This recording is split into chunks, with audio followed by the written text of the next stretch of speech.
The Standing Finance Committee of the House of Representatives, consisting of all members of the House, has been convened.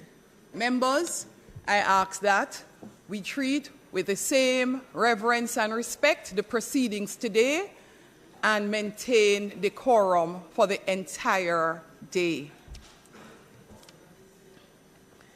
Well, hopefully not. Members, you would have remembered that on the 14th day of February 2023, the House of Representatives, by resolution, referred the estimates of expenditure 2023-2024 for the financial year ending 31st of March 2024. The Jamaica Public Body's estimates of revenues and expenditure for the year ending March 2024, the Government of Jamaica Fiscal Policy Paper for the financial year 2023-2024, the Medium-Term Debt Management Strategy for the financial year 2023-2024 to the financial year 2026-2027. The revenue estimates for 2023-2024 for the financial year ended March 31st, 2024. Additionally, the tax expenditure statement for 2023 and the public sector consolidated estimates of expenditure for the financial year ending March 31st, 2024, which were all laid on the table of the House on the 14th day of February 2023 to the Standing Finance Committee of the whole House of Representatives, consisting of all the members of the House, for consideration and report.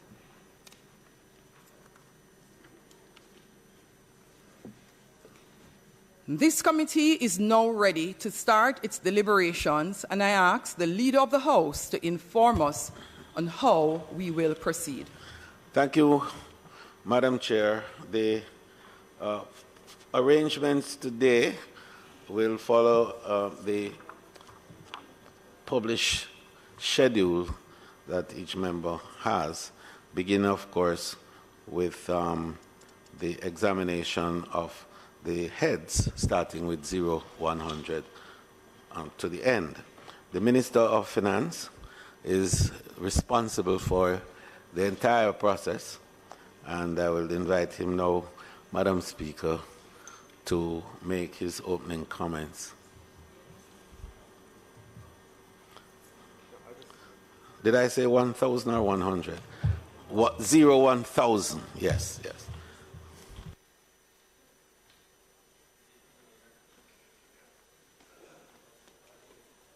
Yes, and Madam Speaker, just to tidy up the arrangements, we'd also invite his team to join him at this time. Minister of Finance, your team? Yes.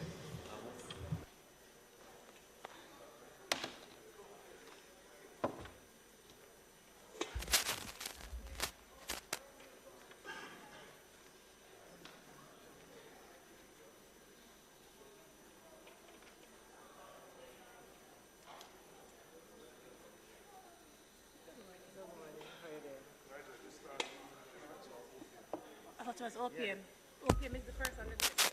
Normally we have the questions on the book. And then, okay. So after that we go in opium and then finance, meaning finance allocations. No, separate for the schedule said opium. I know. You know what it is? Just so. We don't know we want to.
So Madam Chair. First in our deliberations will be the team supporting the able Minister of Finance, Dr. the Honorable Nigel Clarke, and our State Minister, Marsha Smith. Supported, I see, by Financial Secretary and a formidable team from the Ministry of Finance who help to keep our country managed and planning very well in terms of how we will earn and expend. So from here, we turn over to the Minister of Finance, Honorable Dr. Nigel Clarke. Thank you, Madam Chair. I'm going to ask that we proceed straight to questions, except just one point I wanted to just highlight. The budget is the first budget to cross the $1 trillion mark on tabling, even though with the fourth supplementary estimates, the expenditure for the current fiscal year will also pass $1 trillion. I've heard and seen commentary about the fact that expenditure this year in total, compared to last year in total, is only a marginal difference. But I would just want to point out that the debt service obligations in this current financial year were quite a bit higher than the debt service obligations in the upcoming financial year in the maturities. So while interest is more or less around the same levels, we had much more significant debt maturities in the fiscal year that is ending than we will have in the fiscal year that we are entering. And that would primarily account for the difference. So just by reference, last year the amortization, meaning the principal repayment on our debt was 162 billion, and we're forecasted in 23-24 that the repayment of debt, meaning obligations that come due, the principal that we're repaying, is 125 billion. So it is less by approximately $37 billion, just for public comparison, public understanding. But other than that, Madam Chair, I would ask that we proceed directly to questions. Just one clarification on that. Is the total debt stock higher for 23-24 marginally than for 22-23, even though I know the debt to GDP has come down significantly? The total debt stock is, you have it there, has been hovering, it's in our medium-term debt strategy. Let me just put it up. The total public debt as at March 2022 was $2.187 trillion, and the total public debt as at February 2023 was $2.161 trillion. So, in fact, the absolute level of the debt has actually decreased over the period March 2022 to February of 2023. Okay. All right, thank you. I just want to go straight to, I don't have any questions on the macroeconomic things. I want to start with NHT, so I don't know if the NHT team can be, if they're here. You mean public bodies? Yeah, you want to have public a book bodies. of public bodies? Yeah, public bodies. I know they're here. You want to invite them in so they can assist you.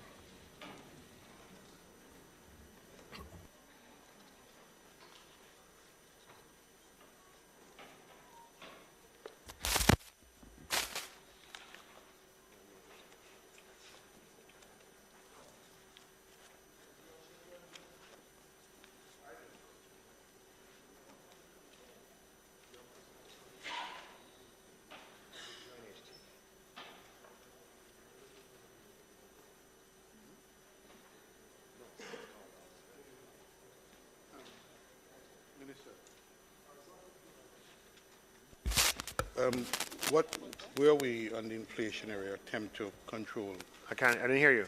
Where are we on your attempt to control the inflation? How do you view the effort so far? Is there a stickiness on the inflation effort? Thank you for that question.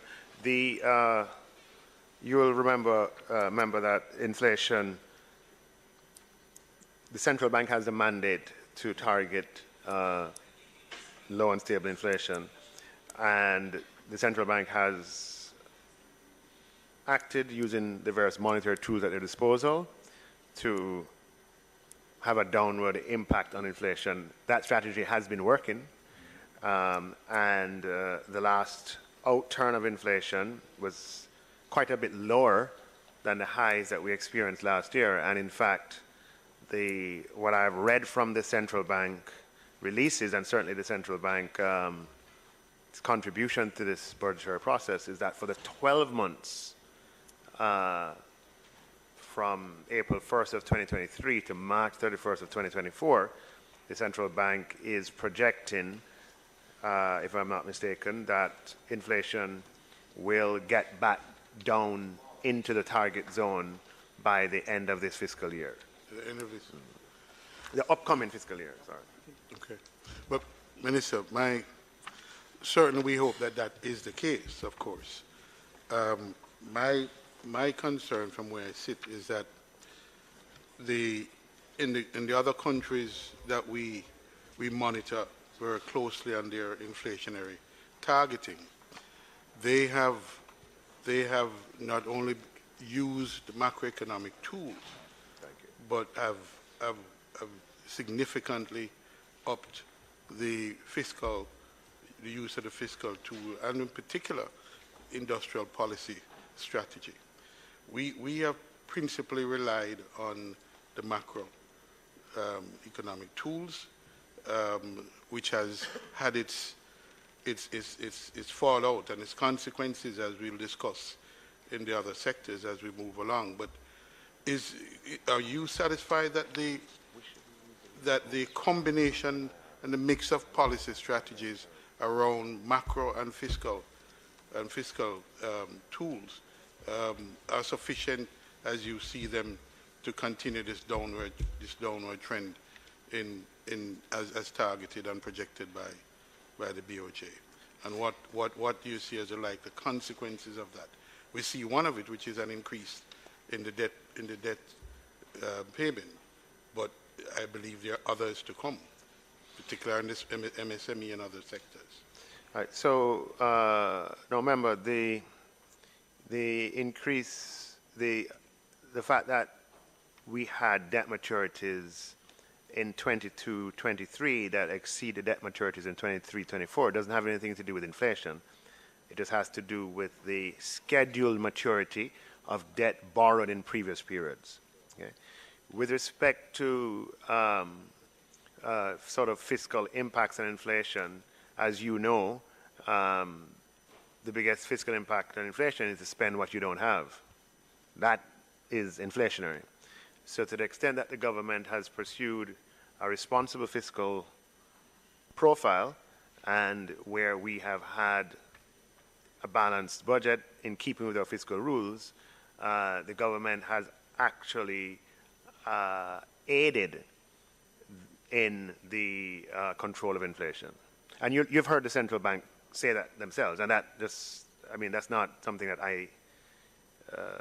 it's something that's self-evident. So my question really to you, Minister, so you are satisfied that using the macro tools as the principal instrument is sufficient to get you to target, and that the consequential fallout are manageable? Yes, I'm satisfied that the central bank has the tools necessary, and the proof of the pudding is in the eating, so to speak, in that you'll see on page 13, part 2 of the fiscal policy paper that inflation in 2021 was, for the fiscal year, was 5.2%. It went up in 21-22 to 11.3%, came down to 22-23. This year, we're projecting 7.1, and the projection for 23-24 is 5.2. And if that projection is achieved, as we hope it will really be a tremendous success for our independent central bank, which we in this House created together. And the fallouts are acceptable? Because there are consequences. We agree that there are consequences. Yeah, I think we've had that conversation over the last 24 months that the trade-off is certainly worth it because the ravages of inflation disproportionately affect persons who are asset light, persons who have no assets. And because of the pernicious effects of it, and also, a high inflation environment over a long period of time leads to a postponement of investment decisions and ultimately to, economic malaise. And so all tools that are helpful need to be brought to bear to control. And yes, there's a trade-off, but as I said, the trade-off is worth it, and we are seeing inflation trend downwards quite strongly at the same time as economic recovery and at the same time as job growth. So that's a trifecta there that I think we as a country, as a parliament, have reason to be proud of. I must tell you, I'm concerned about the growth projection in the years that you projected, that after all of this, we're really back into the low growth environment, and you're comfortable with that. I share your concern. We want to be able to program growth of the medium term that is in excess of these figures, but we are duty bound to put what we believe is actual. It doesn't serve us by overestimating. So this is what it looks like at current. We are, however, pursuing a number of strategies to try and elevate that trajectory, one of which I know is close to your heart, which I won't mention because I know that it might invite further comment.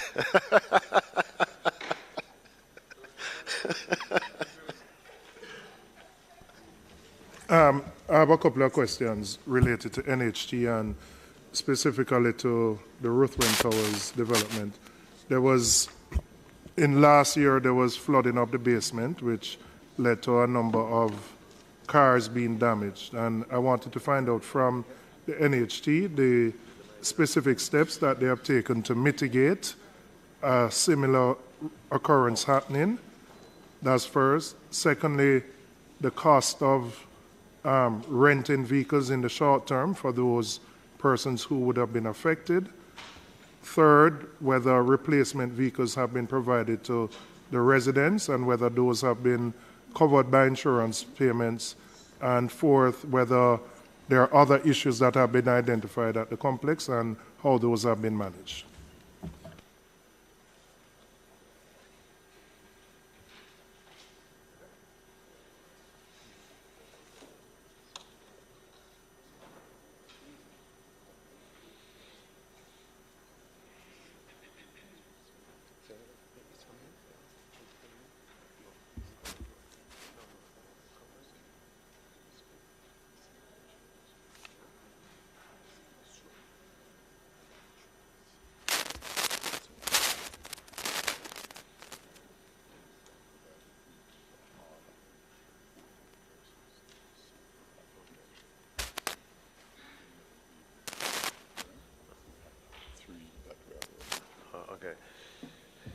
Sorry, it's covered under this. I've just been briefed by the managing director of the NHT that it's covered under the self-insurance reserve as instructed by an insurance company. And of the persons affected, there are 14 persons who are directly affected, and 11 of them, the NHT has acted to have their vehicles replaced. There are 3 remaining, and the NHT commits to following through with those 3 as well. The first question is, what steps the NHT has taken to prevent a reoccurrence if we have heavy showers and if we have the rains that affected us in the first place? Yes, sir. What we have done is that we have redesigned the entrance. As you would be aware, there is another phase to come. At the completion of that phase, there will be another entrance. So the solution as it is now, should there be a reoccurrence in another 2 months or so, in terms of the same level of flooding, then there should be no water entering from that section, because we will be replacing that gate with a wall. And we expect the reconstruction to commence in another 3 weeks or so.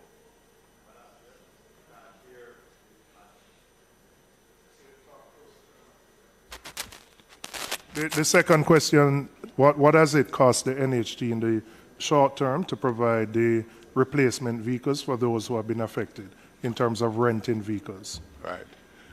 I do not have the exact amount, but the last check, it was somewhere in the region of about $44 million. When we went to the board and the insurance company, we were looking at just below $60 million. We are significantly below that amount, and we have 3 outstanding claims to settle. When those are settled, we expect to be below the amounts approved. So the insurance company has covered, it's 2 separate things. One is the rental of the vehicles, but the replacement, your insurance company has covered those costs. So it hasn't been out of pocket for NHT. Right. The NHT arrangement is that the first $30 million is self-insured. Mm-hmm. The first $30 million for any one event. Mm-hmm. So the first claim is on that $30 million. Okay. Of course, we can only do it based on the approval from our insurers. So it is handled between our insurers, the brokers, and the assessors. Okay, so everything above then, so the first 30 is on your books, yes, and then everything else the insurance company would cover? The insurance company would cover. Okay. And in terms of, there were some other issues I know that were brought up by residents about the complex. How is the NHT responding to those concerns? I'm being told that I must answer. Can he I think he can answer. It's time in finance. It's not. You can answer? Okay. No, I really care. I just want to do the rules. Just clarification. Clarke. Or does it have to come through me?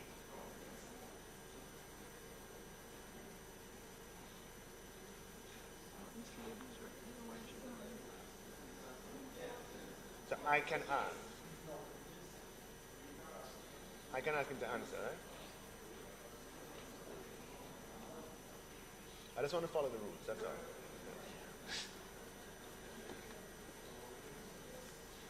That's what I've been told, and I know that in a minute they can answer. I don't know. But whatever they agree.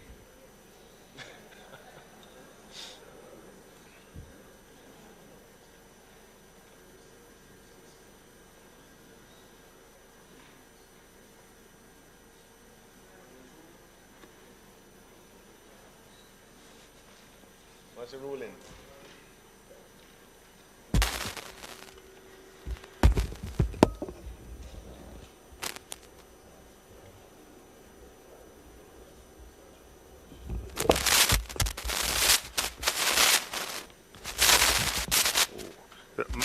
Madam Chair, due to the nature of the questions regarding a specific project in a specific public body, I ask the permission of the Chair to have the Managing Director of the NHT respond to the questions and a line of questions from the member. Permission granted. Thank you.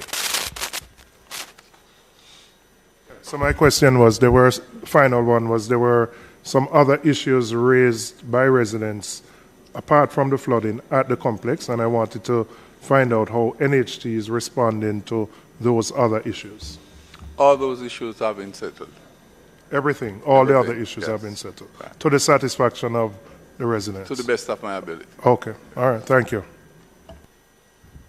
Where has liability been assessed at this point of time for the work, the quality of the work, or the design issues? First of all, NHT, we are the developers. We have Member employed Hilton, consultants. Member Hilton, hold a moment. Member Hilton, could you turn your mic a little bit higher so that it's a little closer to your mouth?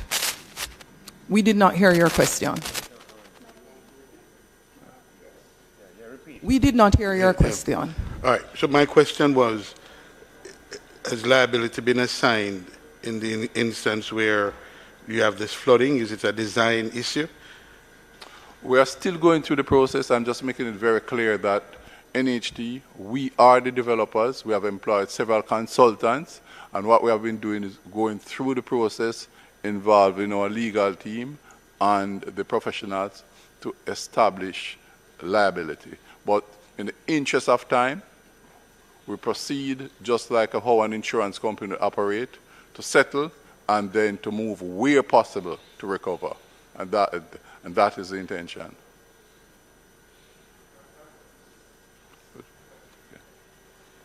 Can I go? Madam Chair, no, not yet, Mr. Managing Director. Madam Chair, if I may. Go ahead, Member Montague. Thank you. My question is if the MD has any update, or could he promise to give an update on the Three Hills, the industry pen development that has been promised for so long? Madam Chair, can I ask for time to provide that information? Outside of saying to you, Chair, that we are working, it's work in progress, I would not be able to give the specific as to exactly where we are right now. So we'll commit to submit that information in a matter of days through our portfolio ministry, if that is acceptable, please. Noted, Member. The commitment is to provide the information requested through the Minister of Finance. Chair, I am more than willing to accept that, but here's my difficulty. I have written so many letters seeking an update on what is happening on that project in my constituency. And apart from the permanent secretary providing an update once, I find it extremely difficult as the representative in the area to get information from the entity on a scheme that is operating in my constituency, and my constituents keep asking. You know, time and time you have community meetings and you cannot provide them with updated information, yet persons in the community, the NHT, does provide them with an update. So I'm willing to wait on him again. Thank you, Member. You may proceed. Sir, could I get an update on a project called the Penwood Road Project in my constituency that I've applied for years now?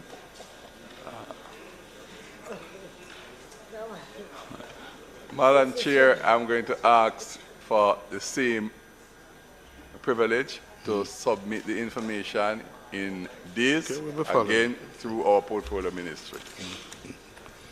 Madam Chair, since we're seeking updates, I'd also like to place on the table an update for the White Wing development.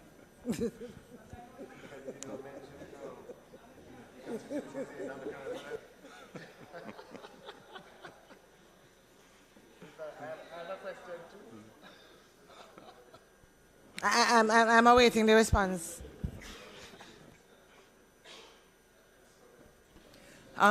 If you are not in a position to answer the question at this time, in the interest of time, please state so and provide same. Make the notations for the schemes on which the members are asking for information so that you may be able to respond in very short order. Thank you very much, Madam Chair. Thanks for that opportunity. And by way of further guidance that the minister, the portfolio minister, will undertake, of course, to make the answers available before the end of the exercise. Okay, I'm just clarifying, Madam Chair, because I'm not sure what was just said or took place. I just wanted to make sure that the response to the question I have asked was similar to the ones that were previously given. Yes. The response that I placed for the update, I wanted to make sure. 2 members asked before I did. And I'm not sure if this response to me is different from theirs. I just wanted clarity. I notice, even though I should have allowed the MD to repeat, that he did not have the specific response. But as chair, I observed that he went into a deep sigh and realized that equally he had no specific response to your question. And in the interest of time, I am encouraging that he provide all members, including yourself, Member Brownberg, who asked, the response in short order. So my statement was actually in respect of your question. And any other member who may have specific questions as it relates to the NHT that are so detailed and individually related to constituencies that you may not be able to answer at this time, but provide it through the portfolio minister so that it can be communicated to the Parliament. Thank you. Madam Chair, I noticed you said in short order. Normally, by tomorrow, I would expect by tomorrow, if at all possible, the minister would be back to make those responses because our session continues tomorrow and, if necessary, all the way into Friday. Thank you very much, Madam Chair. Thanks. My next question relates to Harmonization Limited. And can the minister provide an update on the status of the negotiations with the joint venture partner, whether we're likely to see implementation in the short term, and the status of the government's own contribution? There was a $25 million provision made in the budget about 2 or 3 years ago, whether there's still a commitment for the government to provide that for that development to take place. Thank you for your question, member. The Harmonization Limited, which is the government's company, and Tavistock continue to work towards reaching a definitive binding agreement for the implementation of that project. You will recall that a central feature of that project is the government providing a suite of incentives to Tavistock. When those incentives were first gazetted over a decade ago, Jamaica was in a different place, different environment. In fact, more than a decade ago. I can't remember exactly when. It could have been 14 years ago. And so how we want to approach that is to ensure that we have the Large-Scale Pioneer Industries Act in place. The Tavistock, not Tavistock, the Harmony Cove sort of tax incentives would be outside of that regime, but would hew closely to that regime. And it's important in the policy position of the government is the idea of providing, tax incentives to a single project that are not generally available is inimical to the kind of Jamaica we want to build. So it was very important that at the time that we crystallized those incentives, we also had a transparent, open process for anyone else investing those sums to be afforded the opportunity of similar, though not necessarily the same, similar types of incentives. So we are in the final stages of the preparation of the Large-Scale Pioneer Industries Act. In fact, I expect to be in a position to table it very shortly, and consequent upon that, I would sort of then see it fit to finalize the suite of incentives with Tavistock. So I hope you understand me that we want to do it, in my mind, it would be counterproductive to to come up with a suite of incentives for Tavistock, and people say, hey, can I get that too? Can I get that too? And there's no mechanism. And then we don't want to go back. We do not want to go back to the landscape where incentives of this nature were individually negotiated. That's not healthy for our economy or for our country. What we want to have are independent processes that investors can apply to, that are transparently administered and transparently given. So Tavistock is from a different time, and we intend to honor that. But at the time that we honor it, we want to make sure that there is a parallel, transparent process for investors investing large sums, $1 billion US dollars, to be afforded the opportunity for those kinds of incentives. I fully understand, Yeah. but can you be a little more specific in terms of a time frame that you think you will have the Pioneering Act complete, whether it is 3 months, 6 months, the end of the next financial year, so we have an idea? Yeah, so no, we're very close. It's definitely within the next 3 months. I was hoping sooner. I was actually hoping to table it in March. It's in the final stages, and it's hard to give a precise date, but within 3 months, certainly, it will be tabled within that time. What are the current running costs in terms of the government's contribution to keep harmonization open on an annual basis? I don't have that specific detail with me, but I do know that the harmonization company owns the land, which needs to be kept in a reasonable shape. There's a great house or villa on that land, and it also, you'll recall, member, it has a stake in the Silver Sands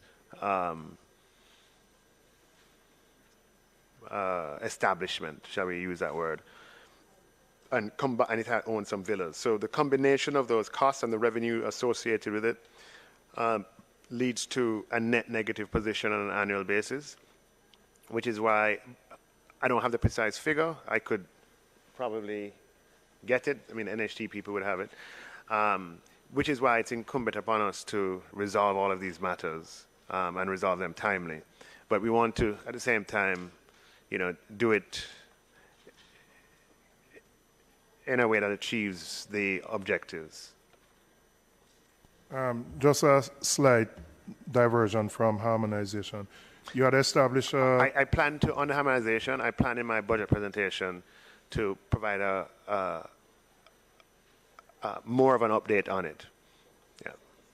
You had established a working group to look at, I think it's called the Integrated Resort Plans, and you were seeking to establish a framework, put out an RFP, etc. Can you give us an update as to... Why you want... leave me something from a budget presentation, huh? Oh, you had planned to announce that then? Well, asking you now. Yeah, so we had issued an RFP for 2 licenses for integrated resort development, and we established an enterprise team to receive the applications and to process, to do the due diligence, and to make a recommendation. We so far have received from the enterprise team a recommendation that one of the applicants be awarded with an integrated resort license. In the case of the other applicant, given that these are exclusive zones and that is only one applicant that had applied for each of 2 exclusive zones that were on offer, the committee has sort of recommended that the other, since we only have one, that they be given sufficient time to get back on some of the queries that the enterprise team has. So they've recommended one, which I had I will share more about next week, and the other remains in process. It could be 2, but at this stage it's 1.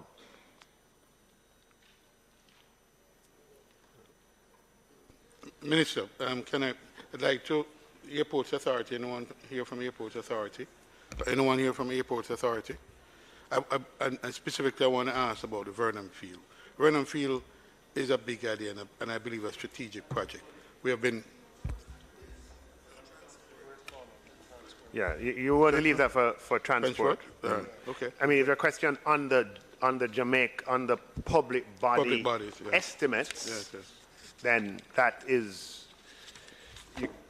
I think this session is for that. But a specific project like Vernon Field, that's for the Minister of Transport. Okay. Well, let me ask some questions on customs. Let me ask some questions on customs. Minister, I expressed concern during the Christmas period that some of the mechanism or the practices employed by the customs agency has impacted businesses adversely. And I say that because customs has the capability, the technological capability to monitor and to make very precise decision. Yet, tools were employed that caused one delays at the port, and a significant, was part of a larger problem at delays at the port, and increased fees and charges at the port. Minister, I asked you flatly, was this in aid of revenue collection, or is this proper use to facilitate and to balance the movement of goods and services, of goods into the country during a heightened period of Christmas? Okay. So I acknowledge the challenges that you speak of. There is a balancing act member. Facilitating commerce is extraordinarily important.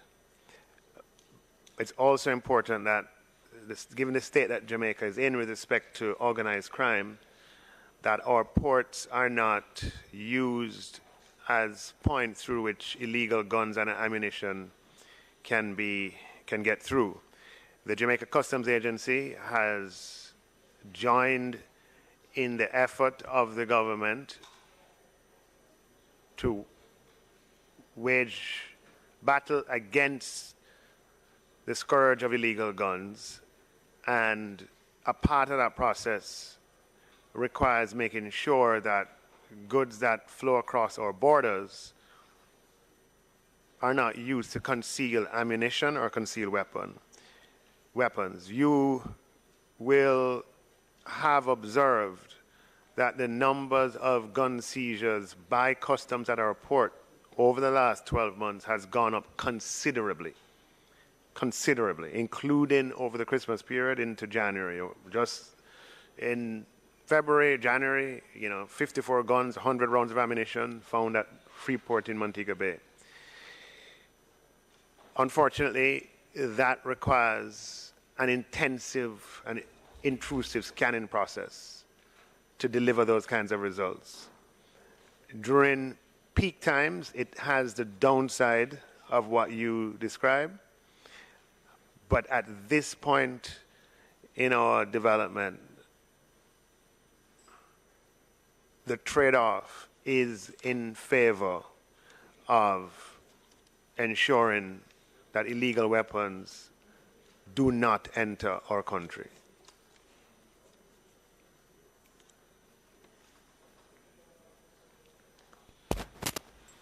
Madam Chairman, I'm just trying to ascertain where we're at. You're dealing with all of finance now, as well as the initial... yes, sure. The initial part is just to deal with the Jamaica Public Bodies of Estimates, the fiscal policy paper, the medium-term debt strategy, right, etc., revenue estimates, etc. And then after that, to the heads, we're not at that point yet, the heads in the estimates of expenditure that start with the Governor General's office, Parliament, Auditor General, and then you go into OPM, Ministry of Finance. But we're not in the heads yet. They're, I think. I have a general. I'm not asking a question. Yeah, I have a general question to ask you in relation to the receipts from the bauxite levy. I would normally take them under the Ministry of Finance, but if you'd like to do so now, then... What's your question about it? Well, where are we in terms of the revenues generated last year, and what do you have projected for this year, especially in light of the problem at Jamalco? What page is it? Wait, you remember Jamalco doesn't pay the levy, right? Jamalco is a government-owned... But I wanted to look at the industry in terms of its contribution to the Jamaican economy, and of course Jamalco is a significant player. Yes, so if my recollection serves me well, this year has been one of the better years for the bauxite levy, when, in the sense that we would have collected, we're expecting to collect $1.2 billion from the bauxite levy.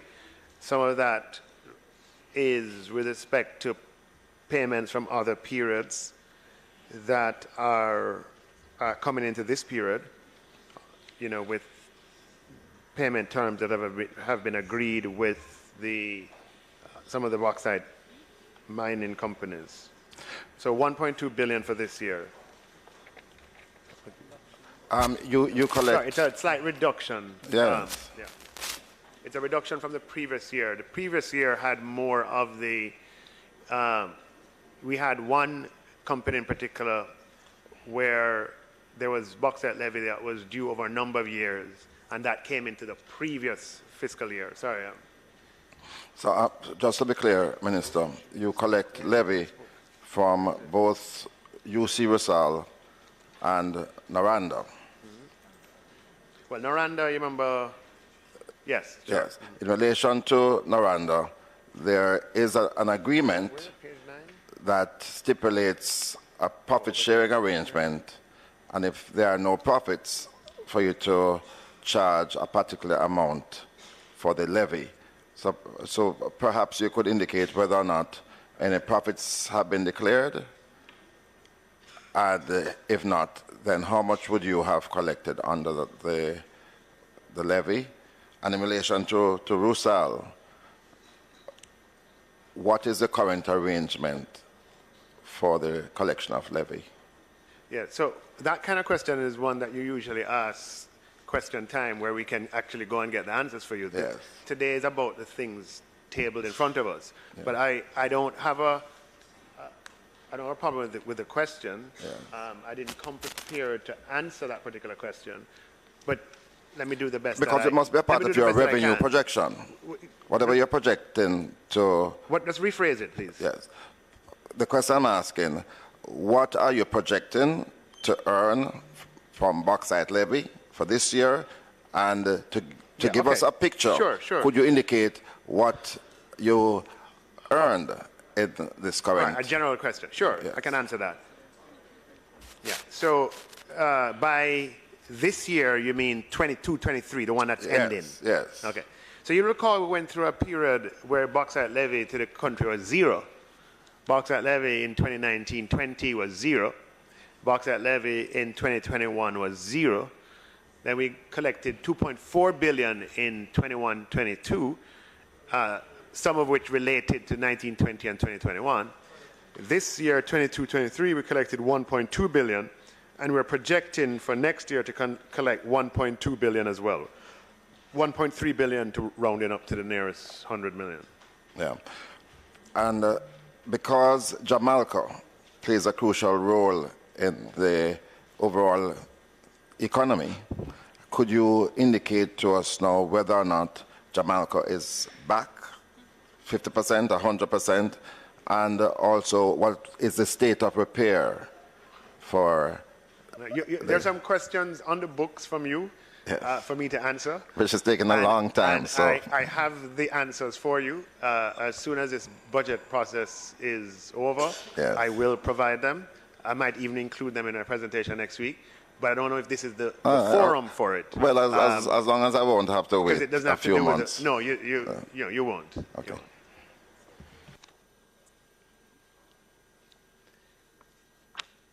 All right, the heads? Is that what you want?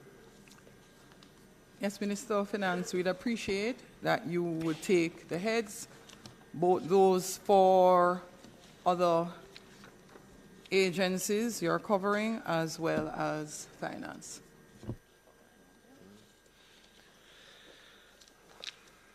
So just if there are any question on, are there questions 1,000, 2,000, 3,000? I mean, if there are none, we can just. Where does NIDS fall? On the OPM? Yeah, this is OPM. It would be I under just OPM. wanted to find out. OPM will come in. But are we? But there are no questions. Well, if there, After. what we'd want to do is to pass them, put them to the committee and have them pass, so we move to the other ones, right? Yes. So 1,000 to, if there are no questions, 1,000 to 10,000. Are there no questions on those? We put them and move.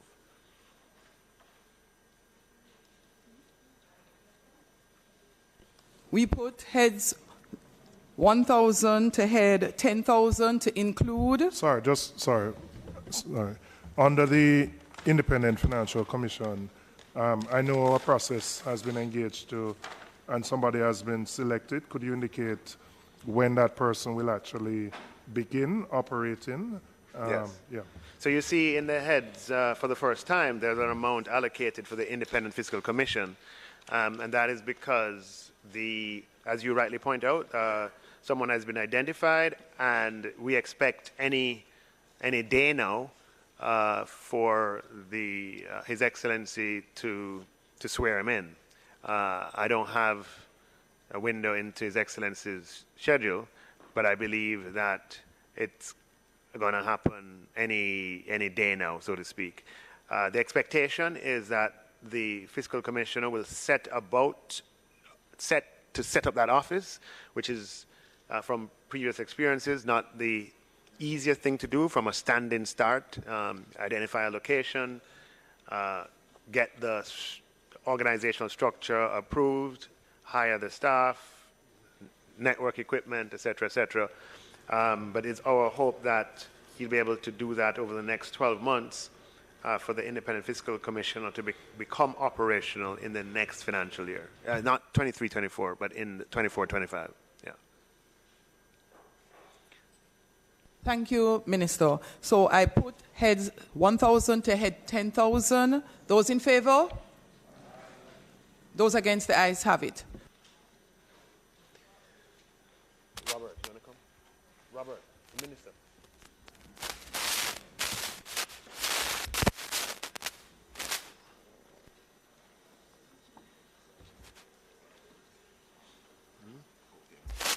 Yeah, and whoever else.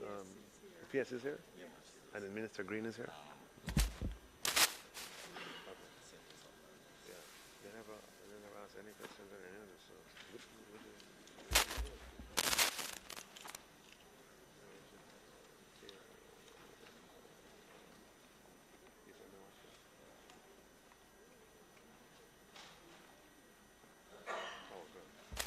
So just, I will respond, an update on this project.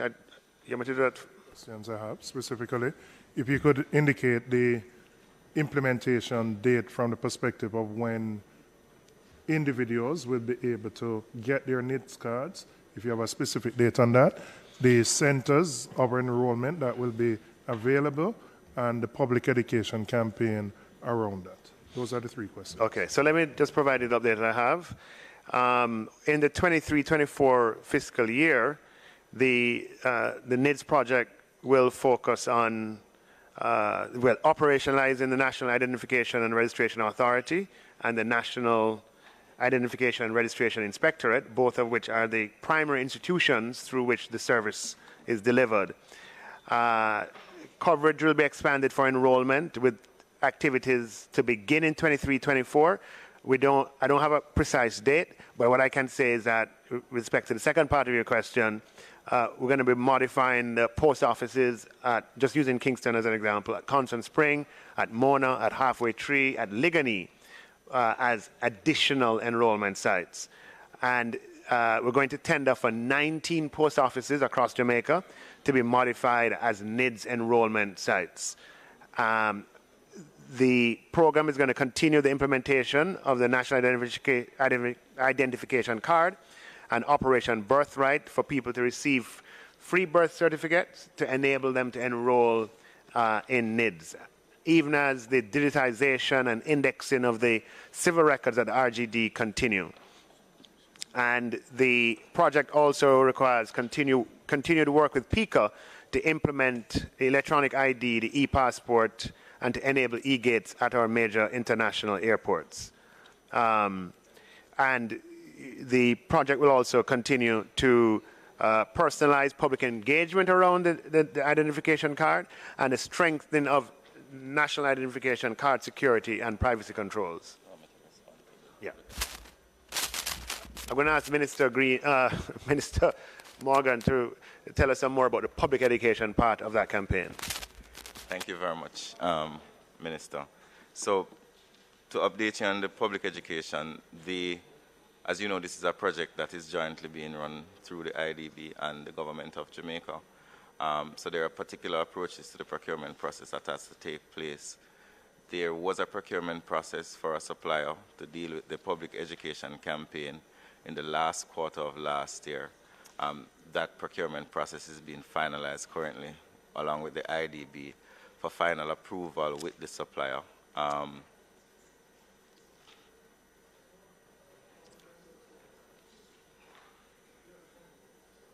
Yes, so that process is being finalized through the IDB, and I suspect that within this quarter, the public education efforts will start before the rollout of the sites.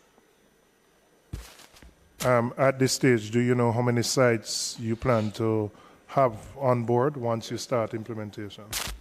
Well, currently there are plans immediately for 19, but 19.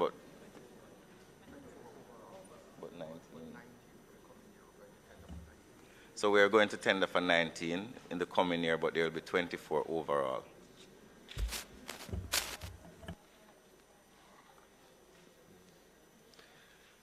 Chair, could you put 15,000? Do we have any questions also on the capital side? If not, I'll put 15,000 and 15,000 C. Sorry, just where would starting fall? On the Ministry of Finance. All right, could I just have a question on that? No, we're not. Let's go. Oh, no, 20,000. We're not getting 20,000. All right, finish these. Yeah. If we have no questions on 15,000 through to 16,000. No, Chair. I would start 15,000 to 16,000. Yes, correct. Sorry about that. So from 15,000 to 16,000, I put those heads. Those in favor? Aye. Those against? The ayes have 16,049, Chair. The Management Institute of National Development. I put head 16,000, Office of the Cabinet, 16,049, Management Institute for National Development. Those in favor?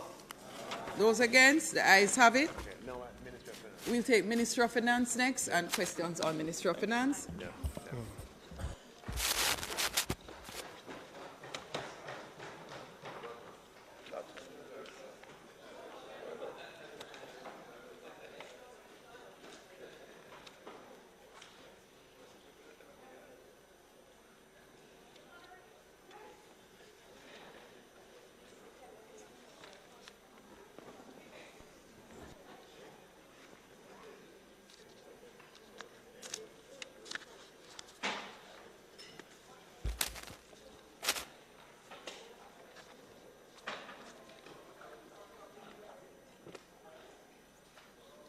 All right, I just have Chairman, I have a specific question on the finance related to starting on the census.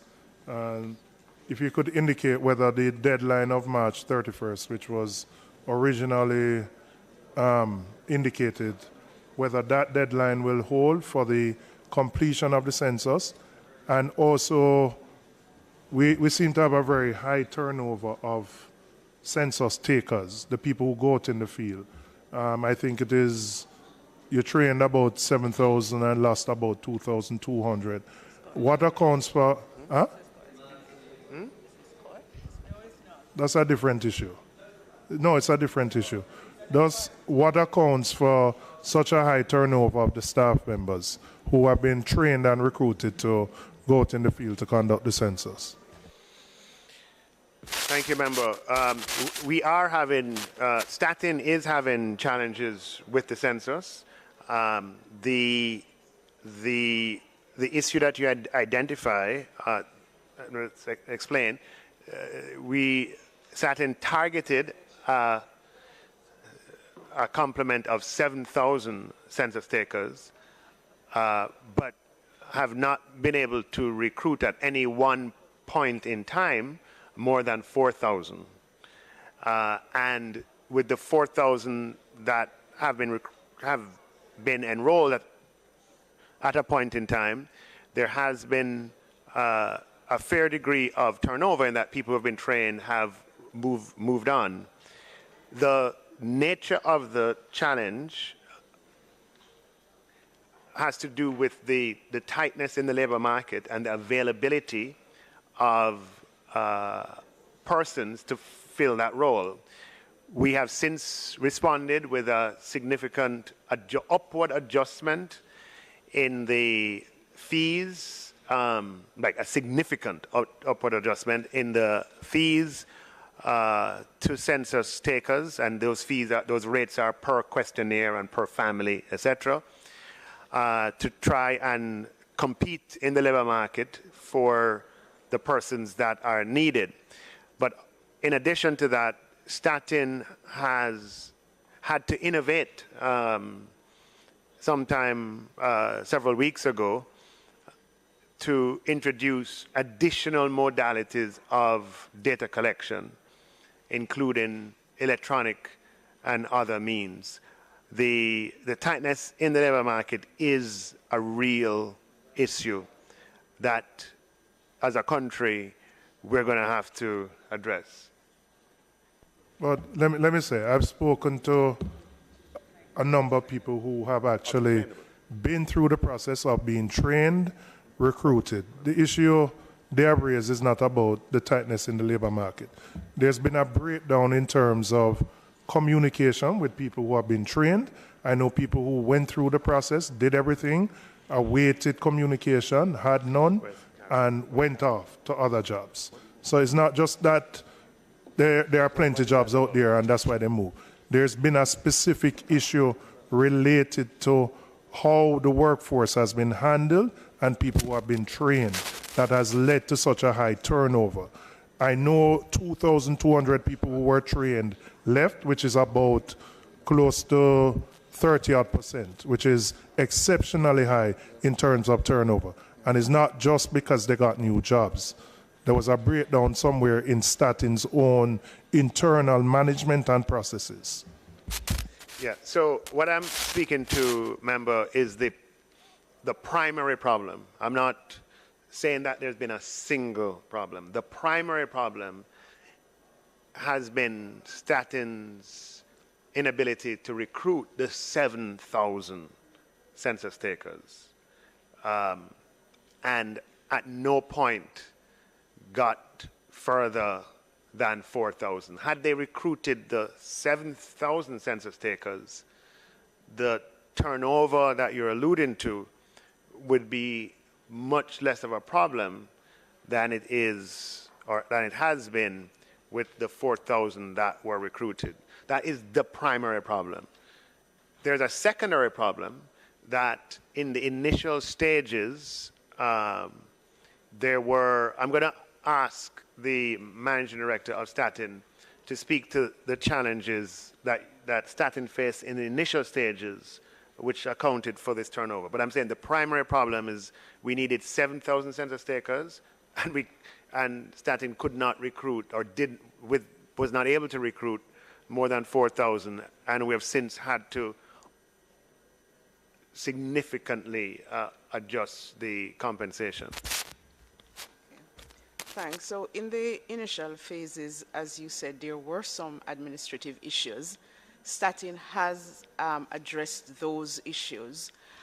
What we also have to bear in mind, because you are trained, it does not necessarily mean we'll employ you, because there's an assessment And there are persons who have been trained, but they have not reached that level. Because for the census, you have to know what the concepts are, etc., to move in. And so the issue also is that some persons, when they go in the field, the difficulty, it's not an easy job. Going from home to home, persons are not responding, and some persons cannot deal with that.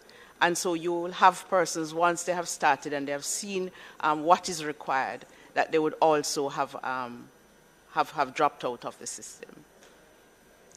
So the deadline you had originally proposed, which was the end of the financial year, have you now revised that, and what is the revised time frame? We have not yet set a revised time frame. I know we will not meet that, given where we are. But as the minister said, we have put in place other modalities, other modes of data collection, so that we can move the process much faster using the current numbers that we have. Could you indicate what percentage completion you are at this point in time? No, we do not, because the issue, you must remember with the census, we do not have a target number. What we are doing are actually counting households and counting persons. So we do not provide that at this point in time. Okay. So I just want to reiterate the point there that I was making earlier, that it is the labor shortage issue is at the center, because as Ms. Coy was saying, you can get people who express an interest, but after the training they have to get through the assessment, and that process we needed 7,000 people to not just be trained, but we needed 7,000 people to be trained and to get through the process, and of assessment, and we have not been able to get more than Statin has not been able to get more than 4,000 of those persons at any one point in time. Some of what you speak to as turnover is in fact persons not getting through the assessment. But this is a national problem. We're seeing it in the BPO sector in terms of ability to attract labor. We're seeing it in the tourism sector. We're seeing it in the restaurant sector. It's huge in the restaurant sector. And it is something that we can't ignore for much longer. And as Minister of Finance and Public Service, just from my neck of the woods, I'm going to somehow seek, we have some kind of thing here where we can, in a mature way, discuss the issue and come up with national solutions. I just wanted, okay.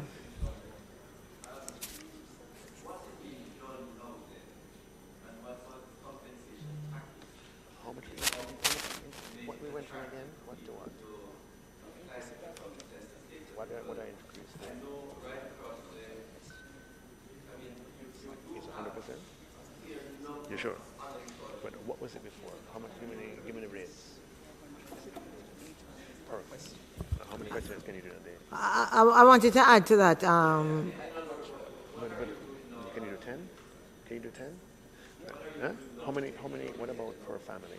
And if I could just add to that as well, Minister, that since doing the training and doing the assessment afterwards is probably a very expensive way of identifying those who meet the criteria to begin with. What are the kind of screening processes? So I missed your, can you start again? Sure. I was saying that in addition to that, I was wondering, since doing the training, accepting all who indicate an interest, doing the training, then doing the assessment is a very expensive way of identifying those who are capable to go out in the field. What are you doing in that pre-training assessment or, pre-training to ensure that you have individuals who are more, who are closer to what you're looking for and who would have a greater propensity to making the cut when you do the assessment after training? Thank you. So just answering the first question, I'll ask you to answer the second one. Answering the first question from the member, we increased the fee or the compensation for census takers by 100%, as a result of the fact that we just to compete in the labor market. The fees were you get paid per questionnaire, and there are two fees: a fee per questionnaire and a fee for a household. So you might have 4 people in a household, you get an amount for each person, and then an amount for completing the household on top of it. Both those fees we doubled in response to the fact that attracting talent and attracting people has been so difficult. With respect to and we hope that will make a difference. With respect to the question on pre-training, I'll ask with the chair's permission, the managing director to respond.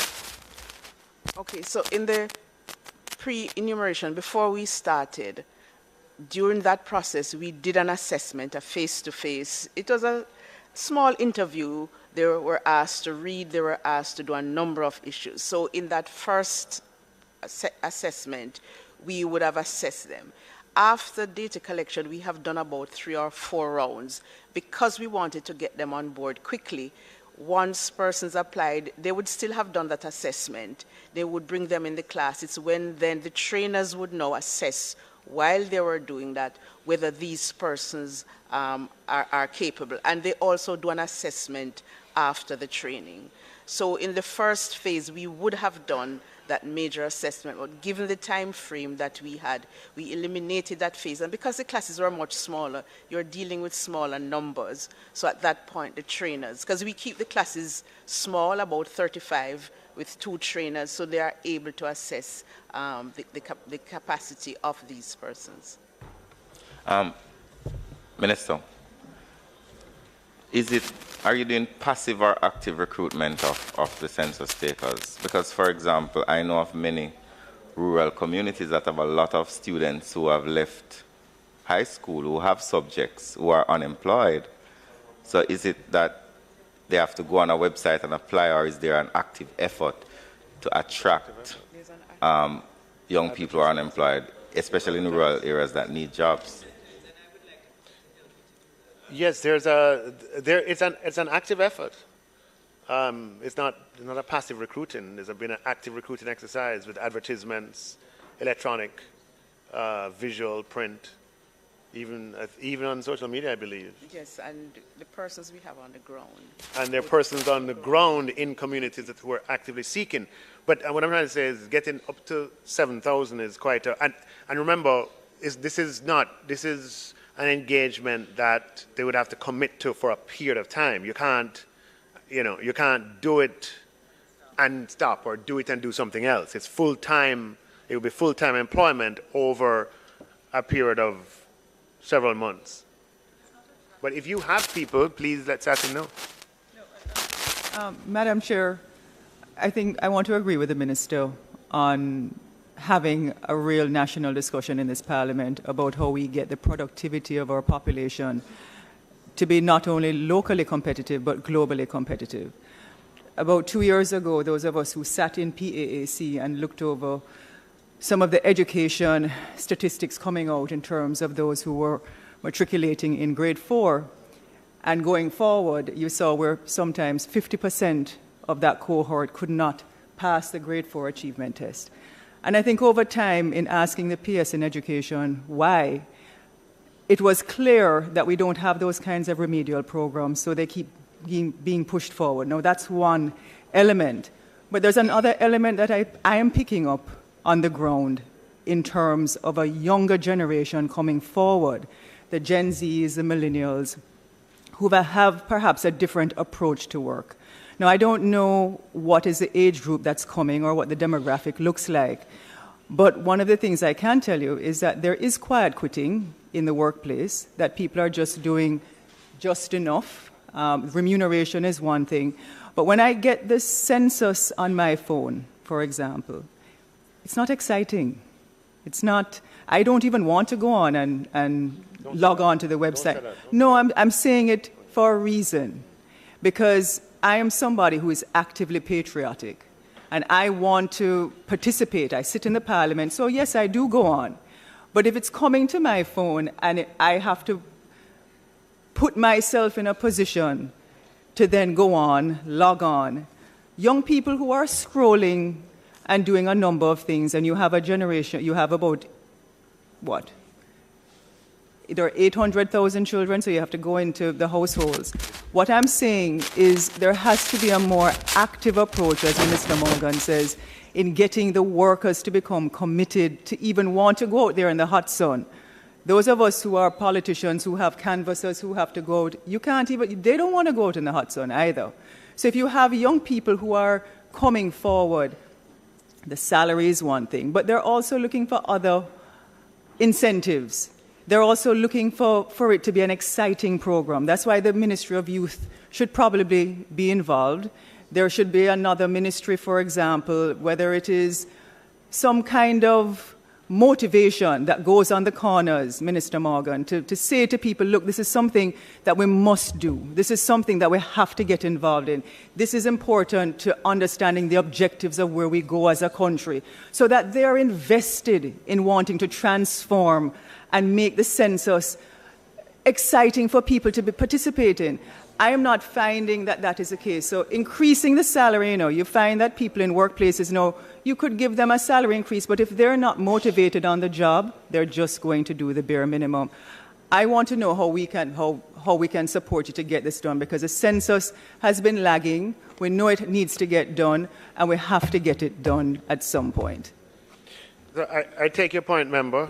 Take your points about for Statin to be actively recruited and to make it exciting. Statin has been doing this for a long time, and Ms. Carol Coy, the ST managing director, has been around for many censuses, so I know that she has all the experience. But we're dealing with a different Jamaica, with a different labor market. The competition for employees is stiff. And so Statin is going to have to compete in ways that they haven't done in the past. I would want to take you up on your offer and for you to publicly participate. I've been asked to do it as well. Publicly participate in writing up. I'm going to ask Statin to contact you. I'm fully supportive, and I'll join the Thank you very much for campaign that, on it. Thank you. And whoever else is willing, but certainly we're going to ask you to do that, and others here in the house. Well, just for one question, and the reason why I'm asking is I think this is a very important issue. For many Jamaicans, it will be the first census that they'll be actively participating as young people. And I agree with Member Hannah about the whole role of the Ministry of Education and Ministry of Youth, who has a wide network of thousands of young people, youth innovation centers. You have parish offices that deal with young people on a daily basis. But one of the other things I want to ask you is, what's the nature of the public education that goes on, and is it tiered towards the different demographic profiles that you're seeking to attract? So for example, the way you market to somebody over 60 is totally different from how you would market to somebody who is over 18. There's a generation that is on Facebook, and there's a generation that is on TikTok. And I think that one of the things, Ms. Coy, you have tremendous experience and tremendous respect to you for the work you've done, is I think we need to engage some persons, some influencers, persons who understand the market, to really create a buzz in the society about why the census is important for national development. Thank you. Chairman, can I make a comment? Chair? That's yes, more of you a may statement, go ahead, right? Member Dunn. I take that statement on board. I ask Ms. Coy to take it on board.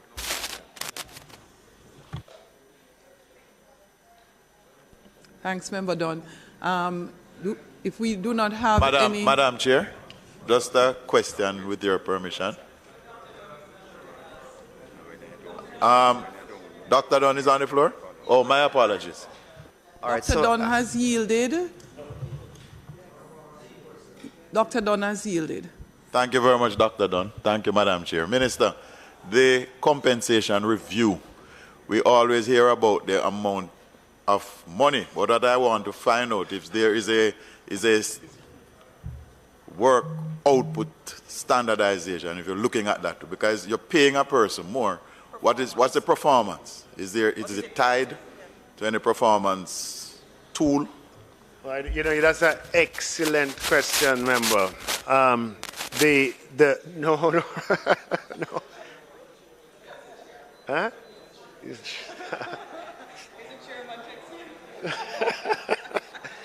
That's an excellent question. Thank you for asking it. And it's a question on the minds of many Jamaicans. Because we live in a country of 3 million people, the public service is 110,000. And when we take up over $100 billion more for that 110,000, the rest of Jamaica wants to make sure that they are going to get value for that extra spend, which is why we have been at every opportunity speaking for the need for heightened levels of productivity and performance coming out now out of this new compensation structure. The government, working with our partners in the unions, will be putting in a performance management system. We have committed to having it in place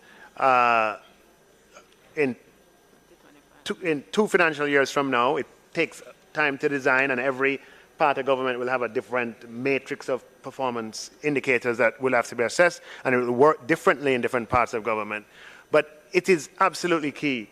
Performance and productivity, absolutely key if the people of Jamaica are to benefit from this huge investment that the people are making in the public service. In terms of KPI, you would have, you have 140 public bodies, you have many departments and agencies, each will have, right. So each would have their own set of KPIs that would need to be measured and monitored. Hope I've answered your question? Yeah, good. Thank you. Yeah. Do we have any other questions? Just coming back to the projection for completion. I know you said you can't meet March 31st, which we accept, but based on the current, if you want to call it, completion rate at this time, what is your projection for when you think you will complete the exercise?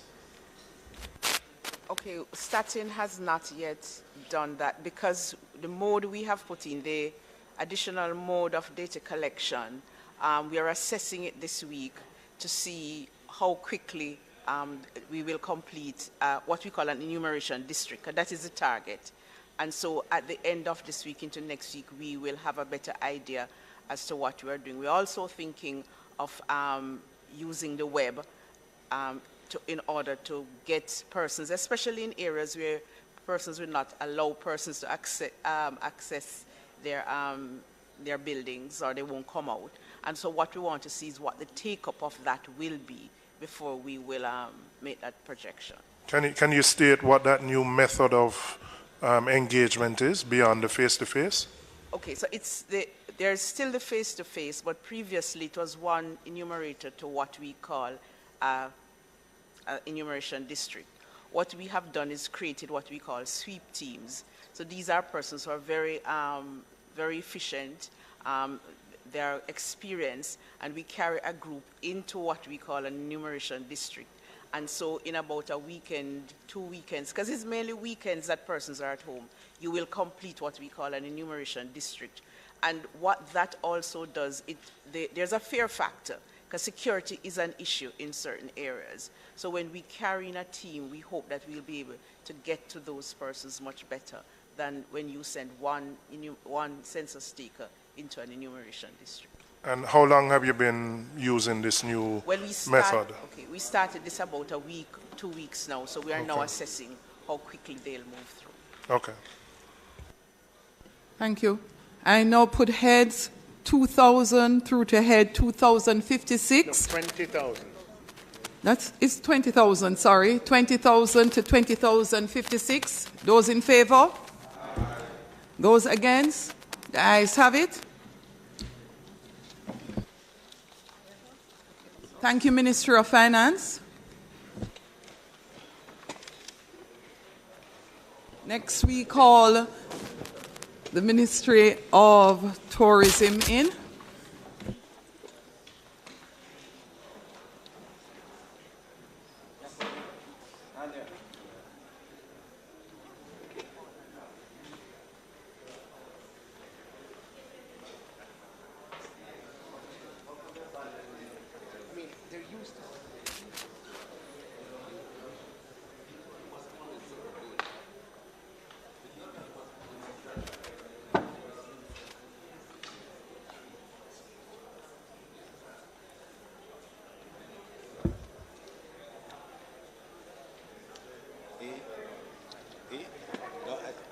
commend him. This is at the end of going through the session in 1 hour. Complete everything. Record. You want this to happen?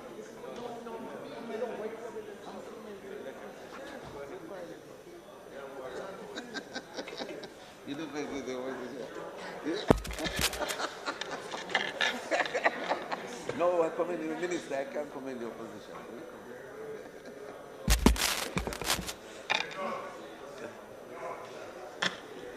Yes.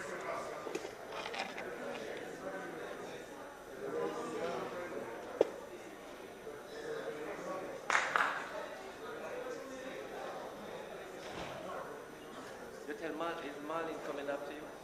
No, but she's not here. So tell her to come. No, well, we're trying to, but mine might be very short. The guys don't even know the question, you notice. So call your people and get justice now. They're going to be here, but I don't know if all of them will. We know they all don't have to be here. You alone can do it, you know. You know that? You alone can do it. Can prompt a question? Or you just mention? No, man, ask me. Ask if we can prompt one. No. We don't want to encourage it, but from your end, we don't want to encourage it. Ask. Them ask what you can do. No, but them ask is not public. It's a theater. Me say. You know me, sir. But we have to protect. You look good, you know. So it's just I promise you this. How you doing? Morning, sir. You have a good job. I will mention. All right. What we're doing for you. It's yeah, I know, but I just want to prompt somebody.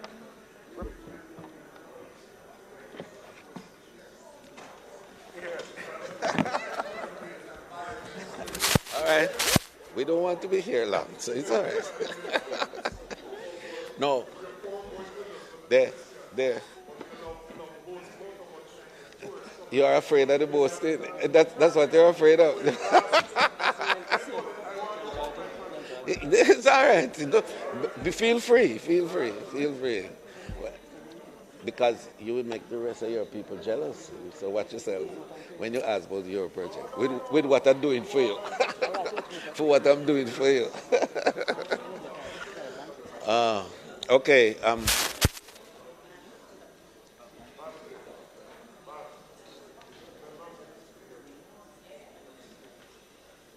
You don't have to.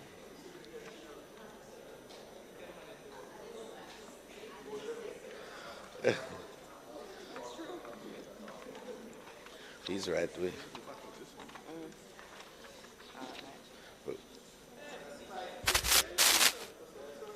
Because it finished so quick.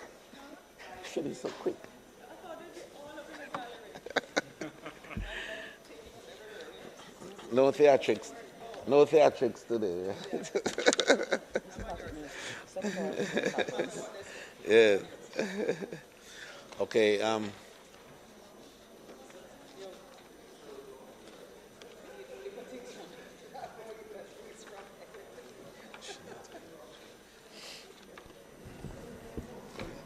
Minister of Finance?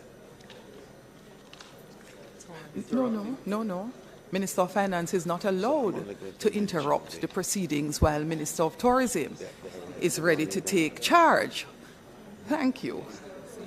Minister of Tourism, we invite yourself and your wonderful team from the Ministry of Tourism, so your permanent secretary here and heads of departments, welcome to this deliberation session of the Standing Finance Committee. Thank you very much, Madam Chair. And just by way of completing your very warm introduction of us, might I just indicate to my right? One moment, Minister. Would you be so kind as to put the mic a little closer to your mouth? Okay. Thank you. Right. Thank you. Thank you, Madam Chair. Just to complete your introductions, Madam Chair, may I just indicate that to my right is the Permanent Secretary, Ms. Jennifer Griffith, and to my left is the Director of Tourism, Mr. Donovan White. Behind is the Director, Executive Director of the Tourism Enhancement Fund, Dr. Kerry Wallace, and the Executive Director of the TPDCO, Mr. Wade Mars, and the ED for JAMVAC, Ms. Joy Roberts, and the supporting team from the ministry headed by Ms. Maud Chambers, yes. And of course the financial controller for the TEF as well, and TPDCO, both completing the team from the ministry today. Madam Chair, just to indicate that the tourism industry had a spectacular year of full recovery from COVID. This will be an abbreviated report on it, as we will speak substantially at the sectoral debate. Yes. But by way of the quantitative outturn, we were able to record 4.1 million visitors for the year and earn 3.97 billion US dollars. That represented a 52% increase over year 21-22. And of course, the expected fiscal year turnout will be some 4.2 billion US dollars, which would be 500 million more than 2019, which was our best year of revenue flows to Jamaica. Madam Speaker, Madam Chair, allow me to use the last half a second of my opening remark to thank the industry, to thank the stakeholders, the partners, all, and the government and people of Jamaica who have supported this industry in this very strong way so that we could have the level of recovery that puts Jamaica ahead of the region in terms of the rate of recovery and certainly in terms of the growth in revenue. May it please you. Yes? Bahamas don't make half our money.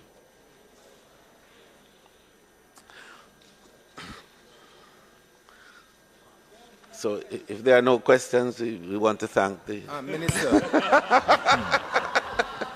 Minister, no general question, but you know, I have a recurrent one. Yes. And I know you have started, yes, thank you, yes. Member Robinson. Right. You have started a process. Can you give us an indication as to where we are now, yes, and how soon we will have that particular Right, so we have completed the town hall meetings, which is to sensitize the public and to get their feedback as to what they really want to see their beach look like. Now we are at the stage of doing the design, and we should have that out of the way. In this fiscal year, PAJE is due to commence. And of course, given the procurement issues that we discussed yesterday, we appreciate that this may be closer to the year 24 because of the time that it will take for the procurement. I'm not unhappy with it closer to the year 24, just that it can be completed by the first quarter of 2024, which is the end of the fiscal year. Well, the good thing about it is that once it begins, as you have noticed with the others, we tend to move apace, and it gets completed as quickly thereafter as possible. Minister, I see you, we're here, you have resort road improvements, yes, for something. And I sometimes like to have discussions both privately and publicly. But I indicated to you a particular road some time ago which I want your team to look at, and that's the one to Taki Falls, you know, in St. Mary. It can be both a heritage as well as a tourism area. Yes. And I am Yes, we pay attention. In fact, St. Mary, I must indicate, St. Mary is on the radar for us in terms of resort development activities, because there are quite a bit of investment prospects that are now on the horizon for St. Mary. starting, I think, from Boscobel side going to Port Maria. Yeah. So we are looking at Robbins Bay is an interesting area that has been coming up regularly. And I'm happy that you're looking at St. Mary generally. Yes. But I want specifically to look at Taki Falls. Well, we have no difficulty with looking at Taki Fall in that process. Yes. Minister Hanno and then I Minister like that term. Chairman, Member but I won't be Hanno. here. Thank you. Member Paulwell, then Member Cousins. I have just, Minister, you and I have been friends for a long time, so I don't have any disturbing questions. But I've had so many other ministers come to my constituency and open projects. Most recently, Minister Tufton, when I renovated Health Center. I have Minister Warmington. I have Minister Vaz. But there's a project, and I'd like you to come and open it at some point. But you don't look like you want to open it. I've even had Mr. Wallace come. We got some money for a road down by Blue Hole. I have a road up by... So I get stuff from your ministry, but I want you to come. Right. And there is a... Okay. I don't want the heads of your... I want you. And there is the rest stop. No. I've been waiting, and it's at the parish council. The money is there. You have allocated the money. I just need you to call them, sir, and put some fire under their foot bottom, because I would like you to come and open that project this year. Okay, well, member, I am so thrilled to respond positively to your invitation.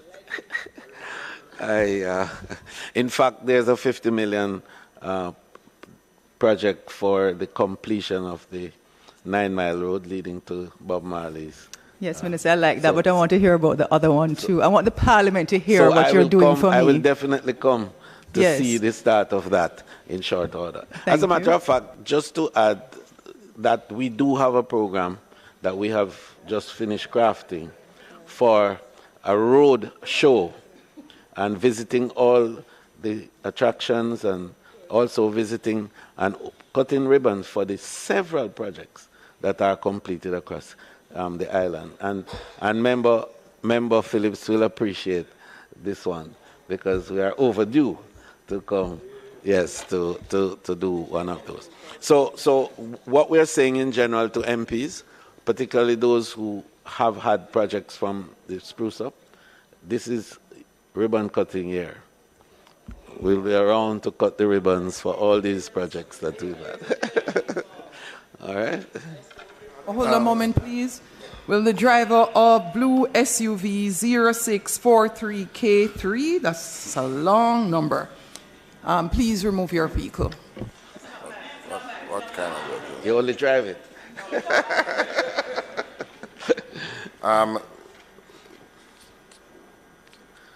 Chairman. Go ahead. Yes. You're next, Minister, Member Paulwell. Yeah, my question has to do with Port Royal. Now, the project was completed during the height of COVID. Now that COVID has passed, we do anticipate a greater frequency of arrivals. Yeah. In that regard, and because Port Royal was used as the gateway for cruise shipping into Kingston, because you couldn't go downtown because nobody would come downtown, but we used Port Royal to get people to come to Kingston. There were some attendant things that were promised. For example, and last year, even though you didn't make this presentation from your seat, but you did promise me that the Elegant Corridor project, which would include Windward Road, would be put back on the table. We haven't heard a thing about that. Bear in mind that if you bring 2,000 people into Port Royal, our preference is for them to stay there, but they're not. they're going to want to see Kingston. And secondly, Minister, we had submitted to the ministry and to the Port Authority a project to enable visitors and Jamaicans to do hiking up into the Warwicker Hills, tours up there, etc. You smile, but it's a serious project. It's a serious project. The communities are waiting it. And of course, we now have the JDF up there. We're very serious about this. It makes no sense for people to come to Port Royal and not have anything to do. We still have to ensure that within Port Royal, we develop those attractions so that the majority of people stay there. But for those who want to see the rest of Kingston, we have to improve those roads. Coming into Windward Road is a terrible sight to welcome people. And that project has been there for some years now. I'm urging, perhaps you could give an update today on that, but certainly I'm urging that we can advance those projects this year.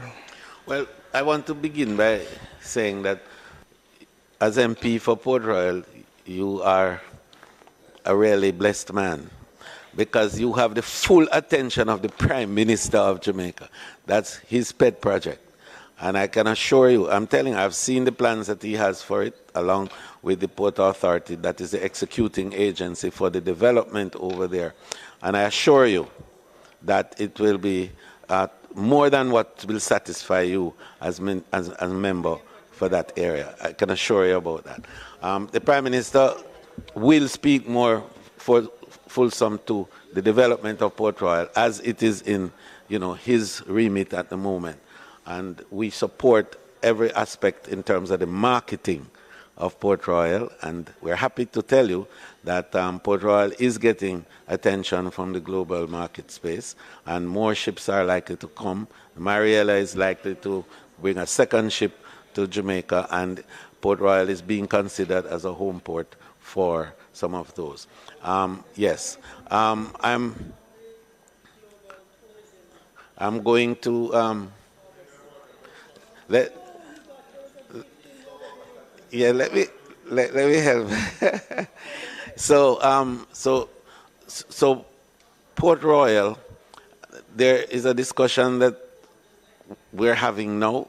In fact, we commenced it at ATM with Silver Seas, which is one of the most luxurious boutique ships on the ocean today. We're having discussions with the possibility for Port Royal. So what we're trying to tell you is that Port Royal is being considered at a high level, and the development of Port Royal are assured. On the question of the entrance, that's now part of a broader program for the whole development of that entire area. And I think that I'm not able to tell you at this minute the details of it, but it is being done. The whole of that Kingston eastern side. We're looking at, of course, opening the new destinations in St. Thomas.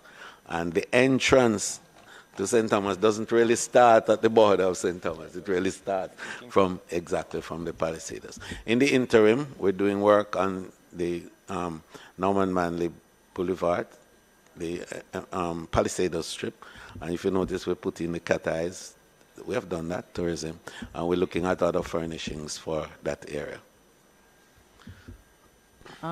Member Cousins, afterwards, Member Hamilton, then Member Morrison, and then Member Robinson. Thank you, Chairman.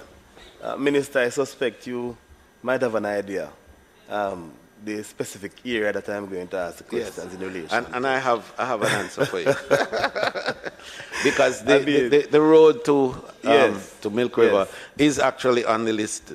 The dollar amount is here, and we will be ensuring that with the collaboration of NWA, that road will be done this fiscal year. Boy, thank you very much, Minister. In fact, my understanding is that some work was done last year. Yes. And we work will is continuously being done. So I must give you credit for that. Yes. But also, Minister, I want to recommend another road. and that is the road, the road between Milk River and Alligator Pond. Ah. It's called Coast Road. That's a little above our pay scale. Yes, but the reason I mentioned it, as a WA and maybe even NROC, who knows? Yeah, but I'm looking at the broader development of the South But I Coast. understand the need for it, because with the work we are doing now on finding partners for Milk River, the development that is on the cards, I can't speak to it fulsomely as yet, because we're still in the process of working through some of it. But what we're looking forward to there is a literally new destination that will emerge in that area, taking you all the way back to Alligator Pond. Yeah. That is exact. So thank you, Minister. You're preempting my questions. Yes. I think you're getting to know me too well. Actually, I have a proposal before me from some Israelis about looking at that whole area, along with Mr. Lawson, who owns all the land there. So I just want you to know that this is not open talk. This is actual work that we're doing. You are well aware of the issues, Minister. Yes. I'm happy for that. All right, very well. But in terms of the divestment, I mean, you mentioned earlier that you cannot disclose, but at what stage are we in terms of the divestment? Well, the enterprise team has been working on it.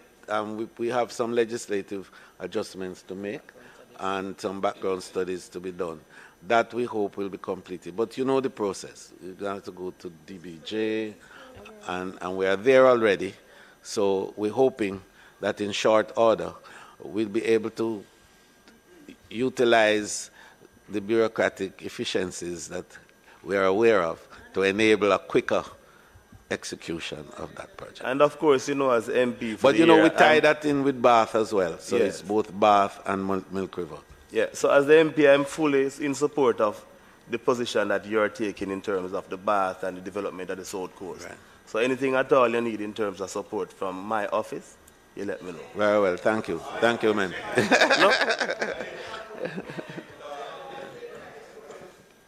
Thank you, Chair. Minister.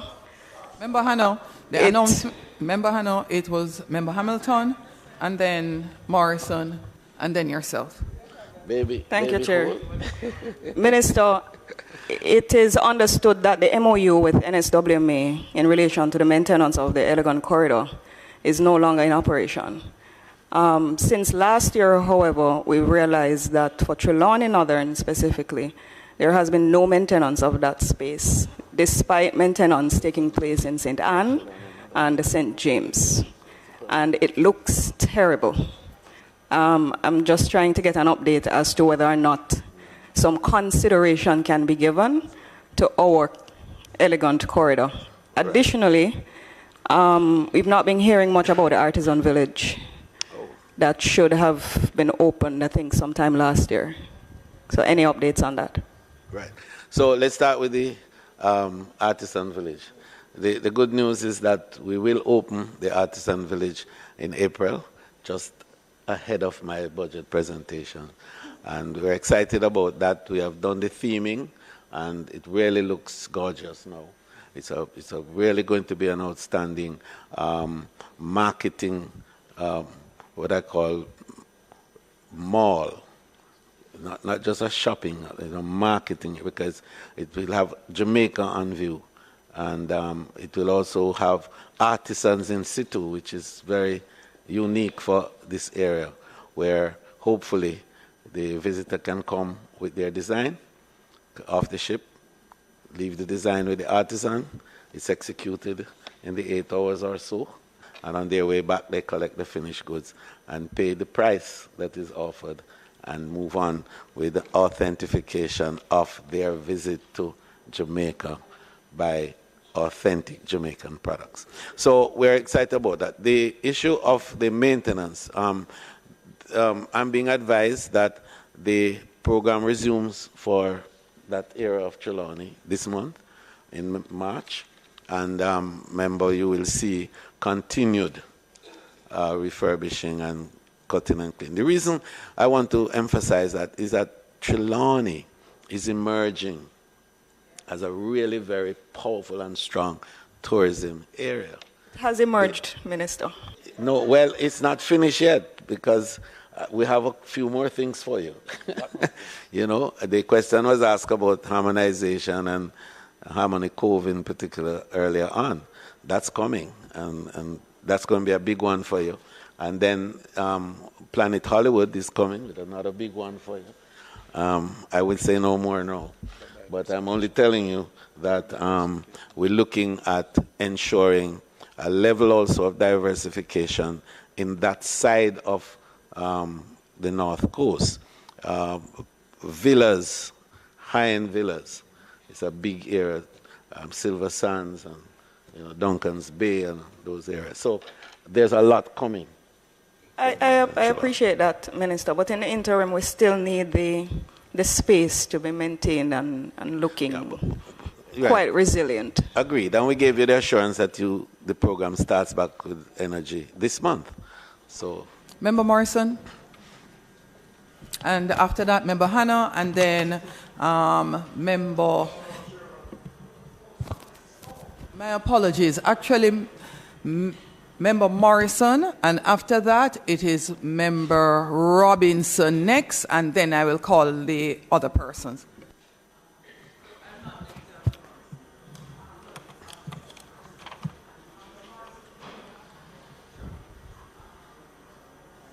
Thank you, Chair. Minister Bartlett, I want to begin by congratulating you and your team as our tourism sector continues to rebound in a manner that is no less than impressive. Congratulations, and I know that you will continue to grow even stronger.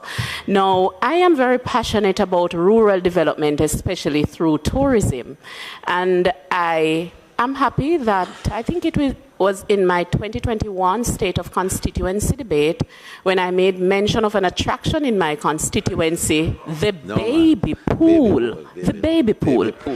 And I'm happy to report good news from your ministry that you are actually going to embark on the baby pool project. Yeah. I am hoping, though, that you will consider the state of the roads leading up to the attraction.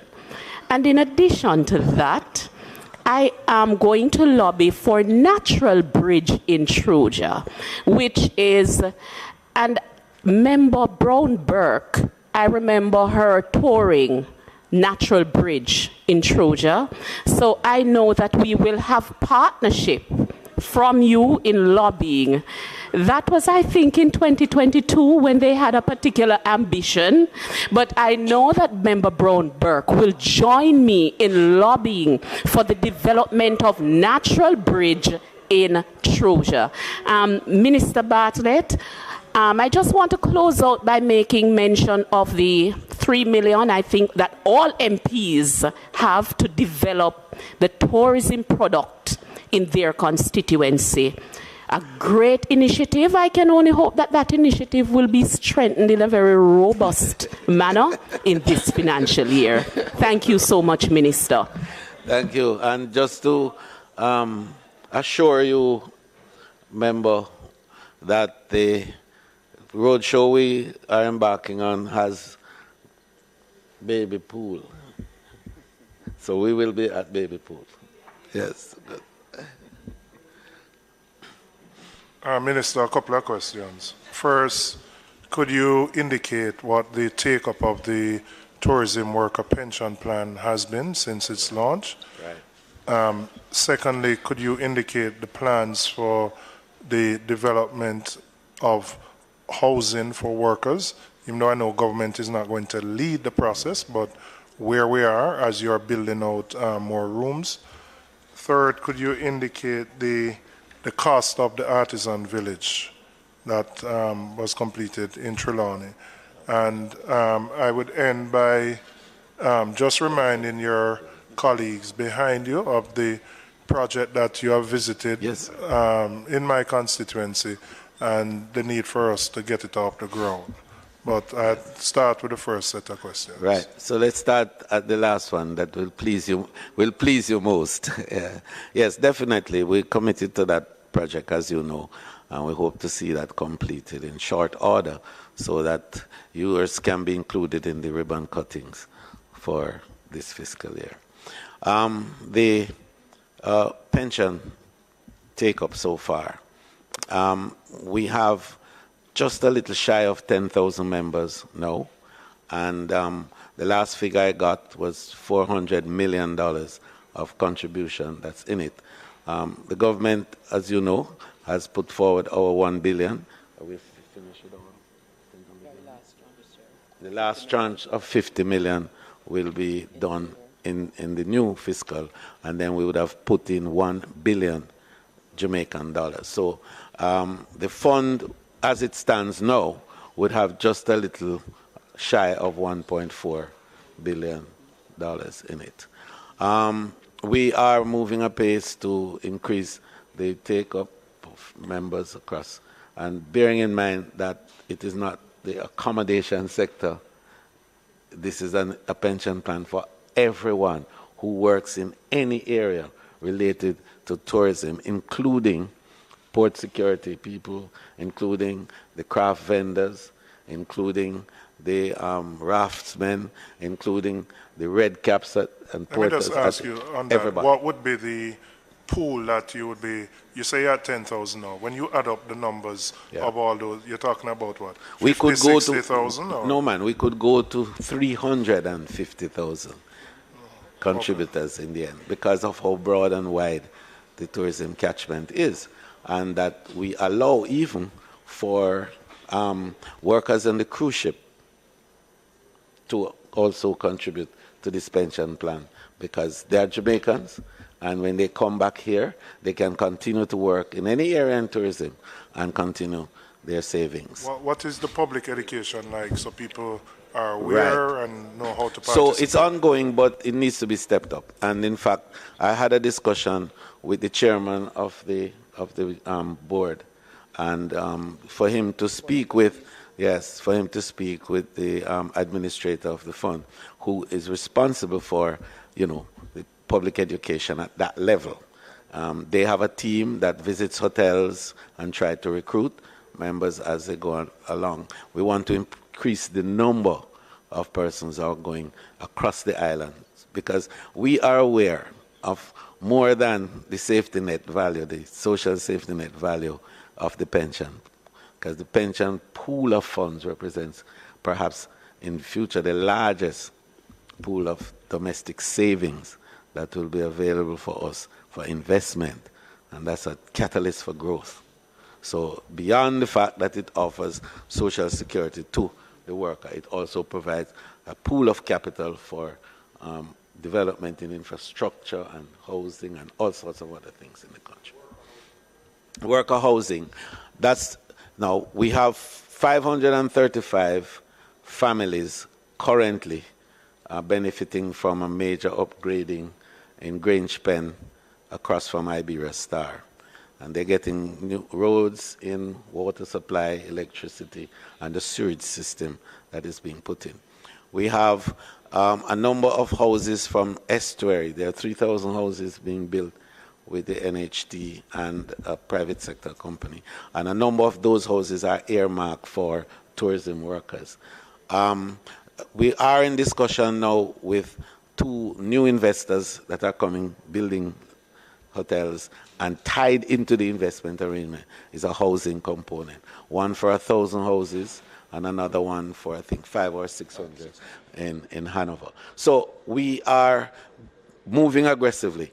And I have something that the PM and I have been working on, which we will announce in the budget, about another component that will enable affordable housing for hotel workers, particularly those at the very low end of the employment scale. Madam Chair? Oh, sorry, the artisan wage. Yeah, right. Yes, Member Hanno. So, one billion total. Yeah. Since 2017. Right. Right. Okay. So the cost overall has been about $1 billion Jamaican. The construction overall for 700, and the theming, which is really what gives the experiential component of it. And you will, when you go and you see, you have different themes representing the history and the culture of Trelawney and also of the ethnic groups that we have here and so on. So that will create its own bit of attraction to our visitors and Jamaicans alike that they come in. So the figure is $1 billion roughly, yes. Thank you, Madam Chair. If I could just crave your indulgence. Oh, sorry, just one more thing, and thanks for mentioning this. We want to urge MPs to help us with getting membership for the pension plan. It's a very, very critical and important thing. You know, only 10% of Jamaican workers have a pension plan. Only 10%.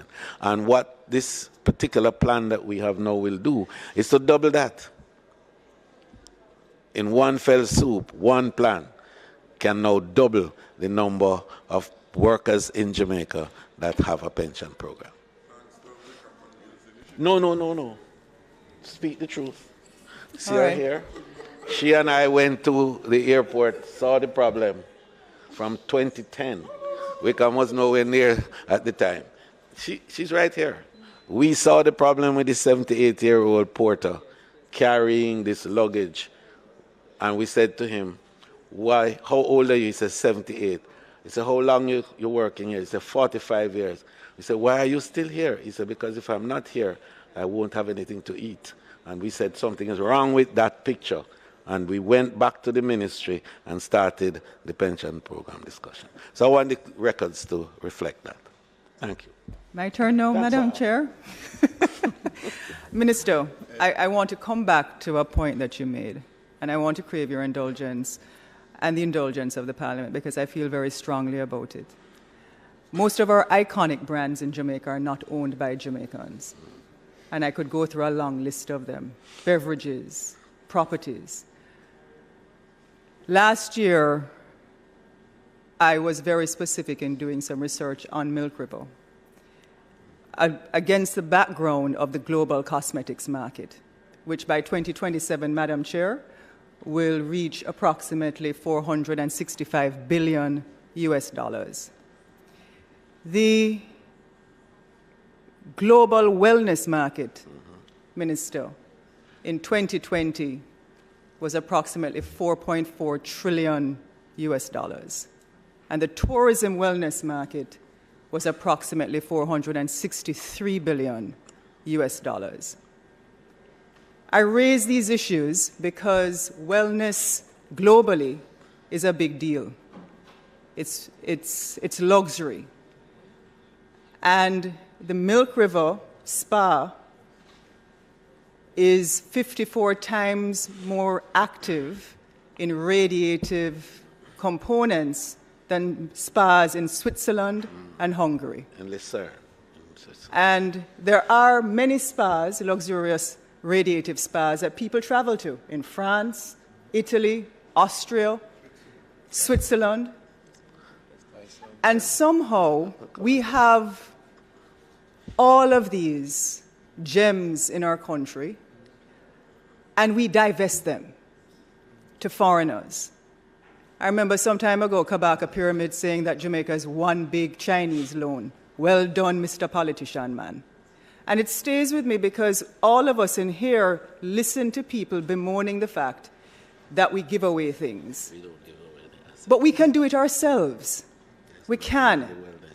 Right now, global cosmetic companies like La Mer, who is charging $900 US for a 3.4-ounce vial of serum, imports mineral components from over 48 countries. Israel, Minister Bartlett, has their own Dead Sea cosmetic company. Now, I'm not chastising any country, but I don't feel it is important, and I don't know what the deal looks like. That's why I am putting my fervent passion on the table this morning. I don't know what the components of that deal looks like, but I do not want Milk River or any other real treasure that we have in this country at this point to be divested, whether it is 49%, whether it is 51%. I believe that we can divest 51% to Jamaican owners. and the Jamaican people, and we can do it as a public-private sector partnership with Jamaicans. It must happen at some point. You talk about the tourism industry rebounding, and you and I are friends, and we talk about that all the time. But the majority of those profits don't stay in Jamaica because the management companies are owned overseas. So we have to have an honest conversation. Minister, I just ask you, I know you're going to announce things, but the Milk River Spa and the MP is on board. We have Bath. We have a number of other radiative spas. Jamaica needs to lead that in the world and become globally competitive in terms of mineral spas. We should be beating France, beating Switzerland, beating Austria, and beating Italy because we can. And I don't think, Minister, that we should be divesting it to any other foreign country besides our Jamaican nationals. Right, okay. So we begin by saying we have not said we are divesting it to anyone. We are saying someone has shown an interest. That has nothing to do with who and how the divestment process. The divestment is open to all Jamaicans. And we are putting out the RFP for everybody to participate. No question about it. So I hear your passion, and I share that passion greatly. But I'm saying, hold on, Minister. No, it should be a policy decision by the government. No, but to put out an RFP, we know how that go. We know how it go, Minister. Right? Some people can't put the 51%. There are going to be companies who can do it. Why can't we, as a Ministry of Tourism or as a government, say, look, we're structuring this deal for the Jamaican people? Let us say like an ESOP, like an employee share ownership, not the same thing, but put it in a package that Jamaicans can buy shares in the entity, raise money to build it out, and let's do it ourselves. It's not that difficult. I just want a point to be made that the state, as far as we are concerned, right, has no overpowering desire to enter into and to stay in the commanding heights of the economy. That's the preserve of the private sector. That's about your investment and the investments that are available for development. And so, we have established exactly what we want. And if you fit the bill in terms of what it is that we require, by all means, the issue of equity does not allow you to say, I want John and not Mary. I want Jane and not Tom. It is he who merits. And I want that principle to be appreciated. That merit is a standard by which equity can be appreciated. And let's do it. So I take your point well. If there are investors in Jamaica who please don't, no, yes, but don't prejudge my thinking. Because in fairness, if you see how we have been operating and the kind of arrangements that tourism has engaged in the last 5 years in particular, it's driving towards having more local involvement in the industry through the ownership of the supply side. And you have been concerned about the demand side. The demand side we control. We are strong in the demand. 4.3 million visitors coming. That's strong demand. But whose food are they eating? Right? Whose experiences are they consuming? That's right. That's our job. And that is what we've been pushing. That's why we put $1 billion in Exim Bank to, for example, provide loans at 4.5% for the small and medium tourism enterprises to assist them in building capacity to build more experiences for tourism. Because the more experiences a destination has, is the more revenue will flow and the higher the retention level. So understand that tourism has a pyramid. At the top of the apex, you can't fight that. That's the airlines and the travel people and purveyors who bring cruise ship owners and so on. We can't go there. In the second tier, at the middle of the triangle, are the tour operators and DMCs, who are the ones who contract with hotels to bring people from all over the world here. You can't go there. At the bottom is all of us, and that's where the consumption is. That's where the 9.1 trillion US dollars that was spent in 2019 is. And it's our job to own it. And we can own it, and we must invest in the supply side.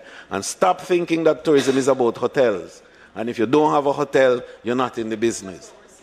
So I just want you to know we're clear about that. And our policy, that's what the direction that our policy has taken. And for good measure, we are now seeing.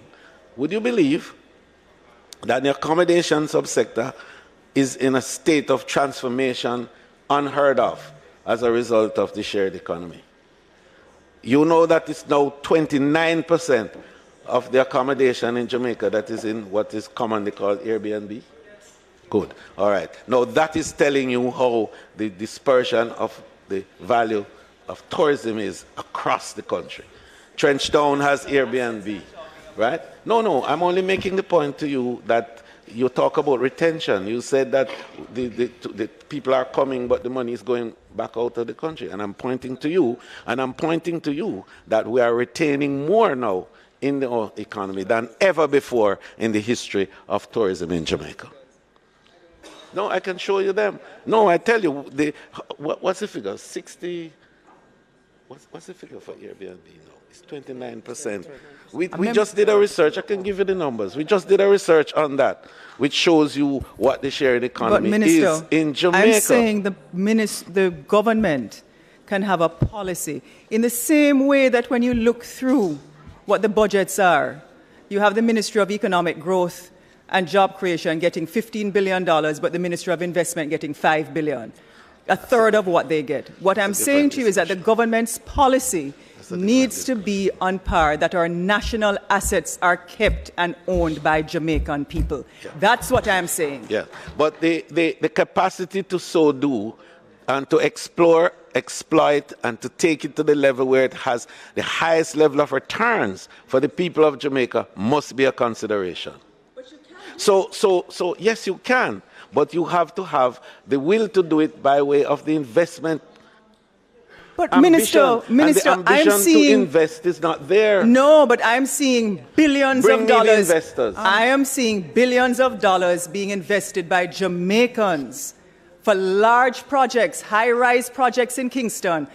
I'm seeing where they're being opened, and you're telling me that we can't find Jamaicans to invest? Look, but we don't have a control over that. No, in all fairness, member, and I appreciate your passion with this, and I understand clearly where you're going. But I just want you to know that we don't control the decision of investors into what areas they invest in. We put out before you a range of options, and you make your choice because you have your own business models that guide how you invest your money, and it also determines your ROI. Minister, so that's up to Minister, Member Hannah, Minister, we're going down the wrong road. Yes. I would like for us to stick to the pages as it relates to the expenditures that we're here to discuss. Fine.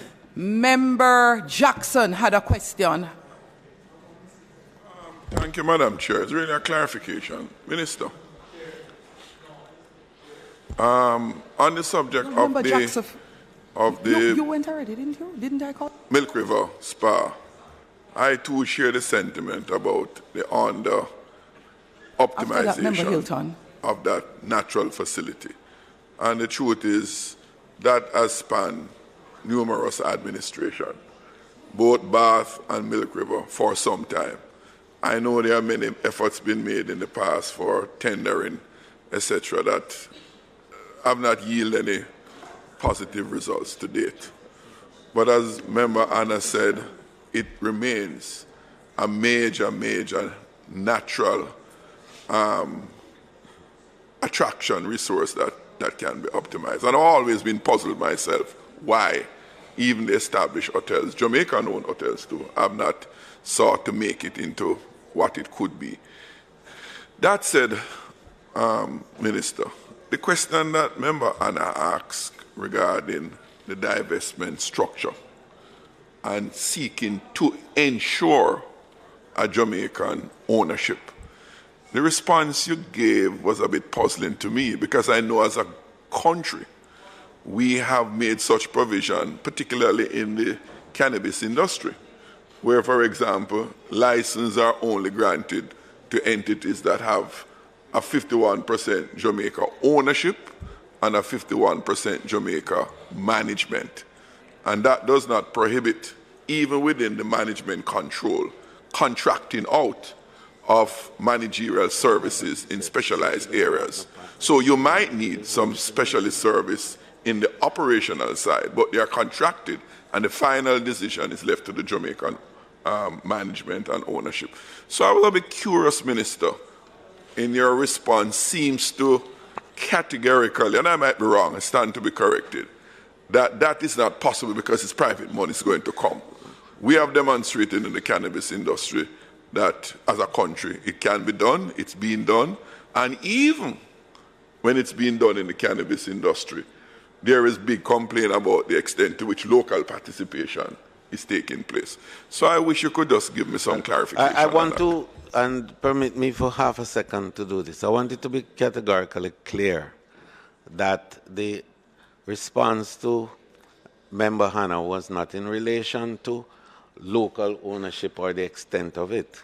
I think her point was that we should not have any 51% or 49% spread with foreign and local. We should go totally for Jamaican ownership. And I think that that's an ideal that we want to have. And we all share that. But how practical that is in terms of the type of investments, the return on investment anticipated over a period of time, and what time. And one of the things about building out national assets of this type, the return on investment is slow and longer and requires strong, what we call deep pocket investors. And so we have to appreciate the nature of these kind of investments. One of the reasons, for example, that Port Royal is not as developed yet as it is that same reason. What is required to do it? For example, you know, if you look at, say, the Plaza Hotel in New York, I'll just give you an example. That had to be invested by a foundation, a family foundation with huge pocket that had a return of over 30 years. So what I'm trying to say to you is that landmark investments of those nature, right, are not done overnight. And they are requiring very hard and heavy capital expenditure that returns on investment are not expected immediately. So we are with you. I just want that point to be made. We are with you in terms of that ideal. And you find me the investor, the local investor who is ready to take it up and carry it through, and you have my full 100% backing. Member Hilton. Member Hilton. Me know. Okay, so go ahead, please. Yes. Yeah, Minister, thank you.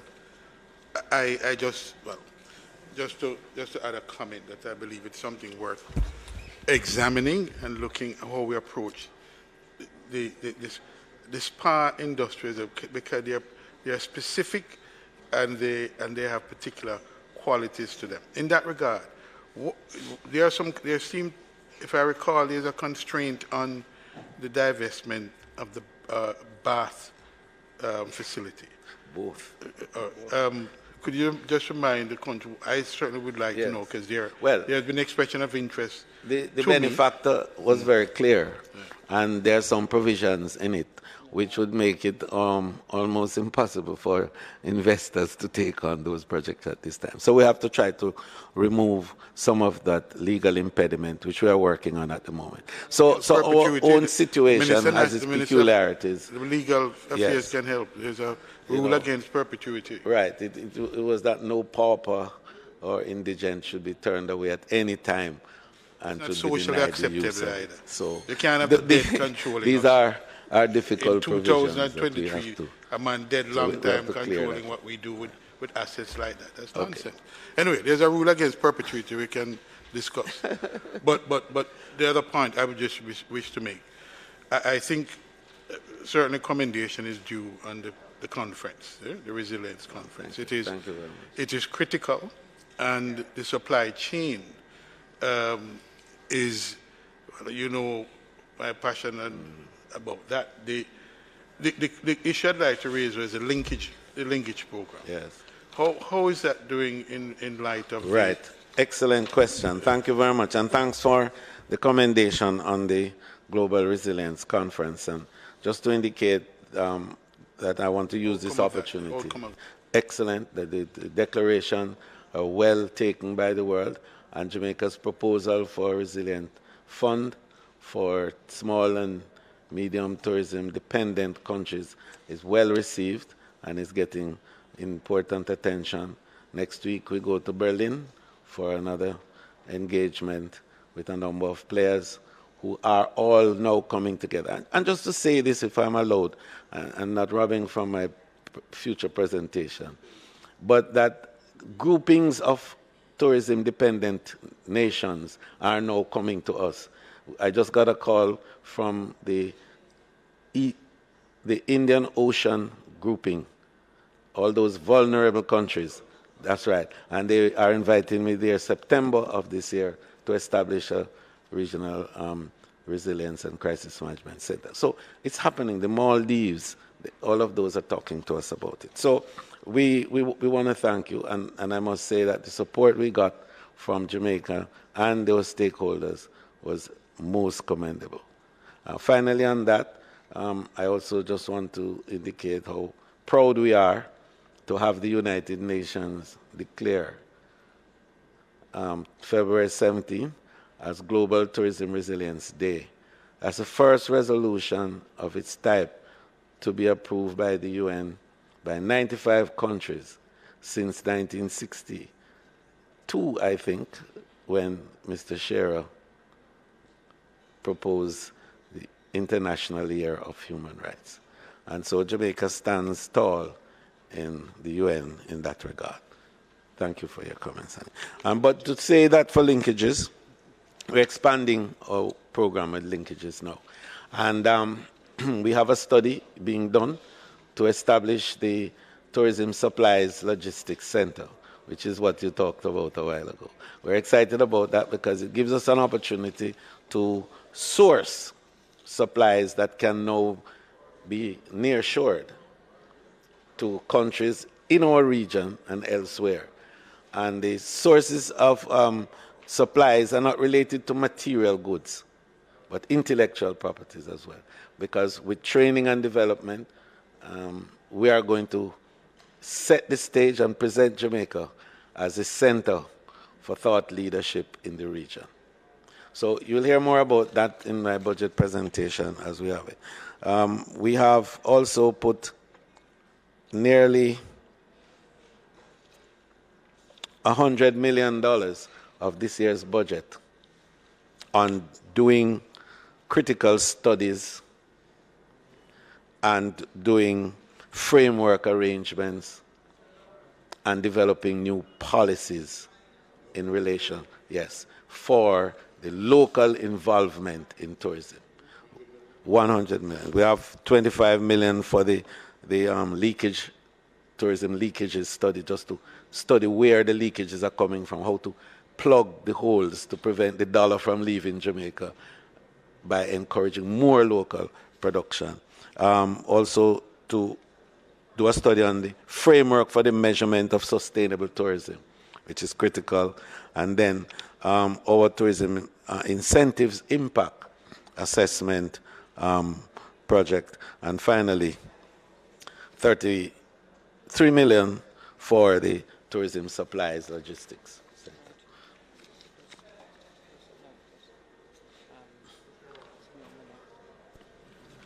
Member Nita Garvey, Member Miller, Member... I'm sorry, and the Innovation Incubator. Yes. I could not omit that one. Minister, I'm not seeking to begrudge anybody of any things that them get. No, me not grudgeful. Me not bad mind either. However, remember, your ministry would have come to Sligoville in 2015 and did a full study of the area, including all of the possible heritage sites, given that Sligoville is Jamaica's first free village.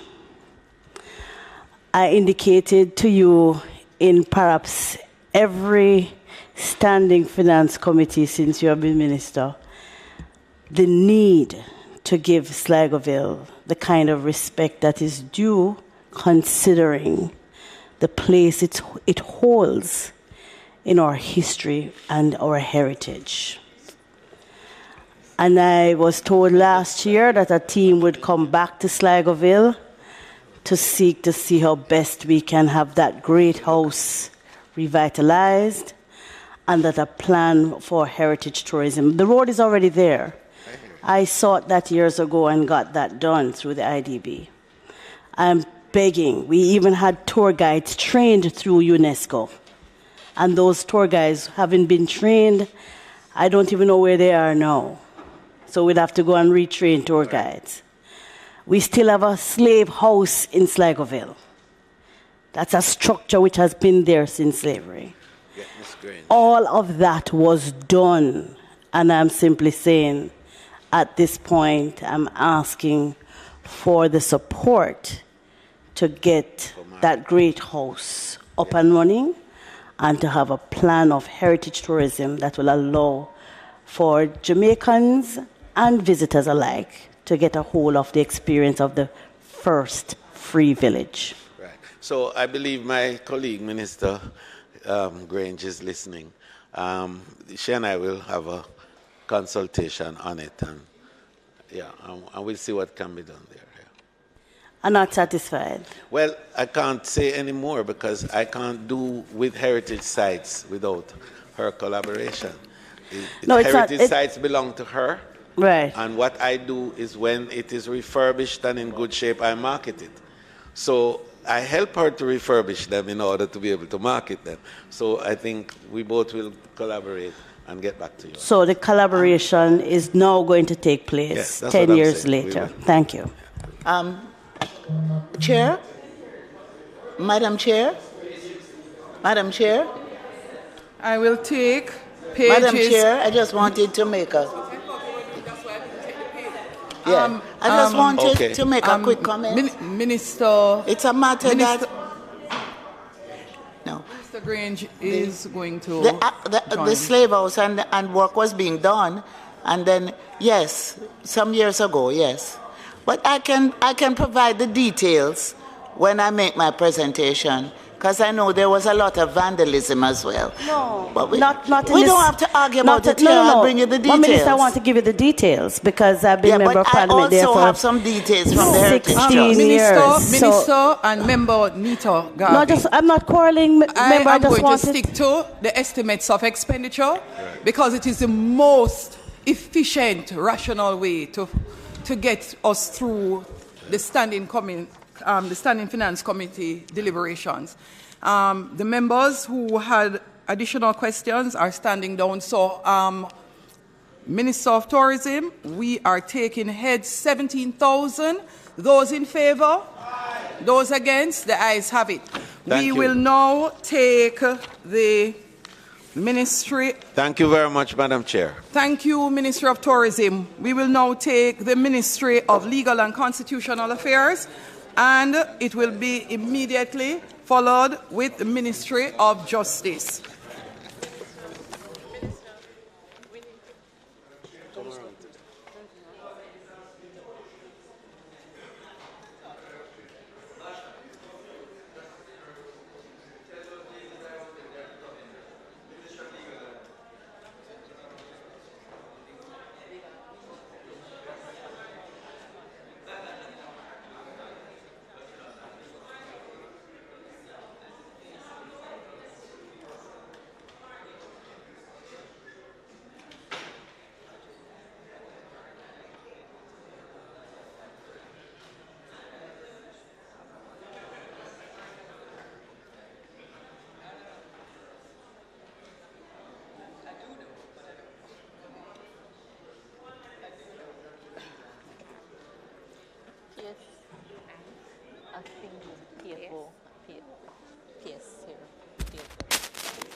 27. After National Security Trust Corporation.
Good morning, everyone.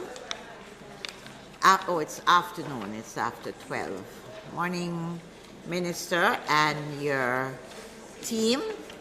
Welcome to sitting of Parliament. I'm going to invite you, if there are any opening remarks, to share with us. Thank you, Madam Chair. The Ministry of Legal and Constitutional Affairs. As Minister, I am joined by Permanent Secretary Mr. Wayne O. Robertson. To my left, the Principal Financial Officer, Ms. Shalene Rennie,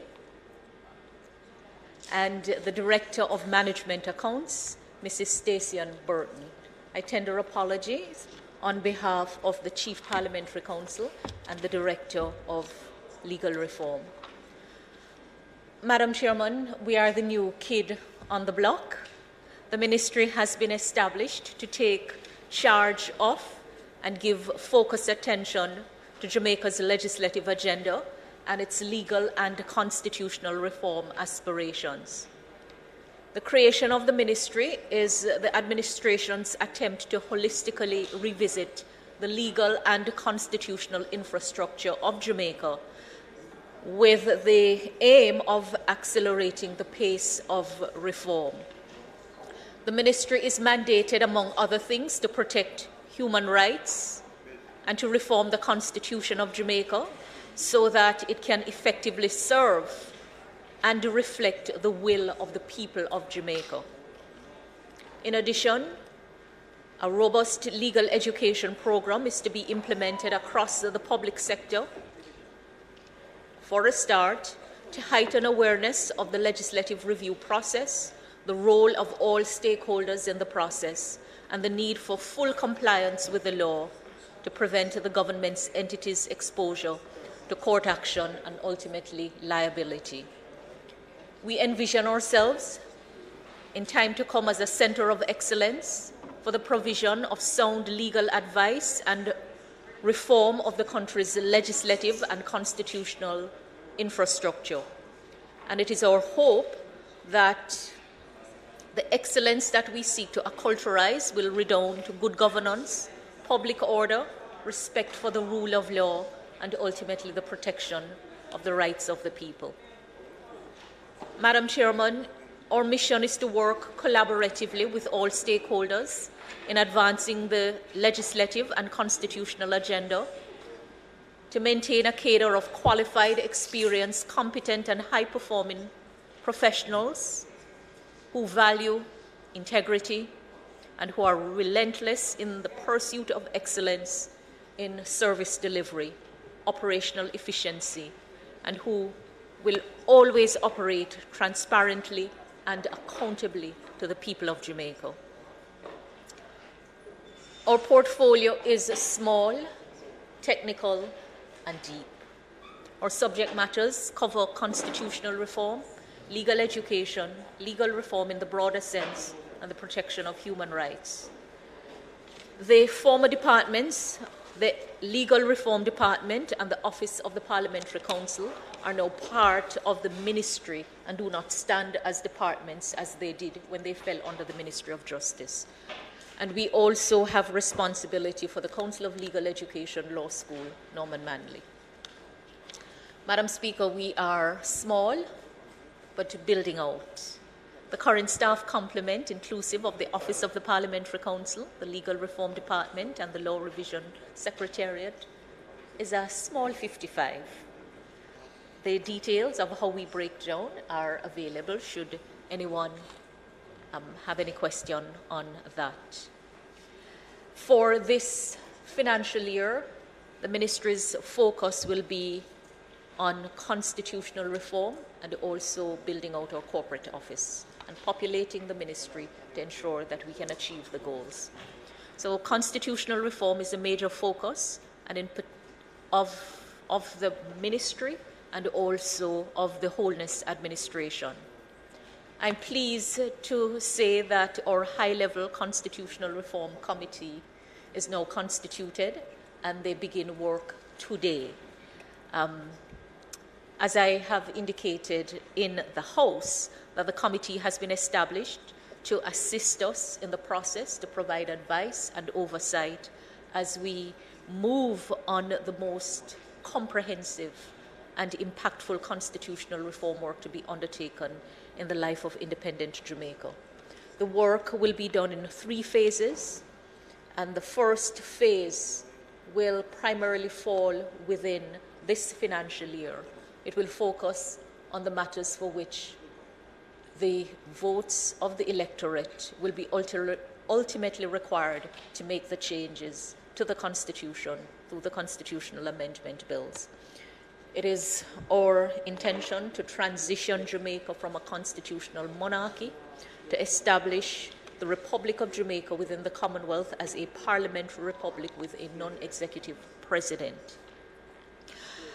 The second phase of the work we anticipate from the ministry will be more colourful than the first, though from all indications we are unable to predict. I think as we roll out, more interest will be generated because the work to be done is life-altering on a personal level and at the corporate national level.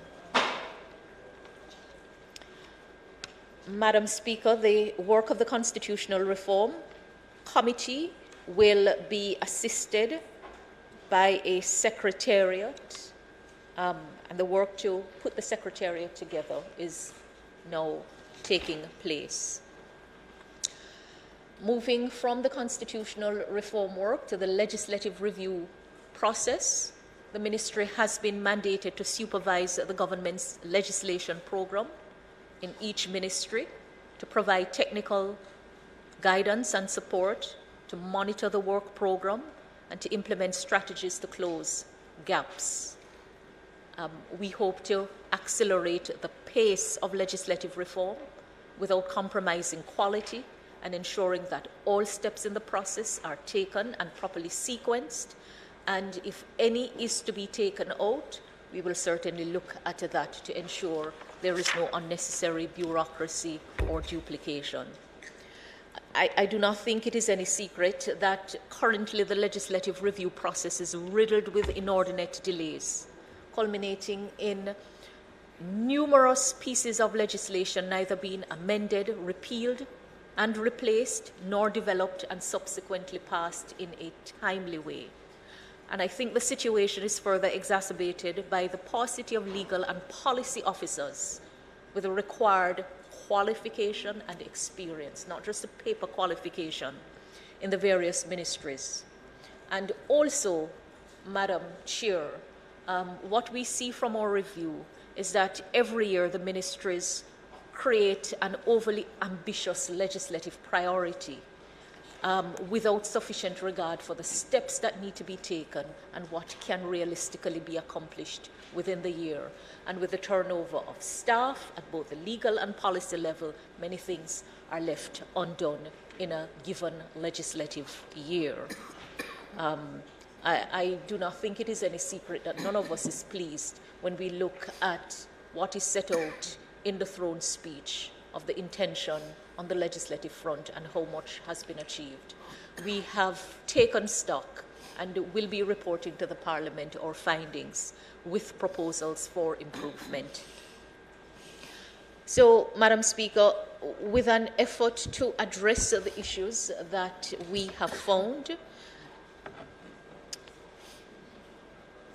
Cabinet approved the establishment of legislative teams in each ministry to include relevant policy officers, relevant legal officers, relevant senior officers at the level of Chief Technical Director, Principal Director, or Senior Director, responsible for working closely with the relevant policy and legal officers, other policy and legal officers within the ministry, to provide oversight of the legislation program. As part of the work, also to strengthen inter-ministry collaboration to advance the legislative agenda.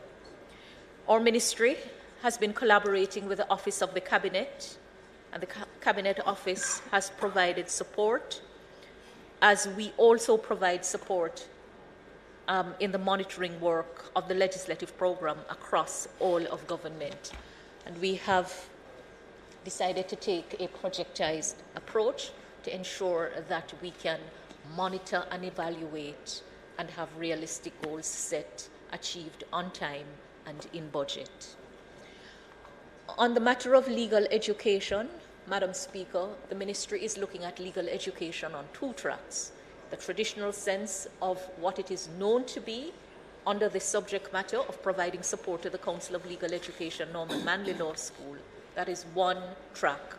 But in the other sense, it will be about educating government for a start on the laws and the processes. The work that needs to be done to modernize the legal and constitutional infrastructure is huge. The complaints about delay, unfairness, unnecessary bureaucracy, inconsistent and incoherent policies are heard. And we have begun the work to unknot the knottiness that exists in government, that result in so much complaint and so many points of grievance in the people that we are called upon to serve. Madam Speaker, we are also looking at a legislative production management system. I would have spoken about that in the last year. The work will continue in this financial year. The online portal for the laws of Jamaica is also work in progress. The Ministry has partnered with JAMPRO to introduce an e-portal, building on work that was being done by the Ministry of Justice. We are assisted with funding by the World Bank Group under Component 1 of the Foundation for Competitiveness and Growth Project. And just to say that sometimes there is a tendency to believe that because a project is assisted by external donors, we do not have a fair share of responsibility for the resources to be used. It is my hope that in time, even the budget process itself will be looked at in a new and different way, and the rules around budgeting will be crafted to ensure that the objectives that are set across government can be properly resourced, that the institutions are resourced, and that we really can be better positioned and enabled to achieve the goals that we have set in service of the people. Turning to, Madam Speaker, our corporate office has been the major sore point for us. We secured a building, but the work has been very slow to build it out. And we have been relying on the National Works Agency and the Ministry of Local Government and Rural Development for technical assistance. And we are in discussion with both entities on the work being done. So turning now to the 23-24 estimates of expenditure. We have, for the estimate of expenditure, it's broken down between salaries and programs. They total just over 875 million, with just over 576 for programs and just under 299 million for salaries. We have further breakdown in terms of the main items being supported, starting with the executive direction and administration program with an approved budget of just over 290 million. For the constitutional and legislative reform under the legal reform department, just a tad over 106 million. For the drafting of bills and subsidiary legislation, which involve the work of the Office of Parliamentary Counsel, just under 179 million. For the dissemination of legislative information, this is the work done through the Law Revision Secretariat, just under 24.5 million. And in respect of our support to the Norman Manley Law School through subvention, under the legal education and development subject matter, it's just a little over 276 million. I will pause here to take questions.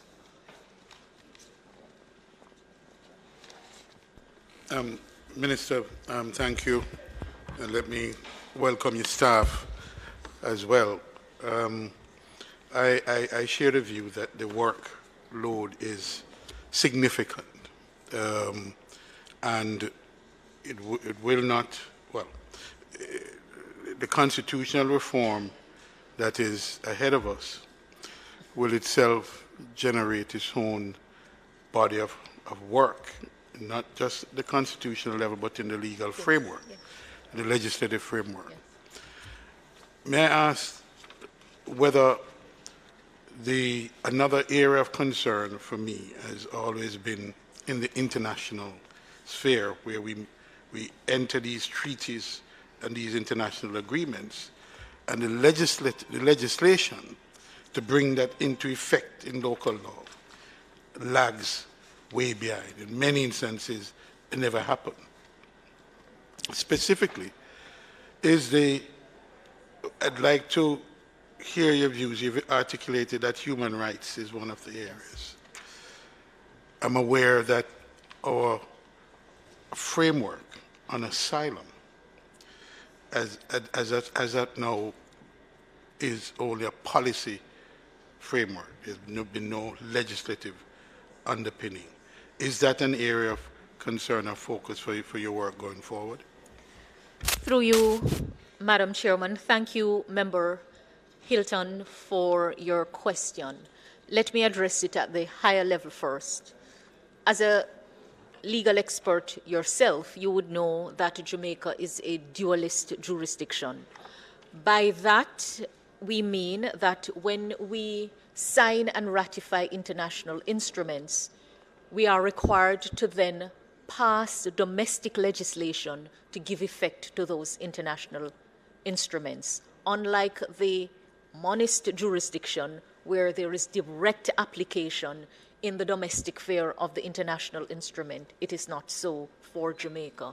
And you are right that very often the work that needs to be done to implement domestically the international instrument lags behind the signing and ratification.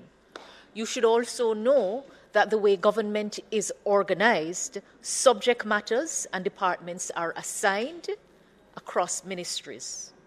The subject matter of asylum is not assigned to the Ministry of Legal and Constitutional Affairs, but the subject matter touches on important human rights that are guaranteed in the Charter of Fundamental Rights and Freedom in the Constitution. And so there has to be a cross-cutting approach to any specific issue, which requires clarity at the policy level, for which the Cabinet would be charged with responsibility, and in turn, Cabinet's collective responsibility to the Parliament and any legislative step that needs to be taken. So I do not know of any specific issue, but I suspect because you practice in the international law arena, you may have something. I welcome any correspondence from you that would better enable me to make an assessment of what needs to be done and to provide advice to the rest of government on it.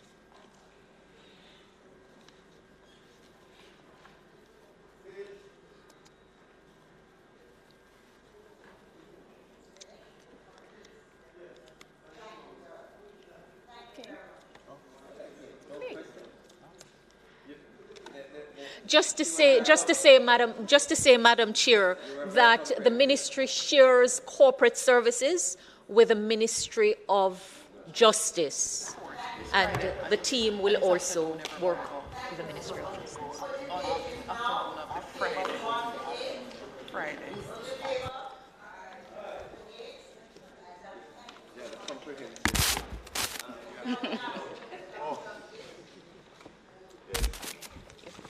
Thank you. You're welcome. Thank you for your question.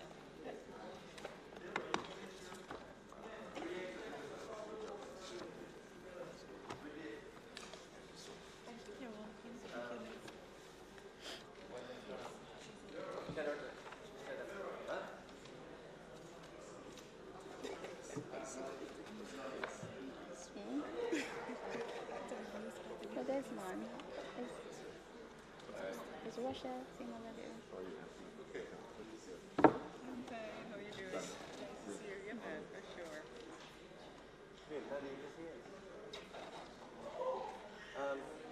Please, see if you see my place outside. Just see if you see.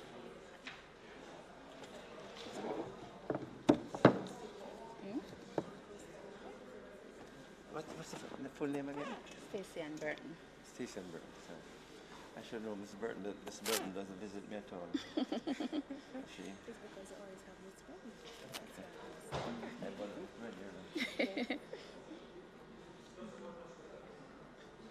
Could you give me the name? Management. I will PS write them down out there. PS write down the names. You write down the names for Minister. Tell me quickly. Oh, you have everything. Each minister remember admin Jen to mention some. Yeah. Is admin Jen? Welcome, Minister, and your team. Happy to have you. I hope you have some brief opening remarks for us.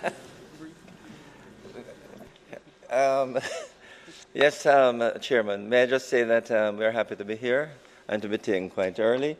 We were only told an hour ago that we should make ourselves available, so we are available.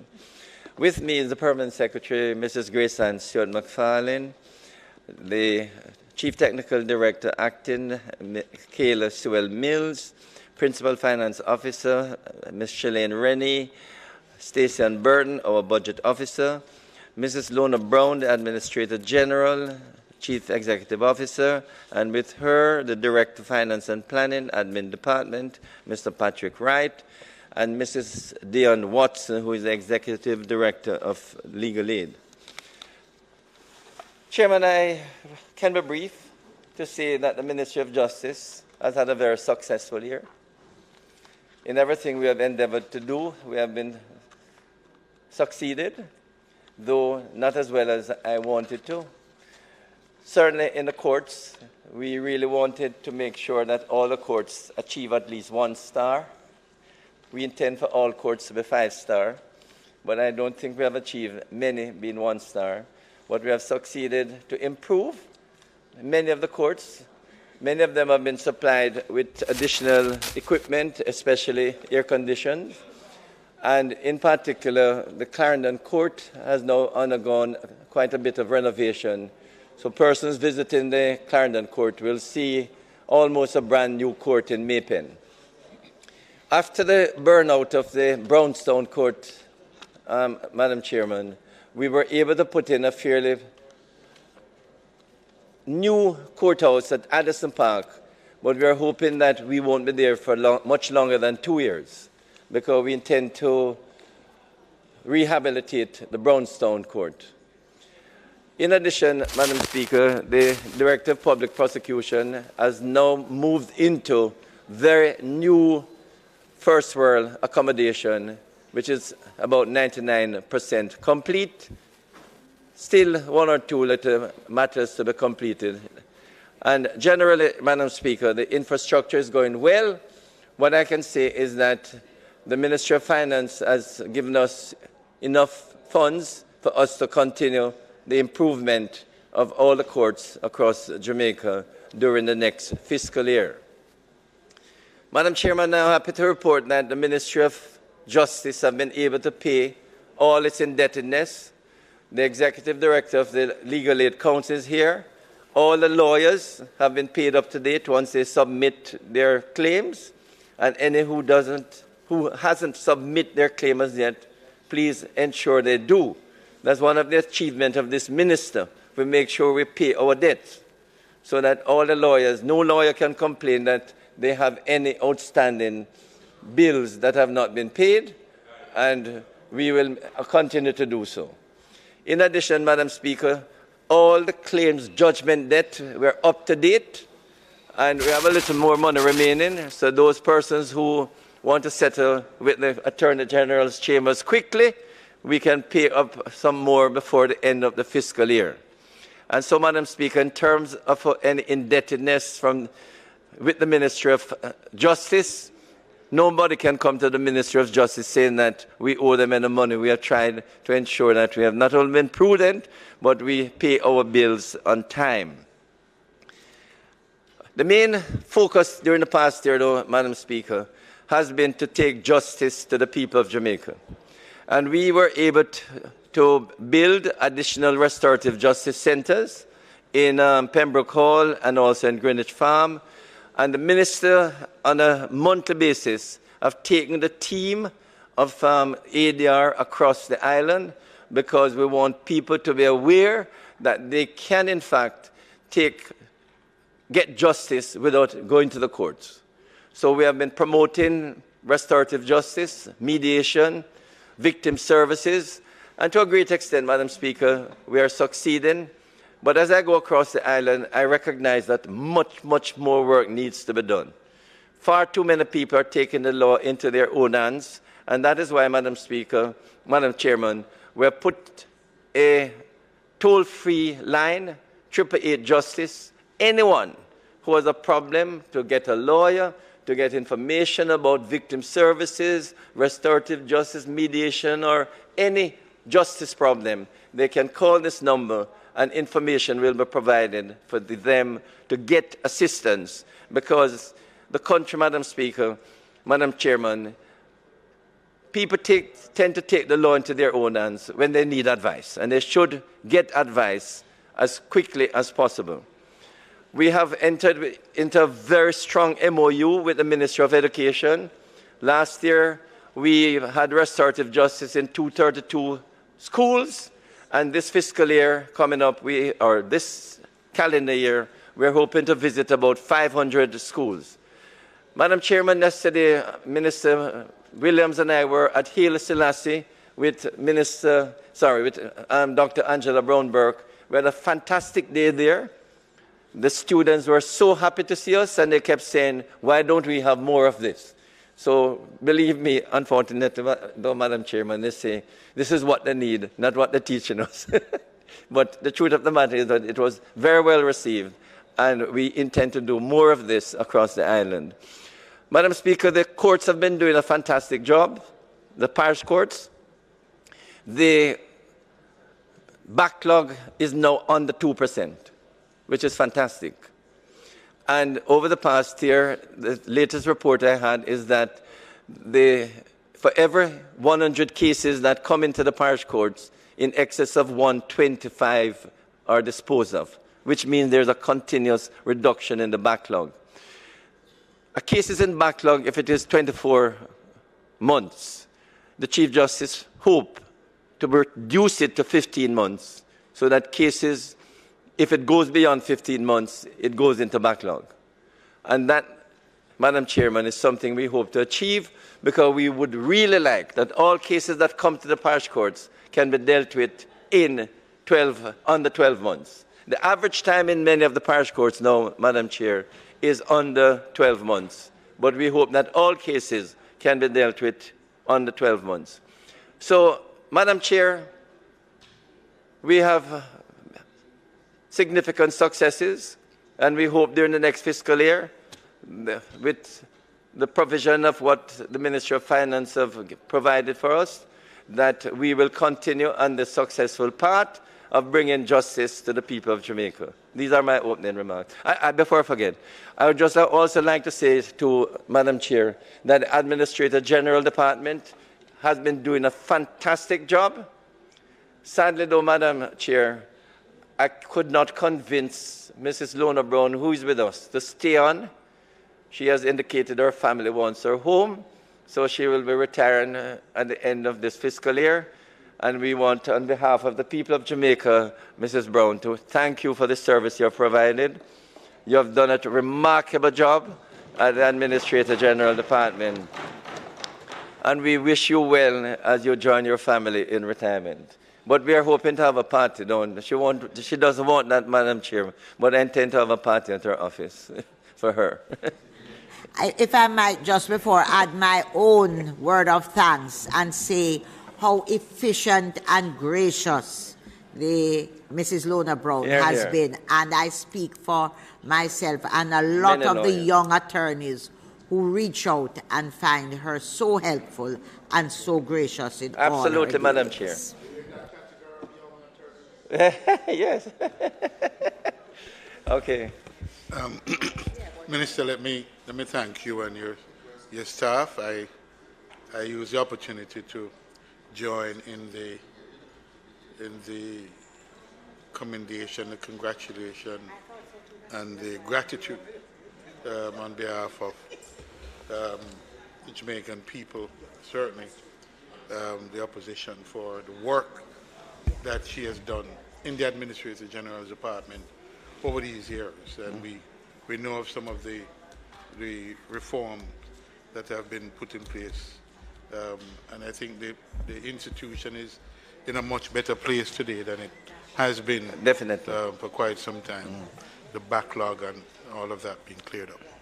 But let me ask you, Minister, I just have one comment to make, and that is, how have you, as Minister, decided to address this issue of the need for a code of conduct for our judges? I think that is out of my pay grade. That's the first thing. I think you'll appreciate that as Minister, I respect the separation of powers. No, let me acknowledge, you will never hear me, you will never hear me being accused of interfering with the judiciary. I can speak broadly and say that I'm not happy that there are still outstanding judgments. And when I say outstanding judgments, that, we really would like all judgments to be done. And I do it every now and then to say, but when it comes, your question is a code of conduct for the judges. I can speak broadly to say, but I don't think it is appropriate at this time for me to speak about the code of conduct, because the judges themselves do have a code of conduct. They do. And it is on their website. Yeah, no, but they police themselves. You see, there's no way I could be able to dictate to the judges how they must behave. Yeah. Other jurisdiction, and it's not about dictation for those who don't understand. It's not about dictation to the judges. The fact, though, is that I'm surprised here that there's a code of what is that, and that is generally regarded as a code of conduct among the judges. Oh yes, no. If you go on their website, you will see codes of conduct. And they not only that, they also look at the Latimer rules. And that is for what? That is for the judiciary in general or specific? In general. You can't go specific. How could you go specific? No. I'm speaking about a court of appeals, Or they've just done it Generally, for all how judges must behave when they adjudicate. So in your view, there's no need for any such code of conduct? It would be inappropriate for me to, as Minister of Justice, to do so, even if I have a disagreement with a judge. No, I'm not. And first of all, it can't come down to a disagreement with a judge. It is as a broader framework. The question is, you're saying that the one exists. Yes. A code of conduct exists. Oh, yeah. No, the question is whether a code of conduct exists for judges. Of course it exists. They do.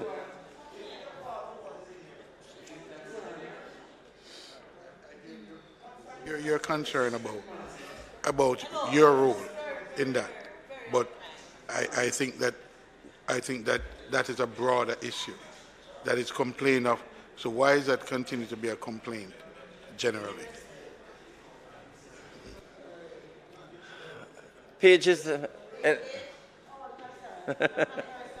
Madam Chair, if you allow just one other general question.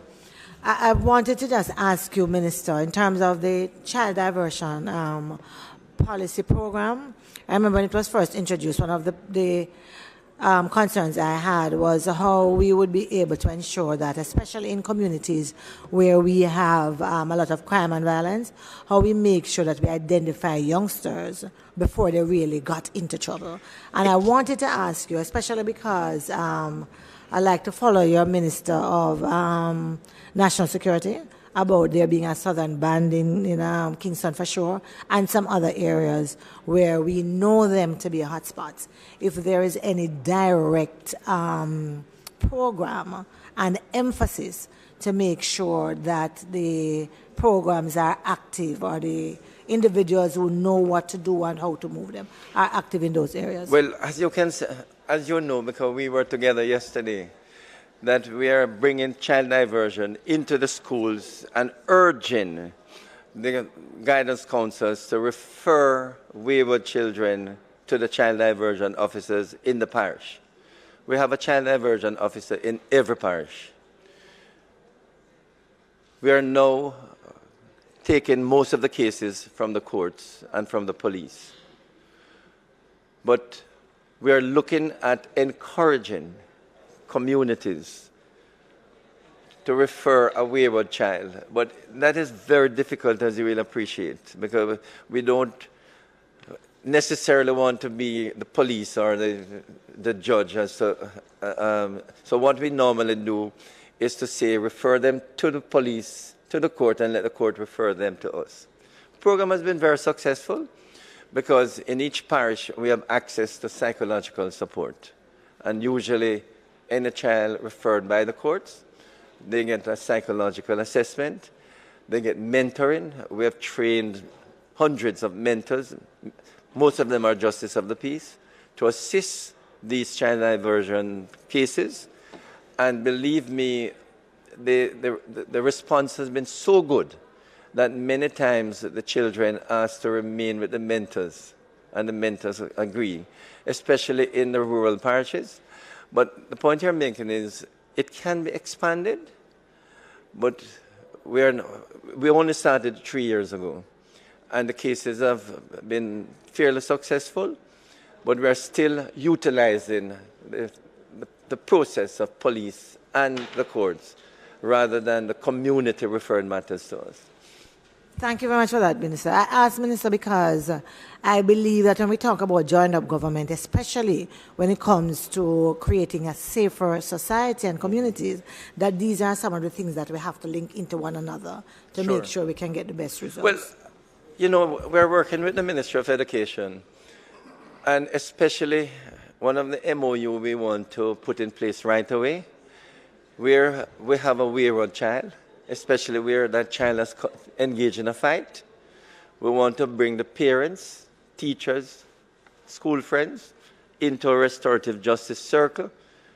And in fact, that will be the basis of that child returning to school, because we want it to be settled before they go back to school. So that MOU will shortly be announced. And as you can see, and you were with us yesterday, how well received the programs have been in the schools. and I get that program being well received across Jamaica, and we're really, really hoping that we can visit. Yesterday, Minister Williams said we need to visit more schools. I said yes. So, and we intend to do that during the next fiscal year.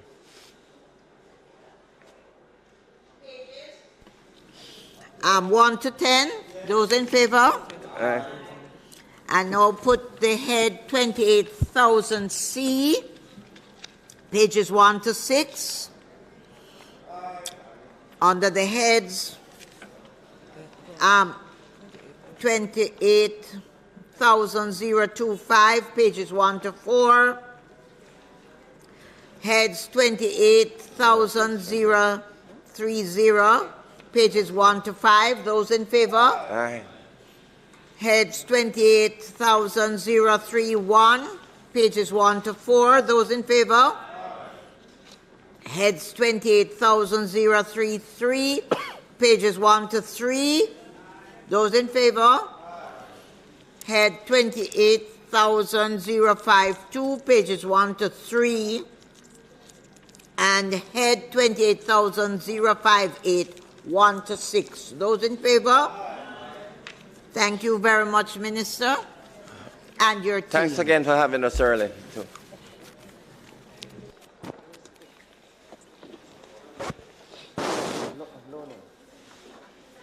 Don't sit. Let me buy a drink.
Want to welcome the ministers who are here and the teams that are with them, and move straight into it. Ministers, I'm giving both of you or either of you an opportunity to do some opening remarks. Thank you, Madam Speaker. Welcome, Pierce. Thank you, Madam Speaker. We have here the Permanent Secretary, the Minister, my co-minister, and the team from the Ministry of Economic Growth, Ministry and agencies. This year we are seeing a 30% increase in the amount of money being made available to assist in delivering on our mandate on the Ministry of Works portfolio. We are particularly pleased with the increased allocation under the Bridge Development and Construction Aid. Through this increased allocation, we intend to target bridges for reconstruction, including those at Craig Mill, Troy in Trelawney, Spring Village in St. Catherine, Shoebury, Longwood in Westmoreland, Southwood in Clarendon, Landway in St. Thomas. We also intend to undertake much-needed maintenance work on selected structures across the island. The Ministry intends to ensure that the connectivity between communities is either returned to its optimum or is issued. The list also includes Border Bridge in St. Elizabeth and the border of St. Elizabeth and Westmoreland, Guanama Vale in St. Catherine, Alley Bridge in Clarendon, Junction Bridge in St. Anne, the bridge rails at Tatchwalk in St. Anne, and the Magawa Bridge in St. Mary.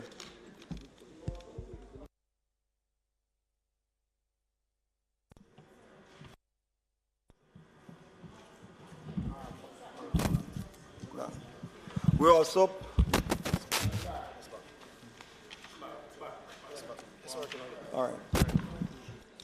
We're also pleased to receive additional resources on the Traffic Management and Control Aid.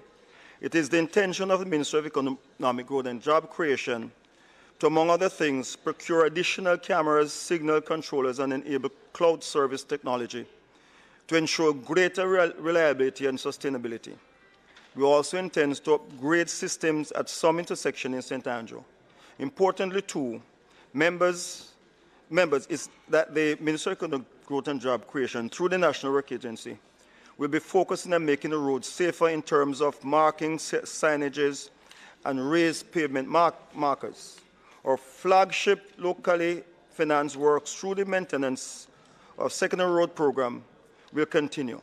The slight increase that we have received will be used to continue improvements started in several sections of the island where required works had to be phased due to the inadequate funding. River training, gully cleaning, and disaster mitigation are also critical to each member of this House, and we will continue on that.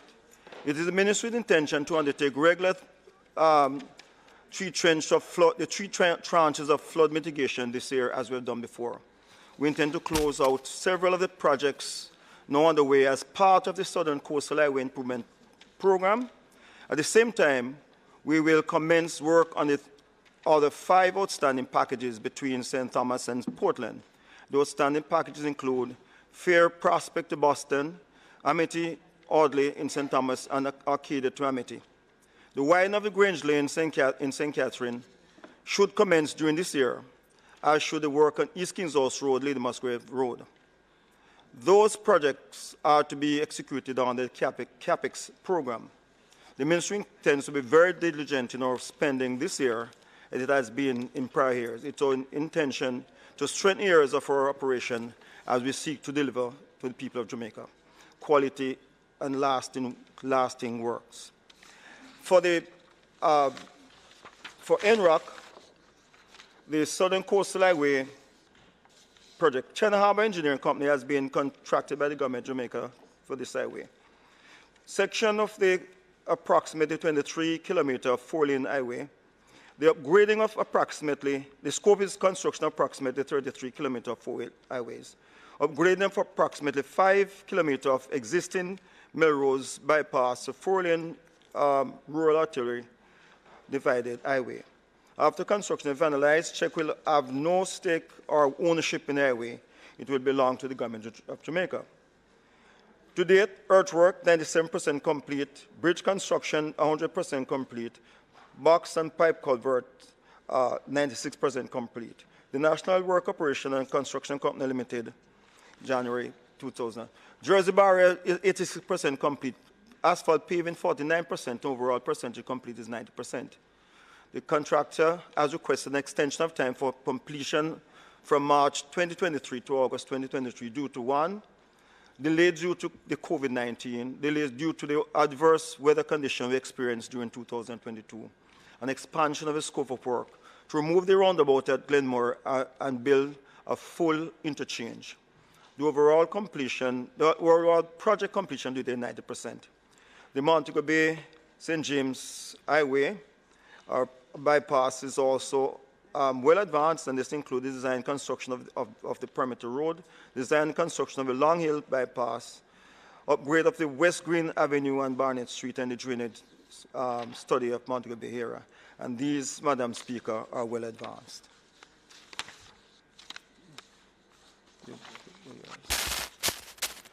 Thank you, Minister. For my part, Madam Speaker, the areas of responsibility assigned to me include the water portfolios, environment, and indeed climate change. We come to you at a time where in November of last year we had 62% of our 30-year average rainfall. In December we had 47% of our 30-year average rainfall. And in January we had 32% of our average rainfall. Now, quite frankly, it is on the back of significant investment in NRW and in secondary storage capacity nationally that would have saved us from having water lockoffs as early as Christmas. The reason the restrictions have been delayed is because of the increased capacity based on capital works done over the last 3 to 4 years. Madam Speaker, we bring this year a budget which sees an increase of some $3+ billion in capital works, up from the $4 billion last year. We would have spent more money last year on capital works and on water systems, but there was disruption to the global supply chains which affected deliveries of pipes and indeed pumps. But this year we expect to increase delivery of projects right across the length and breadth of Jamaica. The larger projects will include the new Port Royal distribution main replacement, the ferry to Rock Pond in St. Andrew, indeed Stanton Terrace to Montgomery Corner in Cavaliers. We will also continue the investment in the Greater Mandeville water system, and of course several larger projects will be announced by the Prime Minister when he speaks to the House on March 16th.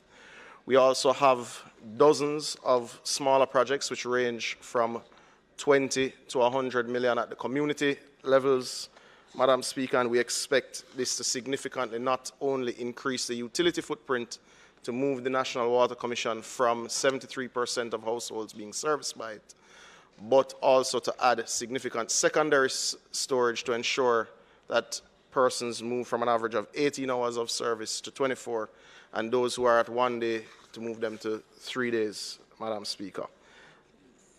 And within the environment portfolio and climate change portfolio, we continue to do the work to ensure there is significant investment in resilience and that indeed we are better prepared to deal with the changing climate, which I think is apparent to all. I thank you.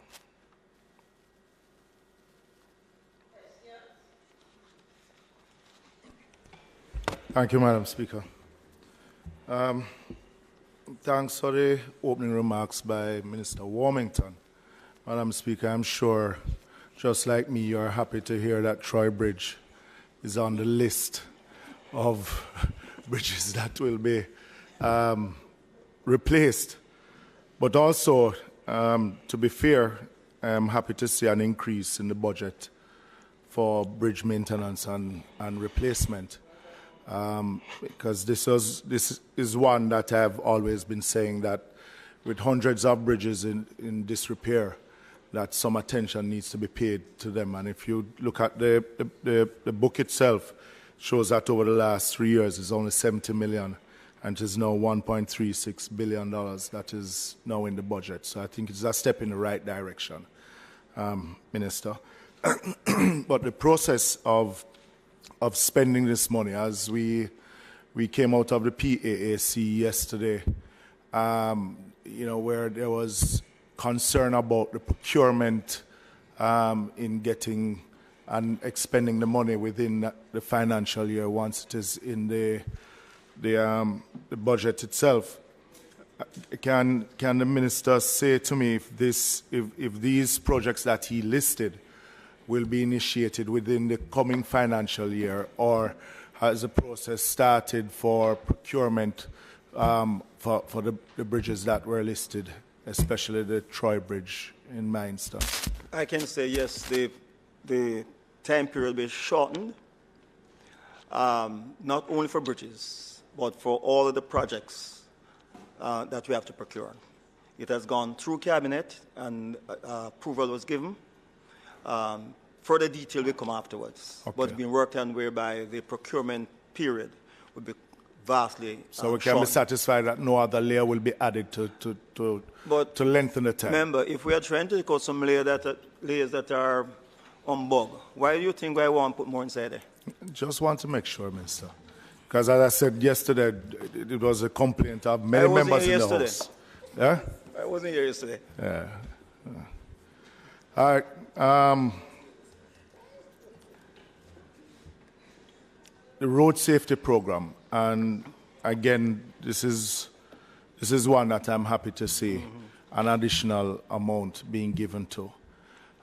Seeing the carnage on the roads last year, and that's some promotion. But what I'm wanting to find out in the debate with the new Road Traffic Act itself, I know I'm looking within the Ministry of Transport also, that I have not seen anything to deal with promotion or any public education to deal with the Road Traffic Act itself, which was promised. All right, this is centralized and that is being done through OPM. It is going to be done through the Office of the Prime Road Minister. safety. Out of this 500 million? The public education of the road safety will be done through OPM. No. Paid for by transport. Yeah, it will be paid for by transport driven by the OPM. Which one of them are you talking about? Which one? The road safety. No, I spoke about road safety here, which you have in the budget here. And I'm speaking about the public education for the new public road traffic. education is through OPM, but this road safety, for marking on our rest of those stuff. All right. Well, we'll get to see that. The Lengthman program is $500 million. This is the third year of it in the budget. First year it was somewhat because of the COVID. I think the money was reassigned. And in the last financial year, what can the minister remind me of the roads that this Lengthman program? What? Last year? Yes. Last year was reassigned million. also, and it came to all of you as members of Sorry? Parliament. All of you got it last year in different form. It was reassigned, not just Lengthman. But you got all that increase last year. The mitigation. Man. Yeah, you got all that. You see a big increase in your stuff last year, didn't you? Minister. Well, yeah, man, you asked a question, let me answer, man. So that's what the situation. I'm not quarreling. You asked a question, he's answering for me. So you want assurance it's going to be done this year?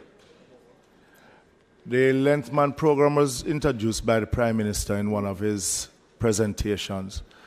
That it would have been, I think, Washington Boulevard to Spanish Town, and I think 3 roads were named. So I'm just trying to inquire if they were done. Because some of these roads, Lengthman, that I understand, would have been at least keeping them in certain order with bushing, and some road patching would have been done. So I just wanted to know if the project was initiated and if they were the same corridors that was proposed in the program itself, and what was the result of it. Because if I'm to use the Washington Boulevard as an example, I think it's one bushing cycle that went through with that, which was in December. So I'm inquiring if the program was a success, was it a failure, no, and will it be expanded? You know it wasn't a failure. You know it wasn't initiated. But it wasn't a success. Go on, You Minister. know it wasn't started because of various reasons, but I give you the assurance it will be implemented. So the this year. $500 million that was in last year's budget was reallocated again? Yes. Okay. I just said that. It was.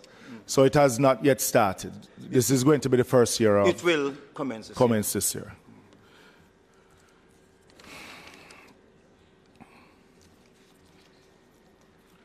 The page 19,011 on the traffic management control, 239 million to facilitate activities under the street light transfer program. Can you just elaborate what is the street light transfer program? Yeah. This is a payment to JPS.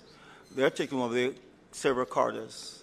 The one in Montego Bay, what is his name? The Elegant Corridor. You have Montview Avenue also. And others. 19,011. So there's an agreement for JPS to take over those roads that were done, those lighting that were installed by the NWA and be maintained by us. So they'll be taking them over. So this 239 will be spent on what? Because those streetlights were already installed. But they have to upgrade also. And this is only part of it. It will be paid for over, 2 or 3 years? Which ones has to be upgraded? All of them. Because we don't have the expertise. We put them up. They need to upgrade and whatever you change and what type of light you have. To LED and all Or of is it those. that we put up the... No, so the ones on Mandela is part of it too, right? But weren't those just put up recently? No, Mandela is not part of this. All right. Which All other the ones? projects we're doing. I can't remember all of them. But I'll give Montego them to Bay you. Elegant Corridor is Montego one. Avenue, you know.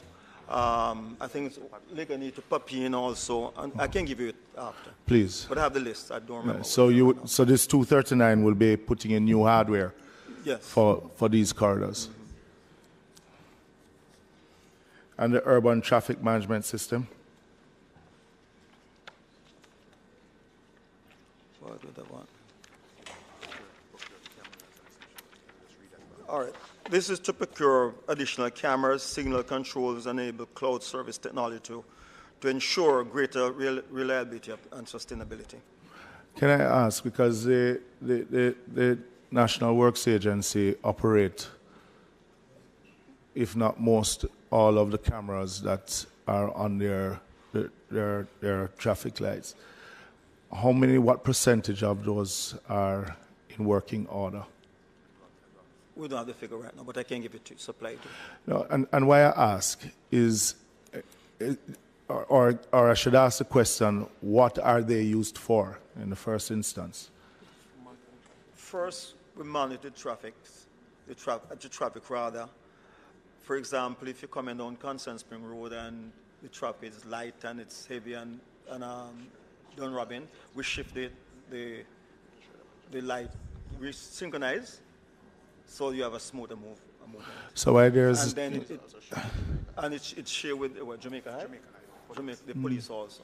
But in this instance, my interest is the NWA. No, reason why I asked, Minister, is that's my assumption that they're being used for. But then you have at a certain time of the day in the city itself, in Kingston, when it's just really just a gridlock. All right. We regulate the traffic as best we can with this, but then again, you realize that when those roads were built, we didn't expect all these cars on the road. Some of us to own cars. Some own 4 cars, 3 cars from home. So definitely going to have this problem until there are serious improvements of the infrastructure itself. The Southern Coastal Highway, they spoke about the timeline for the Maypen leg to Manchester, to Williamsfield.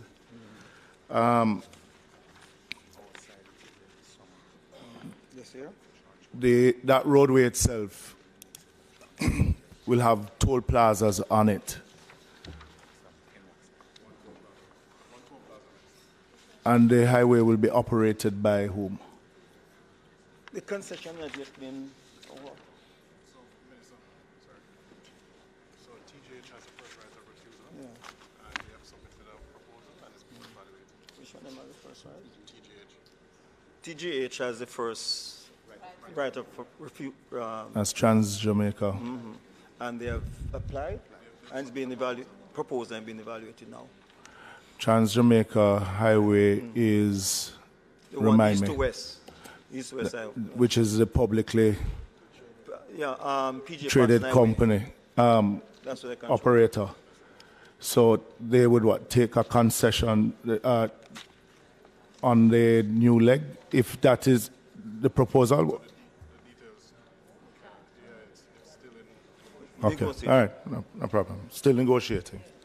All right. On the Harbour View to Portland, like when is it? What's the schedule? We're looking to complete all in summer this year, summer 2023. And the other one? And the new one is 2 years' time. Which new one? The other one at Trans 3 I spoke about a while ago. The Montego. No, Trans 3. I just spoke of the other section there's one tranche that was not. All right, the Harbour View to No, you have Harbour View to Yalis. yeah. When is that expected? This summer. That is being finished in the summer. Yes. And then from And 10 Yalas 15 to, outstanding with 10 or 15 will be completed by next summer. I don't know what 10 and 15 is. 15 packages. That's from Yalis to Port Antonio. They are divided in different packages. That should be completed. The end of summers, all of these should complete by summer this year. We'd have made our end, and then the last 5 in 2 years' time. All the tranches have been contracted already. The last 5 is now being done, in the process of being procured. So that's the one I said. And those will be finished, even those completed by summer? No, 2 years' time. It will be a 2-year contract. Where are those tranches? Where were those tranches taken? Along the same corridor, there are areas that were untouched. So among that, you have Fairfield to Prospect in Boston, in Portland. We have Amity to Audley in St. Thomas. We have Arcadia to Amity, all in St. Thomas. So they divide among these. The issue with the contractor abandoning his section, what are some of the issues that...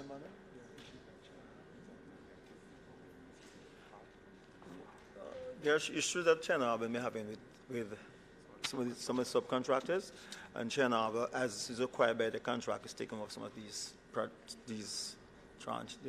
works. I know that the Prime Minister had met with some of the contractors some time ago. Have those contractors, have the speed of work been improved? Because even months after that initial meeting, some were still complaining that they have not had any follow-up from the Prime Minister. Just a moment. Remember, you're asking about specific contracts. I'm not sure that the Minister would be seized. Are you seized of the facts in relation to specific contracts? Yeah, speaking Minister? of contractors. Oh, I just, Yes, just for us to... Now I'm asking if those contractors have the work, if the work is now up to... Vastly improved.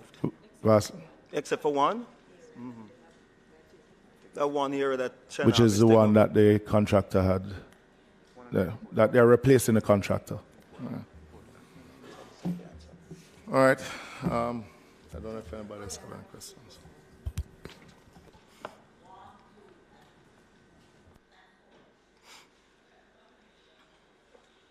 So I'll go. Thank you very much, Madam Chair. Just a few questions that I wanted to ask. One is that I'm pleased to see the Landway Bridge. I'm pleased to see the Landway Bridge on your list. You know that area well. Very well. I know that area very well. So I'm very pleased to see it there. so that's one. So that's good. I heard you talking about the corridors that were being taken over by JPSCO, and I assume that Spanish Town Road doesn't fall in any of the corridors that you speak of.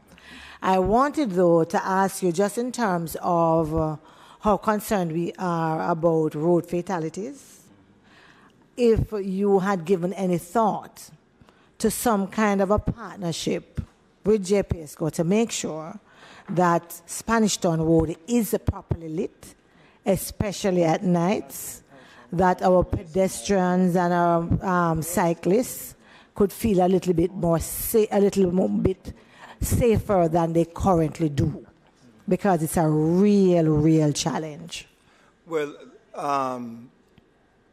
areas like Spanish Town Road, the municipality is responsible for the lighting on those areas. So that will have to be between the municipality and JPS. Good.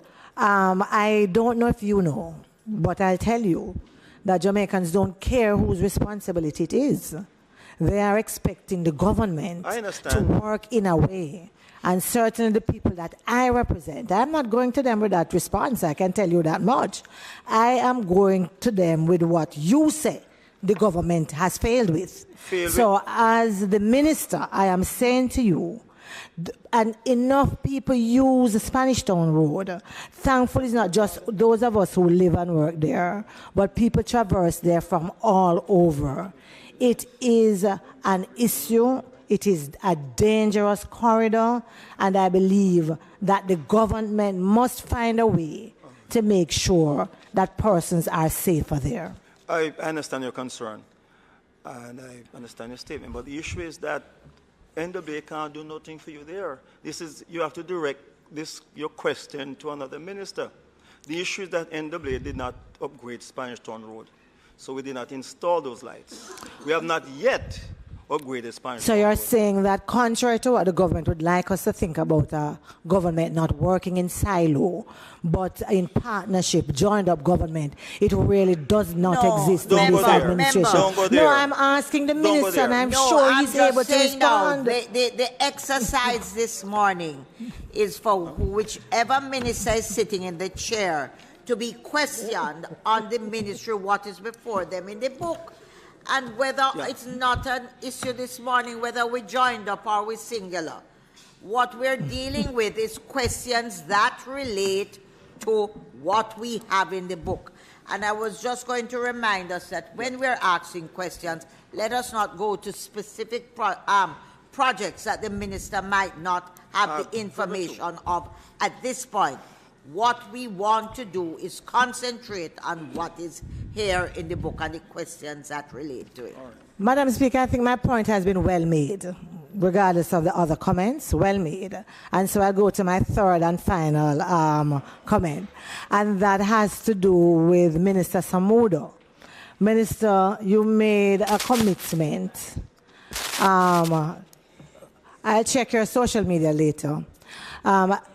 You made a particular commitment, Minister, as it relates to the Greenwich sewage plant in Greenwich Town, not Greenwich Farm, but Greenwich Town. And I just wanted to make sure that you were going to be able to keep the commitments you made. I'm very well aware that everything was not going to be done in one financial year. But I could not come here with you seated there and not ask you for an update. Sure. Thank you. And through you, Madam Speaker and Madam Chairman, the member would be aware that we have actually started work at the Greenwich facility. And the fencing, I believe, to be complete, and indeed the lifting of the, I'm not sure the appropriate name, but loading station, which has significantly reduced spillage and would have reduced the smell issues that you would have had in the area. The work is indeed well underway, but the commitment will hold to complete the total overhaul of the facility in a manner that we believe is suitable and fair to certainly to the children at the school in the space. And I think it would be fair to acknowledge that quite a bit of work has been done there already. No, absolutely, Minister. I take nothing away from that. Sure. When you came down, you started immediately, and there's some work done. I really was talking about the 23-24 budget year, so that you could give an update as to what we could expect to be done in this budget cycle. So there is some additional work to be done in this budget cycle and in the next budget cycle to totally bring that space up to an appropriate standard. But it will form a part of the total overhaul which is required for all of downtown sewage, which a lot of technical work will be done this year and larger infrastructure work the following year. So just for clarity, Minister, you are not at this point able to give the details. I would be able to get it at some later date. I can write to you with the details in terms of the specifics, but we are breaking the work over two cycles. Because as you know, the issue would have come to me late in the budgeting cycle, and we used what we had. Understood. I believe a little over 50 for million the to do the initial tranche just to ease the pressure on the community. And that has been appreciated. We just wanted to know what we were going to be able to see. Over the next 2 years, the work will be completed. Okay. Thank you, Madam Chair. Minister Warmington first. About two cycles ago, work started on the Sandy Gully, up at the top, which was surprising to me because the bottom is where the tremendous blockage exists, significant blockage. But the work was started at the top. The representation was made, and this has been a matter constantly discussed and in the media. What is there any plans? What is the priority within the NAA for the continuation of the work on the Sandy Gully, which is really a threat to a broad cross section of persons living in and around? I'd pay him along with NAA working on a project right now, where we invited proposals for the cleanup of that section. So they're working on that right now, the whole package. So what's the timeline for any indication as to? I don't want till tomorrow. You come back next week and say, I passed the date. No. May I ask a question? Wait a minute. All right, I don't have it here. But, member, I'll get the necessary information for you. Okay, thank you. You don't come inside here, come something. You? Yes. Well, you can use them if I give it to you.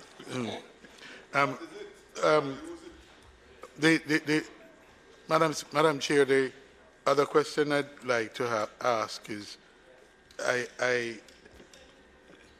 my colleague addressed the issue of lighting on Spanish Town Road.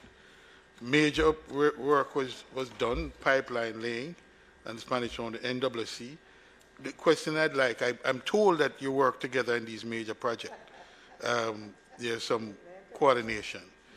The resurfacing of the road, Spanish Town Road, where is that? Is that what stage of completeness is that?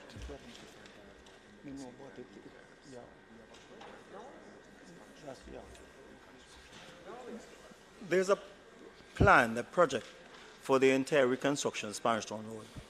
I think it's from 6 Mile to Darling Street. So from 6 Mile to Darling Street. So it will be taken into consideration. That's when we'll deal with the lighting. And that is to commence in this budget here? No. Okay. Minister Samula. Yes, sir. With the drought on,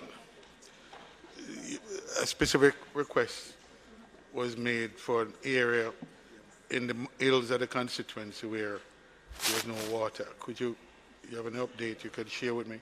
So we have communicated with the Ministry of Local Government the allocation of 35 of the 50 million that we would have announced, which should carry you pretty much from the latter part of last week into the end of March.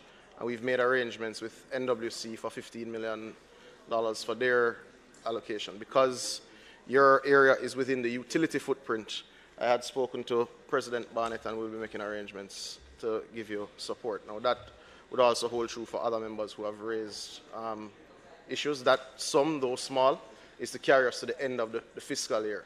As I would have mentioned and started in the introduction, with a declining or or a drought situation which is getting worse by the month, because we would have had less rainfall in October, November, December, and certainly January. And we anecdotally will await the final information on February from the Met Services. But anecdotally, we know the situation continues to deteriorate. So we know the 50 million really will only carry us this month, and we hope we'll get some rain, as is projected at some point soon. But if we do need to make further allocations at the beginning of the budget cycle in line with the severity, we will do so. But your area that you specifically raised is within the utility footprint, and it would be dealt with by end of this year, and I've spoken to President Bartlett. To note, in this fiscal year, we would have also added 8 new water trucks to the fleet. So we expect to be able to better give assistance within that utility footprint through NWC, and where it's outside of the utility footprint, the municipalities take over. On the same matter. A follow-up question on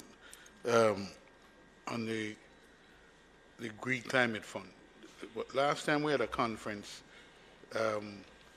here, and the discussion was about a role for the private sector in the Green Climate Fund. You were headline speaker at that conference, Minister. Could you say if that program has been embedded or established within the Green Climate Fund, and how is that operating? The GCF is what the newest of the multilaterals, and I'd say is still working through its mechanisms in terms of how it provides access. The recent announcements of project disbursements, certainly in the Eastern Caribbean, come after 7 years of negotiation. What I can say is that the Jamaican government has an active country program in front of the GCF, which is at varying stages of negotiation, so it would be difficult to speak to the specifics of that negotiation.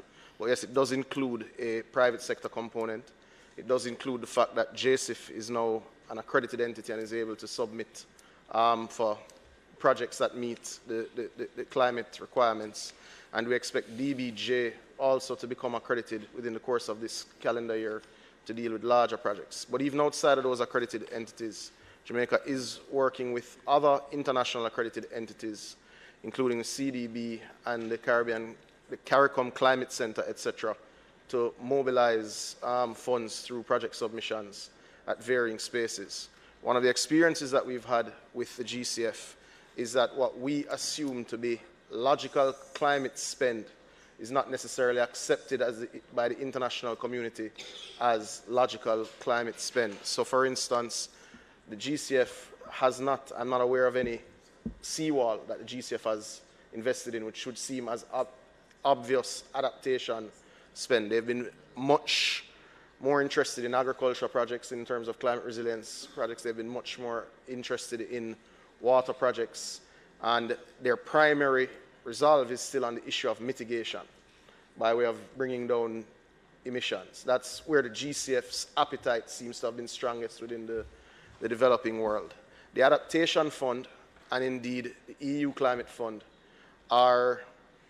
seem to be developing a greater appetite for those sorts of adaptation funding arrangements around infrastructure. And we are exploring those, and we'll see where they take us.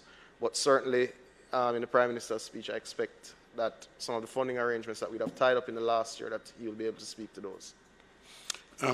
Madam Speaker, let me explain. This ministry, Economic Growth Ministry, holds within it significant area of my portfolio. In respect Your portfolio? Yes. What portfolio you have? Madam Chair, can you control the minister? You know you're doing well. You know you're doing so well. The micro, small, and medium-sized enterprise sector. You're an active saboteur of yourself. For example, Minister, the micro, small, and medium-sized enterprise sector. The CDB, a number of those institutions falls within the Economic Growth Ministry. I have some questions in there that I wish to. Yeah. What page? Can the DBJ? Read the Biggie project and others? Yeah, sure. You can't help yourself. What portfolio, yeah, Minister? I have a portfolio in the opposition, a shadow portfolio. Come in.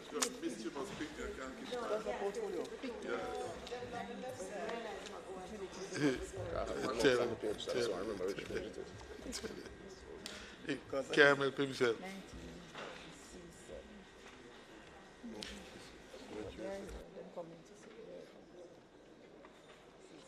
Sure, go ahead. Minister.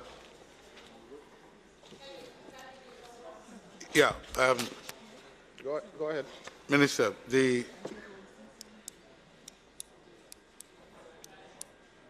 is clear that the MSME sector, since the fall of the pandemic, has been struggling. A number of the programs are here in your ministry, the DBJ. Let me ask about the Big E. First of all, the Big E project. Big E. What has been the? It seems experimental in its design, intended to address some of the issues around startup enterprises. What has been the take-up so far of the project? What has the project been able to meet the targets that it has set for itself?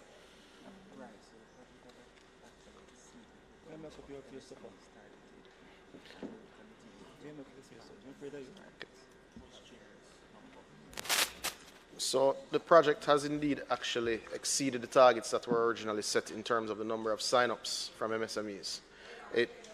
The project has indeed exceeded the number of startups targeted in the project design phase. It's why there is an actual increase from 749 million to 1.1 billion to facilitate increases in, oh sorry, that's the wrong line. It was 749 to 1.1 billion in the project. So because of the increased interest and the take-up of the project, additional funds have been allocated to assist MSMEs coming out of the pandemic. There's a specific reference to an SME fund. Where is that fund in its establishment, and how will it be? How will it be resourced? What's the source of funding? The member would note that we've allocated an additional 300 million in terms of access to finance for MSMEs through the facilities and the special windows at DBJ. So there is an increase of 300 million. There is an increase of 300 million in the funds allocated for MSMEs. No, I'm speaking specifically about an SME fund.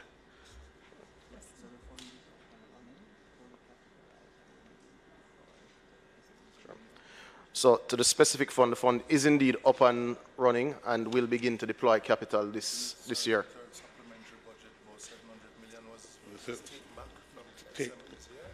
But the fund is indeed up and running now and will deploy capital this year. What's the source of that financing? The funding, then? World Bank funding.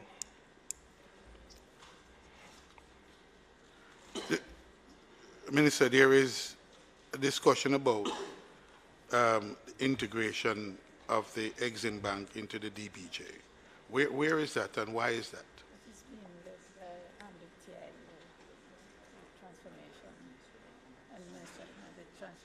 So the discussion is being led by the TIU in the Ministry of Finance.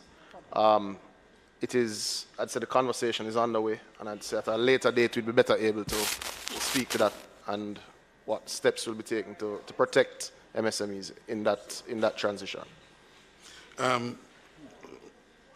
Minister, the planning, you have a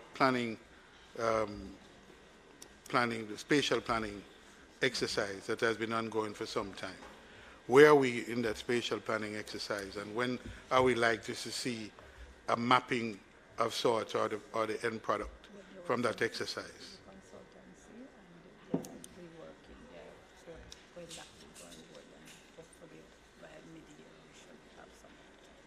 So there were delays in the project, as I think are well known. We expect to be able to provide a full update to the country by middle of the year.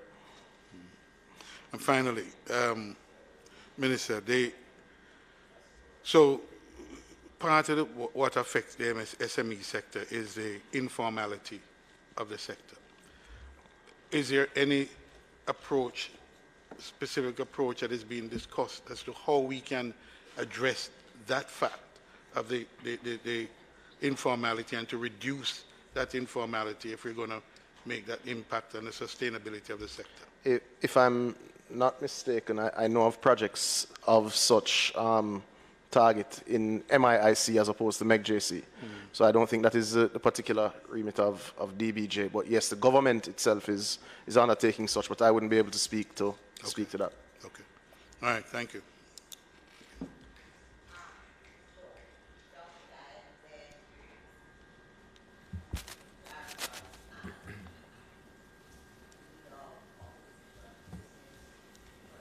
Thank you very much, Madam Chairman. Minister Samuda, you spoke about some projects, water projects that are intended to reduce or to increase the daily supply from 1 day per week to 2 and 3 days per week. Does the project at Jordan's Run at Walter Vale fall into this category? And I ask a question because the area supplied by that, people get water 1 day per week. Some get half day per week, Madam Chairman. And this project has been sitting for many, many years. The wells have been dug. I think there are 3 wells there that can produce an output of about 3 million gallons per day. And the people of Central St. Mary and Southeast, specifically Highgate, Richmond, Belfield, Louis Store, Clonmel, Esher, and other areas, Robbins Bay, that the minister spoke about, the expansion and the great things for Robbins Bay in tourism, gets water once per day.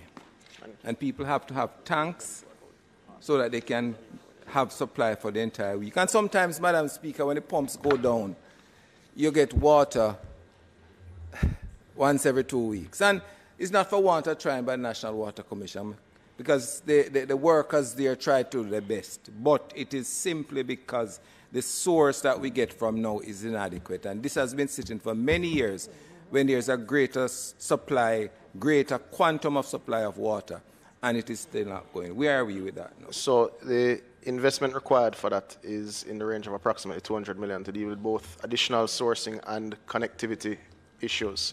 That is programmed expenditure for this year. So it is viewed by us as an extension of the investment that we'd have made at Itabaral in terms of carrying water west.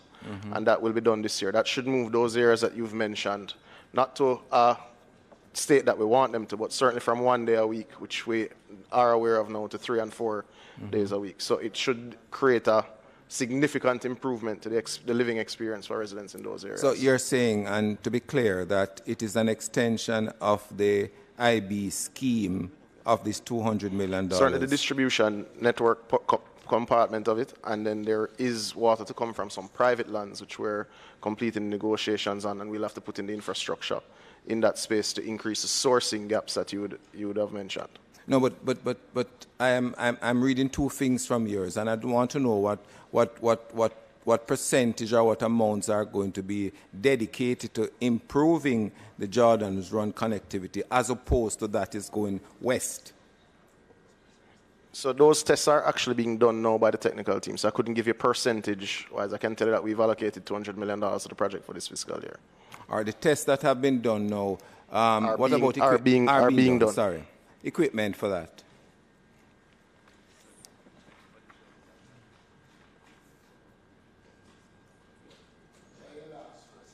No, we have one more. So the equipment for Agwater Vale has been procured, but the equipment for the wells have not yet been procured. That will come after the tests are complete. All right, Minister. I've been hearing this argument for many years now, Sure. And the truth is that the last time we heard was that there were logistic issues in terms of getting the things. And we would have thought that where we are now, those things would have improved. But I still await a timeline to have this completed. So once we know the reliable yield post the technical work being done, we're able to then buy the pump, because the pump is procured based on the reliable yield being confirmed. That process is underway now. Once that is done, it is intended for that to be procured, delivered, deployed this year. Member. Minister. I can't speak to the past that wasn't there. I know.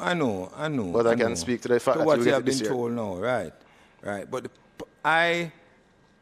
we know, and irrespective of what you are going to be told to tell us now, that the capacity of those pumps were tested years ago. And although we are experiencing a drought now, right, there were specifications that ought to have been done then as to what type of pumps we need.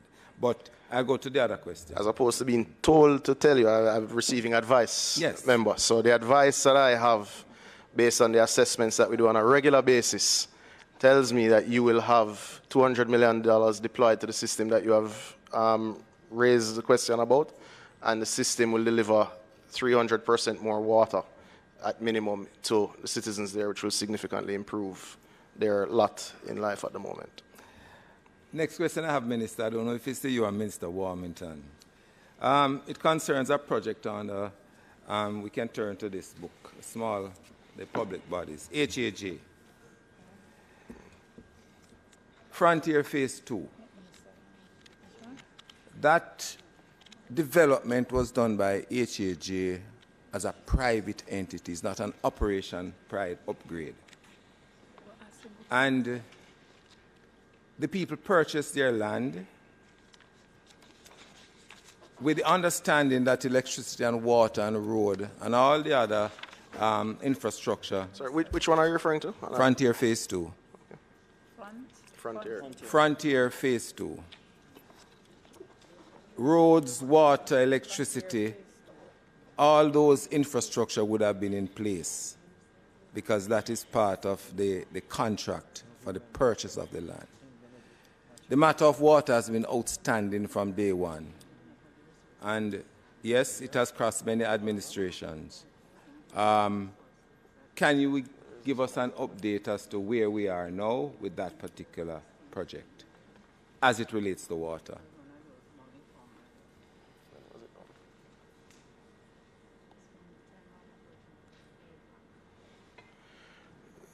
So, Member, I think this is one of many with such issues long before it was quite named HAJ, certainly from Operation Pride time. No, Minister, so this Frontier Phase 2 is a HAJ project they developed. Sure. It's not an Operation Pride transition project. No, I was making the point that several of these schemes we have encountered this issue.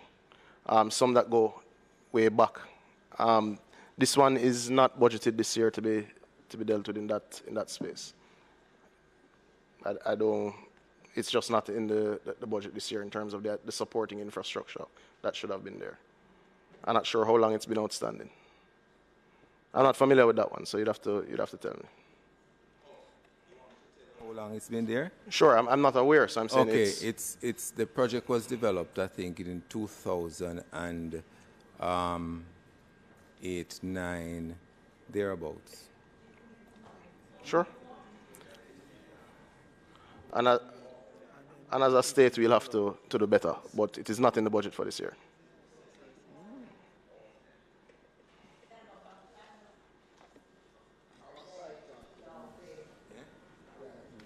All right. Thank you, Madam Chair. First, to the Minister in charge of Works. I see the representatives from NROC present, and it is in relation to the Maypen to Williamsfield leg of the highway. And I'm sure the representative from NROC may anticipate what I'm going to ask. And it is in relation to a question I asked last year at this very committee. In relation to the roads that are within the space NROC is fully aware of that were used by the highway construction team, China Harbour. They were destroyed by the highway construction. There's no denying that. And to date, I have not seen any steps even though I see the highway construction moving at pace to rehabilitate these roads. And Mr. Edwards, I remind you, Fogar Road, Denby Drive, Comfort Road, Decoy Road, St. Diego Road. There's also a flooding concern, especially in the toll gate area, where the Fleming's Gully needs to be widened. I'm not sure if additional funds have been made available for that, but certainly, Minister, these are very important issues that I need to be addressed, and certainly I want to hear from you as to the response. All right. Thank you. Any damage to road or any of those? Those are the responsibility of the contractor.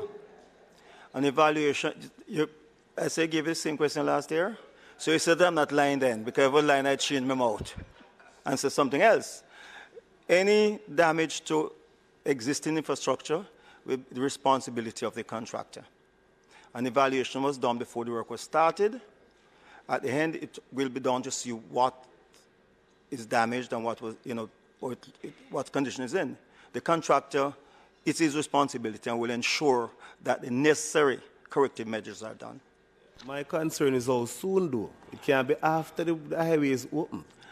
I didn't tell you it's after the highway, my brother. Well, that's why I'm asking, how soon? We will Before the highway is ensure, opened? we will ensure, take my word for it, we'll ensure that the contractor corrects all anomalies there. Thank you, Minister. And now to the water portfolio, Madam Chair. Minister, I've taken note based on what is proposed that you're expecting income of 53 billion this year. That is roughly 8 billion above last year's projection. And if you look at what is being proposed in terms of what you're going to earn now, and look at the expenses, 50 billion. For the first in a very long time, I believe, if what you're proposing actually materializes, it's the first in a very long time that we'll actually see a profit being made by the NWC. But my concern, though, is how do you expect to collect this additional $8 billion? That's the first thing. What has guided this projection? There must be something that has happened between last year and this year that would have informed us to come to this position that we're going to collect $8 billion extra this year as opposed to last year. Thank you. Through you, Madam Chair. The reality is we will be in surplus this year, and we expect the trend to continue next year. The board and management of the NWC have been very diligent with collections, and I think that is playing true. Beyond that, we are seeing the fruits of the investment made into non-revenue water, certainly in Kingston and St. Andrew, and in Portmore thus far. The reality is we're spending less to pump that water, we're leaking less, and people are getting more reliable water supply to them in the areas where the non-revenue water project has been delivered. We weren't able, certainly, to bill people for water not delivered before when it was leaking out before it got to their pipes. So having corrected many of those areas, you're seeing significant benefit. Beyond that, we are in the process of installing thousands of digital meters, which are way more accurate than the traditional meters in place. So all of that said, and with the expected and budgeted increases in the utility footprint, especially in areas such as Greater Mandeville water project, which persons should be aware of, which is extending the utility footprint and certainly extending by several days the amount of reliable water supply in areas, we expect that this budget will be realized, and it would be the second year in a row at that point that we end with a surplus.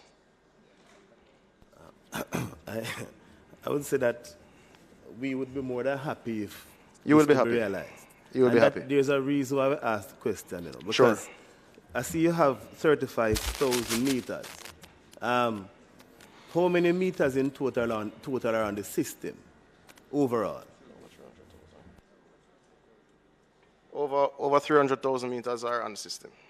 And of this 35,000, have you identified a specific area that you're going to target in terms of, is it going to be only Kingston and St. Andrew? Clarendon, is it an island-wide implementation? Do you have an idea what the spread is going to look like? I think...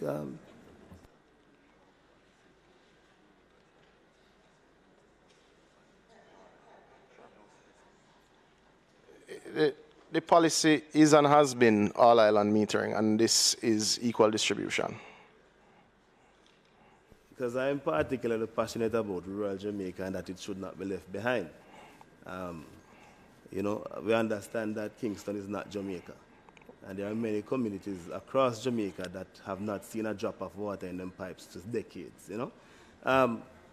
Anyway, I've noted as well that the utilities, electricity and telephone, projected to increase by over 800 million this year as opposed to last year, 12.8 billion.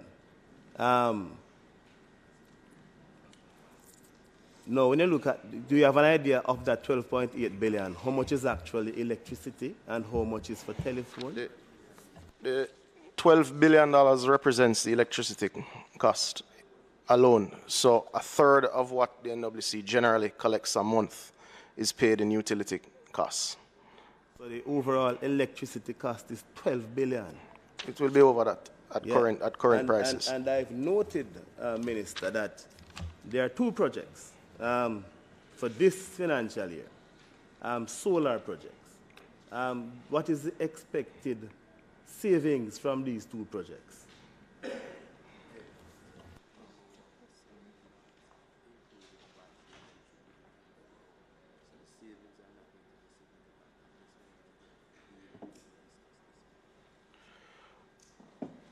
So these facilities will not, in the first phase, include batteries. So the initial savings will really be daytime savings, which will benefit systems. This is not the catch-all or one of the major initiatives we have. I'd say the major initiative that NWC will see benefit of, or from rather, later this year is the project for the floating solar project at the Mona Reservoir. That will cover some 80 acres of the surface of the reservoir and give, as NWC's part of the project, 5 megawatts of clean energy wheeled to our locations in Kingston, St. Andrew, and indeed Portmore. So that will benefit us significantly in those spaces. There are other initiatives, and as you would understand, I will await the Minister of Water's presentation and the Prime Minister's budget presentation to speak about the energy overhaul for the NWC. Okay, that is where I'm going.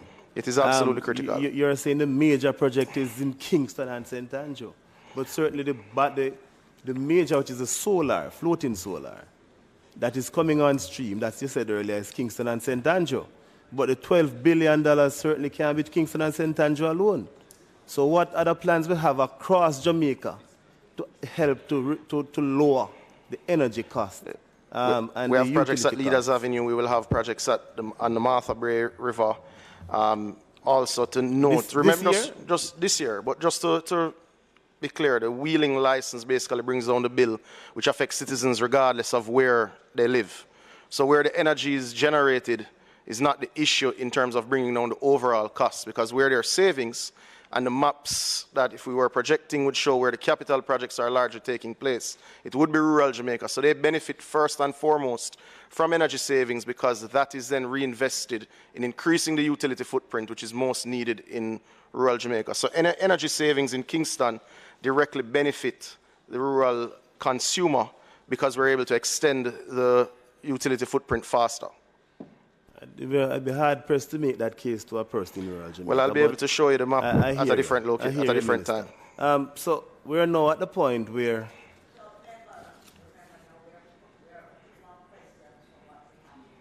certainly that's what we're doing. I'm asking about the budget and the book.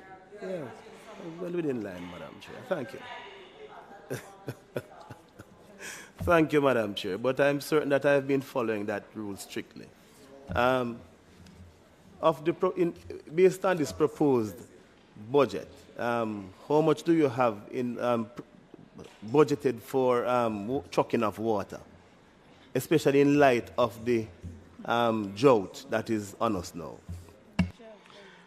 So, trucking of water. I'll bring it to the exact figure in a second. But trucking of water is done by varying agencies, including the municipalities. NWC has built in some additional resilience in its purchase of 8 new water trucks last year, and there will be further purchase of another 8 new ones this year, which will increase our individual capacity to do so. We've also been working through the Drought Management Committee, which has membership from the Ministry of Health, to ensure that ahead of what we expect to be an unusually dry season, we are better able to manage the quality of the water in these trucks. As we know, we've had problems in the past in terms of monitoring these trucks. But the exact figure, we're looking for the figure. But we can come back to certainly. Come back to it. Yeah, man. So the 500 million that is assigned for motor vehicle purchase, that is what you're referring to as the monies that are available to purchase additional trucks? I just want to be clear because it's here in the book. Well, that would be trucks would reflect a part of that allocation.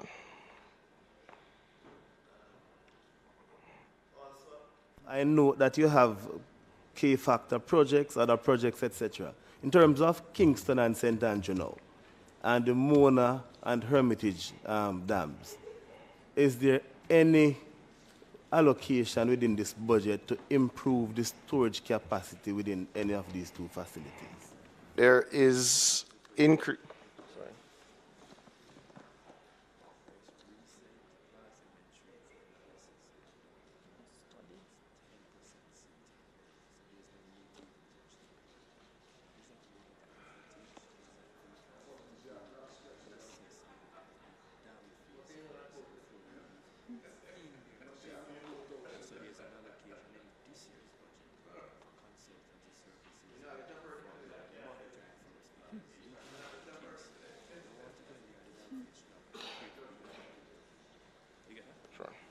So, Kingston St. Andrew, like every parish in Jamaica, has benefited from additional secondary storage installed over the last few years through the capital investment program. That, though small in the Kingston context, has been augmented and supported by bringing the non-revenue water that we would have experienced in 2016 from 71% to below 38%. So in essence, we've cut the leaks in Kingston and St. Andrew, leaks and theft, in half, virtually. So that has reduced some of the need for storage. But to be clear, having done the studies now on the Mona Reservoir, the base of it is no more than 10% silt. In this year's budget, we have allocated for the technical work to be done at Hermitage to determine the structural integrity and what desilting that facility would mean. As it relates to what is required for Kingston and St. Andrew, those who would have been following the news would have noted the announcement of a $68 million water treatment plant on the Rio Cobre, which will provide additional 15 million gallons into St. Catherine and Kingston and St. Andrew, which should deal with the urban demand of water in these areas. So your source water will significantly increase within 20 months from May. Still waiting on the overall costs for trucking. I have not heard that figure. Also, we have heard, and it's public knowledge, that there's some private-public arrangement in respect of our water resources. No, it's clear I'm not in favor of any private-public arrangement, but certainly you're the minister, your pure prerogative. But I have not seen here in the public body's book any reference to it in terms of how we plan to benefit from it, projected benefits, nothing at all. Certainly I believe that if we're going to have that arrangement, the book should have make some reference to it, and I'm not seeing it here. So maybe you could guide me as to where exactly in the book it is. The book reflects largely our investment. The private-public partnership mobilizes private sector funds to the tune of $68 million that would not be covered in in this book, and that will provide, as we said, the primary benefit. It will close the gap on what is required daily to service the water systems from Portmore to the edge of Kingston and St. Andrews. And the pricing is subject to OUR oversight. So the pricing is, regardless of whether it's private, PPP or public, it's still subject ultimately to OUR oversight and approval. So citizens are protected within the legal construct that we operate. I'm just saying in the book in terms of projected revenues, because there must be something that we get from it. Whether the private sector is investing or not, as you rightfully pointed out, the OUR is going to be there. I'm saying in terms of projected revenues in the book. I'm not seeing it, so I was asking you to guide me to it. Because in any arrangement, there must be some benefit to the people who actually own the water resources. There is expectation in that it will be covered in the overall NWC revenue, which we did speak about the surplus that is projected. With providing 15 million gallons additional to that we were unable to provide and charge for in the past, there would obviously be revenue benefit to the NWC. Obviously, it is the NWC who will supply consumers with their bills. NWC is, in essence, buying water from a supplier, which it does right across the country at varying levels, from small wells to now very big water treatment facilities. $418 million. Now, obviously, if the chronic rainfall situation continues, that is something that we would have to revisit. All right, so I think that covers the extent of my questions. But certainly I'm looking forward to this public-private arrangement to see how it pans out in the end. All right, so thank you, Minister. Thank you, Madam Chair. Madam Chair, I have 3 questions. Firstly, in relation to water, the Minister mentioned in his opening about Port Royal. Sure. I'm so happy that both the NWC and the Port Authority are here, because we did negotiate when the cruise shipping port was being established that water would be extended as part of the project to the greater Port Royal community. I have been told for about 2 years now that a contract is about to be signed. Is that water project going to happen in this new financial year? Has a contract been signed?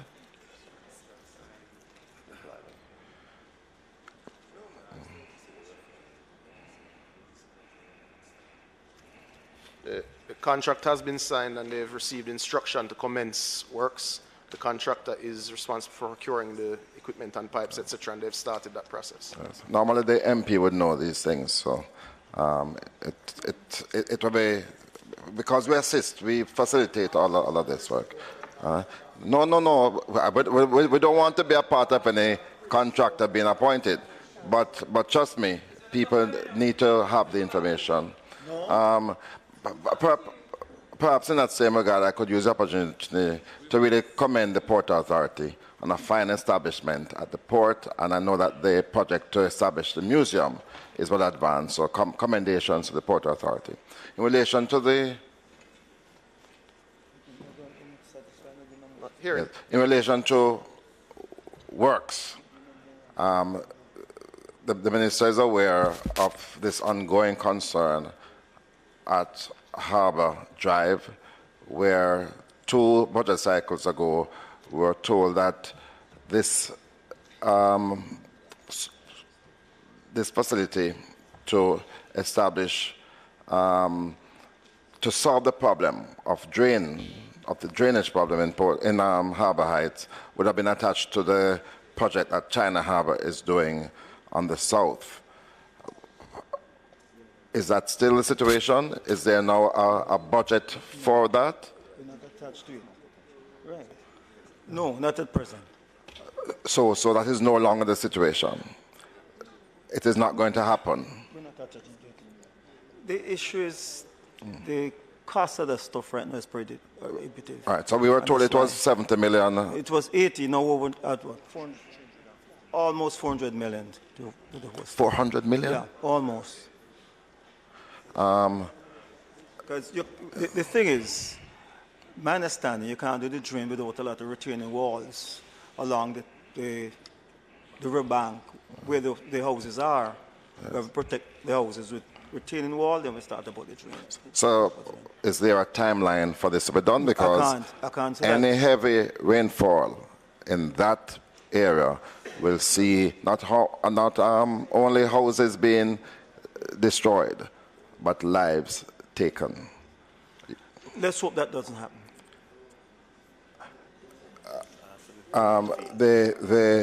In relation to yesterday, we raised a matter of that 40 million which has been allocated to be spent before the end of this financial year, and a response that came from the person who leads the ministry, the Prime Minister, that further discussions and contemplation being done to enable MPs to allocate those resources not only for main roads but for community roads. Can we at this stage get a definitive statement from the ministry on that?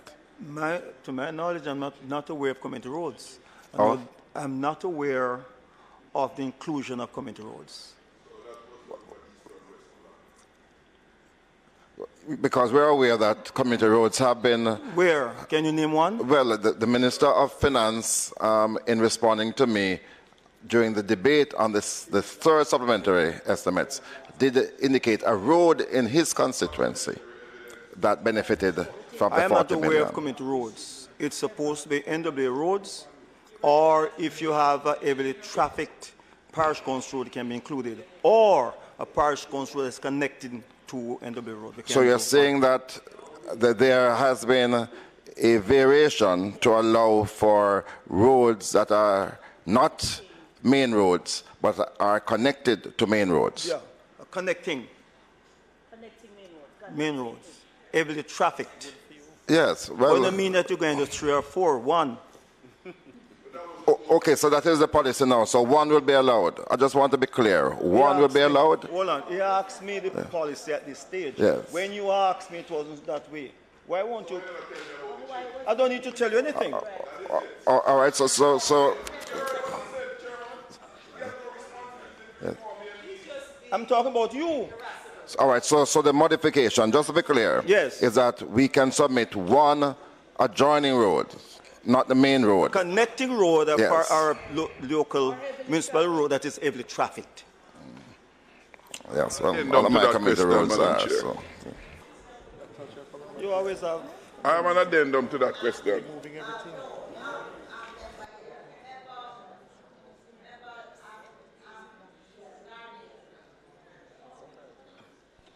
Mine is quick, Madam Chair. I just wanted to get an update on where we are with the water treatment plant for content. I know some work was done and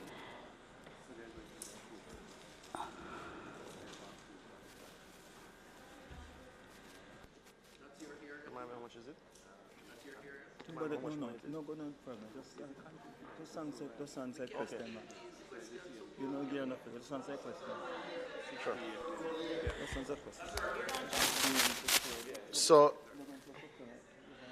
So it is going through the final stages of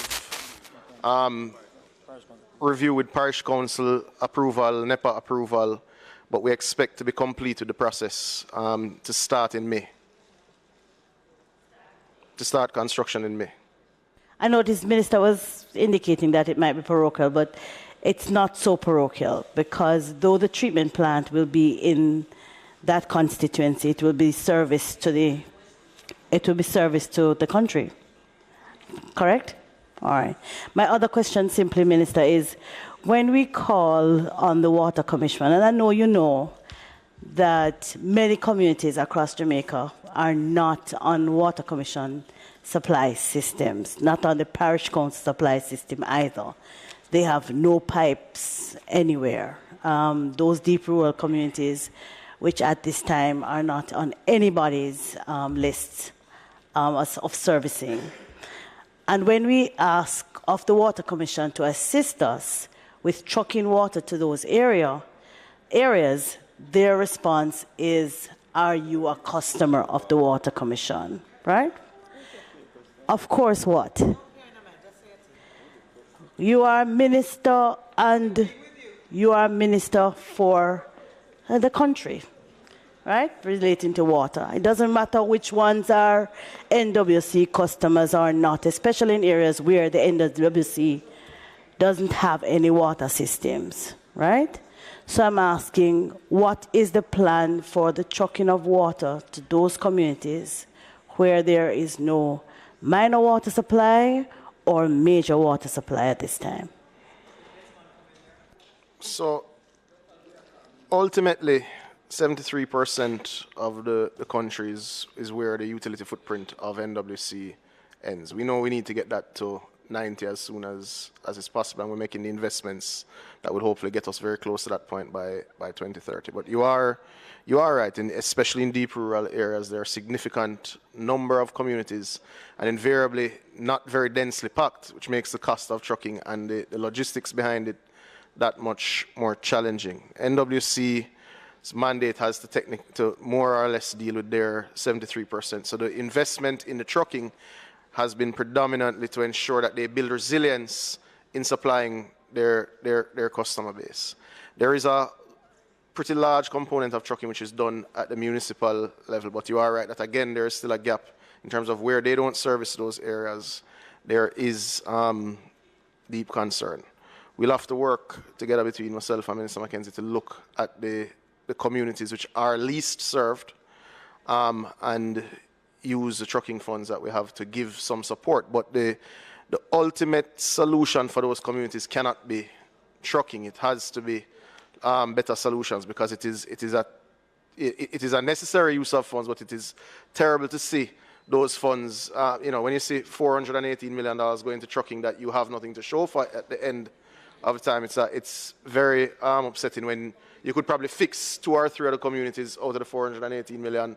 And so, we're going to have to, I think, work together politically to determine how you deal with those, because obviously trucking cannot be the solution. So as the budget debate rolls on and we give you the full list of all of the communities that will get new systems this year, hopefully. This year, again, there'll be less communities that require trucking, and then next year, less communities, but we'll have to work together to cut and carve to give some assistance where necessary. And I appreciate the plan to do something in the near future. However, while the grass is growing, the horse is starving. And some communities really and truly, they call you every day because they can't even boil tea. So during this drought period, I'm asking for some immediate relief to assist with water trucking for those communities which are not on any major supply system. And the request is noted, and I'll discuss it with Minister Mackenzie in terms of how we deal with those communities that are not on the utility map, whether NWC or KSAC. Right. Thank you, Minister. Or municipality, rather. Question. The Burnham Field project, is it under the Ministry of Economic Growth and Job Creation or Transport? It's under OPM. OPM? OPM,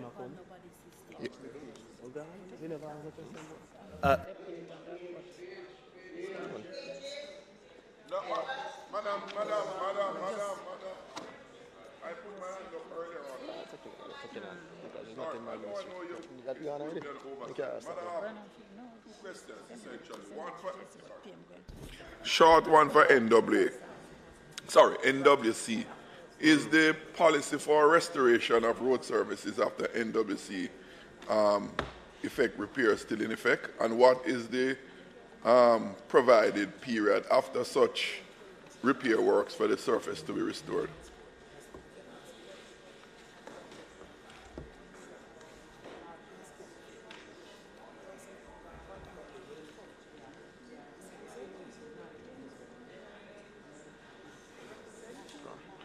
So remember, there are multiple arrangements in place. There is an arrangement with the NWA. There's also multiple private arrangements with contractors where needs to be. The target is indeed completion of such works within a week. Now, we know there's within a week. We know there are indeed challenges in several areas with this space, but I know as we've been tracking that we are seeing improvement in this area.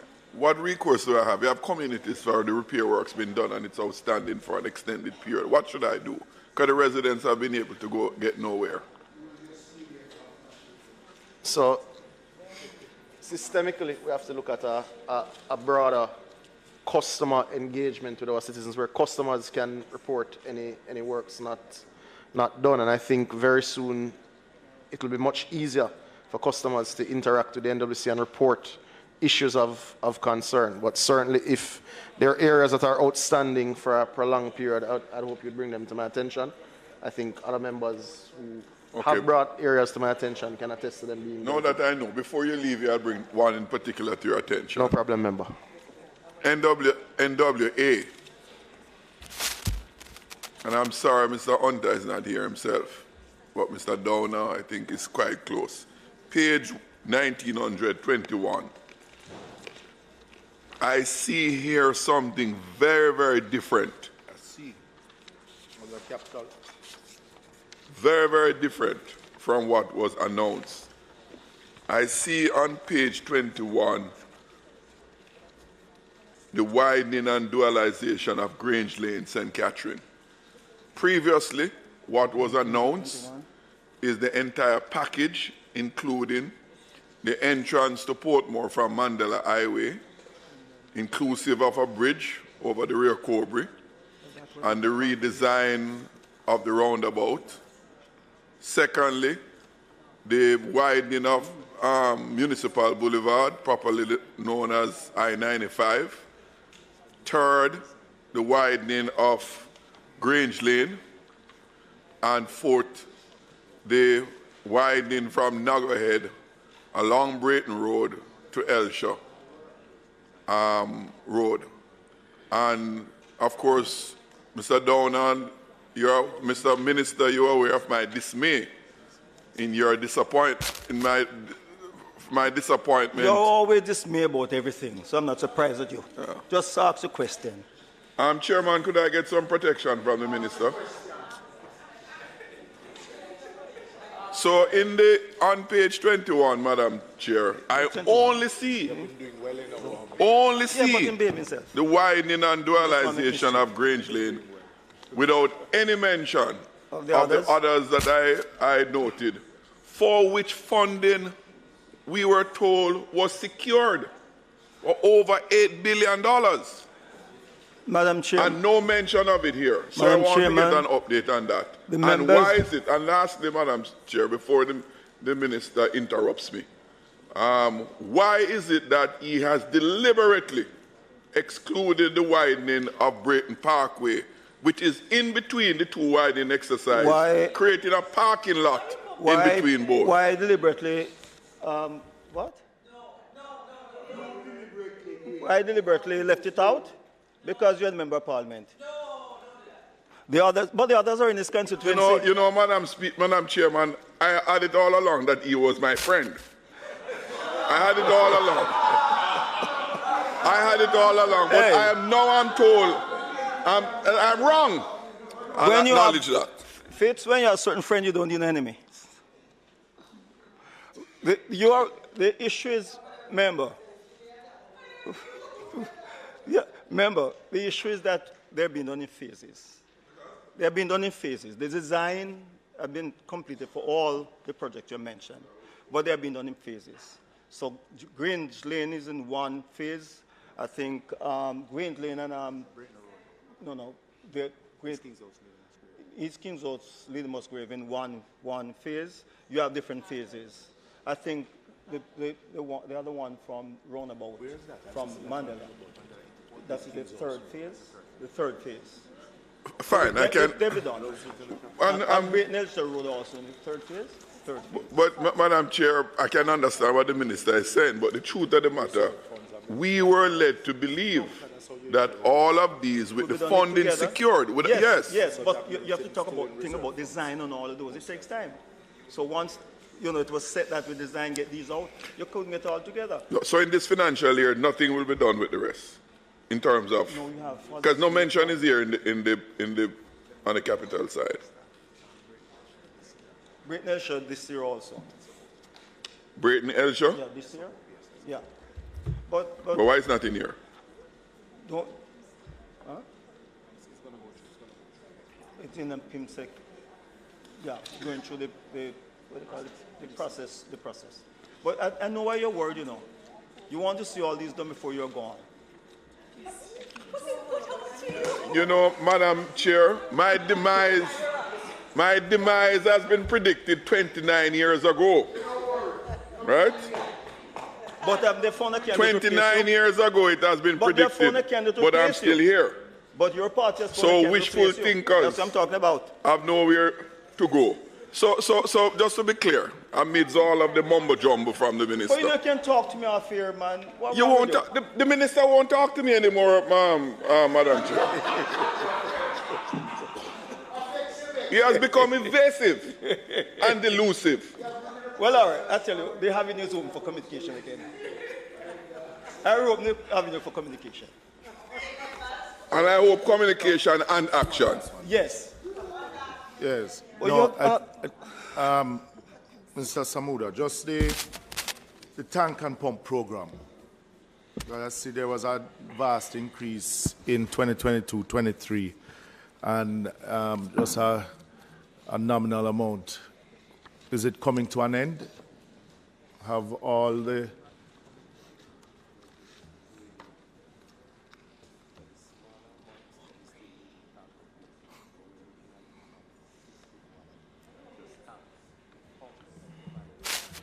So the program to replace tanks is not coming to an end. There are some specific tanks that need to be replaced, which we will do this year. However, more of the investment is on full system-wide upgrades, so if we're doing an area, it may include a tank, as well as piping, pumps, etc. So more tanks, in essence, would be done, but just not listed as just a tank project. And why I ask is because, like the community of Glasgow in northwest Manchester, has where you actually pump up to the tank, sure, and then gravity feed down. And I know it was on the program for replacement because it's leaking like a sieve. So hence my inquiry. All right, so you can just note that and then you can let me know if it is. No, noted, and I recall having discussion about it. So yeah, we'll get back to you on that. Please. One. Second, notice. Second, there were some smaller supply projects that you had in last year's budget, which I know you had some issue with supply chains, pipes. Yeah, so that would have been a casualty of the supply chain issue. But yes, just to note, there are significant pipes that are in Ireland now that are actually on the wharf waiting to be cleared. So that's one project that we need more than one phase. So like how phase one hasn't started as yet, will we see phase two just roll straight in with phase one? If only the budget process worked like that. But you will see that project start and hopefully be completed this year. It will be completed in this financial year. All right. With the Greater Mandeville Water Supply Program. This is the last one. Madam Speaker. Madam Chair. The Greater Mandeville Water Supply, $780 million. Right. Which end will that be coming from? The Greater Mandeville Water Supply. Where does the water come from? Where is this going to be, the work going to be effective? Because Mandeville gets its supply from both ends, from St. Elizabeth and from the porous end. So the supply is being developed from the pepper side of things, and that project is already underway and works are proceeding apace. How will it affect the water supply? Let me tell you why.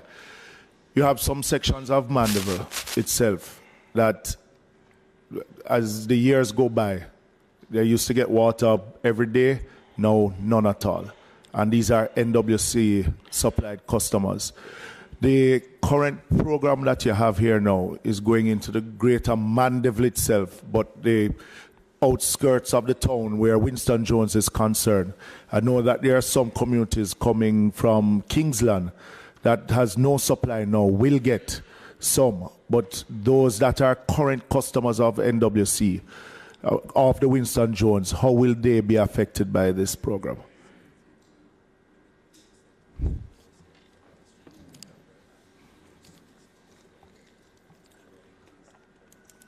And will Perth Estate be supplied from this program also? Estate?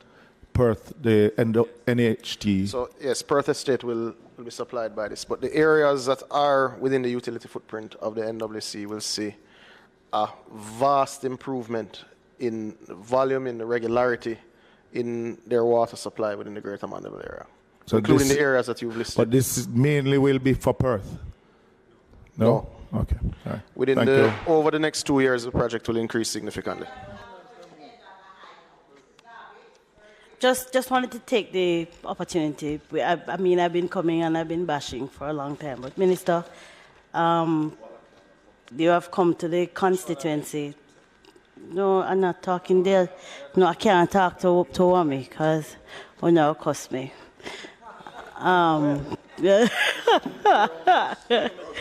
But I want to take the opportunity to commend the President, Ophelia Han, and the team at St. Catherine for really making an effort to get water to the rural communities. I really, really, really want to take the time to commend you. Minister, them just need some more resources, and I see where you have the passion to get it done. I commend you as well. But water I must confess, I was forced. It would be remiss of me not to allow us to end on that note. So the pages now. Head 19,000, pages 1 to 22. Those in favor? Aye. Those against? The ayes have it. Head 19,000 C, pages 1 to 36. Those in favor? Aye. Those against? The ayes have it.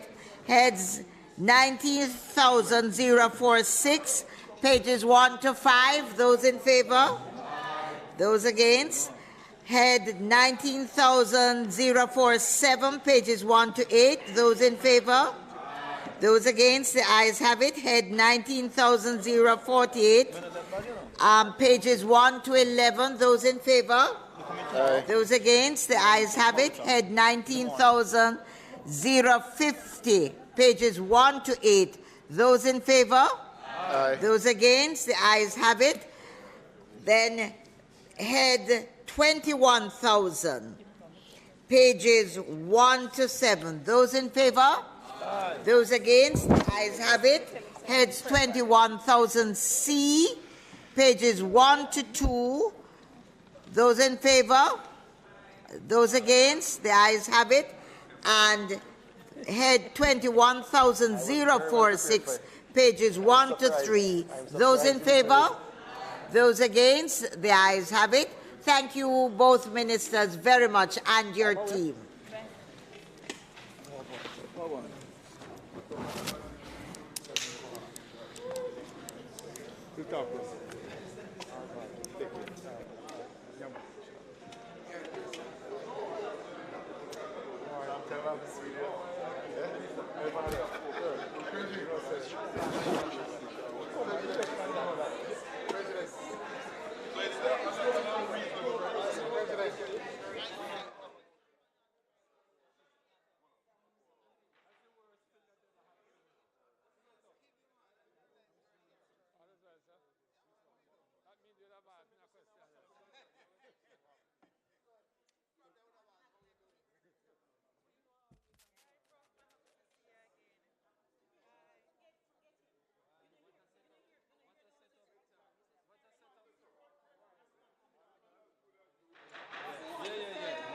Members,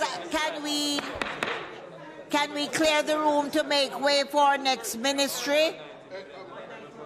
Please, Ministry of Foreign Affairs, quickly, and then Minister of Health, have your team ready.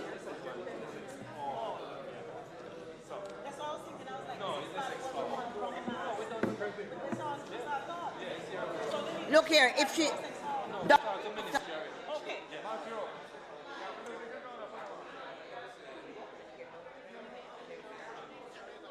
Members, can you please clear the room to allow the Minister of Foreign Affairs and her team to come inside, please?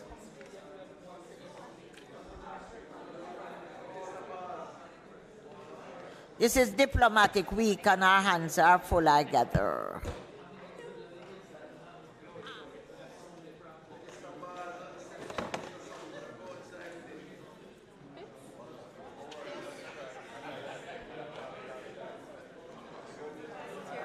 Yes, who is our PS? What's our PS name again? No, yeah, man, that changed long time.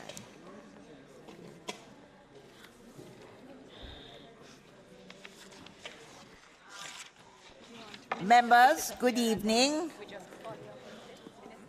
Want to welcome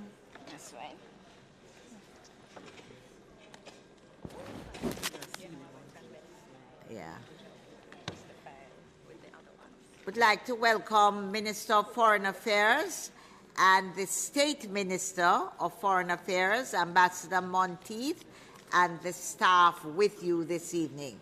We welcome you heartily and trust you will have a short and fruitful period with us this afternoon.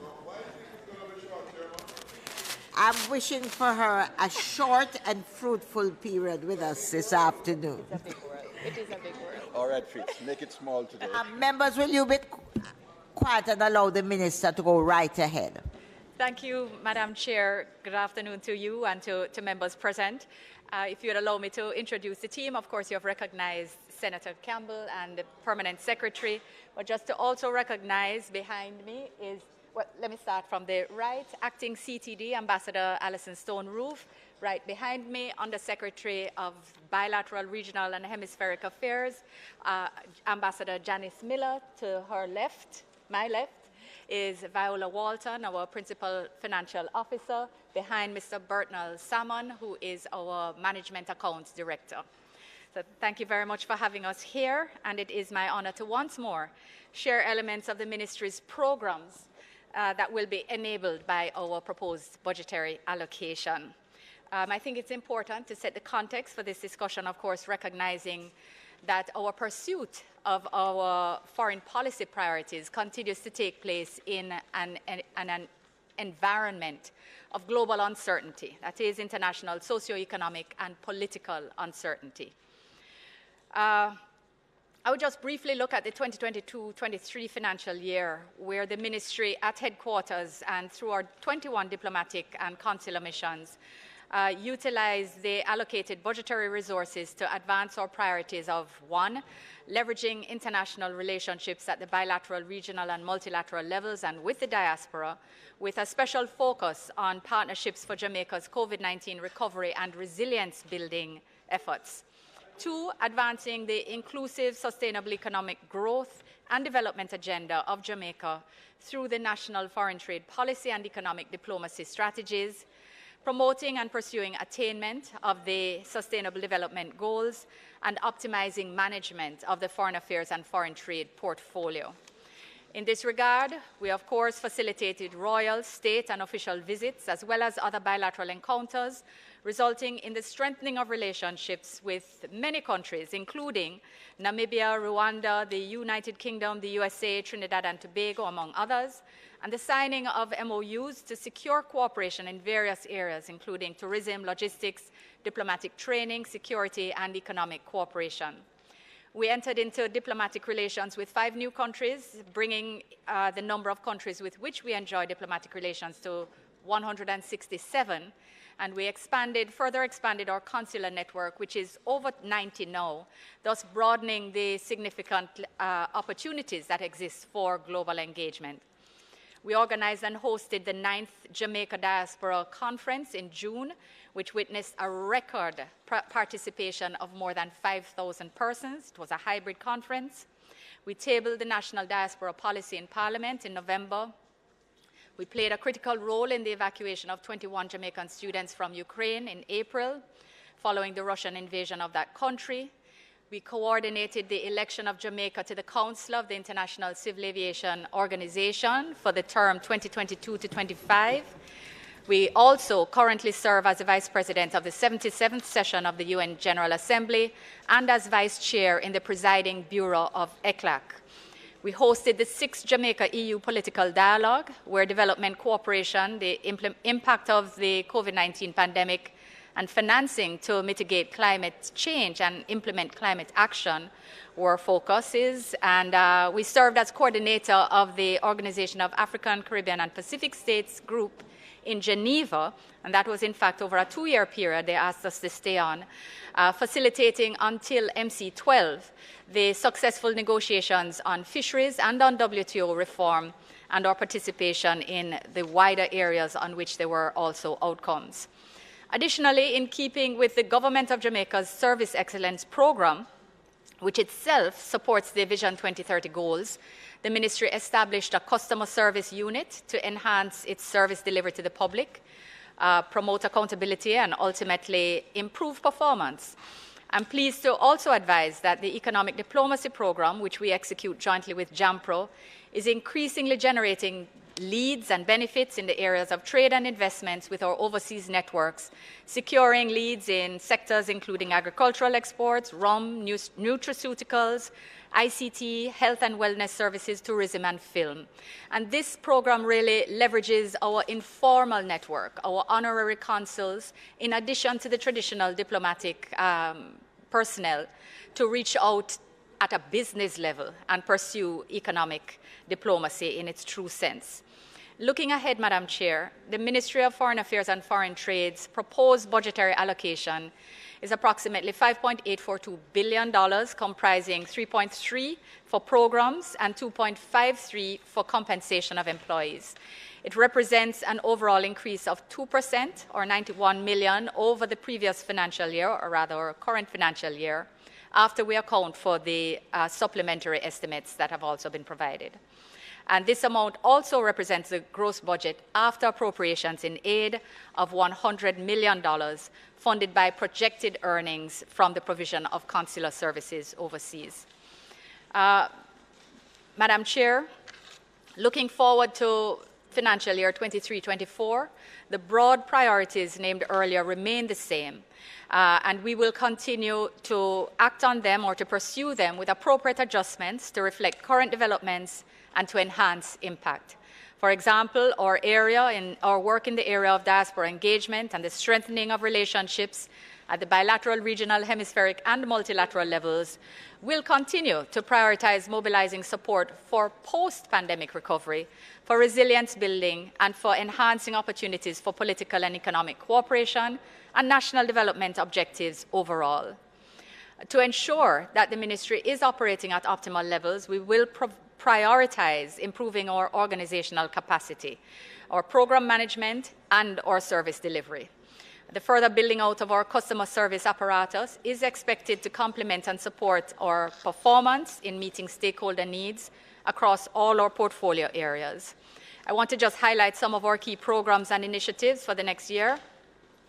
In the bilateral, regional, hemispheric, and multilateral realms, we will continue to advocate on behalf of Jamaica and indeed on behalf of small island developing states and highly indebted middle-income countries in the multilateral system. Even greater emphasis will be placed on promoting and protecting our marine interests, the UN Sustainable Development Goals, climate change, and other issues. We will prioritize work on the Multidimensional Vulnerability Index, given its utility to SIDS like Jamaica, in terms of being able to assess our the availability of grant funding, and therefore better articulate our development needs and developmental needs, including in respect of support for concessionary financing. At the bilateral level, the Ministry will continue to strengthen avenues for cooperation with partners in priority areas such as health, cooperation, climate change, security, cybersecurity, trade and investment, and energy. And priority attention will be given to arranging high-level visits and meeting with bilateral partners. I just mentioned here, as a matter of interest, Madam Chair, that we are currently on day 3 of Diplomatic Week, where we have visiting with us 26 ambassadors from non-resident, or 26 non-resident countries, from ambassadors from countries accredited to Jamaica, as well as the 26 which are resident here in Jamaica, and international organizations, all working together with our consular corps, which has been engaged to look at the opportunities that we speak to right here in terms of bilateral engagement. So we're very appreciative of being accommodated at this time as well, because the whole week is delicately calibrated by the team. So but it is one of our key opportunities for bilateral engagement, and so I couldn't sit here and not mention it. Our national foreign trade policy and economic diplomacy strategies will remain areas of focus through which we will support Jamaica's goal of inclusive economic and sustainable growth and the development agenda. As a priority, we will review the Foreign Trade Policy Action Plan, and we're actually finalizing arrangements for the requisite consultancy, and we'll prioritize the implementation of trade agreements. And in this context, recently relaunched our JAM Trade, that is Jamaica Trade Policy Advisory Group, to foster even greater private sector understanding of the trade policy landscape, as well as to better communicate available commercial opportunities and business support needs. Madam Chair, in Diaspora Affairs, having tabled the policy last November, we'll now complete the action plan and move to implementation, including public education. We will also be staging regional diaspora conferences to secure contributions of diasporans to specific areas. In consular affairs, we anticipate the conclusion of a new MOU with PICA that will rebalance the basis of our relations and improve efficiency. And in addition to PICA, the ministry's missions continue to offer critical support in the provision of services to sister agencies, such as the payment of pensions on behalf of the Accountant General and remote testimonies on behalf of the public and private bar, which are areas that take up a significant amount of time and resources, but is not generally known by the public or even this Parliament. We'll continue our work on the development of a national consular policy and supporting operational guidelines. We'll be making greater use of technology in the delivery of consular services, including easy registration for nationals on short visits overseas in the case of emergency and for the management of consular cases. In respect of management, Madam Chair, I've already addressed the issue of our customer service unit, the fact that we will be seeking to upgrade our technology so that we can be part of the government's digital agenda and service excellence framework. We will, however, also continue the systematic ongoing review of our financial position, which facilitates a refocusing of resources to support our strategic objectives. As I have highlighted in previous years, our budget, 80% of our budget is comprised of, or rather denominated in foreign currencies, and this therefore always causes a level of exposure and risk, and that we continue to manage. On a positive note, I'm also pleased to advise that with an additional allocation for the payment of membership fees, we're close to realizing our objective of clearing all contribution arrears. I hope these introductory remarks have not only given insight, but perhaps answered some of the questions that you may have had in your minds, but now will not find necessary. So thank you, Madam Chair. That was the intention. Thank you, Madam Chair. Good afternoon, ministers. Good afternoon, PS. Good afternoon, Ambassador, and to the members of the team. I have no questions on the white pages of the budget to the Ministry of Foreign Affairs and Foreign Trade. Thank you.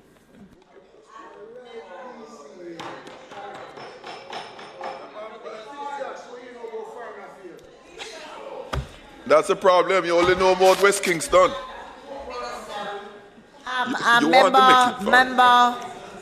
Member Jackson, your colleague is sitting beside you. I'd love for you to follow suit. She has set an excellent example.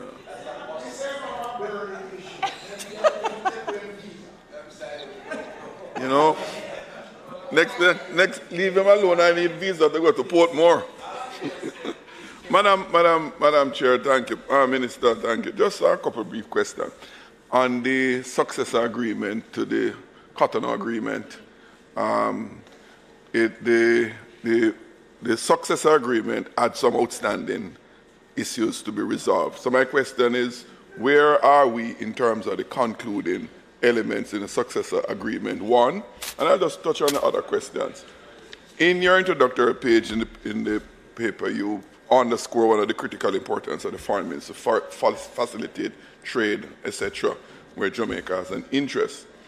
One of the ongoing issues in our EU relations through the Cotonou Agreement was one, the access of certain economic areas, mainly in the arts, for musicians, for example, to enter European market for performance, and the visa issue.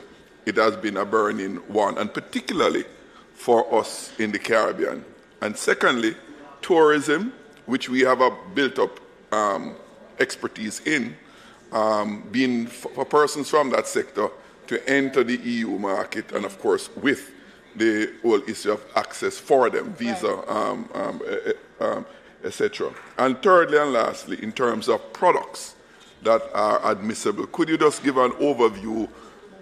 Certain agricultural products are permitted. One, if it lends itself to widening those for easier access, because indeed, one of the highlights of the Cotonou Agreement is the access for products into that market in respect of duties, etc. If you could just give us a concise overview of those, I'll welcome that. Right. So in respect of post-Cotonou, the successor agreement, what I will say is that there are no outstanding issues in that it has been initialed.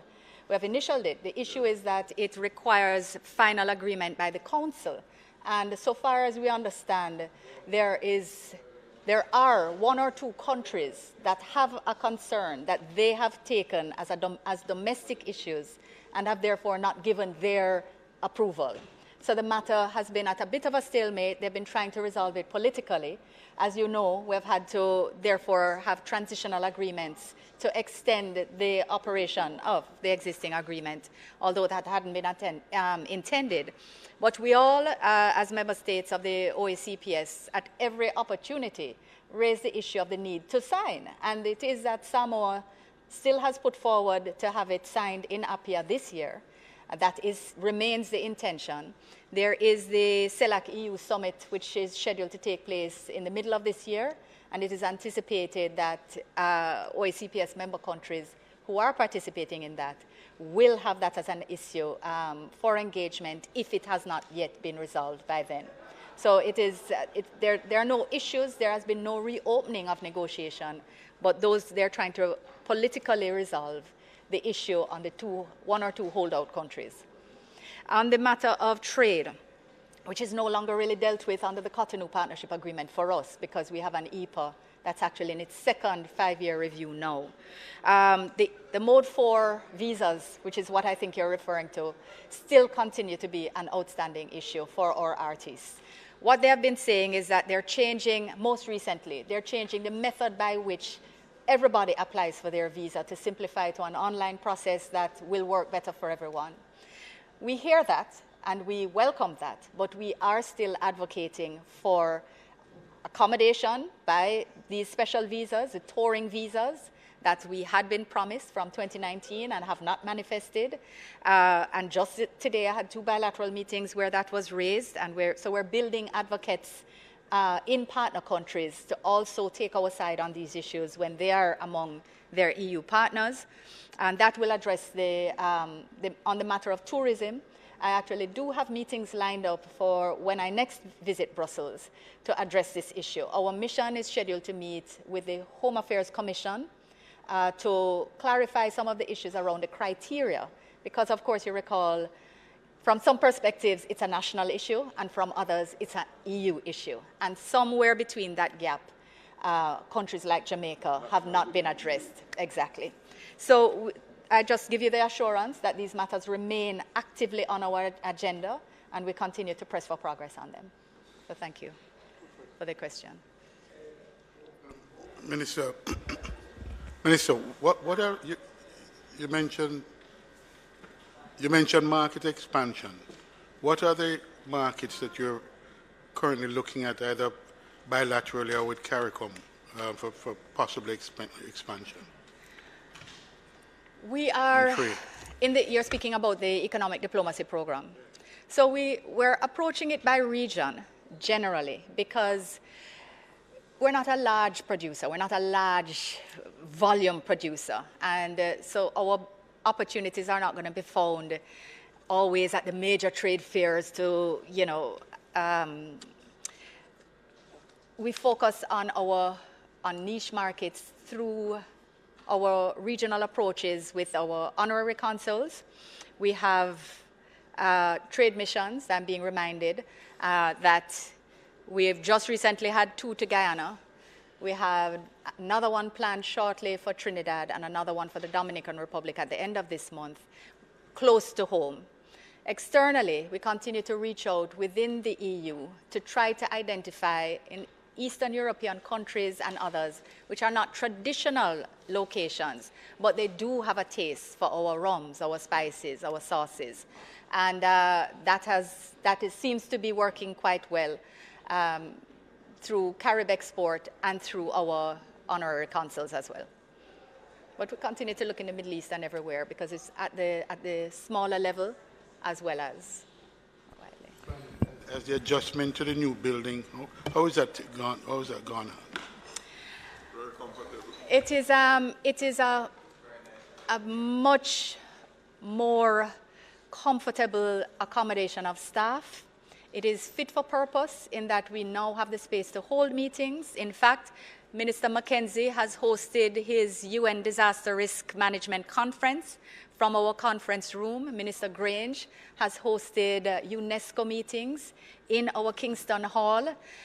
We have ourselves hosted the CARICOM Japan meeting virtually from our meeting room, and we continue to accommodate so that we're not only doing the business of the Ministry of Foreign Affairs, but we're accommodating savings of other ministries within our precincts as well. We still have nuts and bolts, but we are working through them. Member Brownberg. Thank you very much, Madam Chair. Minister, just a very quick question. I'm sure I did. Your colleague KD came to. Yes, Minister. I don't want Minister to say she never hear me when she come back. Sorry. No, that's okay. Minister, just a very quick question. It relates to the Rome Statute of the ICC. Despite being on board very early, Jamaica has not put in place a national enabling environment, or legislation rather, which would then make sure that we fully become a part of the Rome Statute of the ICC, and that we would be able to be part of the community that has shown a real commitment to ending impunity for perpetrators of serious crimes and so on. I just wanted to ask, because I know from reports I've gotten that up to 2015, I think somewhere there, there was a lot of work being done on the enabling legislation. I wanted to find out from you what the plans are currently and where we are. I think that question may better be directed to the Minister of Justice, because we are not leading on that matter, although we would be the facilitation. Justice is the implementing ministry in respect of the ICC legislation and in respect of the policy to ratify. But you are correct that we are signatory and that we would implement the formalities. And you know also, Minister, that the lack of that enabling legislation is really what is preventing the executive from actually taking the decision to make sure that we can fully accede. Yes, but as it is, I think you might recall that one of the major issues is that the death penalty still exists in Jamaica. And the removal of the death penalty is one of the criteria for ratification. So when we speak about enabling legislation, the conscience vote that retained it was not so long ago, and we have not been informed of any change in policy to remove the death penalty from our books, and that remains therefore a constraint on any action towards ratification. And so that might have been one from my recollection, just reading some of the literature on it. One of the things that really prevented, one of the things that would have been a consideration was also the position of the USA at the time, which has changed significantly. And therefore, I also understand that the last discussion that was had with some of the members from the ICC was that Jamaica was prepared to revisit and look at where we were. As I said, member, I'm quite sure that Minister of Justice would have a view on that. It may well have been that the U.S. consideration was a factor, but it is certainly not a factor that has crossed my desk, and that's where we stand. That is the inhibiting factor, the death penalty. Thank you, Minister. Head 30,000, Minister of Foreign Affairs, pages 1 to 10. Those in favor? Aye. Those against? The ayes have it. We will now take Ministry of Health and Wellness. Thank you very much, Ministry of Foreign Affairs. Thank you, Madam Chair. And Foreign Trade.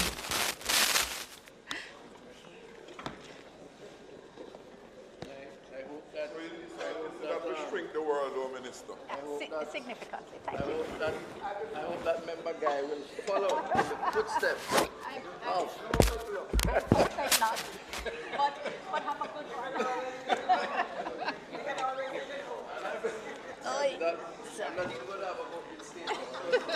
Just that.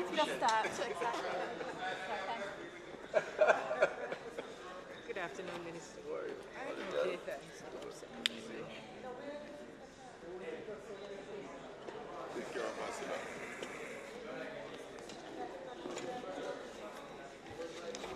All right, here, Minister, in your lovely green dress.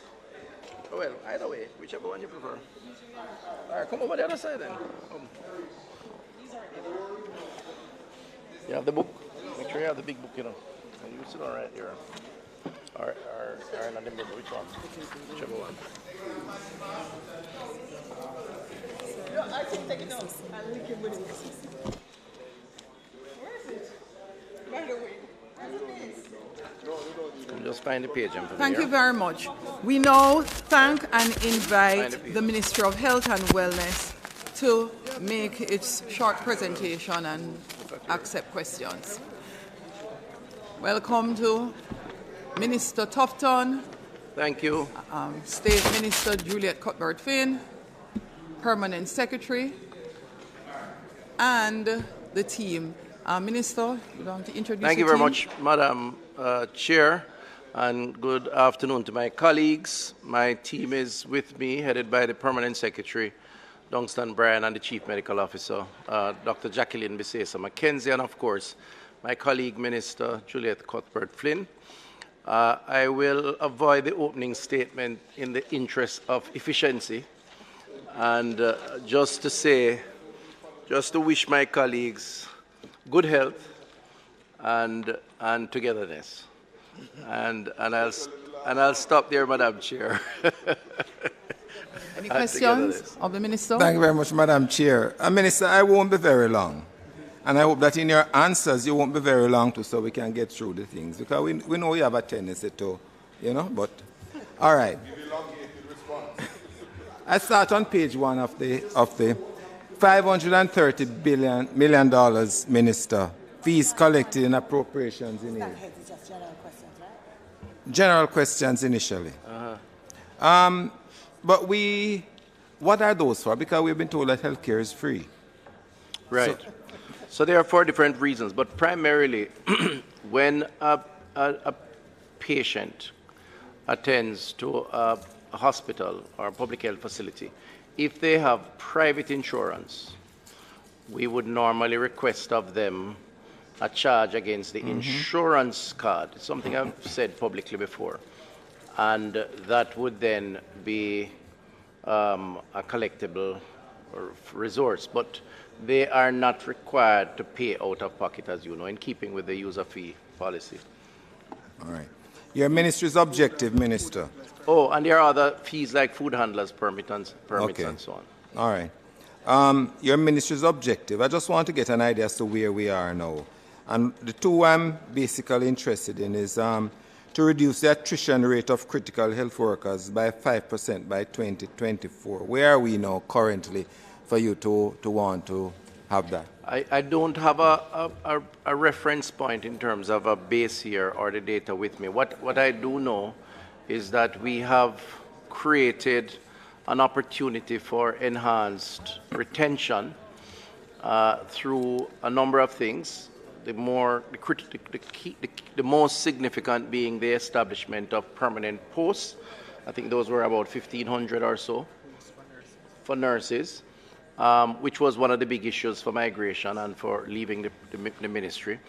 The discussions now around compensation, we believe, will also play a big role, because that was also another major source of gap. And the medium to longer term improvement of our healthcare facilities, which would enhance working conditions, will also play a key role in terms of the retention. So there are 1,454 medical. Oh, this is new post, right? Right. So approximately 1,000. Yeah, 1,454. So the permanent post, the review of compensation, which will see those critical staff members, clinicians, getting a better package, and we are privy to some of that information now, even though it's not made public as yet. And the build out of our health infrastructure to provide better working conditions, we believe, are three of the key components of retention, and which will also enhance training to train more people. Minister, I hear you, but for you to set a target, you must have some baseline, and I'm sure your technocrats who put this together would have. So back to the same question I have, how do you arrive at that 5%? Because you must have an idea as to where you were and where you want to go. The Vision 2030 document, right, 2019, so we're looking at... So the base year would be 2019. I will have to get the figures in terms of letting you know what specifics those are, the specifics of that. All right, and there's been established for the past, since morning, Minister, that we get that by the latest tomorrow afternoon. Oh, really? Yes. I wasn't privy to that agreement. Madam Chair, the request for information, I'm reminding the Minister that the request for information, it would be appreciated if you would be able to pull it together. Based on how we have been proceeding, right, we should finish early tomorrow. If the commitment cannot be made to have it early tomorrow, would you accept late that it tomorrow. is given late tomorrow by the Minister? I will concede to your request, Madam Chair. Thank you very much. Thank you. Are there any other questions? No, I have questions, Madam Chair. And these are general questions at first, Minister. I'm going to be very brief. Minister, you have a budget this year of 116 billion less appropriation in aid, come to 115 billion. What percentage of the budget is due to salary? The new salary rates? 70%. Salaries, what percentage? Oh, the increase in the percentage rates for salaries is what? No, not increase, how much overall? 65%. Approximately 65%. 65%. Yeah. What percentage of it is due to the new salary scales that have been signed now? The substantial amount, 80%. So you're moving from 46 million when we started last year to 66 million now. So you're moving from an estimated, and it's still a moving target, but based on what we have here recorded, 46 million to 66 million. All right. 66 billion, sorry, 46 billion to 66 billion. Okay. Which proves the point I made earlier. So basically, your salary has been increased by Wow. 50% almost. Right, okay. What percentage of the budget, and this might be an area that you might not want to answer, but what percentage of the budget is there for marketing?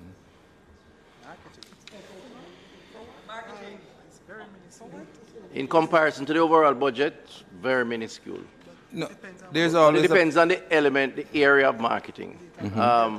Because every... No, Minister, I know you have a PhD in that, so I don't want to get into that now. But yeah, but I don't want to.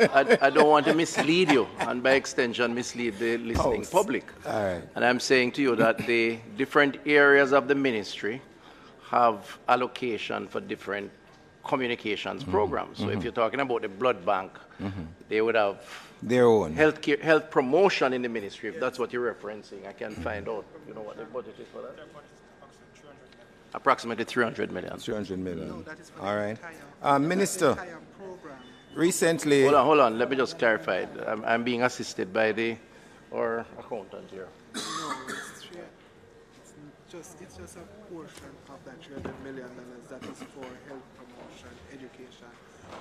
It is, we don't know what promotion, exact promotion. So I'm told that 300 would be broken out into health promotion, which is a proportion of that, which would have to be broken out a little. So it would be less.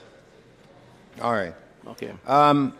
Recently we had the case of the respiratory illnesses, and the ministry had to refer some of the patients from Boston and elsewhere to University Hospital of the West Indies. How much did that cost the ministry? Additionally. Oh, you mean when we opened UHWI to the overflow? I'm told that we haven't paid them any. Yeah, but it is going to cost you. How much is it going to cost? Well, we pay no, Minister, for the we know that. Overwhelming majority of I know, of but the cost of I have been told, and it has happened in the past, and you yourself has indicated that you have had to make arrangements to pay them. How much is it going to cost? If you don't have it now, then you can get the figure to us. We intervene when UHWI may have particular circumstances that require additional funding. But as you know, member, UHWI benefits to the tune of 60-something%, almost 70%. 68-70% of GOG Ministry of Health allocation for functioning each year. And from time to time, there may be issues which require further supplemental income.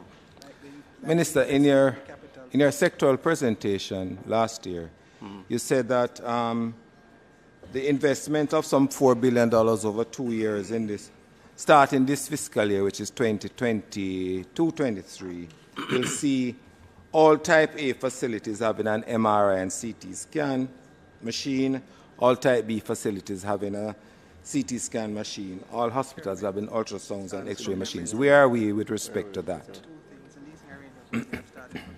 All right. So there are two approaches that we have taken, which I had spoken to. One is a leasing arrangement to lease the equipment, which would come with the advantage of ongoing maintenance and depreciation over time. That process is ongoing. There's a negotiation that's taking place now. It involves the Ministry of Finance and possibly a longer procurement process than we had anticipated. I mean, there was a discussion around that yesterday, in that it may have to be referred to PIMSEC.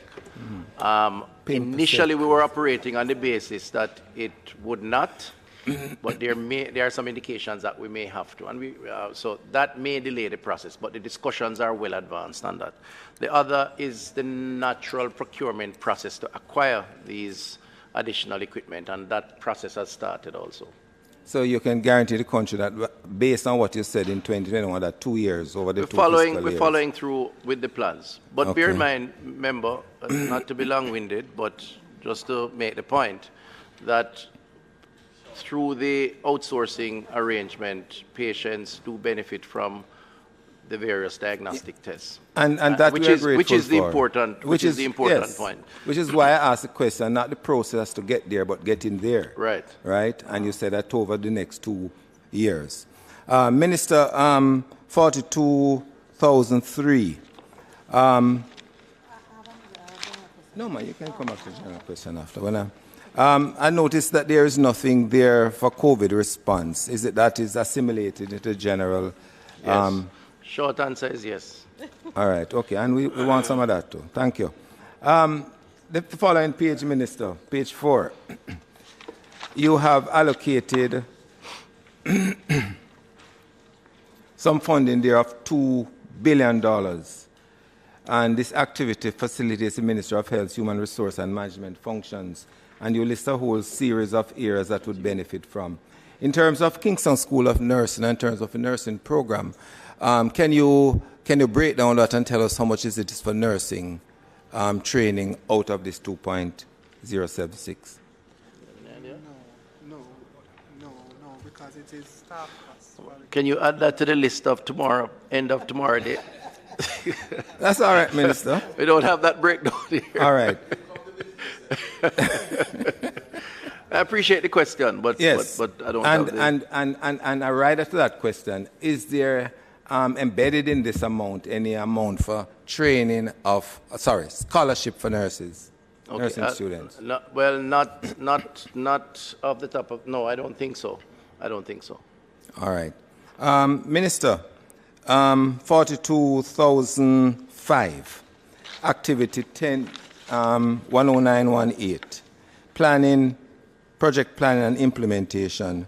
And I see you have basically increased the amount by $2 million more. But with the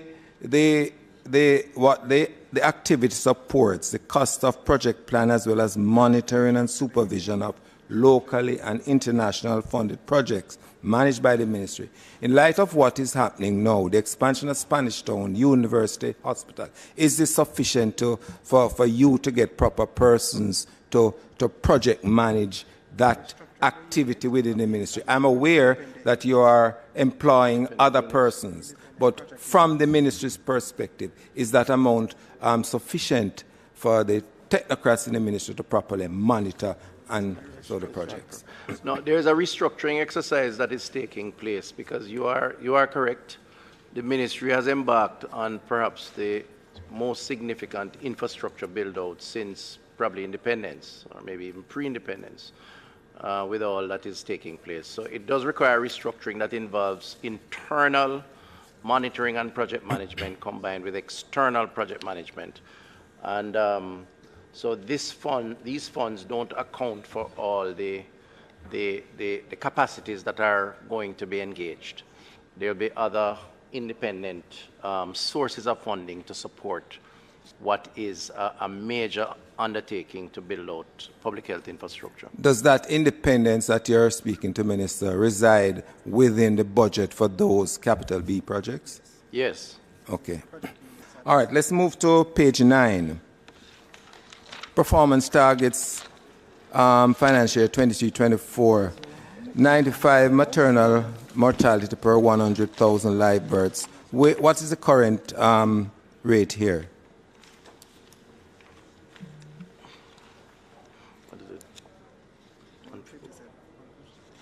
Per what? Per 100,000. 157.9 per 100,000. Since What? For 2022. Yeah. And you, in as much... This is preliminary data I'm being Yes, but in as much as desirable to go to 95, do you think that is an overly ambitious target? Well, it's not, because we have to get to the benchmark standards that are acceptable. This clearly is not an acceptable standard. How we get there is a function of the work that we'll have to do on the ground. It's a tall order, but there are some plans that are in place around primary healthcare reform, which I tabled in the last sectorial. You would have gotten a copy of that document, which has started in terms of the build-out, which involves more personnel on the ground, which involves more support for, expectant mothers and post and prenatal care and so on, which we believe will add to that process. The Right. The minister also has been engaged in, my colleague minister, in some additional support initiatives, like the Snugness program, which again involves expectant mothers through to early years of birth, which we believe will assist. So there are a number of programs that will facilitate that. I think we also had some challenges during the COVID period, which we have to account for. So these years could accurately be described as outlier years because of the extraordinary circumstances of COVID. So we're expecting or anticipating further improvements in the post-COVID period with some of the things that we're doing, including PROMAC, which didn't get a chance to fully come off the ground because we had to convert the PROMAC facilities into COVID wards. And that compromised the effectiveness of the program. I asked that minister against the background that for both the 2021, 21, 22, 22, 23, and now 23, 24, those are the same targets that you had in your budget, you know, in the book. Mm-hmm. So basically, as you're suggesting, we're playing catching up now in trying to write. Well, basically. Again, in the post-COVID period, we're playing catching up on most things, to be totally frank. We're going to try another catch-up now, Minister. 95% immunization coverage, DPT-3. What does this mean? It's coverage, number of babies that have received their DPT-3. What does the reported numbers mean, or the targeted numbers? No, the DPT-3. Right. Is it the third DPT? The third. The third? Yes. Okay. And it's 95%, that's your target that you're expected for this year. What is the current coverage? The current is 93. 93. What is it for measles, mumps, and rubella? 89. 89%. Yes. Okay, and now that we have added hepatitis B and Haemophilus to the primary, where are we in respect of that? I'm told 93. Okay, you have a slight advantage being a medical practitioner. And that's why you have the CMO behind you. You have to give me a few extra seconds to consult. All right, you know? cool. Minister, let's look down further on the bottom of that page. And I want you to look at activity 10005, direction and administration. And I see you here where you have a figure of $10 billion. Okay? Mm-hmm. And you had for the revised estimate for 22-23 at $10 billion as well, but a little variation there. But if you compare the fourth supplementary estimate, it was tabled yesterday. Mm-hmm. Under that same activity, you had for the Ministry of Health $5.9 billion. How do you reconcile that difference between then and now? The compensation program. That's the University Hospital of the West Indies, and the similar exercise that is taking place across. No, Minister. This one here is a lower figure that was tabled yesterday compared to what you have in your book here. Yesterday, Direction and Administration 10005 had a new approved estimate of $5.9 billion in the revised estimate of... No, I'd have to check on that because that's not the figure that we have. Well, this is a figure that has been given to the Parliament. Yeah, well, I'm working with what the budget that was tabled and what I've been No, that is what advised it on. is so here. I'd have to check on that. So you may want to add that to the list for tomorrow, because I Fine. don't have the. But then, you know, Minister, if that is material, because what it would do, then it would affect the total budget arising from the Ministry of Finance and Planning. But I'll await tomorrow so we can sort that out in the interest of time. I doubt it is correct. Because the last year was 7.4. Yes. There's a compensation review which is estimated to take it to 10. 10. Mm-hmm. So I'm not sure how it could be 5, which would mean a reduction over. Yes. So maybe it's an error, remember. Yeah, but you see, all of this error adds up, with following procedures, but we and also apply. Huh? Interestingly, Minister. Yes. the total for the Ministry of Health and Wellness, which reconciles with that, is $118 billion. Right? So something. Let me check on it, but something Please. is off. Something is off. All right. Can you take us to the provision of pharmaceutical and medical supplies? That is page 11. And tell us, in terms of the demographics, why is it that, and I mean, this information I'm seeking, the amount that is allocated for procurement of pharmaceutical and medical supplies for user of health facilities in the 4 regions.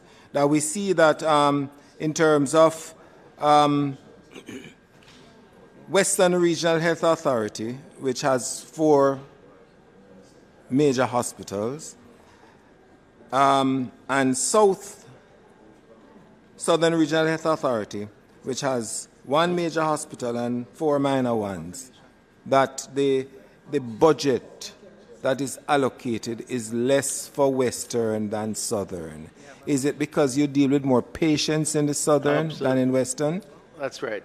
So the institutions, while important, are less important in this analysis. It's really a function of the throughput, the patients. I don't have the numbers in front of me, but I know that the patient determines the demand. And that's how the principle on which the NHF would operate. All right.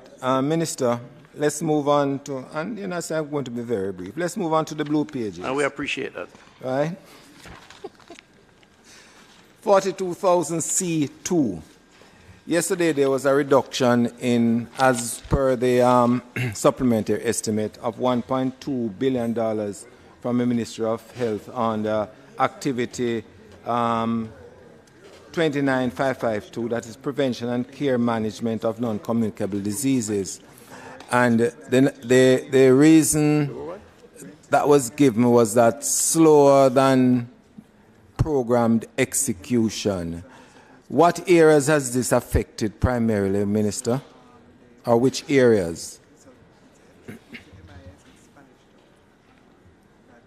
Because, I mean, it is one of the flagship programs that you have been speaking about since many years now. So there has been a slight delay, and I say slight.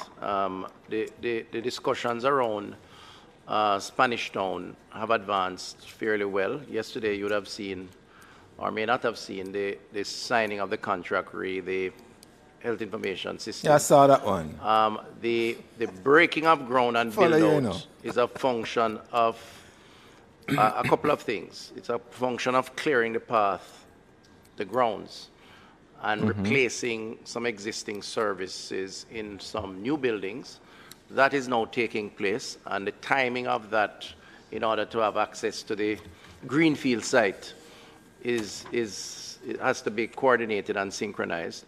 And then on the procurement process for Spanish Town itself, we have just gone through the evaluation of tenders. I think there may be a recommendation now as to the preferred bidder, and at the end of that, and yesterday we spoke about the procurement process. It does take time. We still have another level, which is to send to the bank, the IDB, for their assessment and no objection. And we are now in that process.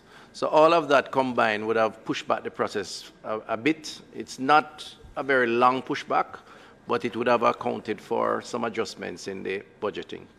So in light of that, Minister, are you saying therefore that the $2.6 billion that is estimated to be spent this year is realizable?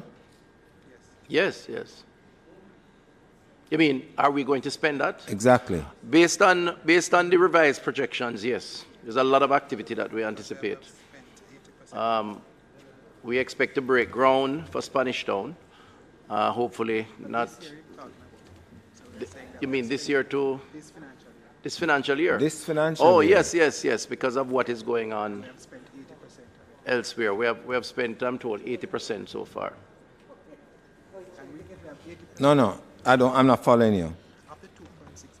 You're expected to spend $2.6 billion this year. Last year you were projected to spend 2.3, of which you only spent 1.1. I'm just asking in light of that, would you be able to spend the 2.6 this year? Yes, because we have already spent 80% of the 2.6, and whatever, and there are bills in hand that will take. Right. So I'm told that we have spent 80% of the 2.6, and there are bills in hand that will be taken care of, which will account for taking up the balance of the amount. So you're spending before it has been approved for the year, Minister? We have bills in hand. This budget has not been approved yet, you know. You're talking about the budget coming or the budget? I'm talking, the existing we are budget? here discussing 2023, 2024 budget. He's using revenue of expenditures. I actually allowed you for a while, and I wondered how much longer you would have been going in that direction, but he kept reading from the estimates tabled yesterday. No. I'm finished with that, Madam Chair. Right, so you're on the current budget. You're kind of confusing us, member, in fairness. No, man, I'm gone long. So clarify, and then we can go I'm saying, he's on CapEx now. Minister, yes. I'm saying that you had budgeted to spend 2.3 on this particular program last year. Yes. You ended up only spending 1.1. Right. Based on that, the estimates for 23-24 of 2.6, is that achievable? Yes, it's achievable. Fine. Okay. Let's move on to another one under B now, which is the support for National HIV/AIDS program and the response in Jamaica. And we see that this year's amounts have been less than last year and the previous year.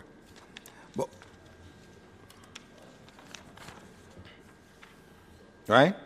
Now, in terms of the execution of this project, Minister, the physical achievements and the physical targets envisaged, they're very far apart. When you look at the fact that you hope to have reached 10,044 MSM with HIV prevention programs, that you are hoping to do this year, and last year you only reached, last year, and you only reached 6,000 last year. If you look at December, up to December 2022, it's very telling in terms of the significant underachievement in terms of the targets that you are hoping to achieve. Now, what I find a little strange is that this year, the anticipated physical targets for 2023-2024, if you look at page 4, you hope to reach 7,846 MSM with HIV prevention program during the period, right? However, your physical target was to have 20,087 last year, and you didn't do much more than 6. So, is it that you're hoping to do more this year than was physically achieved up to December, despite the ambitious target you have? But how do you reconcile that with less money being available to do the program for this year? More of the program is being managed by GOJ, counted at the GOJ funds. So this is just representing more of the integration of the program because we are spending more from the GOJ. All right. So a couple of things. Firstly, I think I still have to remind the member that the COVID years created some outlier events, and some of the regular programs would not have benefited from the level of effort and targeted approach that would normally be the case. So some of that would account for some of the numbers. Not to say that there may not be other reasons, but that would have been a major reason. As it relates to this year, the arrangement of the budget will see some shifting towards GOJ funding.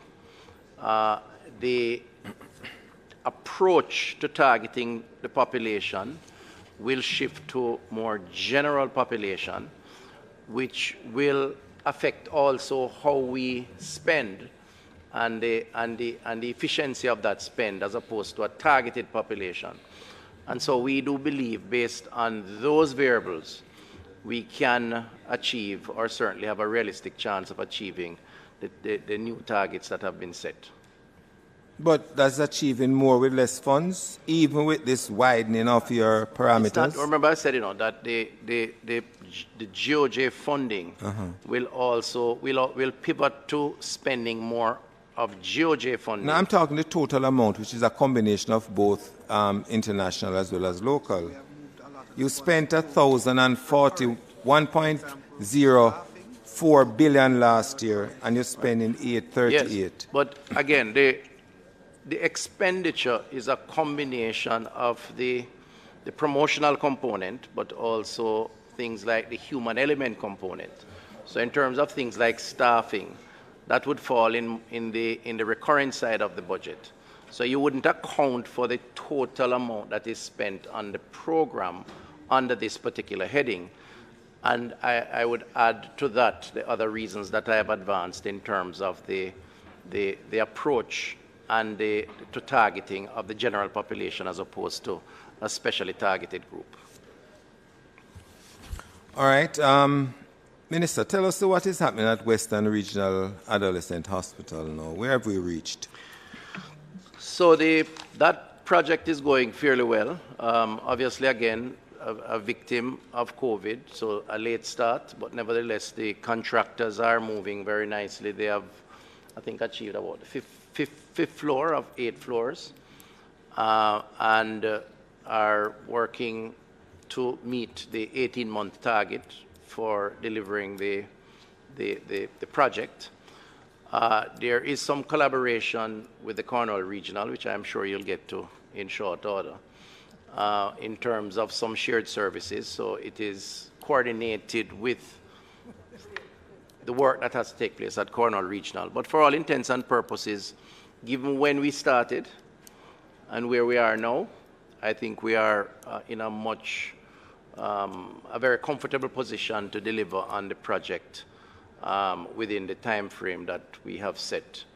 So if we have reached a 5th floor, Minister, yes, why is it that there's no PRC funds reflected in the budget here? It's only GOJ component, unlike other projects. It's a grant. It's a grant, yes. Even if it's a grant, it is usually reflected in the budget.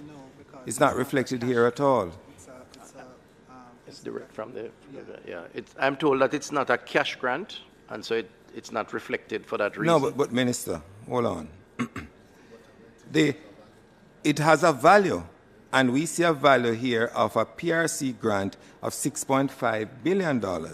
What we see in each approved estimate is only the GOJ component, unlike, say, for example, the Global Fund, which is also a grant, that we see the external component. Why is it not reflected in? Well, remember, I can see greater clarity on it, but based on based on my expert advice, it was never quantified and placed in the budget because it's a grant. We don't get the cash funding, but if you need further explanation, I can explore Minister, that. Your last statement does not accord with what is on page 6 here. It is $6.571 billion. So your statement don't hold. And any grant that we get has to be quantified. I'm being told that the Ministry of Finance would probably provide a better explanation as to how this matter is handled. What you have here in this Ministry of Health budget allocation is the total cost of the project. The breakout of that and how it is allocated is not accounted for within our process because there's no actual transfer of funding.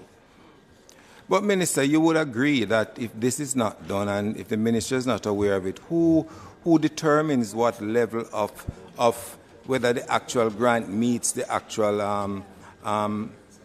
the end product in terms of what you have been given? This sounds like a little hear him, scare him. Well, we can argue about the process, member, but that is the process as explained, and that is the accounting of how the process works. I think, as I said before, it's not that it's not accounted for, which is why the Ministry of Finance was brought into the discussion. It's not that quality is not assured. No, Minister, we're talking about two different things. Yeah, but I want to also bring that in because that's important, because the next thing you might hear is that how do we guarantee that we're getting a quality product?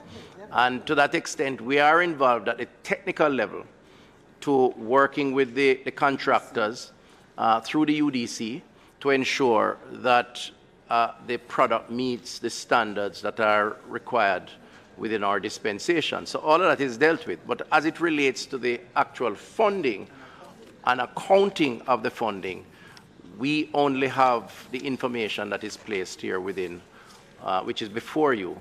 We don't account for the yearly allocation. What I can give you is a progress report on where the building is, because I visit it almost every other week. And I'm saying we're on the 5th floor of 8, and it is going well, and the technical audits that are taking place parallel to construction suggest that quality is being assured. All right, I guess we have to get that from the Minister of Finance and Minister, since you have put the ball into their court. I'd said that earlier, but yes. We will have to get it from him. You are a little reluctant to get it from them, but we'll seek it from them tomorrow. All right. All right. You asked for me to go to Cornwall Regional Hospital. I didn't, you know, but you did. But I figure you would, so go ahead. Minister, you know, I am not the only one, although you know, there's a colleague of mine on the other side who come from St. Mary whose relative is a Obeah man, you know? Mm-hmm. But I see here that Cornwall Regional has gone to $10.518 billion based on the budget here. Is correct? I just want to be certain. Is it correct? Yes. Yes. Okay. And you will recall, Minister, in July last year, you were asked a particular thing based on a visit that I made to Cornwall. And I said that based on what has been spent before and from what I see here, Cornwall will take between $10 to $12 billion to be completed. And when asked by the media, the Honourable Minister said, I do not know where my parliamentary colleague got that figure from, because that's not the number I'm working with. But I will have to have discussions with him to find out how he arrived at those figures. We didn't have those discussions, but I see I've arrived at the figure. Can you explain to me how we have reached there? Well, first of all, I would never like you two having Obeah men as your relatives, but no, you can't. You cannot have. You can't determine what you may be a prophet. However, it's a relatively simple explanation. I was correct then, because I was working with the figures that were given to me, and I'm not sure how you got. Like a shaggy doing I'm not sure how you got your figures, but what I will say, for the record, is that there are several factors that have gone into the figures that are now being advanced. For starters, we have we're for all intents and purposes, we're building a brand new hospital. The only thing that has not changed is the original concrete structure. And even that has been reinforced in a significant way. If you go there now, you will see that it is a shell, but with a number of additions, roofing, reinforcement of the beams, the columns. So all the bulk of the expenditure is going into producing a new hospital. The partitions, the equipment, all the things for a modern hospital. And I think the public, and in particular the people of St. James and Western Jamaica, will benefit from that. The other, but perhaps less substantial point worth raising is the fact that over the period of time, we have seen significant escalation in cost. If you are close to the construction industry, you will know that between the issues around COVID and supply-related issues, costs have gone up substantially. And we're talking about, in some instances, 30%, depending on what the material is, 40% or even more. So it's not, if we account for that, we would have seen a substantial increase. But more importantly, when the full assessment was done of the building, you have to bear in mind the context in which Cornwall Regional evolved. We started with one problem, and then all the others were added. And we ended up with literally stripping the hospital, the building, down to bare concrete. And that's what we have had to do.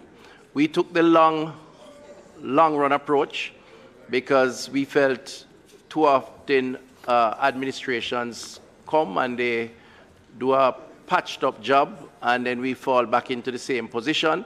The government of the day, in keeping with healthcare infrastructure renewal, decided to fix the facility once and for all to ensure that it would provide a much longer term support before we had any issues. And that's the path we have taken. I know it's a controversial path, but it's the right path. And back then when we spoke, that kind of information was not available to me. Frankly speaking, I believe you were just lucky by pulling a number out of the hat. No, Minister. And as fate would have it, you hit within the ballpark, which is fine, But that's not the number that I have. My profession is medicine, but I also do other things too, so. Okay, fine. So.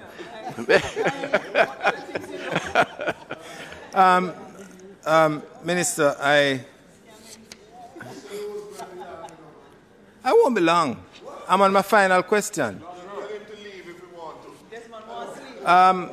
Can we move to the public bodies, Minister? And I'll join you out there if it's. Minister,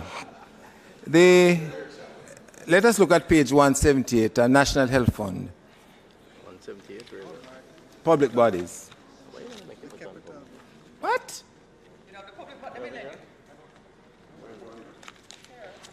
That's in the big one. It's fine for me. Go ahead with the question.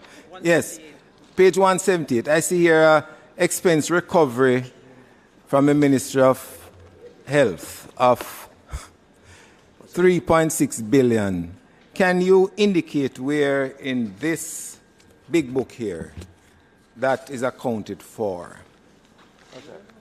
Expense recovery is, I don't know where.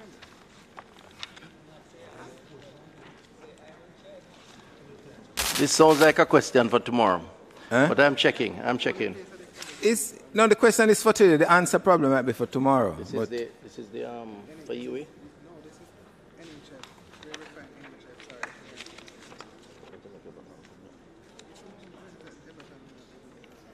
That question I can await, Minister, if you don't.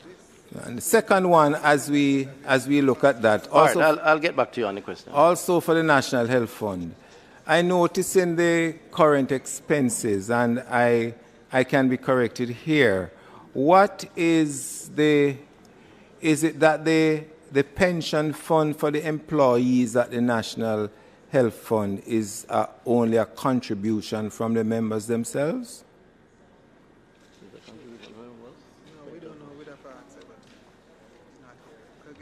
Because I see here where for pension fund contributions it's nil. I'll add that to the list. I'll give that information to you tomorrow. It's not a problem. We'll probably might need to have your team back here tomorrow. We'll provide it. No, right. we'll provide it.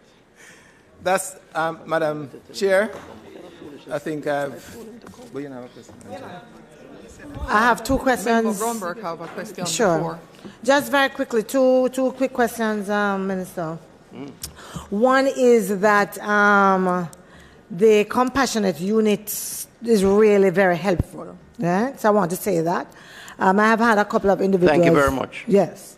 I've had a couple of individuals, I have had a couple of individuals who have accessed it and they have actually gotten back the letter and all of that. The concern I have, though, Minister, is that at least one of them came back to me and said that the hospital said that they're not taking it. They're not what? Sorry? They're not accepting it because, yes, I'll tell you why. Because ministry owe them and they owe them too much money that you take all 2 years to pay. Now, I don't know what the issue is. And this one is for dialysis treatment, right? And you know just how difficult it is for many Jamaicans doing dialysis twice a week to afford that. And so the assistance coming from the compassionate unit is one that they can't do without. And so I don't know if you're aware of the situation, but I believe that it is something that you have to pay attention to. And I'd love to know where we are, you know, what's happening there and how we can resolve that.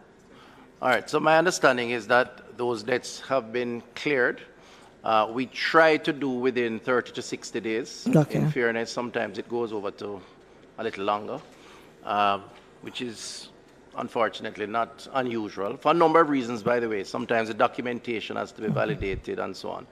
So you may find one or two providers expressing concern, especially if it hits 90. We try not to go over 90, but between 30 and 60. And so from time to time, you will get that kind of feedback. Sometimes it's a threat to get a prompt response, and that continues. But my understanding is that the balance have been taken care of. Okay. So I'm glad that you have been able to put that on record, Minister. Afterwards, I want to talk to you as well about how I make sure the individual that I'm aware of who cannot afford that, and because a lot of persons who go to these, who are seeking service, are people who are not powerful people. They don't see themselves as being powerful. So when someone in a center says that to them, for them it's almost the end of the world, you know. So I want to see how we address that, yeah? Well, you know, member, not to belabor the point, but there was a time when members of parliament, including myself, would get weekly requests for CDF support for things like dialysis. And since we introduced this program for outsourcing through compassionate care or outsourcing of diagnostic, those pressures have literally dried up. There are outliers, of course, but the program has worked. I mean, last year I think we did over 10,000 such requests for diagnostics. So I'm not saying it's perfect, but it is far better than it was prior to the introduction of that program. Minister, don't get me wrong. I am relatively new to the parliament in terms of a member of parliament and these kinds of requests. So forgive me if what I talk about is not where we were, but where we are. And where we are is what I'm bringing to you. And I'm certainly still in the process of making sure that I can assist. So I'm going to come back to you about that. Okay, sure. And then the second question, the second one, very quickly. I said two. The second one is really just about the Cuban Eye Care Program. I know that you came and announced it. I know it wasn't quite ready. I do know, though, that a number of individuals have been anxiously awaiting the start of the program. I'm not sure what is causing the delay. And if Minister could just give us an update as to where we are and what is the anticipated start. Right. So we had thank you, member. We had a technical team from Cuba that came in the island late last year, having come back from Cuba where we negotiated the startup of the program. So they have established they have serviced the equipment, set up at St. Joseph's. And what we're doing now is going through a process of approving the details, work permit details and so on, of the numbers to come in. I think there's about 17 or so. And on this occasion, the plan is to not just bring in persons who are stationed at the locations, ophthalmologists. We're also looking at bringing in some optometrists to do eye screening in the schools and so on. So it's a more expanded program. But there is a technical process to go through to bring them in, which is why I can't give you an exact date, but I want to do it. We want to do it as early as possible, and we are now in the process of trying to get those persons identified and work permits and so on approved. Heads? Oh, Member Jackson. Minister, my question is brief because you answered one of them I raised with you yesterday already. The medical records, for some time now, for a long time, the medical records in our public hospitals and how they can be retrieved in an efficient way. A patient showed me a sign at University Hospital just yesterday or day before yesterday that it's 3 months to get medical records. Now, when I read that, I couldn't believe what I was reading, but actually showed me a picture of the sign. And the medical records in the case became necessary because one of the services, which you just mentioned, could not be accessed at the university hospital. And to go elsewhere, they need the medical records. 3 months is a long time to access one medical records, especially if it is one that requires urgent care. So my question is, where are we in digitizing patient records so that they can be retrievable? Huh? No. I asked the question to get an idea of where we are to, because I know it's a long-standing problem. I understand. Right? I know you're going to tell me where we're coming from, but I want to know now, that 3 months thing exists as we speak. Is it another 3 weeks for it to be resolved? No. Or 3 months? Well, I don't. Or 3 years? Right. So I agree with you that 3 months is long, and depending on the nature of the problem and the need for some prompt service, it is too long. I don't think, even while they place a guide of expectation, they don't adjust if necessary, where necessary, based on a kind of triaging of the particular case, and I would certainly insist that that be done. So I wouldn't want you to use UHWI as a standard, even though I do agree that weight is almost a part of the current dispensation. The future dispensation, you would have heard, is very encouraging because we have not only budgeted and planned, but we have awarded contracts for the electronic record system to be put in place. We awarded a contract for just over $8 million US to a local provider, Flow, for networking of institutions, health centers, hospitals, for providing the tablets and the devices that would, upload and access or retrieve the data. And yesterday we signed a contract for a British-based firm to do the software on top of that. And they are moving on that right away. And that's a $5 million US contract. So better days are ahead, remember? In the meantime, sorry? Well, even better days are ahead for you in your constituency too. You can ask me about that. Thanks. The new health center. Yes, and I'll give you details on that too. Thanks, Minister. We will take heads 42,000, page 1 to 12, 42,000C, 1 to 15, 42,034, 1 to 6, heads 42,035, 1 to 5. That is for the Ministry of Health and Wellness. Those in favour? Aye. Those against, the ayes have it. Thank you very much, Thank Ministry you very of much, Health Madam and Chair, Wellness. and thanks to my colleagues. We will for now the questions. invite the Ministry of National Security. Please make your way outside very quickly, Ministry of Health, to facilitate the entry of national security.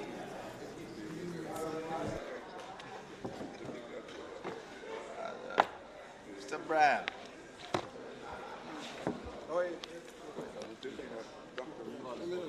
Call him order. You see that?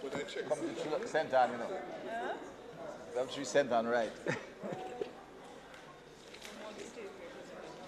In that representation, I'm going to be very... Which is who? You're going to ask me. What? Yeah, you don't have any questions. Minister, I don't understand how you don't answer my thing that I raised with you. No, man, let me just get this out of the space, no, man. I remember the man that come over your place, come get a cup of shower. You put more on them. No opening comments. Tell them there are no opening comments. Madam Chair.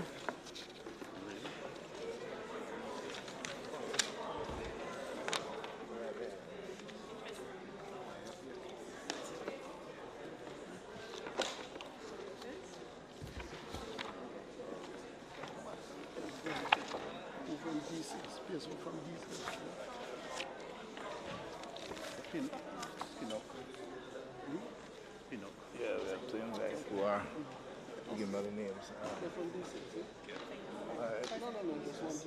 Full team.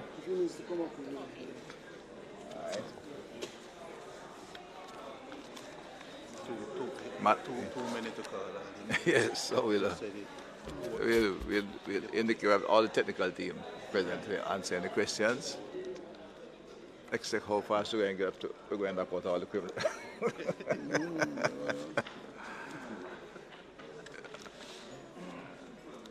All right. Madam Speaker, Madam Chair, ready? Trying to get them going.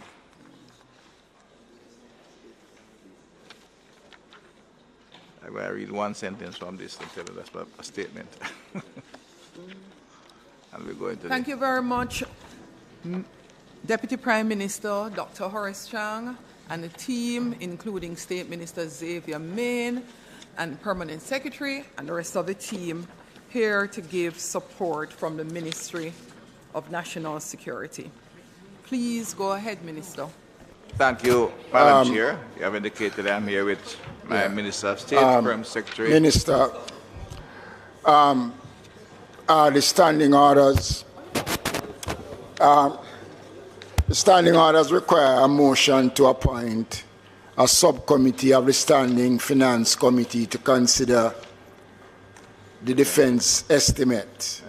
The House leader by resolution that a subcommittee comprising the following members.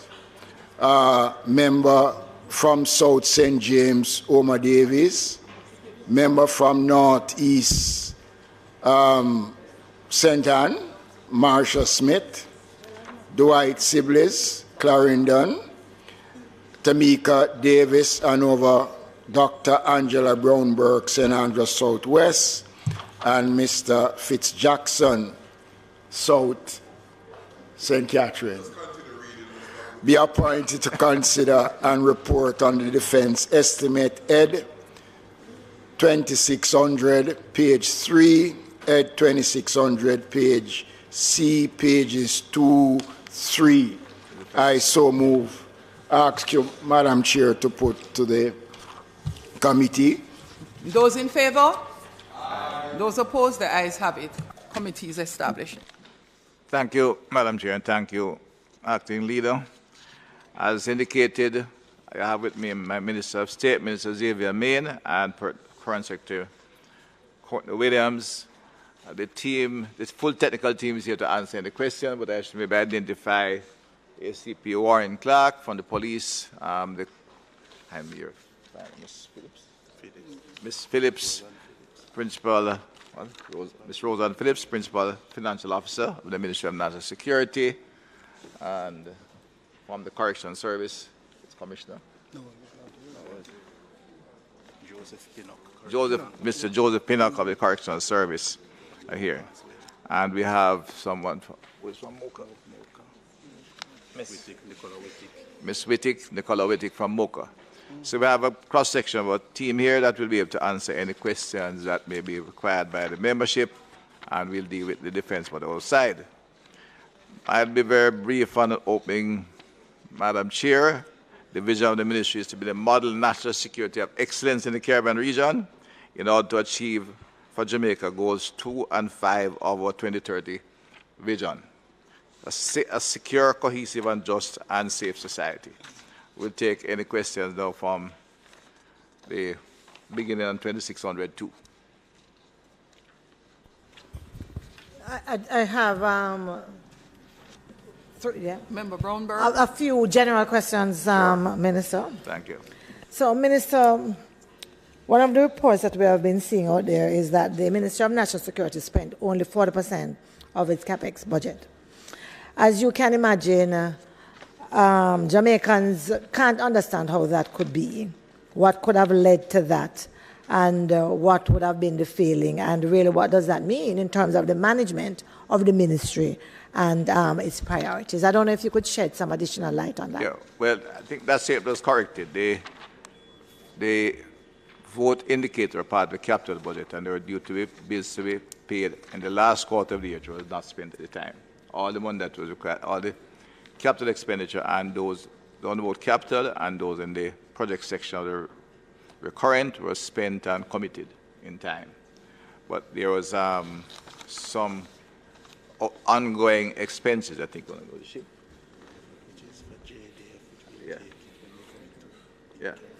Yeah. One aspect of it was for Coast Guard ships. I'm not really explain in further detail to the Defense Committee. But it was, they're on order, JDF orders over a period of time. The other one was, in fact, a project which we have been paying, and it was due to be paid in this quarter. And what was required was paid. Okay. So we'll get further details, but just for clarity, you're saying that I think that what 60% would have been... What may be caused is that the ministry's, the current budget practice, which is an improvement on the old, the ways, is that what's under capital are big projects.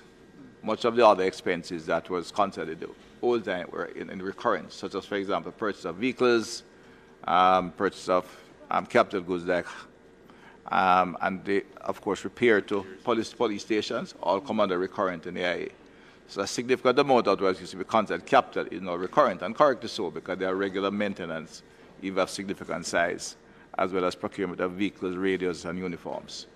So what was there was the big CapEx programs, and one was on the Coast Guard, which should be explained further, and the other was on a technical computer program, which had to be paid at a certain time, over time, the last quarter. Okay, so you're saying it was anticipated that that 60% would have been paid in that much later time? The 40% will be paid in that last quarter. Okay. Right. So that's one. The other minister, you know, for quite some time now, we have had the so-called, well, I shouldn't say so-called, the used car scandal. Persons are asking, Minister, what update can you give us of the undelivered vehicles? The undelivered vehicles that would have been paid for some time ago. You know, the used car. You want to repeat it? The used car scandal? Yes. We know it didn't start there, but we still would like to have an update as to the undelivered vehicles. Where are we with those? Well, they were not all paid for. 50% was paid out, and there were a number to become. We took charge of the performance bond, and there's still some challenges in completing. Those vehicles are here, and we have retained the cash in the performance bond. You went so low, Minister, that I didn't hear. I indicated there's a performance bond to take care of what was left of what was here. We paid 50% of the money up front, which was the mistake, quite frankly, at the beginning, and some vehicles are here to satisfy that amount. We have not been able to clear all those vehicles, and we have taken possession of the performance bond. To do so? Yeah.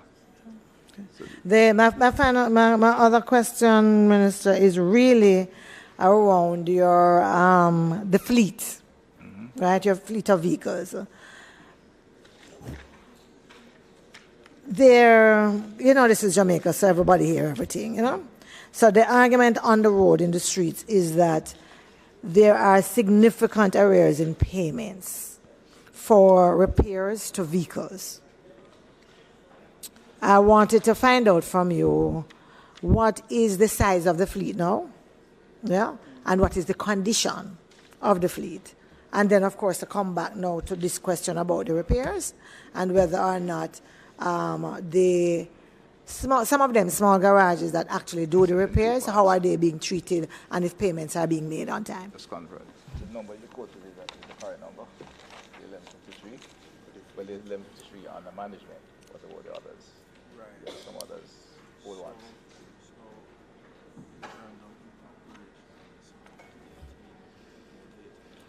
Right, the 1153 are the new ones. The old ones are the ones all right. I take a little, not long, but a little time to explain there. The police is in possession of 1,800 vehicles.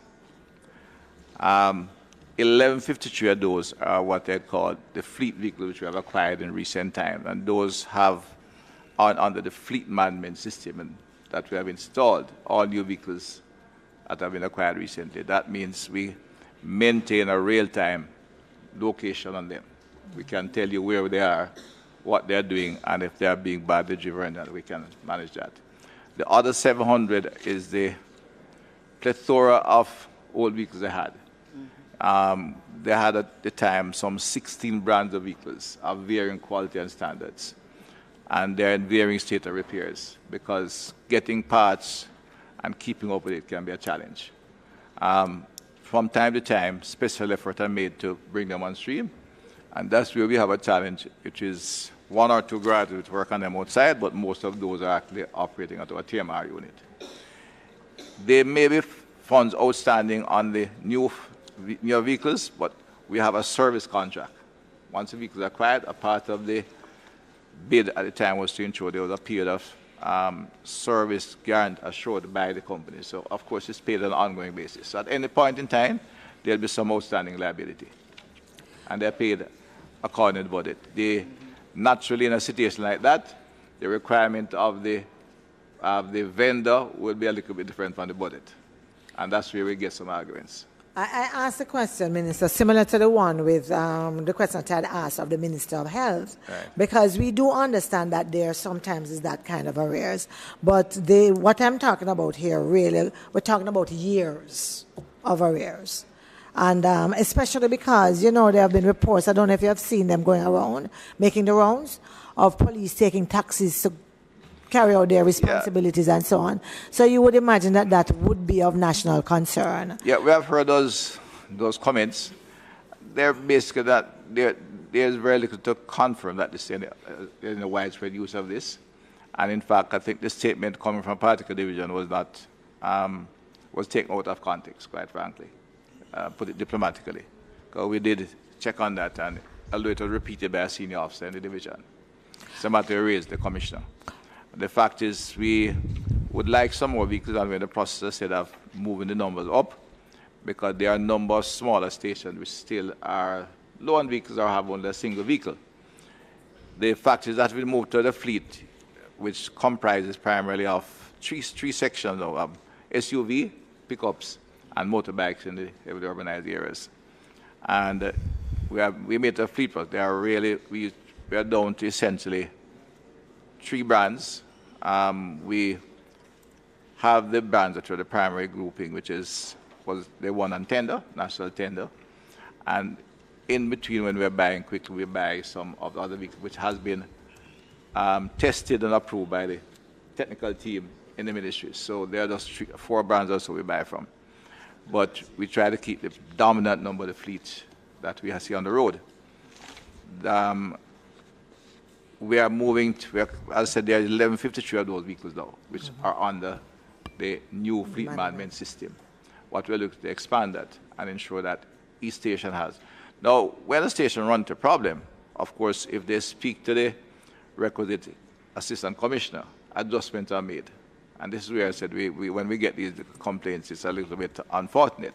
For example, one was that the police station had 2 weeks to run out of oil. Well, it is the officers who run out of oil, not because we didn't pay the maintenance. And had they reported it, I'm sure it would have been dealt with appropriately. It's really getting the entire force on board with the new operational procedures. By and large, the 90% is there, but there's still some legacy, especially the small stations where I've had individuals for a long time, and they literally got used to being neglected. They're in the old ways. But it's getting much better, and I said the teams are working hard, and most of them are accepting the new way of doing things to be much better. But bear in mind, we have a little way to go with our new asset management procedure and station management system. Remember, it's proceeding, but it's a little way to go. No, you said that we are in the new way and there's a little way to go. I wanted to have a better understanding. I don't know if it's too much to ask here, Minister, in terms of what the fleet is now, and ideally where would you like to be, just so that we can have an understanding as to operation. We would like to have 1,500 operational vehicles, which means we need at least 1,600 good vehicles, so that at any one time, if 100 is down, whether for service or otherwise, we still have 1,500. We have 1153 on the road. Right. Okay. So we are still still a big gap. Yeah. Well, I said there are another 700 vehicles from which you would use in different things, for unmarked vehicles, for things, etc. So there are some support in that 700. My final question, Minister, has to do with what an issue that has been raised recently, which is around the bulletproof vests provided to members. And we would have heard the request to make sure that the government was providing authentic, I think was the word that was used, bulletproof vests. I think we would want to hear a little bit more about that, and to also to get the assurance that the bulletproof vests that are being provided to members of the force are really what they should be getting and the best that's on the market. After all, we asked them to protect us and, put their lives out there in protection of ours. So we really want to make sure that that is where it's supposed to be. Some further investigation, but I can assure you the vest we acquire is of the appropriate and best quality for the men on the road. But you provide the best we acquire. We may sometimes have a gap in the numbers as they come in because of procurement and so forth, but the best they get are of the best quality. But you know why I asked the question, right, Minister? And it's not a layman who did make it's a good question. Assertion. Yeah. And we have to assure the members at all that we are buying the best vest. Now, there was last year, they came in a distribution problem. Yes, sir. Yeah. No. Yeah. Yeah. Yeah.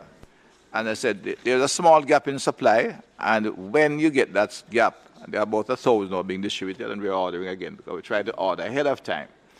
But when you get that gap, sometime an officer may keep his old one, and that happens. But what we buy is of the best quality.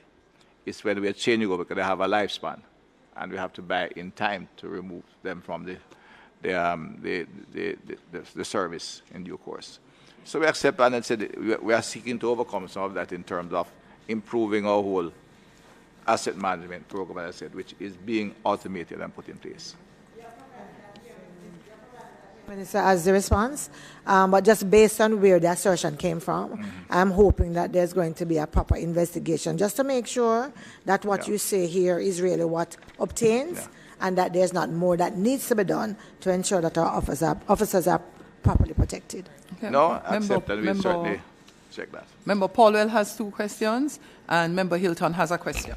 Yes. Apologies. Member Jackson was actually first. So Member Jackson, then Paulwell, then Hilton.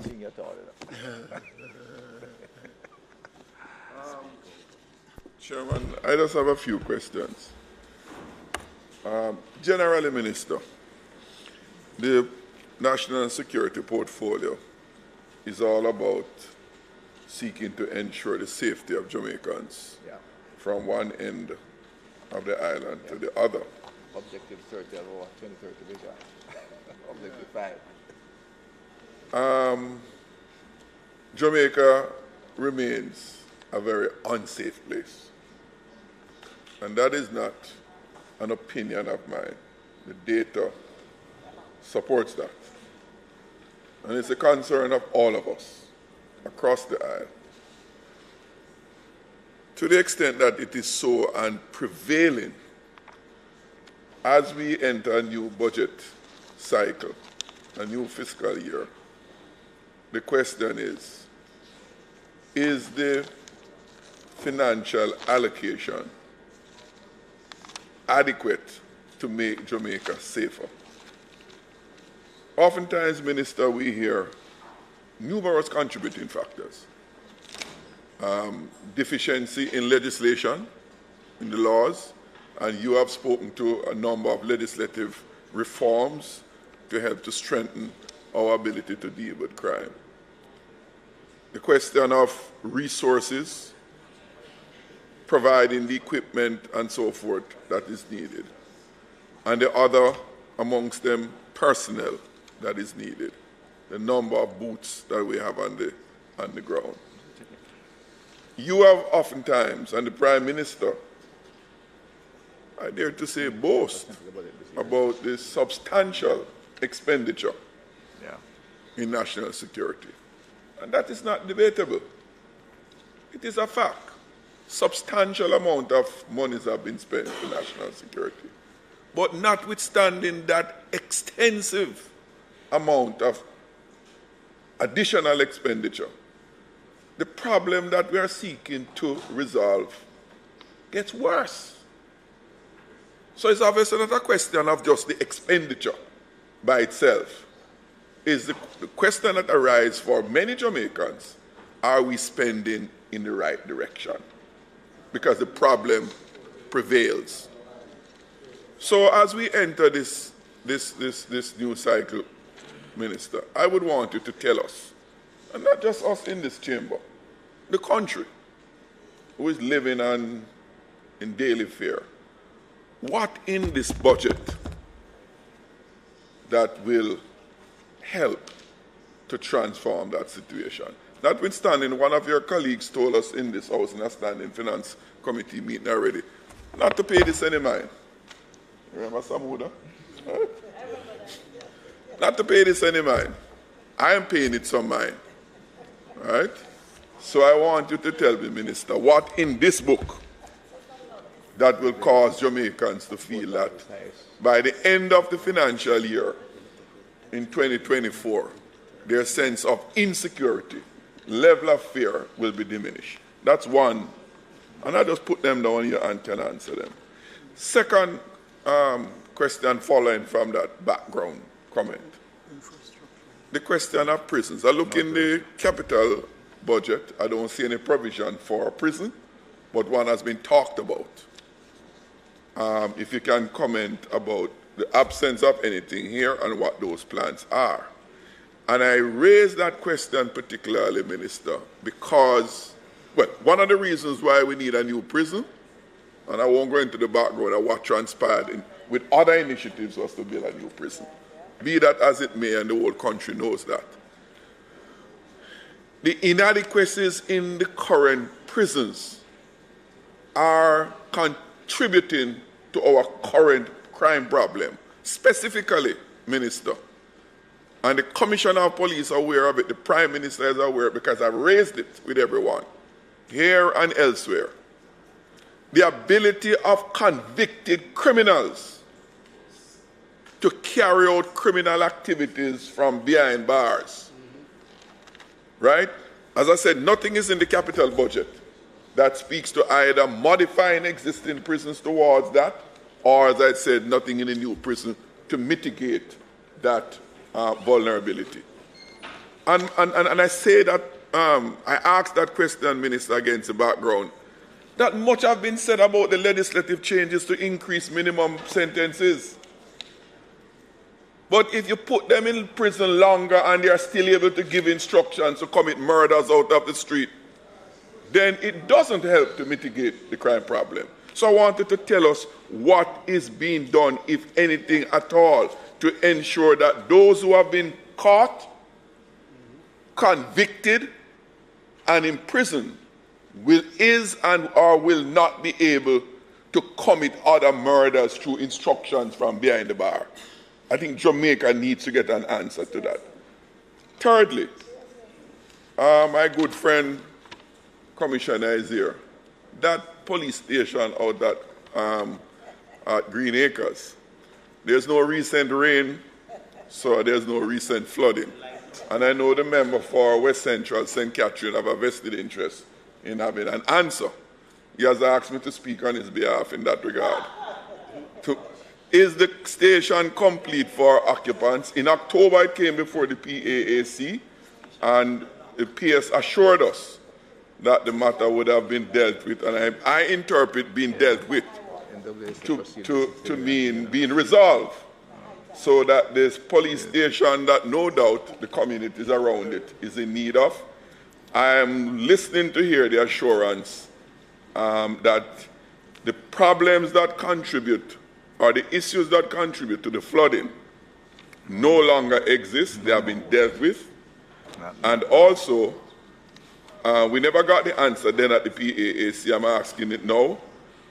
What is the final cost, the initial cost for that building, and what the final cost? And I say final because I'm taking it that it's completed. Member Jackson, you have any additional questions? Yes, ma'am. All right, so Member Jackson, I'm going to ask you, please, if you can limit yourself directly to the questions. Madam to the Speaker, question. Madam Speaker. No, Chairman for this Madam purpose. Chair, I feel very, very incensed when we seem to be hurried through these committee meetings. I have been in this house where we spend over to the next morning because the opposition insists that the government must provide for answers to the question asked. And I don't want to be rushed through these meetings. Please do not shout at me in this I'm not meeting, shouting at you, I'm speaking strongly. What I'm telling you is that you actually repeated yourself several times a while ago. If it will you bring made clarity the point. to it, I will repeat it. It did not bring any further clarity. So I'm saying, no, you are not stick to answering the question, Madam Chair. Stick to the question.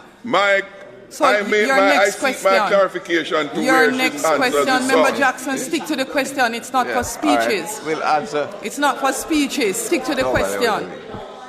Madam Chair, we are entitled to our own opinions, And I won't deny anyone. Member Jackson, do you have another question? Yes, I do. Please ask the question. Yes. And if I wasn't interrupted, I would have asked them already.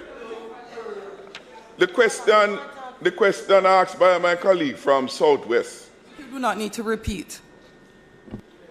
Madam Chair, with all due, don't anticipate my question. I never attempt to do that with anything you wish to say. And I am to be extended the courtesy to ask any question in this house. Member Jackson, you asked 3 questions and you are repeating yourself. That is your opinion. I have a right to repeat. If I want to repeat it, let me repeat it.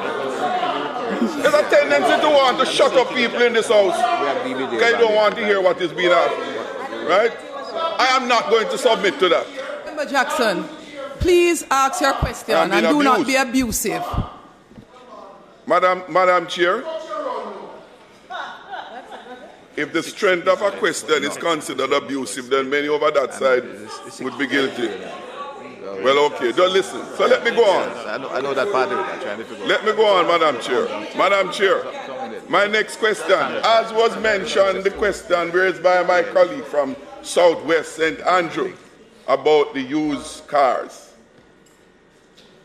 I heard a response given that was not too clear to me, and I'm seeking greater clarity. The number of vehicles, I heard mention about the bond that has been called on. All I want in simple terms, monies were paid over to the supplier of those cars for a number of vehicles to be provided. At a PAAC meeting, it was determined that there was an outstanding amount, if my recollection is correct, it's about $30 million. That was outstanding when you deduct what the bonds provide for. My simple question is that outstanding amount, 30 million or whatever the debt amount is that still outstanding? The permanent secretary at the time asked the PAAC to give him until the end of this financial year to report on a conclusion of that matter. We are in the last month of the financial year, and I'm seeking to find out in a definitive way, is the supplier owing the government any outstanding money as against what was provided? And if I get those answers, I will be quite satisfied for now. Yeah. Okay. Well, clear question. I know it's fair. All right. The first question we deal with the expense in the development of investment in the force, security forces. First of all, let me indicate for this year, the expense in national security will be the third most costly item when debt management is removed, which puts it, I think, behind the Ministry of Finance. Behind Education and health. Education and health. Yeah, right. It is the third highest expense. After that is taken out of the system. But I guess what the member is asked about what we have spent and why we may not have the impact he wanted. The reality is that we indicated very early that it would take a significant amount of funding. In fact, we went as $400 million US, I think, the estimate I recall in the strategic review we did, to get the force to the level we wanted. This was why the controversy evolved over time that we'd use enhanced and severe security legal measures to manage the violence until we got the security force to a level we wanted. It could not be done on any one occasion. It also had to be effectively analyzed and planned, and we had one effective year of expenditure prior to COVID, which interrupted us for essentially 2 years, almost 3 years. And therefore, we have had 2 real effective years spending. We indicate a number of programs we're using to deal with this, which included strengthening the police force, one, in terms of human resources. We have never had, to repeat the member from St. Catherine regular call, that you needed more boots on the ground in various places across Jamaica. Well, I prefer the term police officers, and we accepted that. But you don't take them off the shelf like boots. It takes training, for purposeful training. And the force set about looking at the existing training facilities, training needs, programs, and took time to acquire the properties required to increase the number of police to be trained. It also looked at the training program, and the trainers, police officers involved in training, had to be trained in order to train the other officers. You just don't take a police officer and turn into a trainer. It's a professional body, and we had to ensure we had the right officers, which meant some orientation in instruction. The teachers, as opposed to just being an officer on the road. But you had the requisite skill to pass on. We are now training. We indicated clearly that when you get a certain number, it would have a bigger impact. It's clear. You need more officers. We have acquired the properties. We are now training between 1,200 and 1,500 officers annually. Just 2 is second year of that. So we're getting a net addition of officers. And when the numbers have been added, we have seen impact. But it will take time. The cost here is significant and come to billions of dollars. We're moving from really 9,000 trained police officers to 15,000. We had some addition in between, but we're looking for 15,000. We are now at 13,000. So I would not expect the full impact of the police numbers to come on stream yet, although we are having impact in a number of areas. In addition to that, we had to provide what the members spoke about earlier, an improved fleet of vehicles. Mobility is the most crucial aspect of operation where police is concerned, and we are still on the way to complete the acquisition of a fleet of the size that we think is appropriate. 1135 out of the required 1,400 operational is where we are. What we have been acquiring consistently, I think there was only 1 year in which we fell short on that. The communication system, again, critical for real-time response, was in this array, is being completed now. And that started very early. So some of the money that's indicated, large sum indicated, involves commitment, contractual commitments. But the blank areas in the country in terms of our P25 system, which is a police radio, are being completed for the first time in the history of the country. So sections of St. Mary, Portland, Hanover, South Clarendon, section of South and section of St. Elizabeth will have radar contact during the course of this year for the first time since we have been policing. And these are big ticket items of which commitments are made and therefore involve significant amount of funding. The police force are set out on a course to improve efficiency, which comes on the technology branch, which was a new formation in 2019, and involves the use of technology, which, just by coincidence, speak to another, the Minister of Security from, the Minister of Foreign Affairs from a country which a lot of us developing because it looks like a model, Rwanda. Technology, partnerships, community policing, their success. And they had severe problems, maybe as severe as us, and I've been working on them. The whole technology development is costly. We are now working towards completing that process. The station management system, for example, the SRS, the whole security strengthening program, is a $20 million program. That's what, $3 billion? It's in process. We cannot look for impact till you have reached a certain stage.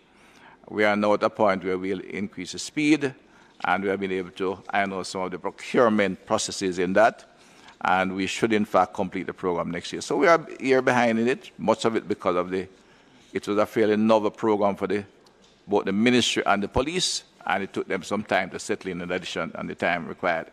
The multilateral agency in finance, who is involved in the financing, has been very supportive, and we are in the process of completing. In terms of, for example, the new station management system, we have completed 23 police stations. With 23 on, we expect by the end of the year you'll increase at a much rapid rate and should be completing all the head stations and maybe the entire, all the stations that don't have connectivity, and a few will be going to the next financial year because we have to arrange special connectivity for them to ensure the system works well. And there are a number of other things involved in the program. The completion of the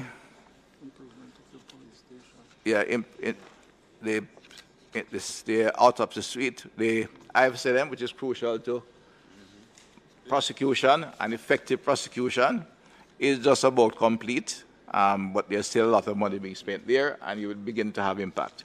I think last circuit court in Montego, some 21 convictions came from DNA evidence, use of DNA evidence, which is crucial in our society, and successful prosecution is what will begin to impact. It doesn't happen overnight, it takes some time, and that's proceeding there. And in terms of our police station, the facilities police live in is crucial. We take all young recruits from across the population, and we are getting some excellent recruits, but many of them come from some of the same difficult communities we are working in. I think it's important when they come into the police force, they are set to occupy properties that show the difference in life, quality improvement. We have done 130 of the police facilities. We need another 56 to go, and we're working. I think we're doing 25 this year, and we expect to do more. In addition to that, we have currently about $12 billion committed in CapEx for new facilities. There'll be a new area headquarters in Spanish Town, right? There'll be an additional station will begin soon in the new year, in the housing development out in St. Catherine. And we're looking at a new area headquarters in Westmoreland and significant improvement in the corporate area for a reorganized metropolitan area division. All these have to come together for the full impact of the investment in the police force. And unfortunately, it's not the kind of situation when you spend half, you get 50% benefit. We are approaching the tipping point, I think, and we have seen since I'd say from the last quarter of last year when we took in fact, coincidentally, the last big batch of vehicles that the police launched their program, Relentless, we had an impact on the number of homicides. This was supported by a number of short state of public emergencies in December, and since then we have been able to keep the numbers at what we would call more manageable levels. We're nowhere near it. We are going to speak of victory and sustainability, but I've seen the work of the officers and their approach to deployment, which is far more scientific, is working. Their targeting of the criminals involved is showing success, but there's a way to go there. And as we complete the entire investment, both in terms of the numbers of police officers, the number of specialized operation units, and the various skill sets required from cybersecurity to a special ops team, and the equipment there, we will have the impact. In fact, I'm very optimistic that we'll have that going through this year on the correct trend, but I'm not yet going to raise a flag of victory anywhere. It's a difficult situation. The gangs are endemic in some places, and there are several hundred across the island. There are less active gangs now, but the gangs that are active are brutal and are still large in numbers.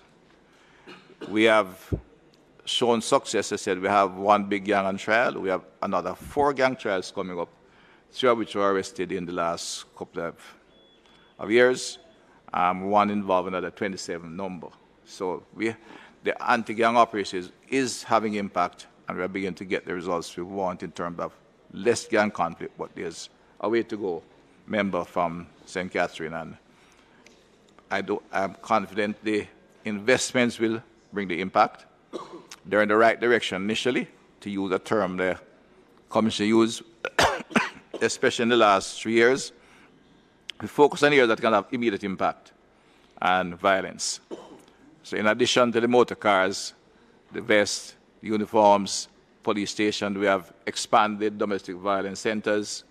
We have sensitized and trained additional officers in Sissoko and trafficking, and we had an excellent conviction on trafficking only last week, since we have amended the fines. So expect it will have impact on something like that. There's where the lawyer here in the House supported the bill, where trafficking was removed from fine or confined to confine and fine. And one businessman was given 10 years. With that kind of sentencing, I expect we'll have impact on trafficking. I think I've covered where, Mr. We assure you the government expenditure is very focused. In fact, there was, I can't note, there was a charge that we might have spent some of the early funding in the wrong direction because we selected a number of big-ticket items. Those items are proving their value. But they're early in the game. They did not have immediate impact on the ground as such, but they did have an impact. And part of why the delay was there, we had to plan properly when we were going to spend the kind of money we were spending. You know, the divisional headquarters in Westmoreland took a while to plan and design and get out. It's going to cost about $3 billion. Spanish Town, the same thing, $3 billion. St. Catherine, not the same thing. So any delay is because the need for effective planning, going through the process. Some of you have been hearing from in here about PIMSEC and PIB. It can be a bit of a hurdle, but if you understand it, it means proper planning. And that's what we're doing now. And I assure you, the country will see the impact of the expenditure in policing during the course of this year, and I think it will take full impact at the back end even more so. But it is already being felt, but it will be felt much more dramatically. I won't comment on the particular gang now. It is a concern to the public because we are tracking them, and while they have had some successes, we too have had successes, and I think we'll continue until we deal with them. On the issue of the prison, besides, you have mentioned the correction act we did, and the penalty for contraband. Yes, there is money in the budget, but as indicated to you earlier, in the new budget process, things like repairs, which used to be capital, repairs are necessary recurrent activity. Things like stationery, fixed capital assets, refrigerators, TVs, laptops, and repairs to buildings, all constant, recurrent expenditure, and that's the appropriate way to do them. And you'll find repairs and money to maintain the prison in appropriate conditions is in the recurrent budget. The reality is, and we accept it, is why I've spoken of a new prison, we have two very old facilities. One is about 140-year-old, and to use a term, a colleague, other one is coming from so far back, not many people remember when it was. I get it used to be when Campbell was visiting Jamaica, he could have spent some time in there. But they have been maintaining workable condition, but we intend to change. But given our current economic status, despite of our successful management of the budget to reduce our debt, and the economy, I think, is recovering, we cannot commit the kind of money up front too quickly. And the country will be aware, if to commit 25, 30 billion to a prison without proper planning would be madness. In addition to that, we have other major crucial activities we must spend our money on. Currently, we have, as I said, we have maybe 30 billion in recurrent in capital for policing. We have to look at the education system. Your health service was here a minute ago, and the infrastructure requests were there. We have to manage the dollar we have efficiently. We are not going to go back into the debt trap. That's the basic philosophy of this government. We will have we have moved from epoch, we will have a fiscal commissioner who will monitor our fiscal operation down the line, and government is choosing carefully where to put this money while maintaining quality service to them. So we are not going to allow prisoners to serve in very inappropriate conditions, especially the juveniles and the ladies, but everyone. In the very medium term, we'll be moving to, of course, have a new facility. Yes, the part of that is not only immediate budget allocation. The Development Bank of Jamaica has been tasked with examining the feasibility of the large new facility that is to be located, the land identified and settled in St. Catherine. Okay? That cost would be on the recurrent side. You would see it on the capital. Yeah, the feasibility study would not appear in the capital. That's a recurrent expenditure. That's where we are now. Yeah. Land is identified, settled as good land, but we will do the feasibility and then look at how we can make the adjustment and how to finance it without putting an undue burden or reversing any of the trends we have, any other things we have achieved in the budget. Green Acres, always a touchy one. First, the background to Green Acres is a member. The community demanded and requested very loudly, right? The full community members, in fact, the community did a design that we had to then adjust to suit a police station. They came with the materials, so part of the cost was being done by it, and they were about to start the building. They needed no objection from us. We settled the ownership as a matter of principle, because at the time, the land was still in the hands of the local authority. We then sought the design. We discussed the flooding. The community members and the planners in the municipal council as well, which approved the plan, indicated that while there was flooding on the roads leading to the station is not subject to flooding. And they were referring to 30-year cycle and all of that. So that was, we were given that the station would not be flooded. But we submitted the plans, went through, and as a matter of course, with some wariness, the contractor actually raised the floor of the building, so I realized they were still worried. So the building itself was not flooded, fortunately, but it was general. The way to the building was flooded, not the building. Yes, right. But the citizens were very strong, and they need a station there. So we accepted, and the planning authorities approved it, and we proceeded. The cost of it, I can't give you now, but it was about, yes. We spent, right, 65 million was spent to build the station, which reflects as a low cost because I said there was significant donation from the community, right? Well, that is what you're going to have to provide them now. No, Mr. Cousins, I gather, has adequate resources, and his constituency is on the coast in Clarendon, and he's going to acquire one of the boats from down there as a contribution to his colleague in St. Catherine. All right? The 65 million was the initial cost? The cost of the structure. The spend, it cost more than that, because there was significant input by the community, significant input in terms of material and others. What would be the infrastructural work that is needed? Now, we have to delay the opening because the drain is required to access it, because the assurance about the main road is the one, but there's a lateral road, as you call it, east-west road, which should have been accessible. It is not. We are putting in drains that will remove the drains from the station. It will cost about $60 million and $10 million to tidy up the station for occupancy. So that's $70 million to be spent. But wasn't there the issue of the drainage before the construction? And as why, I said why, to you, why we are sure the station will not be flooded. The main road that goes north-south will be blocked, but the road that goes east-west would have been accessible. That's what we're told. Madam Chair, can I make a comment on the issue? I have to, because I'm the Member of Parliament, and at the end of the day, I have to report to the people of Green Acres. A very quick comment. I played a very significant role in discussing, let me finish, with the residents of the area about the security concerns prior to the minister being minister, in fairness to him. and initiated discussion with a previous commissioner, not this current commissioner, where an agreement was reached where the community, and the minister is correct, played a key role in donating the lands because it's really a part of the Green Acres community.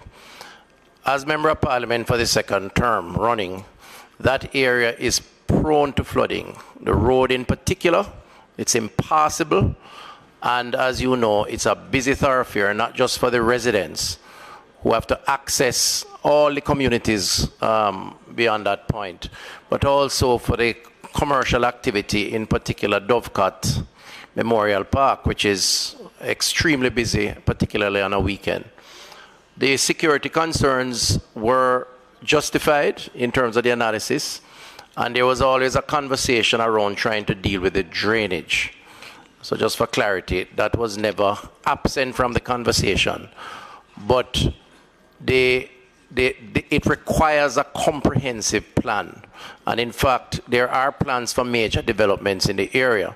So a number of conversations have been taking place. Only on Sunday I met with the community in their monthly meetings. A redesign of the area is in the making. NWA is leading that. In fact, an ad was placed for experts to be assigned for redesigning the road and the drainage. That is a work in progress. And what the intention is that the entire area will be raised, appropriate drainage put in, the road expanded, so that the land can be used, not just for the police station, but for several other developments that are planned for the area. The challenge we face, and I have to say this as MP, is that it is a medium-term endeavor because it requires a lot of pre-planning. And in the meantime, the police station is there, and it has been built with the agreement of all the parties, the community, the Ministry of National Security, myself as MP, and we need to engage and occupy the facility. Otherwise, it's going to be vandalized. As a matter of fact, it has started. A couple of windows are missing from the facility since it was constructed. The contractor did raise the level to avoid any spillover flooding from the road to the property, so the minister is correct there. But there is a theory that speaks to occupying the facility, recognizing that if we have an extraordinary event, maybe once or twice a year, we deal with any excess flooding while we await the more comprehensive overhauling of the process. As Member of Parliament, I am in support of that, and I want to make that clear, because it doesn't make sense to build a structure and to leave the structure there when people are breaking into the residents' homes, deviants, almost on a weekly basis. And there is a small police post up the road, but it has issues with vehicles, no vehicle there, so no mobility, and more often than not, there are challenges in terms of just the numbers of personnel. So I really have to say that while I know that the minister is making his best efforts, it is a multi-agency approach, but it does require attention in the shortest possible time, and I believe the residents would be willing for occupation of the facility while the medium-term plan is being worked out, and I am very involved in that medium-term plan. Thank you very much. Thank you very much, Dr. Tufton. Mr. Paulwell? Sorry, Dr. Chang. Madam Chair, just tell you, I'm aware the members of Parliament deep concern, but the minister is not going to take undue risk anymore. What we have had discussion. I think what the member is from St. Catherine South is very familiar with the area, and he knows his numbers. He's asking a question to which he knows the answer. There's a big drain plan which won't be executed by us, not by this minister, by the way, which is scheduled to cost maybe $280, $300 million. By now, $300 million, and we'll have to include developers of the property around it. That is a long-term, medium-term solution. We have been given, given what was said of it, we have done some examination, properly engineered, and we won't take too shortcut to it. We will have a design which will cost $60 million, which is about what the building costs almost. That will get the water away from the building. I cannot assure you that they'll be able to get there. Certainly won't be get there from the main road because it floods all the way down. down. They should be able to get there from the lateral roads, and we are going to execute that over the next 6 months so that they can occupy it. And at least we'll ensure that the officers also can enter and exit the station when they taking it to a shortcut to this, because it's not, while the citizens are concerned, I have to ensure I put the police officer in an adequate, safe place. And in fact, should be it's a new station, it has been built for the long term. The citizens themselves were maybe a bit over-eager in using that location and convinced us, and the planners. No, the ministry was not particularly eager. We were told it was where we were located was adequate. But with all due respect, Minister, if you allow me, Chairman. The ministry does not have engineering planners. We submit a plan, and we have the engineers examine the location and indicate to the ministry if we could build there. And that was approved by NEPA, town planning. And but somebody has to be held accountable. If the Member of Parliament says it's a known flood zone area, you said that engineers went to look at the area. I've said engineers have no engineer review, which has given me a design that will take the water off the station. Well, has that engineer been held accountable for bad advice? No, he's giving me a solution now for my station. No, but I'm not talking about the members, remember now, you know what we are focusing on. We're not debating the issue. We're talking to what is there, and I think the minister has explained that he recognizes that the questions have been there. The Member of Parliament has said it. There's money to be said, and the answer is his ministry is not spending the money on that. But Madam Chair, this truly is a waste of taxpayers' money, because you actually put the horse before the cart, because the drain should have been put in before, then the station.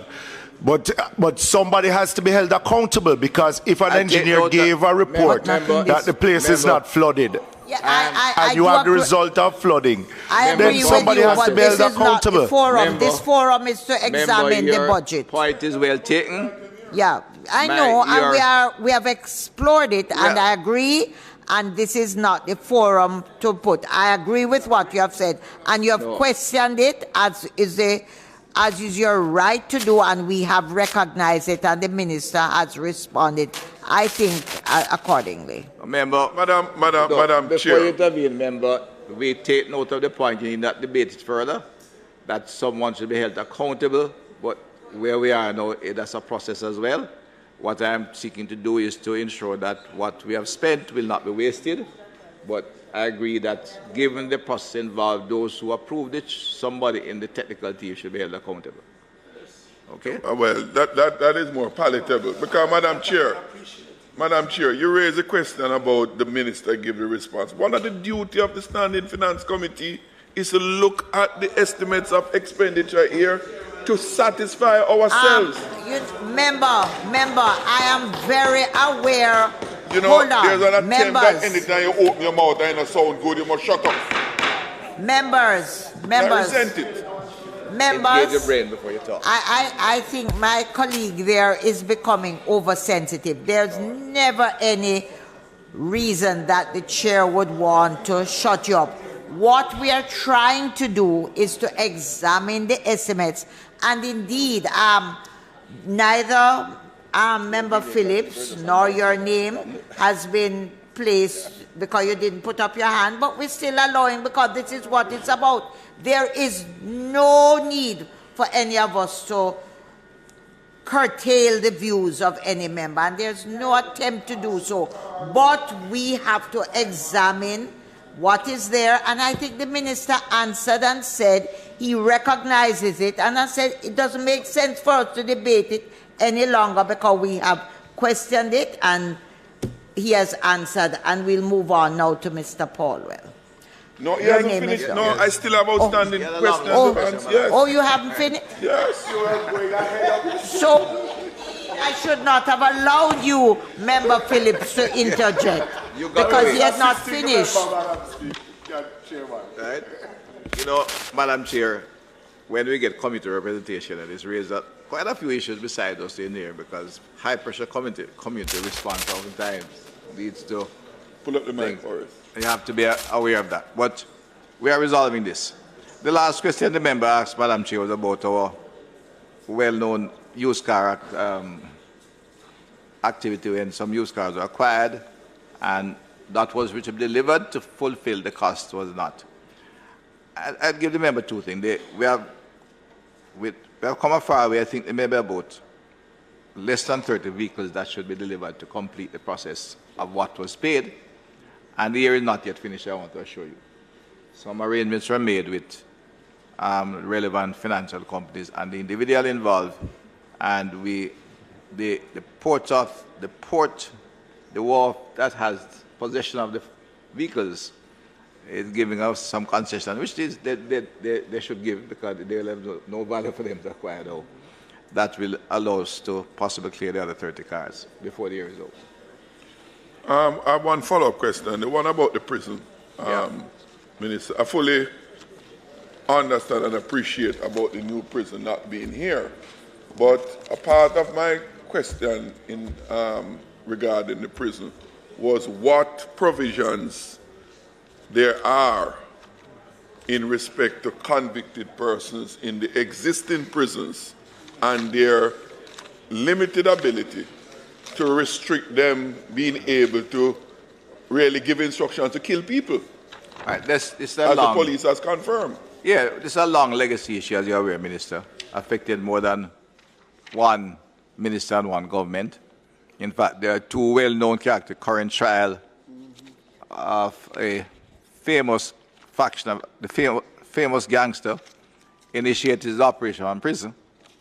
And there's another one who exists in there who is known to the St. Catherine team, who is a director of several operations. Significant local effort has been made beside the legal change to, criminalize contraband into prison, which will help, but we know it's a challenge because the wards live in the same community, and we know the threat risk that they have.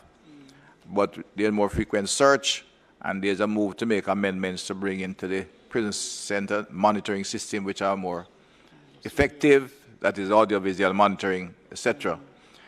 Although it's not a line item in the budget, we expect before the year is out to start construction of a new facility, not the main prison referred to, which will be a major activity which we can afford within a short time, and property very close to the existing Horizon facility to accommodate 100 high-value prisoners. Less than 100 who are really involved in this kind of activity, and in which have the kind of impact that people are fearful. It will mean really a solid structure that will be not only safe in terms of physical safety, but electronically hard as well. And individuals will be in single-cell units and managed differently. We have designed, and we are looking at doing that now. It will be affordable within what we have now, but we have not lined it up as a budget item in the CAPEX, because I said we go through a process to do that. But we will keep the House members informed, because prisoners influencing people outside is a very major part of the problem we have. And so we are working at it, Minister. So just to be clear, Minister, you're saying that that facility will be built and be operational within the 23-24 fiscal year? I don't think it will be operational, but building will be well underway during the 23-24 budget. It may be, but I don't want to answer that to him. We are at the point we have agreed to it. We have designs, and we're looking at how fast we can begin. But it certainly will be well underway in construction in this budget year, but I'm not sure it will be operational by it, but very near to that time. And one last question on the facility side, Minister. Bull Bay Police Station. Yes. It's in the middle of the highway. Yes. Well, we will lock up the highway. I detain it. And then say by June, the road openings. But what are the plans for the relocation of that police station? We have to build a new station. But what will happen between now and, June? No, it's a crazy area. Yeah. Well, I don't think we can say we can move them out by June where they want to. If they want to, they can't open the station, the road, and they can't demolish. We have had ongoing discussion with the contractors who ought to have responsibility. They have paid over some money, not enough to build the station, which is among in the negotiation. But we make ways to accommodate the officers there, which will cost some money on a temporary basis while we build a new station. Madam Chair, Madam Chair, there's enough land in place for that. It's not a new one. It's an extension. It's an addendum to an existing one. Madam Chair, that response by the minister is a little bit challenging. I tell you why, Chairman. That highway did not drop out of the sky. It was planned way in advance. Land acquisition was part of the highway planning and implementation. They knew exactly where the highway was going to go. Are they saying they never knew that the police station was in the way of the highway? That at this stage now they are going to make arrangements to accommodate the police? No. Madam Chair, this, though it is an expenditure statement, it is also a planning statement. No. The Minister of Finance told us yesterday that billions of dollars couldn't be unspent because it couldn't be implemented in the fiscal year. This is a planning document. No plan was made for the police station that falls in the highway. I raise it and I emphasize it and exercise it, Madam Speaker, because we can't keep on repeating these obvious failures. So as I said, the residents in and around Bull Bay are very apprehensive about what will become of their police station. And in communities, police stations are very personal to the residents. So they are worried, stiff, about what will happen to their police station. I would like for the minister, I don't want him to, like others, say things which he knows is not true. But I'd like the minister to be a bit more definitive in terms of the concrete steps that will be implemented by June. A concrete structure will be built on the same location. By June? No, it can't be built by June. The highway will open in June. But I can't, the highway still will open in June. They can't open on top of the station. Seems like that is what's going to happen. And you know, Madam Chair, I know this minister very well. Right. And he will not be untrue. I just want him to go a little further to make concrete. A concrete building will be built. You want a concrete answer? A concrete building, structure, solid police station will be rebuilt in the site. Until then, we'll have to make appropriate arrangement with the police to occupy the same space. Right? Enough land is there to until before the building is demolished. Adequate arrangement will be made for them to remain there. I begin to feel a little better now. It is, Chairman. It's that the Bull Bay area police is a very challenging police area. And we are aware of that. We have had, and much of the work out there, in fact, is not just the presence of the local station. The special ops teams have been regularly out there. The commander is here, and we have had some successes in dealing with the hardened criminals, but we have to maintain the presence out there, and it will be maintained.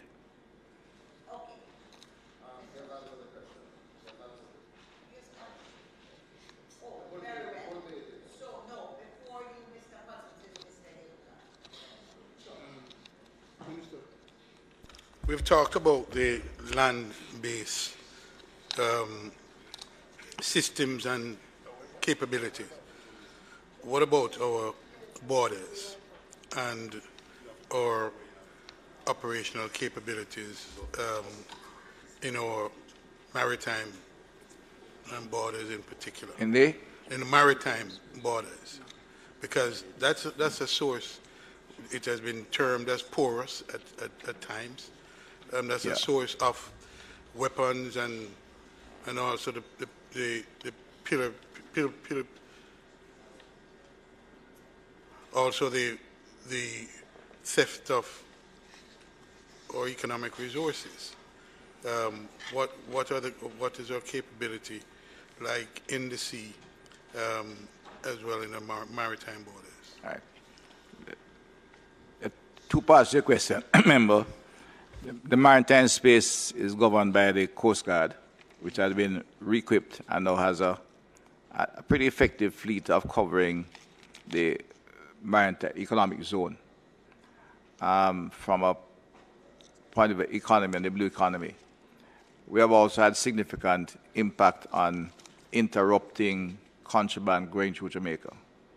It is well known that Jamaica, it was a favorite transshipment point. We had a decline. It had started to increase again because there have been significant increased production of cocaine in South America. But we have had some major interruptions both on our shores and in collaboration with other agencies offshore, as far as shipment to, as far as when they were getting into European waters when they leave Jamaica. We've had several big shipments on the coast of UK. So that aspect of the maritime security has improved significantly and is working very effectively. In addition to the ocean going patrol vessels, we are getting some IPV vehicles, which is inshore. The police and the Coast Guard will have some of the, what you call the boats, the rubber things there, man. The rubber one that they use in the river, and they're getting some of the Japanese. Yes. They call them. Something about rockets. Yeah, they have some. A special name. I know. You have some coast patrol boats we are acquiring as well. So that aspect is well covered. We are also completing this year the coastal radar system, which will give us eyesight of things coming and leaving our shores across.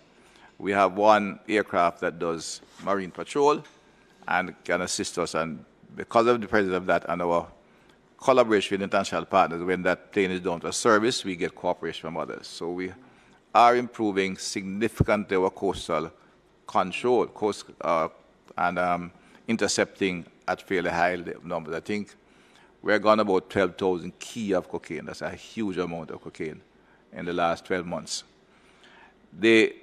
But the problem persists. It's not that simple. They try new techniques. Of course, among the techniques they do is to try and infiltrate and corrupt our legal ports of entry. And we have had significant improvement, but it's an area where the vigilance is constant. We have had significant changes in terms of our control at these ports. We now have the ensure that the Customs Agency of Jamaica is part of our National Security Council, and they have strengthened their own CT, Custom Enforcement teams. And of course, all the officers in these areas are vetted by our established MOCA agency and checked and so forth. So there is, but it's a challenge. The amount of funds involved is huge, so the resources is a challenge. But we are working at it. They have taken off most of flights that are leaving Jamaica have not been fined a lot of money because by intelligence we know what's going where. I mean, they've intercept them, but we have not yet able to take down all the syndicates who are involved. That's a long process, and we are working at it. Yeah, because there are some that have come in and landed in our territory and disappear. Well, the planes landing has not been a big problem. They have come, some have landed and stayed there for a while, then they moved out empty and you find them crashed somewhere else. We attract them. Others, I said, have been interrupted at the last minute. That's us trying to reawaken some of the old methods. But the traditional methods, I said publicly, it's still a matter of infiltrating our legal points of entry. You realize the last shipment was what? 2,500 key and 2 containers, which is a new route they're taking in terms of containers, not stopping in Jamaica, but passing through Jamaica. Minister, I want to shift now just to the social sector. You and I have spoken often about this integrated community development and our role specifically a program to address some vulnerable youths that are not part of ZOZO. But we don't need to, but precisely because we are constrained and we understand that. We have said that there ought to be some other measures, interim measures, if you will, to address specific pointed situations. And you have agreed, and nothing has happened. Can you tell me something about the Integrated Community Development Project? Member, the social intervention and social transformation is a key part of the government's policy and security, but the ministry is not the lead agency, of course. We are the leading in terms of implementation. Naturally, because we are the police, what we do is provide data and work collaboratively with the various agencies. And the government has established a major national collaborative team on the Citizens Business Council, which comprises all our permanent secretaries and all the heads of the relevant agencies to do national as well as regional and local programs. The program itself is off the ground now 2 years, well, it's second year of operation. There are 2 active programs now which is taking off, and it's really just taking off. One is a national program to expand training, interface with parenting, collaborate on ensuring our police stations are fixed up for the police. It's part of the ROC program, which is monitored on an ongoing basis so that all the targets we set. For example, intention was to increase engagement of our engagement certification of young adults by 20,000 in terms of by heart. That program continues across the island. But there's also some emphasis on the zones of special operations. I agree with you. But we are looking at, in those zones, to at least complete a process so we can exit. We are the only one we're near exiting is Mount Salem, which has gone nearly 5 years. But we are looking at how we can adopt best practices to speed up that process and resort to normal policing. We have another program we call the One in 34 Schools, where we have identified 34 schools near to the zones, like zones of special operation.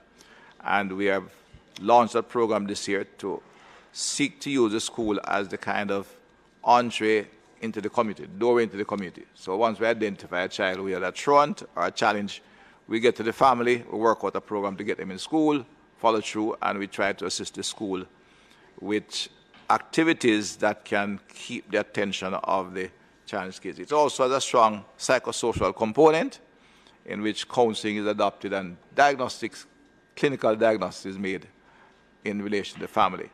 That program is now just being active. In terms of the curriculum of the school, we encourage the use of, we bring them activities, and we focus on 3 areas: sporting, music, and technology to supplement them. We are looking, as I said, we have some money in the budget this year, so we are looking at, while taking the areas we are in deeper, look at some additional schools we can work in. Right? But it's a whole new approach to ensure the agencies themselves who are involved in the communities provide better quality service. So, for example, the broader national program of, say, Heart or the Ministry of Health in psychosocial, we expect them to hire clinical psychologists and place them across the island to assist. We have started with some in the Western region. We trained 30 psychiatric aides, and we have the consultants they work with in the St. James Hanover region. We're expanding that across the island. Right? So the program is out, but it's a redirection of social transformation to ensure the agents of government, to the aides of the country, are trained to deliver. The bigger program, they said, it emerged out of the Office of the Prime Minister, a big program like educational transformation will have to be directed from the Ministry of Education. But we collaborate at all levels.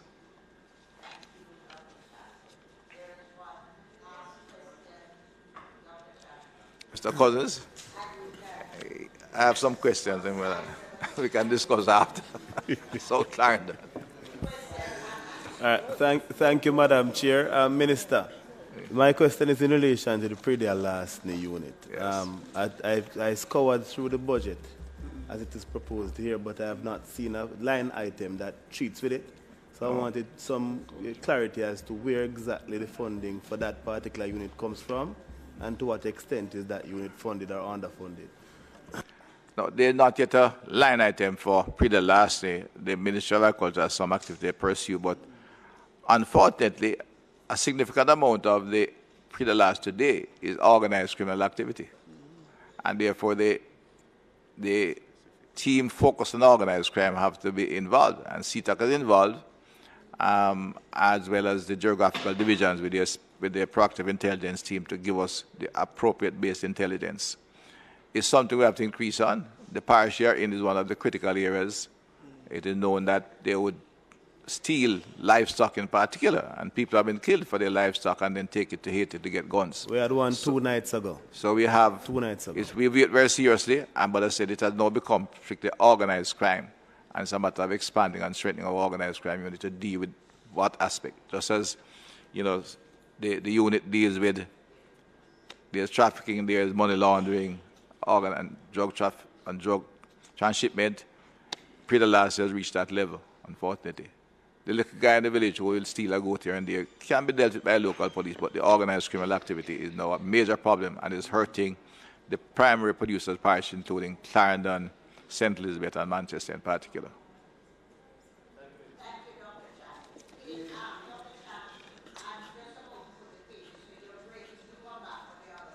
Yes. All right. Thank you. Members, on the head 26,000, pages 1 to 10. Those in favor? Those against? The ayes have it. On the head 26,000C, pages 1 to 16. Those in favor? Those against? The ayes have it. On the head 26,022, pages 1 to 11. Those in favor? On the head 26,024, pages 1 to 6. Those in favor? Aye. Thank you, Dr. Chang. We look forward to seeing you shortly. Minister. Madam Chairman, could you say what's the lineup is, Dr. Mayne? We have this afternoon the Minister, right now we're taking the Minister of Local Government. We're taking the Minister of Commerce right after, Minister Shaw, Minister of Agriculture and Education. We're going to be concise. Yes, Chairman, just to mention while the Ministry of Local Government is getting together, we have been going fairly well, and I think we can in fact make the other 4 ministries for the evening. So we urge that the questions be short and concise and the answers be equally so. So, Minister of Local Government? We've been here till next morning. We have been here till next morning.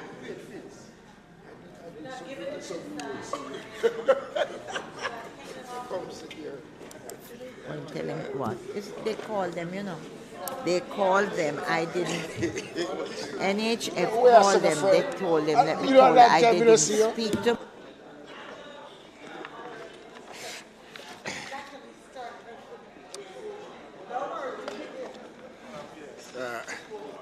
Everybody?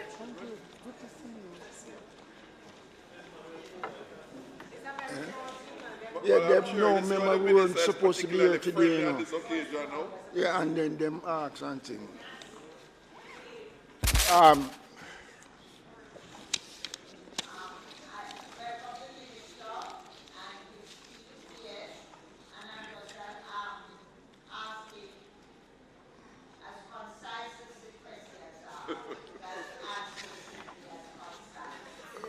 Well, Madam Chair, I've been assured by my very good friends that we are buddies. Madam Speaker, we have that on record. It was taped just now. Madam Speaker, Madam Chair, colleagues, the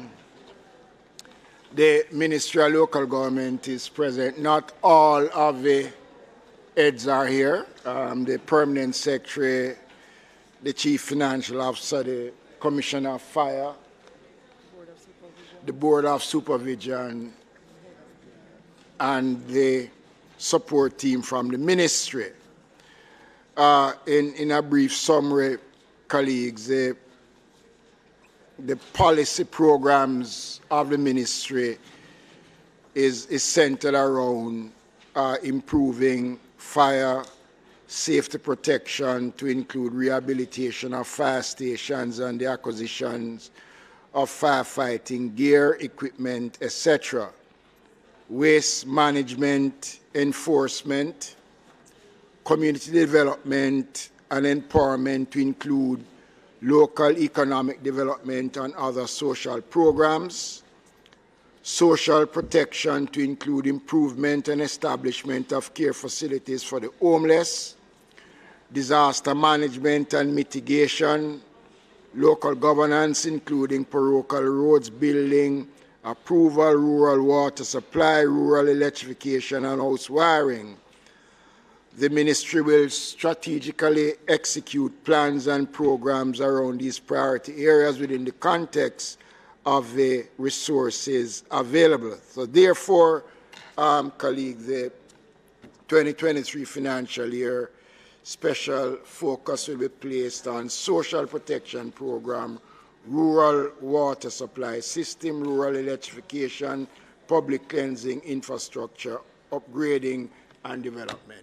Madam Speaker, those are just some opening comments.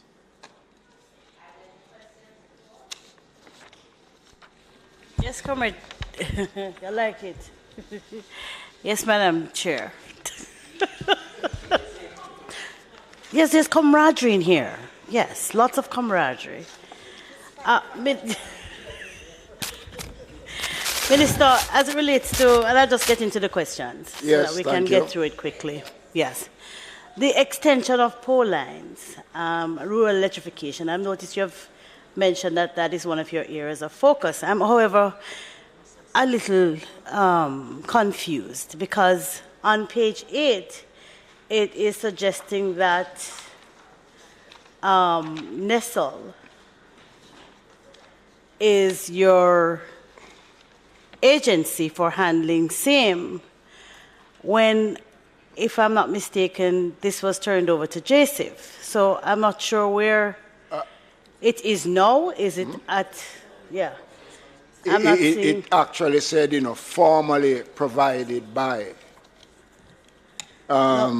formally provided by the National Energy Solutions, NESL. Now remember, that NESL was wind up and the entire services of that entity was passed on to the Ministry of Local Government. But prior to that, before it came to local government, the implementation of the program was assigned to JSIF on a memorandum of understanding. And we have maintained JSIF with the program because of the efficiency. So with that transfer, yeah, the funds were transferred to JSIF as well. It is the same funding. All right. So since Minister Williams was minister, I haven't seen where we have had any allocation for the constituencies as it relates to extending electricity to some of our communities. Well, remember, what is the plan as it relates to the extension of the pole lines?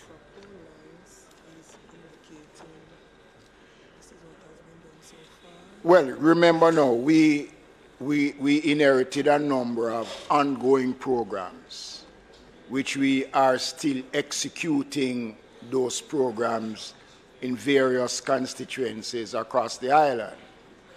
So we have not, there are some cases where we have added new programs, but the existing programs being undertaken by by JSIF are programs that we inherited. And right. We are so the new programs which you are executing, how are those programs? Where are those programs?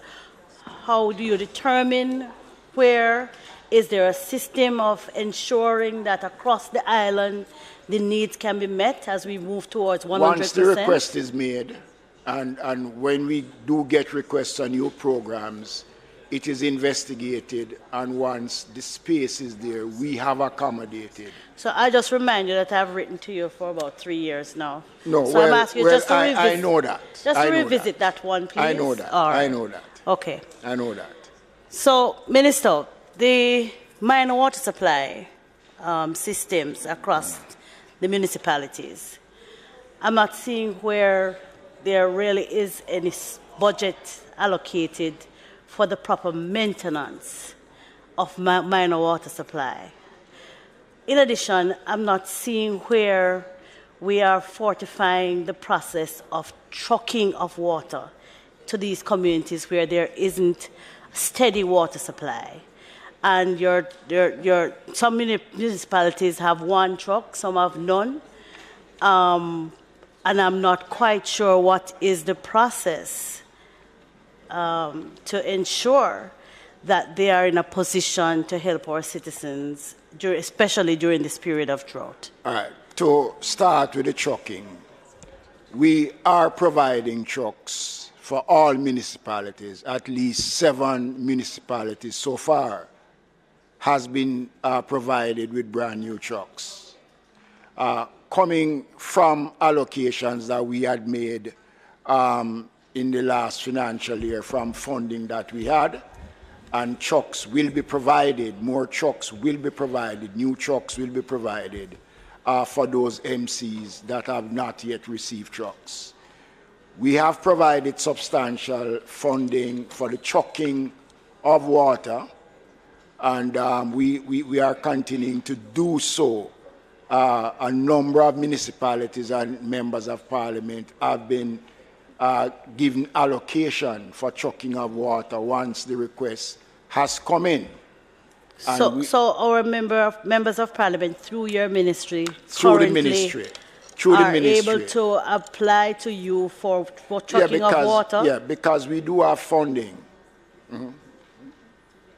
Through the MCs, but the fund is channeled through the MCs. What funding is available for the trucking of water at this time? Well, we got some allocation in the last, in this year's... Can you tell me how much? $150 million was provided. That's from last year? Right. And what is remaining of that 150? For this financial year, 150 is available for this financial year? Yes, the one that we're presently in, not the new one. That's the 22-23. Right, yeah. Right. So I'm asking you, of that amount, what is remaining? We have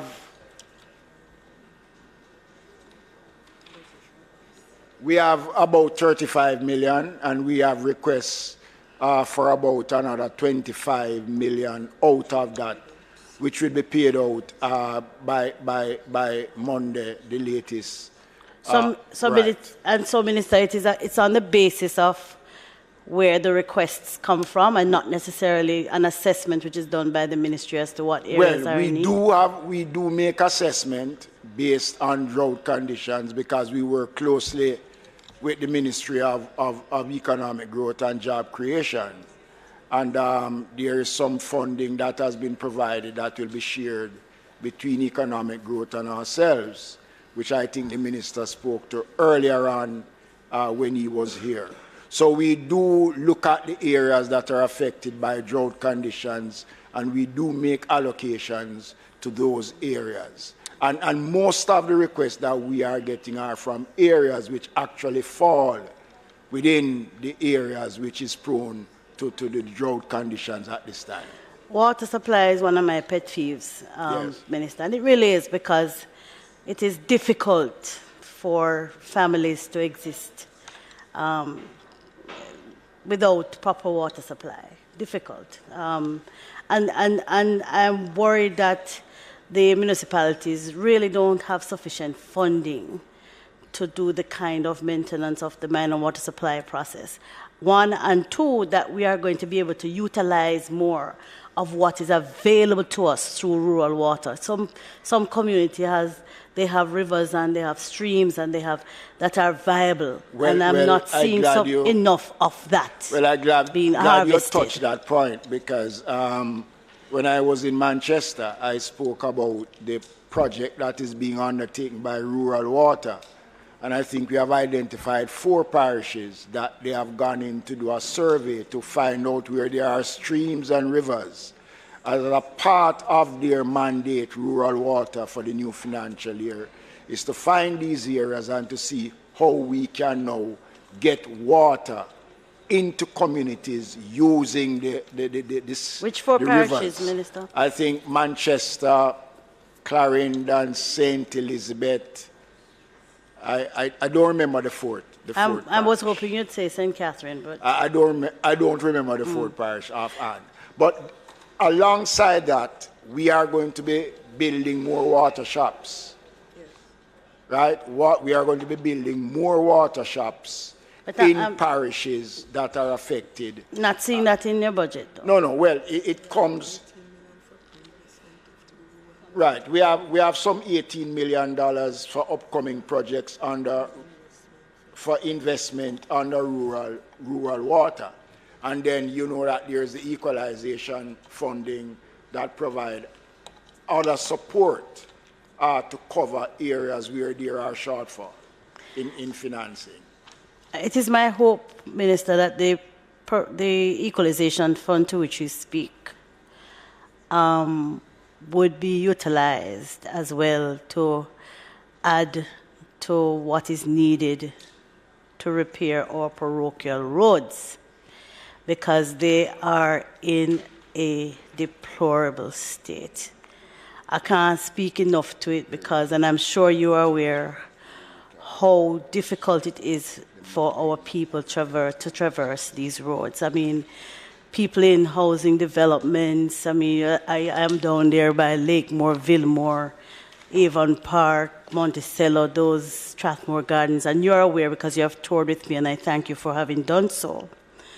But many of these communities are suffering, and I am afraid that what goes to the council, when it does go and when it does get there, and the municipalities will tell you that it never arrives on time, that greater focus needs to be placed on bolstering the fund to fix parochial roads where the people live, to fix where the people live. And two, how are we going to be addressing the delays that we are currently experiencing in the allocation of the PRF to the municipalities? Let me answer that one. There has always been a delay in the PRF, where you would always be a month behind. COVID came, and because of the system existed, that also created some problems. But also, a lot of the MCs are late in submitting the programs to access the PRF. They are aware, and sometimes they wait and make two submissions at the same time. Okay? So there is blame to go around on either side. We do have over 150 million in the new year to augment what we have out of PRF for roads. We are actually using technology to do a mapping of our road network across the municipalities, because as you are well aware, a lot of roads have fallen by the wayside. We have new roads that have come onto the system, and we are presently doing that in order to put us in a better position to respond to the needs. That sounds like you could repair about 10 roads. No, not Minister. necessarily. Well, let us put it this way. We have seen value for the limited resources in terms of the roads that has been done. And I'm sure, so you'll also admit that that is just woefully inadequate as well. But also, it is also the municipality's responsibility in terms of their revenue base also to assist in doing what is necessary. And I will agree that because we have at least 90% of the road network across the island belongs to the local authorities. And you must also remember that the source of income that we get to deal with roads come from the parochial revenue fund, which is a percentage of the motor vehicle license fees, anything associated with motor vehicles. There's 66 1/3% that comes to local government for road maintenance. And that is a problem too. Right, and that in itself is not 100% adequate. So I expect you to argue. No, but we have been arguing. And in advocate fairness, for 100%? No, in fairness, we have been getting substantial assistance from the Ministry of Finance when we call on them. And we are streamlining for the new financial year to have a more effective program. We met with the mayors and CEOs last week to look at how we are going to proceed and how we're going to proceed. But, member, we have seen significant improvements, and we're going to be building on those improvements in the new financial. I understand, Minister. It's difficult to see it on the ground where we are, but you perhaps have another picture other than what I have on the ground. No, I know the realities. I'm seeing it, and it's tough. I am out there. It's tough to tell a taxpayer. That because when there was in the past, we used to tell them, well, if you pay your taxes, you'll get these services, and they went ahead, and there are some communities who have actually gone 90-95% in compliance as it relates to their paying their taxes, but yet they can't see one road repaired, and that is frustrating. I'm sure it is for you as someone who has served at the local level yourself. And there's no denying that a lot more should be done and will be done within the limitation of the resources. Because remember now, again, and if the truth be told, property taxes covers 99% of the expenditure of local government, but yet property taxes is not at the level that it ought to be. And that is another discussion that we need to have a conscious discussion about property taxes in modern Jamaica today, if what we are getting as property taxes in terms of properties, if it is really at the point that it ought to be. Right, I agree with that, but I also believe that we probably have to take another look at how it is that we're going to finance parochial road and maintenance and rehabilitation, that it can't just come from parochial revenue funds, because certainly we are lagging woefully behind and our people are suffering immensely. And that is why the Ministry of Finance for the last 5 years, every year, has increased the support, the allocation that we get for roads. Go ahead. I just want to, because as you rightfully said, Minister, you have about 15,000 kilometers of road, which is 3 times more than what the NWA has. That's about 9,000 miles of road. But one of the things I would urge you to look at is especially those parochial roads which are used like main roads, but they're not NWA roads, but they are parochial. Like where you were up in Somerset, that's a major thoroughfare. But the maintenance of those, even just periodical pothole filling on some of those parochial roads, because they are the ones that go into the community and then the offshoots. A program can be looked at that. Since central government won't look at a road maintenance fund, and the only way that I will see us really being able to maintain roads in Jamaica, it can't come from central government. It's how you can create a road maintenance fund, since it's not a one road authority. It's just a suggestion to think about in how it is that you can create it to deal with municipal council roads, seeing that your road network is so dense. Is a suggestion I would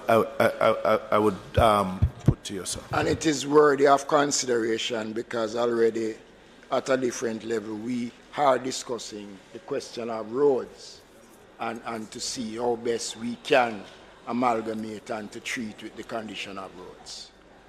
Minister,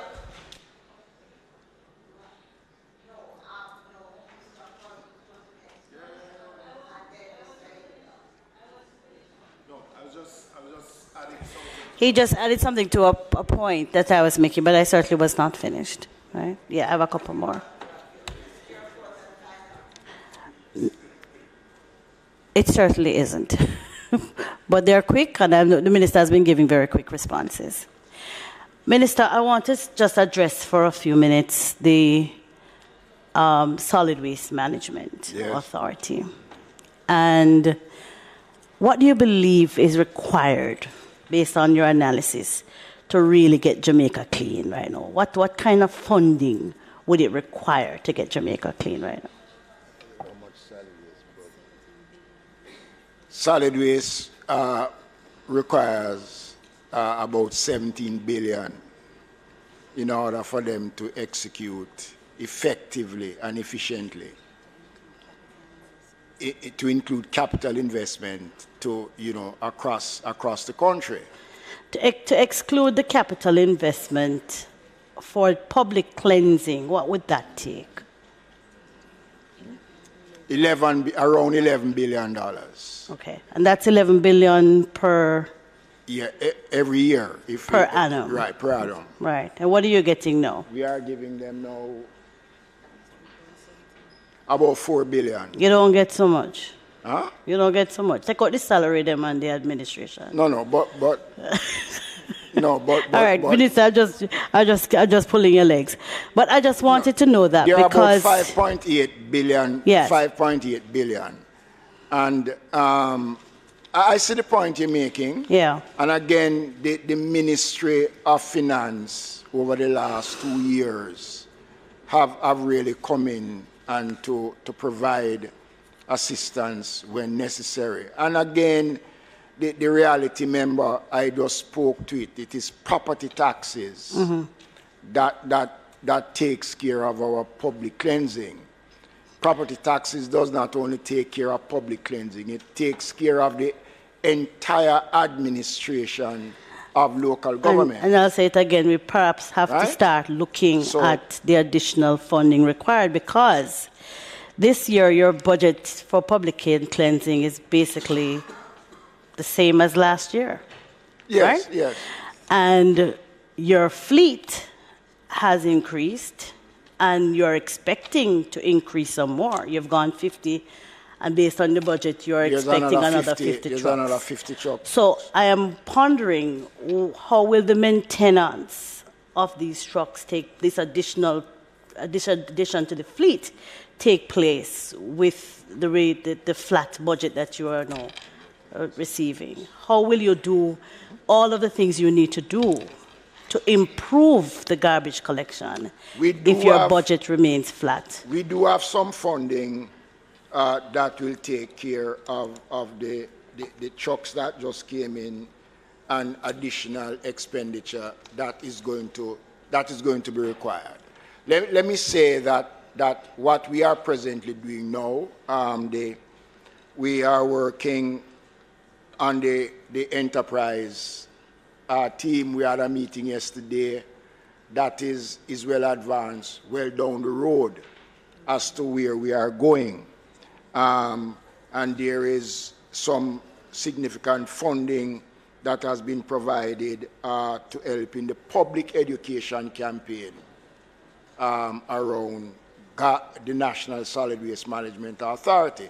So we are rolling out an expansive program that might not be reflected in the book, but based on the commitment and the working relationship with the Ministry of Finance, that will help us at some point in time, because we have to rely on the Ministry of Finance for support outside of what is allocated. Did you have under expenditure last year, Minister? Huh? Was there an under expenditure last year? Under expenditure in which area? In public cleansing. No. You completed everything? No. We were able to cover all the outstanding payments, purchase the trucks, license, provide increase in salaries for the workers. So we were able within our scope to survive, and we have been doing that now for the last 6 years. As it relates to the workers, you just mentioned them. It's my understanding that the public cleansing workers, those who work on the trucks, that they're not a part of the establishment, right? So they really don't have any security of tenure. They go to work, but they don't know when, they don't know how. And for me, those persons should be treated with a little more job security. Let me say that there is a structure, member, that is being worked on, an organization structure that already has these people should have some health insurance. No, They but should all have of that some- is a part of the structure. some benefits. The structure that is being worked on, that will bring the National Solid Waste Management Authority and those workers in a better place as we speak. Because the truth is, Minister, I was saying, you know, those who clean the mess really deserves our respect. And we have, since deserve our 2016, have increased their salaries. We have given them uniforms. We have ensured. But I want them to be insured as well. No, well, we have their jobs care are to- risky, right, you know? Yeah, but we have not, and in fairness to the management of the authority, they have treated them with certain tenderness and affection because we know of the importance of the role that they play. And that is why we have gone the distance that we have gone, putting them into uniform, training I understand. them. Just want you to go a little further, making sure that they the can restructuring get, that is being looked at now will cover all of that. We'll bring them under one umbrella that will give them job security and give them the kind of protection that you're talking about. I look forward to seeing that, Minister. And I know for a fact that when people have security of tenure and they have the benefits, they work better. Yeah. They take pride in what they do because they feel That better is about true. what they do. That's true. I'm not seeing a budgeted amount for our cemeteries. And in most of our parishes, certainly the cemeteries are almost full or almost full. Right? They're either full or almost full. What do we have any plans for cemeteries? And if so, have they already, how far down the wicket are you? Have they already received some approvals from NEPA? Where are we? You wouldn't see a line item within the budget for cemeteries unless we make special requests for that, because within the expenditure of the MCs, that is budgeted because it is their own source revenues. So they are the ones that are responsible to generate, and based on what they have submitted. I know that there is a challenge now with cemeteries in terms of space. But I have to say that when the requests are made to close cemeteries, if the request doesn't come with the alternative in terms of where you are going to bury, then I cannot grant the approval for closure. And what we are seeing is that a number of the MCs have been doing St. Catherine as open a brand new cemetery a couple of years ago. And a lot more MCs are working on finding space. A lot of them have lands. But remember now, in order for that to be done, there's certain things that has to be required from NEPA, you know. But that is something, I am not proud of the conditions of cemeteries across the country. To be honest, I am not proud. Minister, I should have asked you another question under the NSWMA, but let me ask you quickly before I move on. The dump site in Montego Bay, in our tourism area, I'm understanding that there continues to be fire after fire after fire, too often to be even discussed. Well, what is the plan? The plan is that the retirement landfill will be closed once the new system comes in. It will be closed. The enterprise team have already identified locations that will replace that landfill. That has been approved by NEPA as well? Yes, yes. I had a meeting yesterday which we were updated. I think the Prime Minister will speak some more to it, and in my sectorial presentation I'll also speak some more to it. But let me just address the issue of the fires that we have seen at the retirement landfill. It has been substantiated that those fires were deliberately set really? By persons and that steps have been put in place to ensure that there is no reoccurrence of that. Necessary steps have been put in place by the National Solid Waste Management Authority to ensure that. So, you know, we will speak a lot more when the time comes about what is being contemplated for Riverton, for all the other sites across the island as it relates to that, once the enterprise team has come to us and we move a step further to get cabinet approval for the way forward. Happy to hear that, Minister. The waste to energy proposal. It is also tied into that. It's a comprehensive... That has been coming from 2016. Right, it's a comprehensive program. We had a meeting yesterday which I was updated on the steps where we are right now. And as I said before, a lot more will be said over the next couple of weeks as it relates to that. Just one more question, Minister. Last year we had a difficulty. I know you said we were ready for the hurricane season last year, but we did not have the regular drain cleaning programs that we normally have. I'm just asking about where we are. Are we going back to that? We used to have a twice per year drain cleaning program through the municipality. Are we going back to that, or have you designed a new way? We did have a mitigation program, but one of the things, remember, we are going back to the mitigation. Twice per year? Right, we're going back to it. But you see, we're going back to it, member. Okay. All right, we're going back to it. All right, just to ensure that we do, because we know how we're going back to it. How the flooding took us last year. And I'm happy to hear that we're going back. And we have been working closely with the National Works Agency and ourselves to ensure that we pay attention to the areas that are prone to flooding, the areas that we have identified as areas of concern. Take you at your word, Minister. Thank you.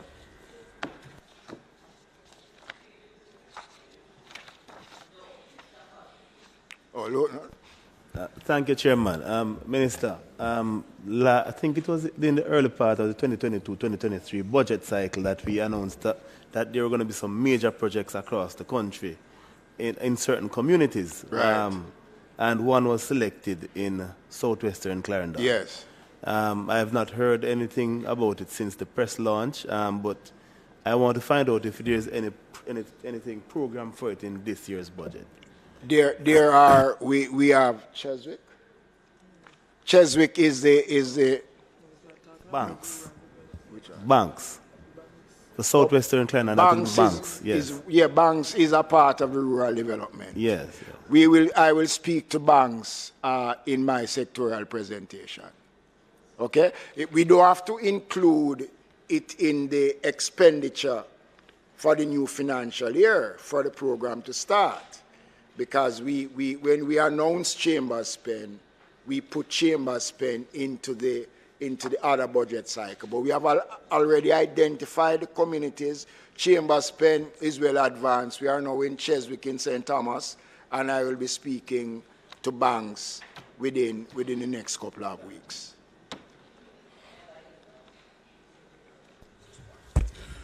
Minister, when the two major dump sites are privatized, Riverton and Retirement, what is the plan for the NSWMA? What will the new look NSWMA looks like? Well, remember the National Solid Waste Management Authority was established to be a regulatory body, not to actually do what it is doing now. So when the enterprise team have established the new dispensation, they will go back to the role of regulating, overseeing that all the various functions that is to be executed as it relates to public cleansing, that is done. But also they will still retain within their authority the powers to collect. So if the persons who are in fail to collect, then the country will not be left at the mercy of those who are in the enterprise.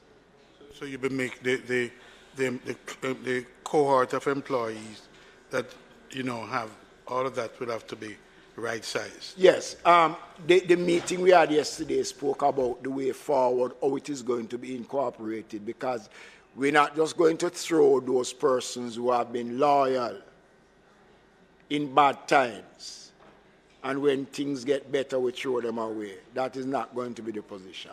So there's going to be an extensive, program of inclusion, which involves you as a member of parliament, because you have the largest of the location in the country and thing. And those discussions are going to be extensive, member.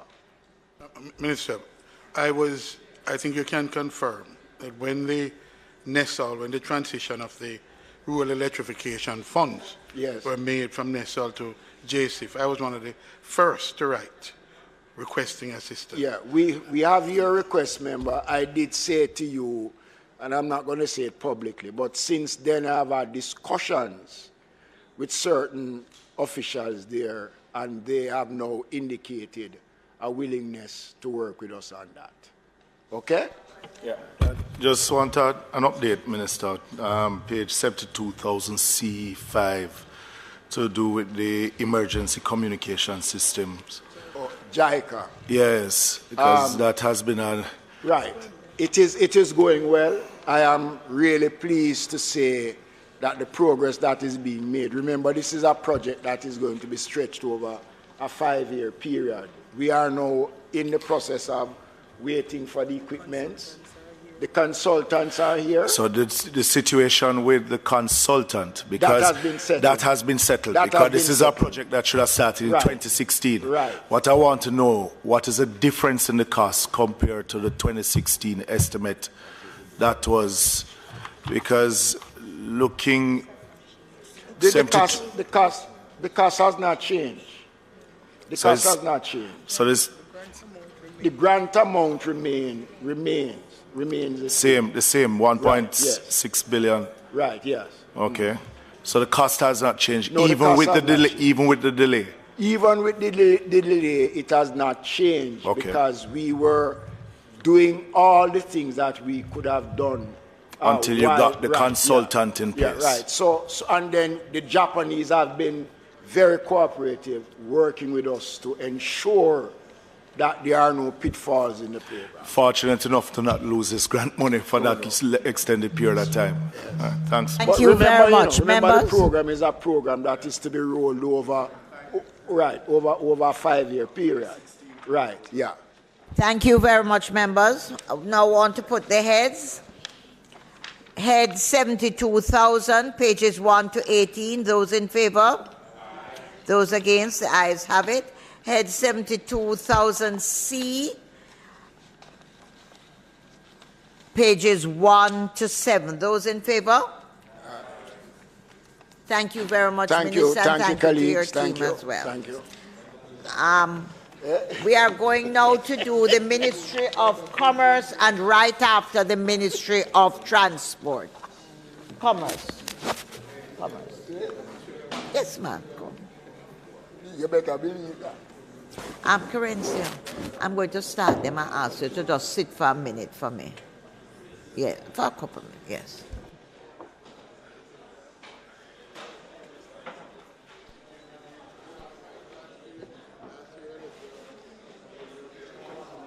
Make sure you want to ride. Your friends want to go home, but I'm here. I'm here. Let's go.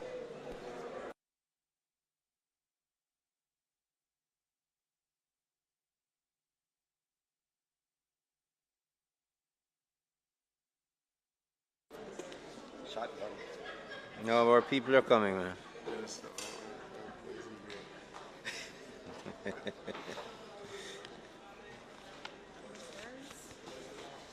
Hey, CTD, good to see you. You too. Mr. Hilton?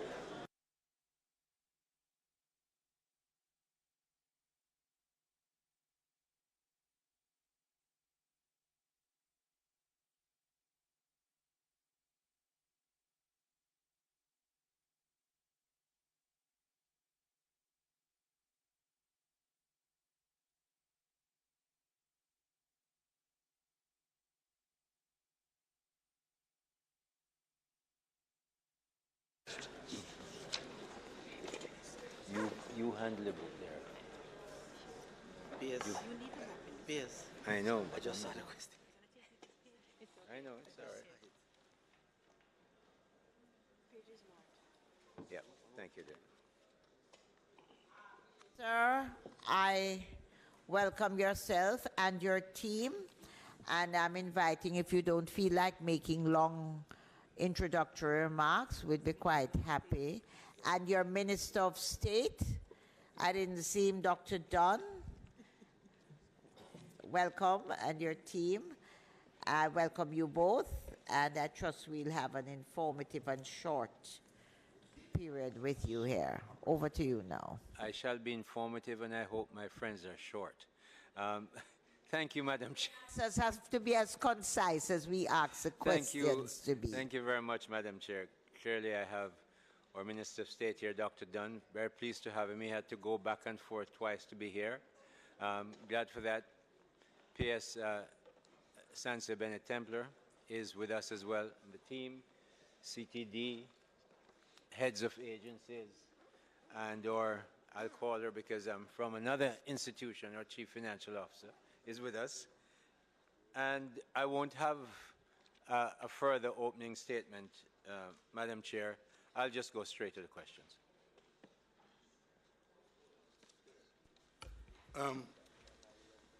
Madam Chair, I will say at the outset, first of all, in welcoming the Minister, the Ministers and the Permanent Secretary and their teams, and the team from the Ministry of Industry, Investment and Commerce, that last year saw the appointment of both Minister and Permanent Secretary. When they appeared here, we were very mindful that they were very new and fresh in the job. A year has passed, and there's sufficient we'd like to just catch up on to see what has happened in the ministry. It's a very critical ministry, as you can appreciate. Minister, let me start. I must tell you that as the person who was involved in shaping the Cannabis License Authority, I was shocked, and I'm shocked, to hear about the importation of cannabis from Canada. Could you tell the Jamaican, and I think that there has been much consternation in the public about this. Could you, I'm still grappling to find out why and how. Could we get some explanation as to why and how, and what, in pursuit of what policy objective would that be done? I'm very pleased, Minister, that you would have in fact been the Minister who on December 1st, 2015, passed this bill through Parliament. So you're very, very much aware of it. Very much aware that cannabis indeed is a Schedule I drug, which means it's controlled around the world, and it's under the 1961 Single Convention Act. It undertakes to take the limit to limit the production, manufacture, export, import, distribution, and stocks of trade-in and use and possession of the controlled drugs, which is a Schedule I drug, so that they are used exclusively for medical and scientific purpose. The production and distribution of controlled substances must be licensed and supervised. The reason I read that is because I'm going to give you this statement. The Cannabis Licensing Authority, which you're familiar with, wants to clarify that it is unaware of any specific restrictions on importing Jamaican cannabis into Canada. As a matter of fact, Canada is the first country that local entities requested and received export authorizations for, and those have been followed by other export authorizations over the years. As such, if or where there has been refusal by Canada to issue import permits for product from Jamaica, the authority is not aware of these proposed consignments or reasons for refusal. Of note, an export authorization is only issued to an entity after it has furnished an import authorization from the receiving country, and that authorization is verified by the authority as legitimate. Consequently, the CLA is unable to use this assertion to prejudice the authorization process per the single convention. And it goes on. I won't read the rest, but I want to give you some numbers as well. So just let us think of what's happening with our very outstanding trading partner, Canada. It is important that we understand that not only are we dealing with that controlled substance, but we're also looking at trade. Canada's, one second. For the context, we have approved 1.7 million pounds of cannabis for export, and an additional to Canada? All over the world. No, I'm talking to Canada. My question, Minister, if you want to answer widely, it's up to you. My question is focused on Canada. But I answered that. Okay, so I'm asking if the data you're sharing with us is a data about trade with Canada and in cannabis in particular, or are you giving us a global? I answer the issue about cannabis in that we do not have any record of what is being spoken of in the press. I answered that. That was the first part. But I'm putting it in a bigger context that we're, trading in a scheduled item, and we're trading around the world. And yes, we trade all over the place, and we have no refusals. We have no record of any refusals from Canada. So you need to understand, member, that there are persons who have good reasons to make it appear difficult that it is, and may or may not be based in fact. I've given you the facts from the CLA. So I have a few follow-up questions, just for clarity. Yeah, sure. For clarity. So my understanding is, and as you've said, first of all, that we're treating with a scheduled substance. And it means a lot. It's clear. And so it is highly regulated on both sides, on all sides, on every side. So my question to you, you've indicated that you are unaware of any restriction and any requirement for exports of drugs into Canada. Is that what you said earlier? Yeah, I'm saying that we have seen no refusal by Canada of any authorized export from Jamaica. So since I left the ministry in 2016, yeah, I am aware that there have been efforts by individuals, by enterprises, to access the market in Canada. I have had personal knowledge of that. Now, you're saying that they have simply tripped over themselves and that they've met on no barrier, no entry, there's no reason for them not to have exported into Canada? And if there are reasons, what are those reasons? I am saying that whoever wants to export to wherever has to go through the CLA to get an authorization. We have no such record of any authorized export being refused by Canada. There are two separate questions, Minister. One is, so let me ask you then, are you aware of the requirements imposed by Canada, if there are any, for the export of marijuana, Jamaican ganja, into Canada? I did say that under the 1961 convention, and because the single convention undertaking, you can only export one item under that single convention arrangement because you're dealing with a Schedule A drug. It is banned. So for you to export into Canada from Jamaica, properly, you have to go through the CLA. We have not authorized any export to Canada that has been refused.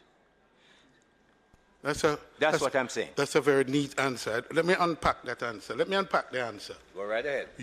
We have members, not... Minister, I just want to know, and I realize that you're comfortable, but I want to be very clear that the questions are in keeping with the line items, Minister? No, It didn't start with a budget number, but I am answering out of courtesy to the member. No, it's not out of courtesy. We are talking about the CLA, which is an agency under the ministry that have acted in a critical area about the export and import of. And so this arises perfectly under this budget discussion. I wasn't questioning it. Yeah. So no, and now should the chairman. That should not be questioned. Member. Yes, Chairman. If I can just clarify, a member, yes. We've had 9 requests facilitated for Canada since 2021, up to 2020, and none since then. 9 requests of what? May I ask? Of cannabis. To go to Canada, export to Canada. And there is in fact that export taking place to Canada. Yes, I can tell you that we have facilitated those up to 2020. 9 requests, none requests since then.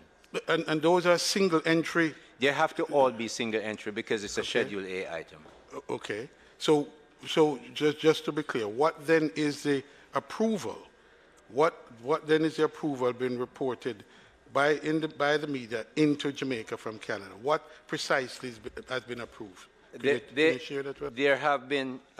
There have been imports. The issue that has come up is one import that we've had, and it was raised, and it was under the trade arrangements under the act that was passed and shepherded by you through Parliament. We were obliged to consider it, and we considered it. It met the requirement. And because Canada is a outstanding trading partner of Jamaica, it was allowed to come through in the normal way. So we followed the law. So Minister, so are you saying this is a one-off approval request that we've had? And is it expected that additional requests and approval will follow? One of the things that I tend not to do with a future member is to predict it. I can't say what will come. I can tell you we will follow the law when they come. So that we can, if in fact an application is made in the same way that this application has been made, you'd expect that in a normal course it would be granted, treated in pretty much the same way. As a former minister sitting in the seat where I sat, you would expect me to respect requests from our trading partners to be treated equitably and fair and according to the law, and I will do that. Sir, I think there's much more. I won't detain you today on this, but there's much more that needs to be. I will be available. All right. Okay. So, Minister,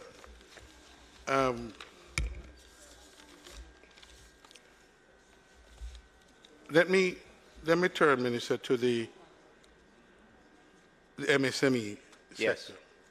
It's an important sector of the economy. In fact, it drives the economy.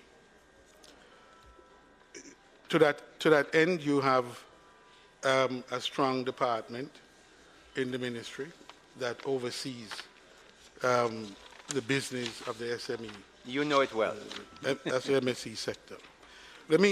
I want to turn to the issue of financing. Yes. Financing.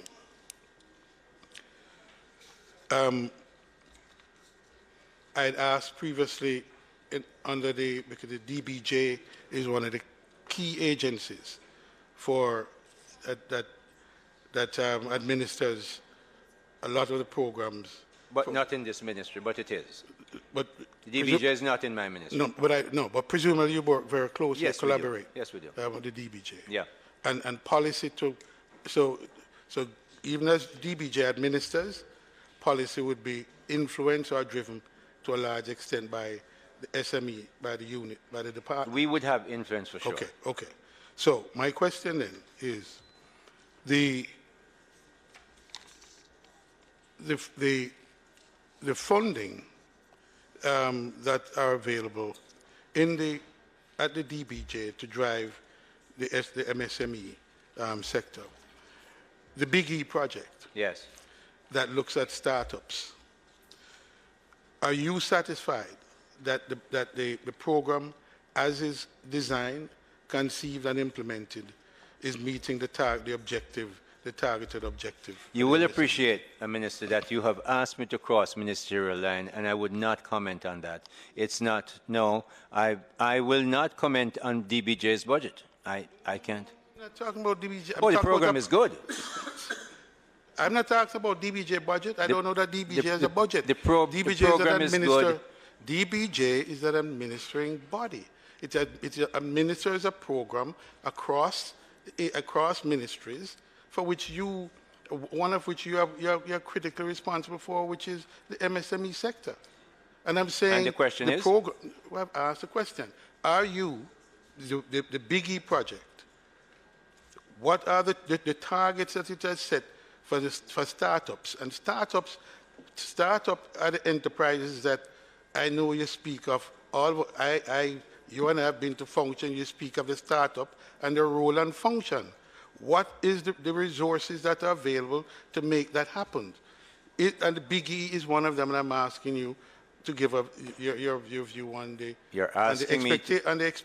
the objective that has been set in policy for the Big E project. Is that meeting the objective that has been set?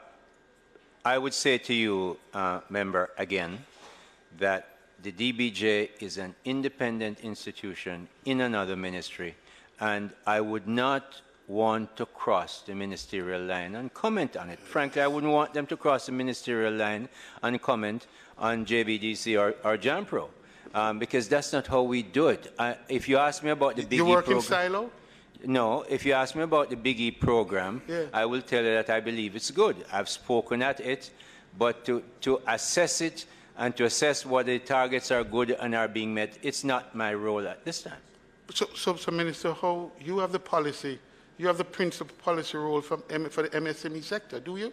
I have part of the policy for MSME that is run, for instance, out of JBDC, out of Exim Bank, but I don't see that the ministries that handle DBJ or anyone else comment on those. So it's not my role to comment on that. I'm sure you can respect that. No, Minister. When I sat where you sat, I saw that as integral to the role and function that I play, because it is key to policy and driving policy implementation. Then let me answer again, Minister. I completely agree that it's integral. It is not my role to assess. Quite different. Okay, Minister, I hear you. We beg to differ, but that's an interesting perspective, very interesting perspective. So, Minister, as part of policy, the informality of the MSME sector has been one of the real constraints to its development. What are the programs or measures you are contemplating within your ministry to address what is a critical constraining factor? The first thing I'd like to say is that you're right with the first statement you started off on the MSME. It's vital to our economy. It's where a lot of people get employed. It's a lot of places where you can, as you use the term, informally get involved in business that you can't get involved, say on a company on the stock exchange, because it's much more formalized. So we, and I must tell you, my permanent secretary is extremely forceful with her commitment to the MSME. And so we are taking a number of positions. First of all, I'm repurposing the agencies that handle MSME. Can you explain that? JBDC, for instance, is a very important part of the MSME business. And I'd like to see them be a lot more active, a lot more. We're worked out an arrangement with the IDB coming out of Invest Jamaica 2022, where we're going to go around the country with IDB, working primarily with MSMEs to make sure we get the message out and find out what they need and give them the support they want. I've asked for additional money.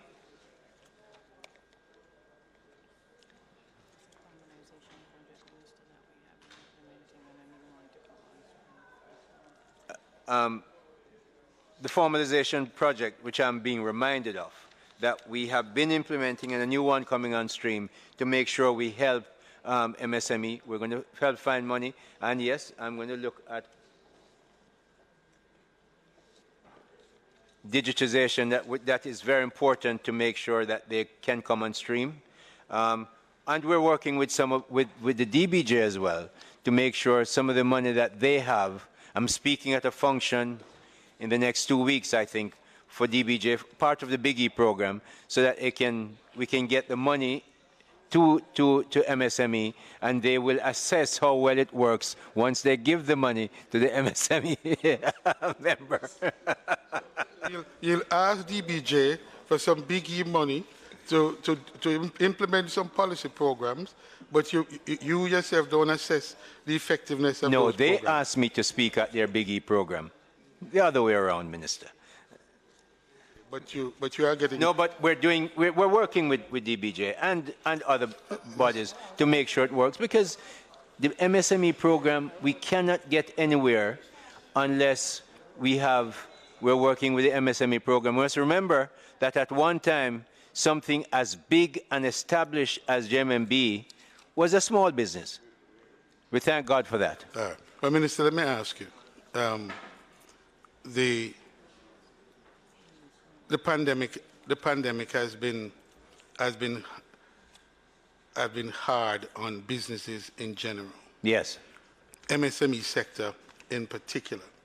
I'm advised, the information I have is that as much as 40% of the registered, the formalized MSMEs either fell into bankruptcy or are in deep trouble. Are you aware of that number, and what are the measures, what additional, that seems to me to require some emergency measures. What emergency measures are you taking in the ministry to address that particular problem, to get them back up to those who have not gone to the wall, to rescue them and to get them up and functioning again? I tell you, we've had significant help from the Ministry of Tourism. The TEF fund gave a lot of money through Exim Bank to help and establish SMEs. We are clearly... Can you talk about that one from the tourism and my recollection is it might have been $4 or $6 billion, big money. Can you just check for me, PS, how much they gave?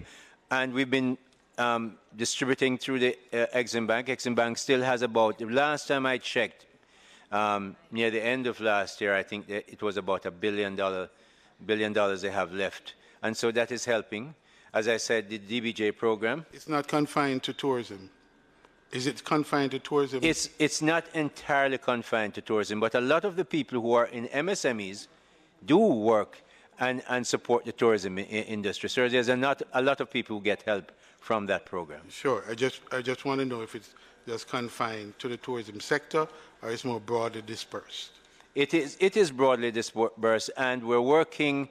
I know that the Minister of Finance has been talking about how does government more effectively fund the working of MSMEs, and mergers are being considered. Everything is being looked at, but more money has to go into it. And I can tell you this, member, that I'm very, very focused, having run banks, not just one, that if we're going to merge anything, there must be special consideration given as a division in that entity, whatever it becomes, to MSMEs, because MSMEs cannot turn up easily at our big banks, I won't bother to name them here, but we all know them, and get the kind of treatment that they need, because the big banks don't do that. So we have to make sure that our economy is taken care of, and this minister is going to stand behind that, and I'm saying it publicly because I really believe in it. Minister, I'm glad to hear that, and that experience will guide your approach and policy and my policy. So help me to understand. There is an approach, I understand, from the Exim to integrate the Exim Bank into the DBJ. Where is that, and what exactly is that about? What is the objective of that? That is we were informed soon after I became a minister that there was consideration to look at the possible merger of Exim Bank. Who was I informed by? By the Minister of Finance. And they sent in the TIU, the Transformation Unit, to look at it, and they're looking at how it goes. So the process is going on. It's not yet completed. There's no decision that they will be merged. The issue, one of the big issues, is that why do you keep putting money in two different areas? Same government money, same shareholder, same taxpayers' money going, and the balance sheet of Exim Bank is A, denuded, and B, not big enough, even if it was not denuded. So that makes sense. The thinking is to look at what a merger would be. It's in that entity that I'm saying that consideration has to be given, that MSMEs are taken care of, because they can't always just do what the big banks want, but we also, as a country, must move MSMEs up the line to get them digitized so that they can use digital services and not just always need a bank to go into. So I'm hearing the message I'm hearing from you is an understanding that MSMEs deserve and require special attention and special measures. As a businessman and as a banker, absolutely yes. And you believe that integrating that and fusing that into a larger organization will secure. I'm being disturbed, Chair. I can't hear what the member is asking. Is it your view, Minister? Yes, member. That in this integrated entity, this larger entity as you describe it, that MSMEs and the interests of the MSME sector can be properly protected and advanced without the special measures to ensure that that takes place? To be very fair, to answer that question would be premature, because the decision has not been taken yet that they should be merged. But I've given you my position that if it were to happen, yeah, I would believe that, yes, if that were to happen, then there would have to be special considerations, certainly for a transition period, if that merger were to happen. I believe that. I would hope that it is more than a transition period, but something structural will be in place to advance the interests, to protect and advance the interests of the MSME sector. Let me be accurate, member. The fund from TEF was $1 billion, and we have about $350 million left. I just got that information. That's what my technical people say. The minister because I thought the number we've talked was a number, but I'm getting a number here. So just double check for me, please. Yes, member. So let me move on, Minister. You have been, I've heard you time and again speak to the need for MSME to increase exports. Yes. How do you propose to do that? You know, what is the ecosystem to be put in place to allow for that to happen? I have Jampro here with me, and we've been talking. I've been spending a lot of time with the agencies, some more than others, because of just how urgent certain things are. And we at Jampro we have Export Max, which has been launched, but because I'm as demanding as I am, and because I'm changing the purpose that we're looking at, I want that to be advanced much more significantly. And so we've asked for some money to go into that. We will get money. We also get some grant money along the way for training. But we have to literally through some of the agencies, handhold people. I'm tell you what, let me tell you what, an example. I was on social media and I saw a young man, I assume he's a young man, I found out later that he is a young man, and he has this business that they make dasheen flour, sweet potato flour, and some other flour that we don't normally think of would coming from these places. And it's wonderful. I asked my wife to pick it up in the supermarket, and she brings it home, and she used it, and she loved it. I posted on my social media place. I had requests from Oman and elsewhere in the Middle East. How can we get this? Well, I contacted its name Aunt Delce's product. So I contacted the Aunt Delce people, and it's a gentleman, and he said, you know, I've been doing this, but I need help. So I myself contacted 2 financial institutions and say, help him, give him the background, and I gave him the contact. I called the heads. I got the names of the people who would do the help because, you know, the big man traveled all over the place. So I said, give me a name. And now they're working with them to give the working capital to somebody in Clarendon to help them along. Now, we have to have an agency that does that. And between JAMPRO and JBDC and others in the ministry, we will have to handhold, and the PS is making sure I find the money and the staff to do that.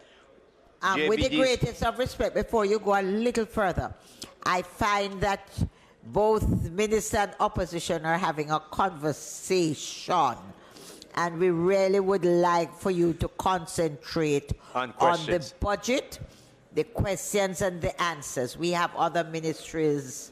Please.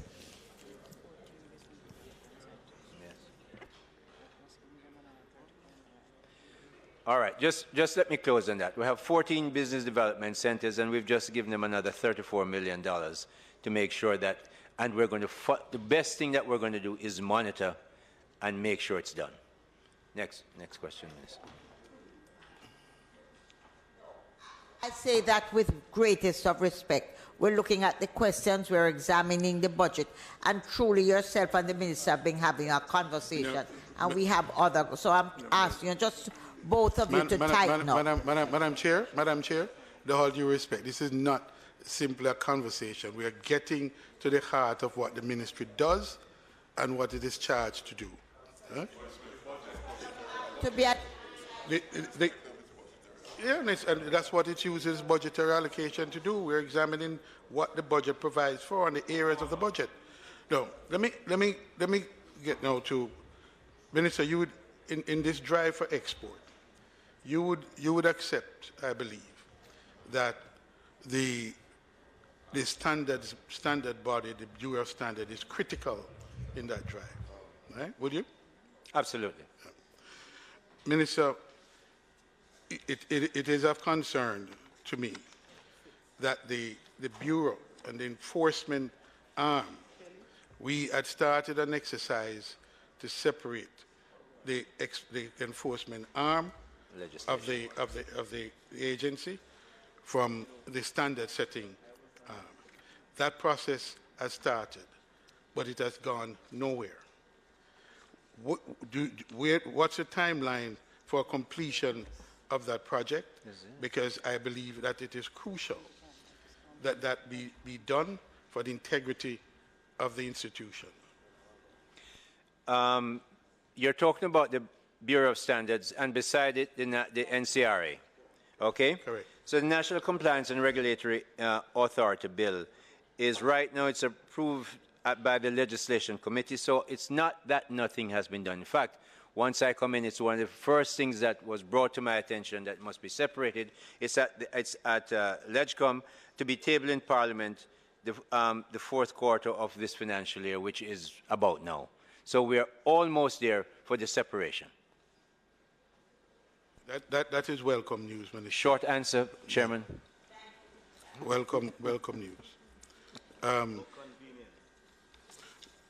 You behave yourself. Minister,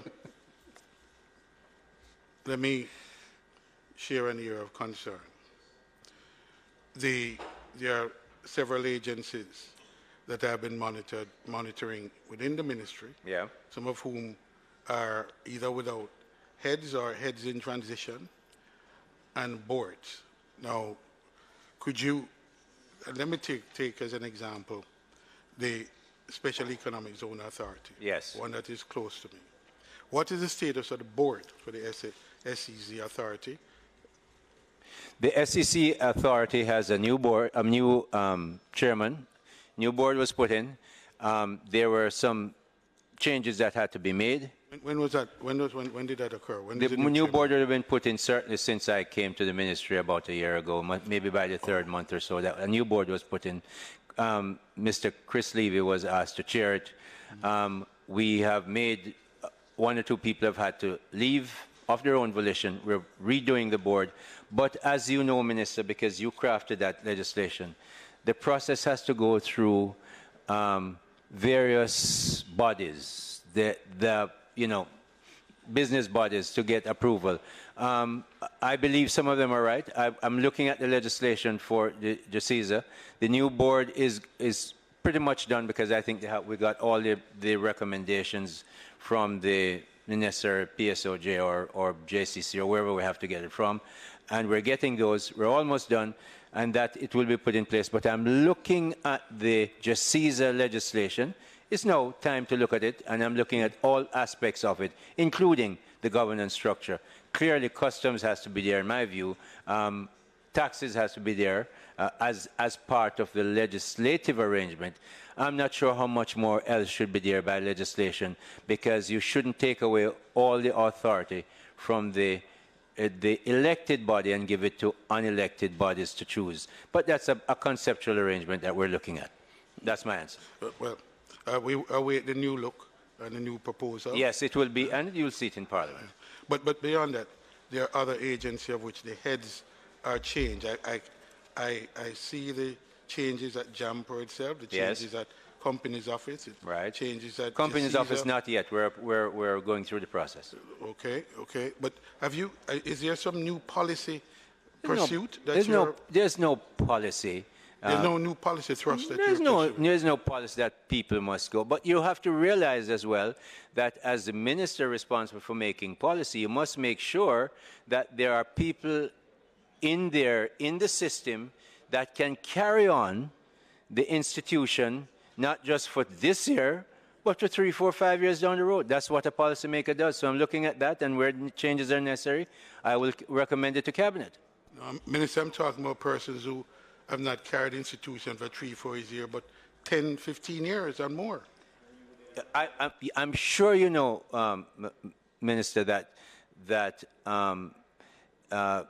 people who have been in one job for a long time have been there for a long time, and they often, some exceptionally, are those who bring new ideas. But in order to, when you're repurposing and when you're driving for export and when you want investments to be in a different place, sometimes you have to make changes. And if contracts come up, that's a right of the minister to look at that, and I will look at it. So these are performance-driven In my view, yes, and sometimes it's direction-driven. When you've been there so long, you can't really see a new direction. It's not easy, and sometimes you have to make that decision. Okay. Well, we continue to monitor and to see what eventuates from that. I have 2 more questions, Minister.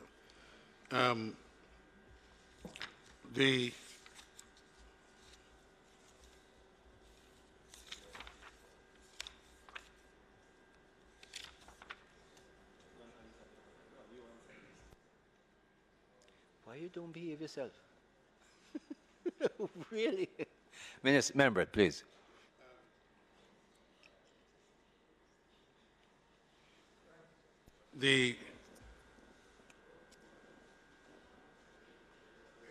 I saw the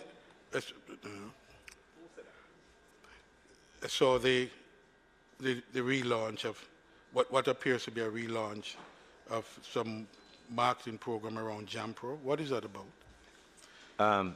As a business?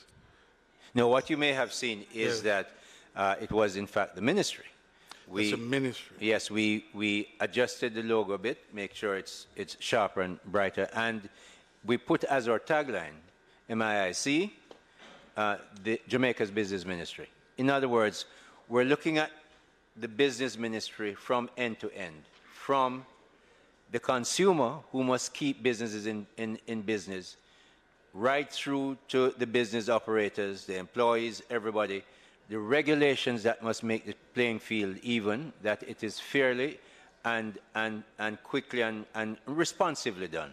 And so, and that is to make sure that we get the best out of getting investments in and getting a lot more exports out, because we cannot move unless we get a lot more exports out. So that's the idea. Yeah, I don't disagree, but I would imagine the tourism ministry and the agriculture ministry think they are business ministries as well. You know, I don't speak for them. I speak for my ministry. I know, but I'd hope that in the process there's at least I am sure you will ask them. Collaboration. Oh, you know, you're talking about different things. Collaboration, absolutely. You know, I travel with Minister Bartlett, and I'm finished with that question, because that's what I do for this ministry. Yeah. Okay. So that's a rebranded. The rebranding is completed? I think so. But it will continue to be re-emphasized over time. Final question, Minister. We've had a couple of high-profile events, very excellent events. The World Free Zone organization being one of them, which I supported in my private capacity. Yeah. You've had the Invest 2022. 2022. What have been the outcomes of those? Well, two questions. Sure. Do you have a budget that the expenditures on those that could be reviewed and that we could have a sight of? Anything that I do that has to spend will have a budget. Okay. So we, in fact, if you look at our aid in appropriations and aid. I'm getting used to that acronym. You'll find that there's a drop. And there's a reason why there's a drop this year is because there was a big amount we spent on the World Free Zone Organization conference. So that was a one-off, so it would fall. But the outcomes that we're looking at, one of the outcomes was that we had, because we were so involved with the Saudi Minister Bartlett and myself, we had a plane out of 60, their own plane of 60 people coming here. They're looking at it. Investments, when you're looking at hundreds of millions of investments or even billions, it does take time, and you have to continue. You have to keep selling until it's. When I was making a loan, if I'm competing with, when I was at NCB Scotia for Grace's business, you have to go there 5 times, and you know when you go, you see Scotia coming out, or when Scotia comes, they see me coming out until you get the business. So it's work that we have to continue, and we're seeing results. And as they come out, of course, we will tell. Yeah, where could I have access to those numbers? I'd ask the PS to send it to you. Sure, no problem. All right, okay.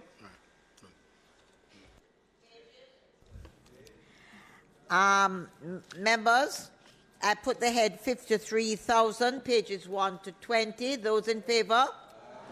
Those against? The ayes have it. I put head 53,000 C, pages 1 to 4. Those in favor? Aye. Those against? The ayes have it. I put head 53038, pages 1 to 6. Those in favor? Those against? The ayes have it. Thank you, Minister. Thank you, State Minister Dr. Don, members of your team. Thank you, Chair and members. Can I have the people from Transport?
All right.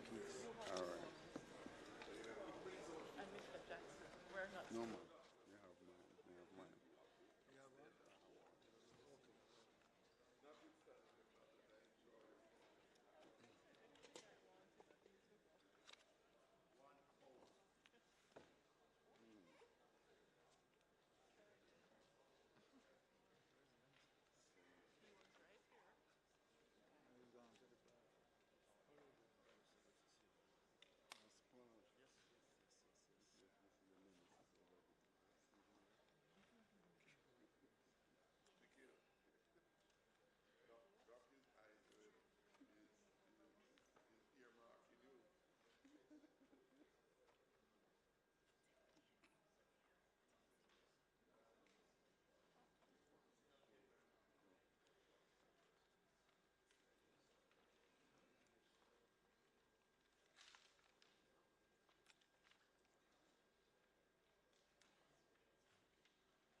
Welcome the Minister of Transport and Mining.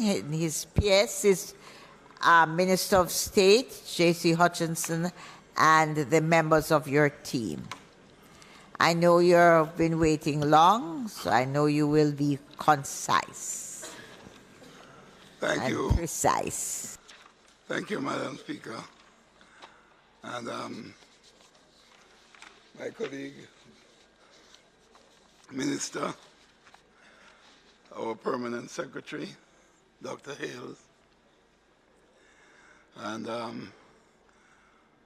Chief Technical Director, Dr. Dawkins, and our team from the ministry, including our agencies,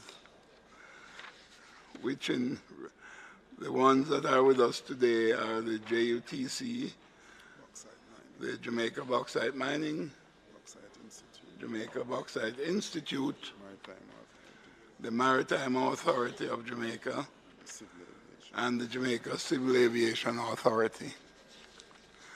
So I just have a brief opening, Madam Speaker. Through its 18 portfolio, public bodies and regulatory entities, the Ministry of Transport and Mining continues to effect its mandate for the provision of a safe and efficient transport system and the issuing of licenses and leases for mining operations. We aim to achieve through ongoing revision and improvement of policy initiatives which incorporate the national vision and outcomes which are aligned with international best practices within the transport and mining sectors. The total budget for 23-24 fiscal year is $16 billion, 354 million. And this is a net increase of 3%.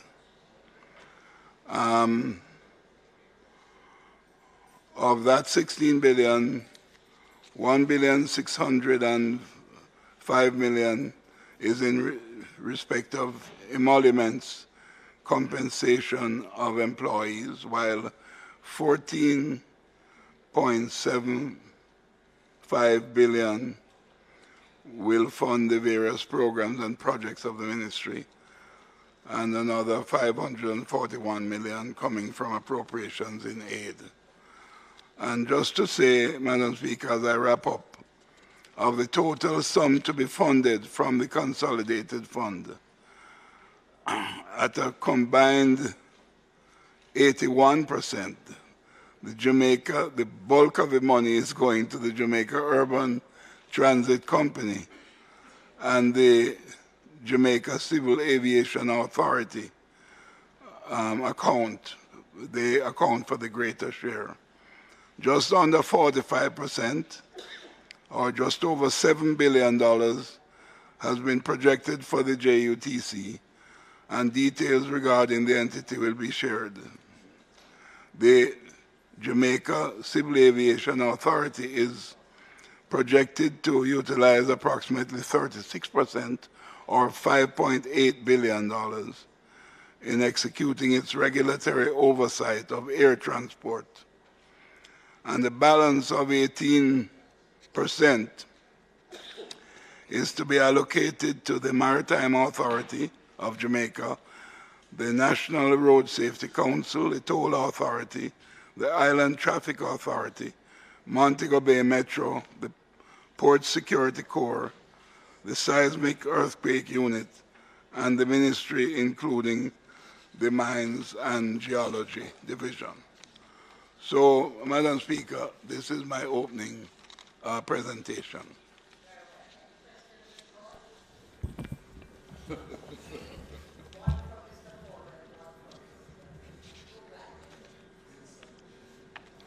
Thank you, Madam Chairman.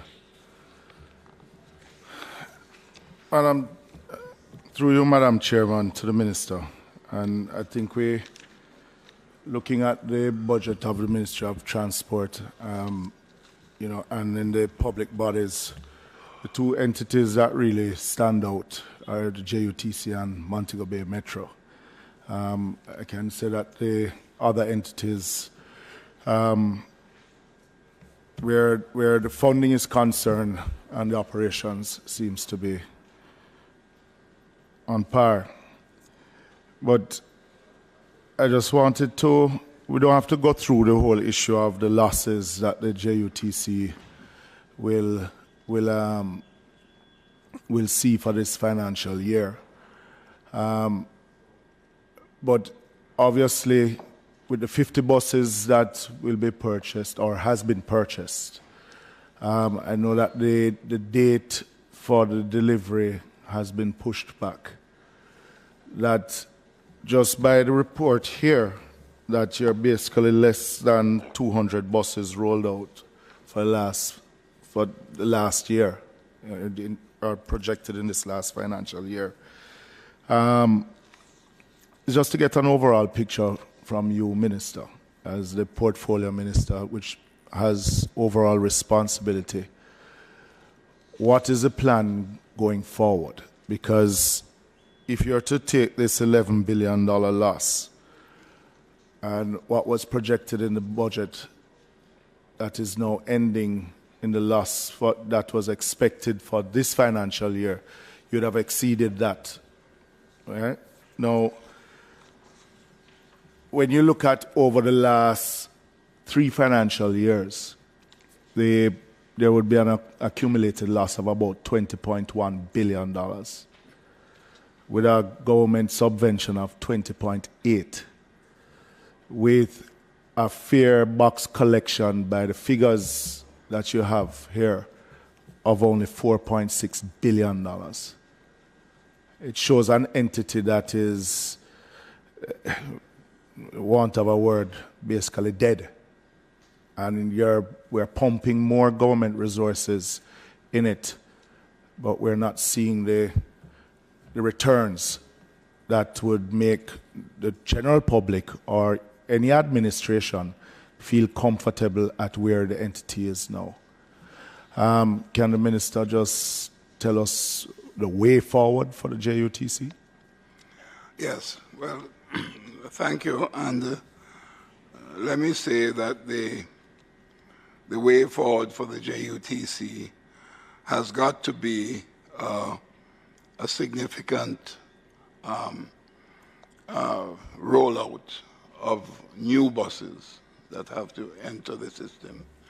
because the last time we've had about 35 buses was in 2016. This year we expect, we have a team that's going to China this week, either this week or next week, within a week, to view the buses, which are just about being completed right now. And we are hoping that once they inspect them, that by the end of the month, they should be on the way to Jamaica. And that will be 45 diesel buses and 5 electric buses. In addition to that, there is another 20 liquid natural gas buses that will also be acquired this year, so that by the middle of the year, we'll have a total of 70 new buses added to the fleet. And so that will, in addition to doing some more aggressive repairs of some of the older buses, we should be edging towards 300 buses active rather than, as you said, the 200 that you mentioned. No. And that will just be the beginning, because by next year, I'm already looking at another 100 to 150 buses. And one of the things that that's we'll next be looking, financial year? Yes, the following year. And what we're looking at, by the way, is the potential to have a deeper use of modern technology. Electric buses will be a significant part of that initiative, along with one of the other things that we are going to be doing with our existing diesel fleet is that we intend to have a program where we convert a number of those buses to biodiesel, right? In which, what is the castor oil? The use of locally grown castor oil will represent about 20% of the biodiesel buses, and that's a conversion of existing buses that are existing buses. Yes, existing buses, so that to make them more efficient. So basically, I should indicate to you that yes, I'm in agreement with the amount of losses that we are facing with the bus company. I want to indicate that we have not had an increase in bus fares since 2011. But let me ask you though, Minister. So that is, what is it, about 12 years. But let me ask you though, Minister, do you believe that any bus fares at all? Do you believe that the JUTC deserves a bus fare increase with the level of service that it is rolling out? Well, I think that once we start with the rollout of the 70 additional buses that are coming, then that will be a fairly reasonable time when we have to look back at the issue of the fare increase. How many seats are required now by the numbers that you have is required in the KMTR now? How many seats? The license that you have is for about 25 to 31,000.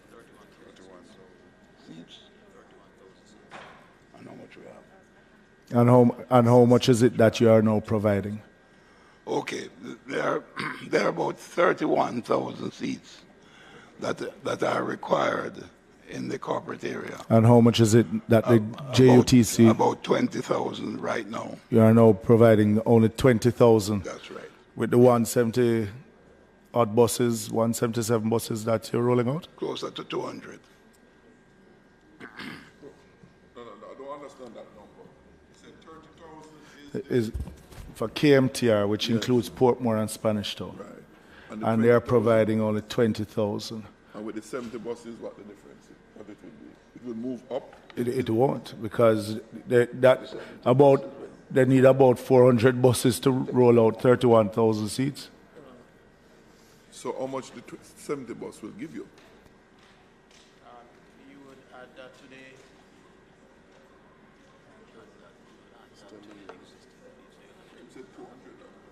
That's all.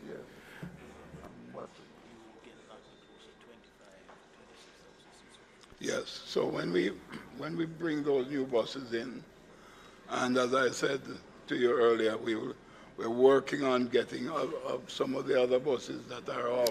Yeah, but Minister, fixed. Hold on, let me just finish. It should go up to about 25,000, 26,000.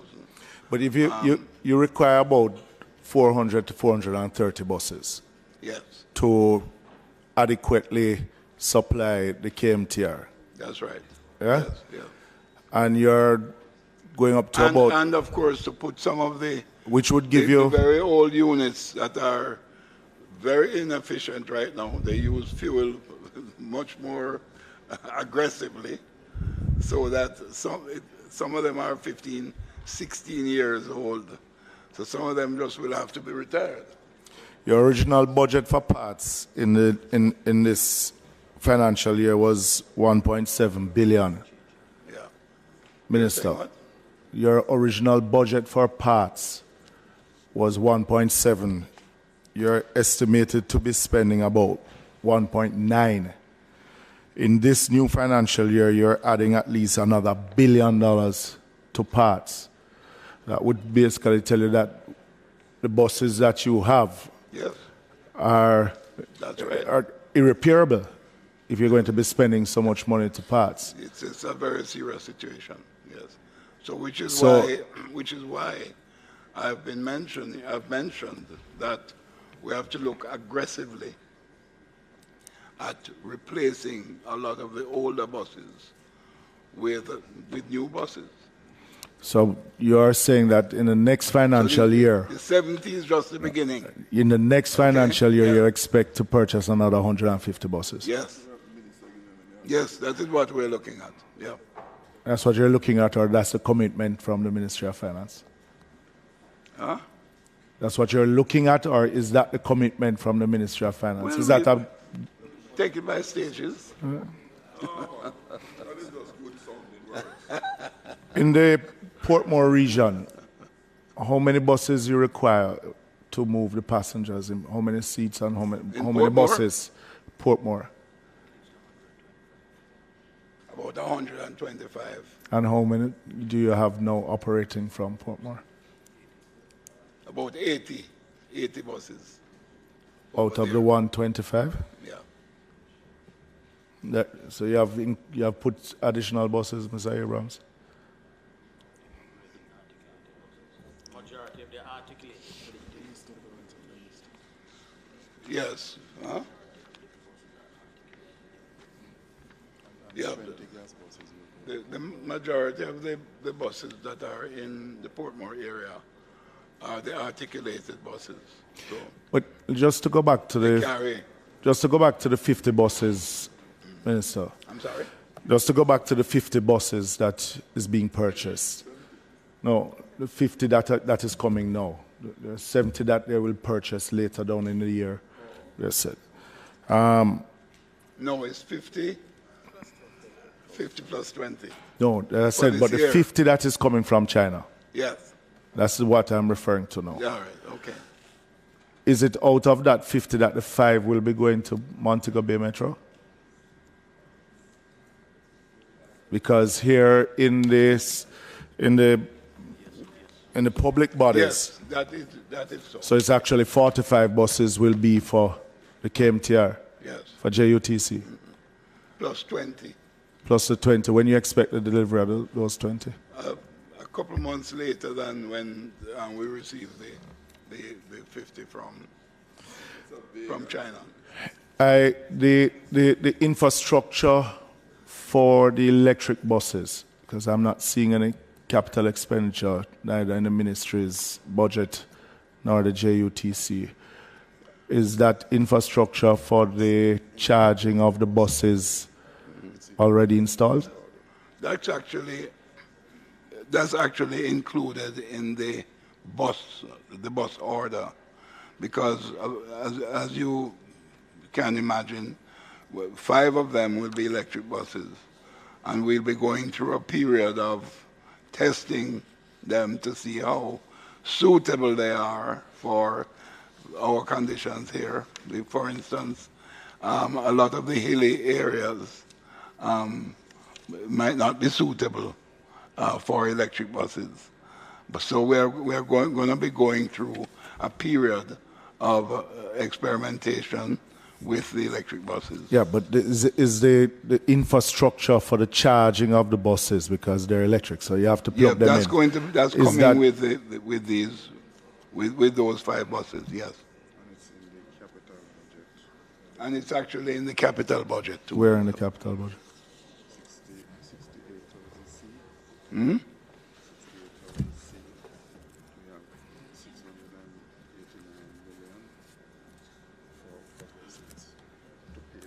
I see the balance of the purchase of the buses in the capital. Yes, it's in the, what page is it? 68. Thousand C1 under the capital. Budget. I see that's a balance for the buses. Yes. No, but it's included in it. No, what Minister, I'm trying to get, will the infrastructure be installed before the buses them come, or are you going to install it after the buses them come? That's what I'm asking. And when I talk about infrastructure, yes, I know electric buses are coming, but they are charging ports for the buses. The infrastructure going to be installed at the JUTC depots yes. to charge the buses. Yes. And they are coming with the buses, the infrastructure. So after the buses arrive, they will be installed? Yes. Okay. Thought that would have at least been done before the buses at least come in, because that in itself is going to take some time. Simultaneously. All right.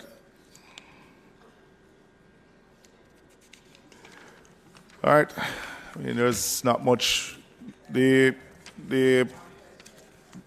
On the Montego Bay Metro. Yes. Are any of the 20 buses that's coming, the LNG buses, will that be added to the fleet? Just the 5 diesel buses? How many buses at least you need for Montego Bay Metro for it to be run efficiently?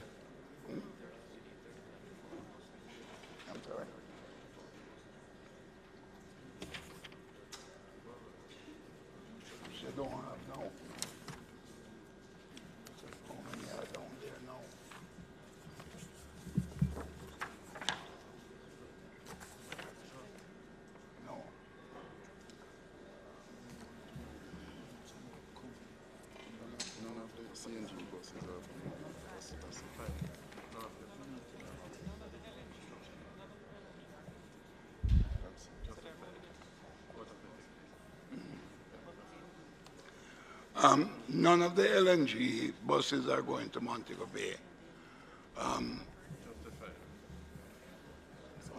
How many? Well, we're past that, Minister. Just how many buses is required for Montego Bay Metro? Because you're now down to about 7 buses. You're adding 5 more. How many buses? Because at one stage we were told about 19 to 20 buses that's needed for Montego Bay Metro. So I'm just asking, by when will you? Yes, well, we are going to need about 25 to 30 buses. To 30 buses. Yes, so we're going to have to aggressively. So they are in the same situation as the JUTC. That's right. Yes. I just want to touch on the public bodies, page 252, Jamaica Railway Corporation. Page? 252. Okay. Is the train school system still in operation? Yeah, yes, it's still in operation. And because I'm looking here, Minister, where their operating costs has basically jumped significantly. Yes. In 2021-22, it was only 15 million, 22, 23, 80 million, and now you're looking at an estimated 104 million, with only with intake of fares, $19 million. There's a vast difference in. So aren't you not afraid that you end up just like the JUTC? Yeah. Well, we're going to have to look more aggressively at building it out, much more aggressively. And incidentally, one of the things that we're also going to be doing is to aggressively build out the using the train service for the haulage of limestone as well. No, but we're dealing with right now, Minister, because to start dealing with the limestone, I'm sure you're going to have to go put in some more trucks. But at the moment now... But I mentioned that because that will help to build out the cash flow that can further help with the school system. And when are you looking to build out the haulage of limestone? We now have an active investor interest from a local investor, and that is formally being looked at right now by the Jamaica Railway Corporation. And we expect to hear something from you by when? Probably as early as when I speak. And Minister, I'm not saying that we don't have to look at alternate routes in transporting school children. Yes. But if we have the experience of what we have now with the JUTC, and you see increase in operating costs in an entity that is not even bringing in half of what the expenses in revenue, then you have to question if the decision was the correct one. Yeah, and one of the things we'll be looking at is, in order to help to build it out, is not just to restrict it to students, but to allow for adults to be able to travel on them as well. Something has to happen urgently. Absolutely. Because you're basically, you need to cauterize and cauterize your expenses and increase your revenues. Totally agree with you. Yeah. And also, as you would be aware, we are working on about to formally advertise the program to put in a train service from Montego Bay to Appleton Estates, a tourism train service. All right. Thank you. Yes, mining is the portfolio that I shadow. So that's just 3 areas I want to cover. And I'm dealing only with the Yellow Book, the Jamaica Public Bodies, in relation to the Bauxite Institute. I see you have there as the first objective for this year to do work on research to determine the viability of rare earth elements, and then to have this patented. I thought that work was done in 2015, and in fact the patent was secured, a joint patent between the government of Jamaica, JBI, and a Japanese company. So it is your first objective, so I'm quite confused about that. And in the same breath, you could indicate to us in relation to the JBI, you have a forecast of a net deficit of $96 million, but you do have budgetary support for some capital projects totaling $282 million.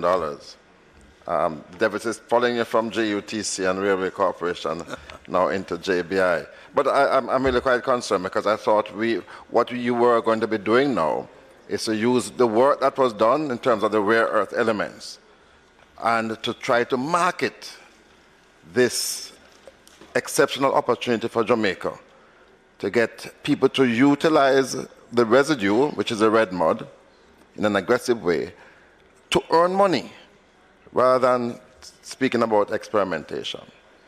That's when I have another question for Jamaica Boxer. Yeah, let me indicate to you that we do have a major private sector company that has sought and gotten permission to use the red mud lakes for access rare earth. Really? Yes, absolutely. And that is therefore literally on the edge of being about to happen. In addition to that, and I'll give more details when I speak in the sectoral debate, that in addition to that, one company has applied for exploration in over 60 locations across the country. Rare earth minerals, okay? Rare earth minerals, not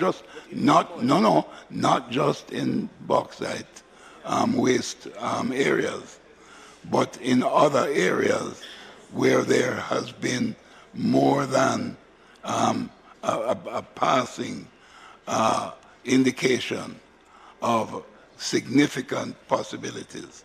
And remember this, we only have about 20, 25 years left of bauxite mining.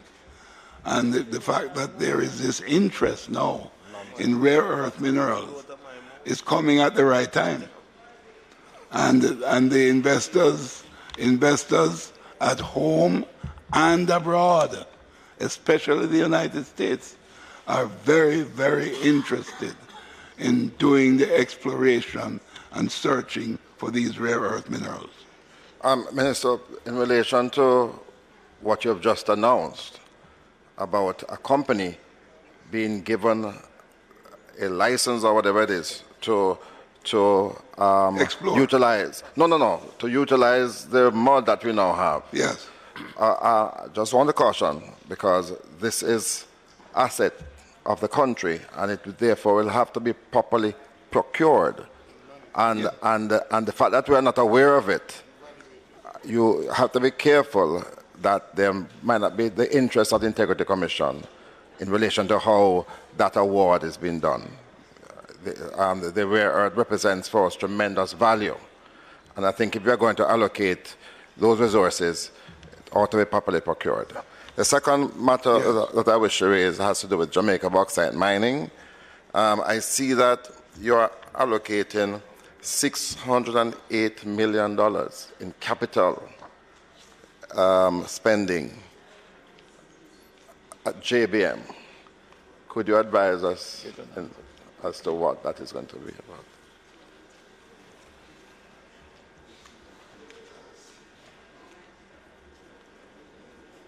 Yeah.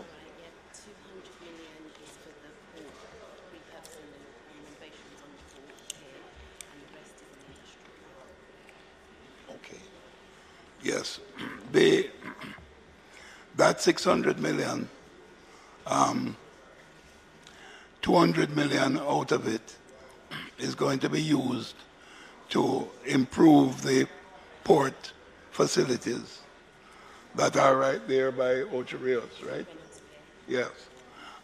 200 million will be used to improve the port facilities, because there's no question that life after bauxite includes significant export of limestone. We're talking about rare earth minerals. Let's not forget limestone, because high quality limestone, and that is one of the gifts of God that we have, and we are now aggressively going to be pushing for the export of limestone of different qualities. And so, and the other 400 million roughly is going to be used to build out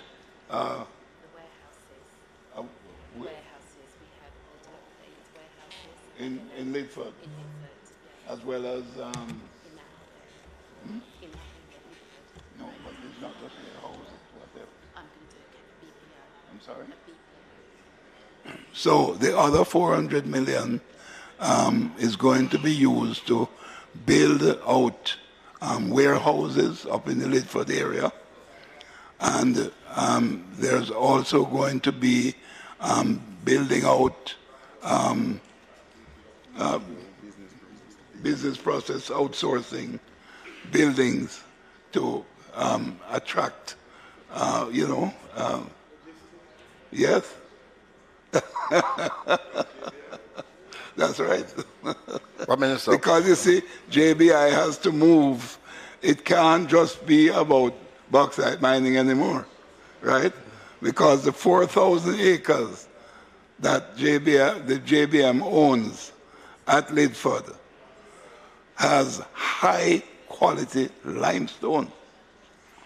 And we've got to focus on that. Minister, for you to spend $608 million in the new financial year, yes, you would have had to do proper planning and ready for shovel. Now, for you to spend the 600, you have to procure services.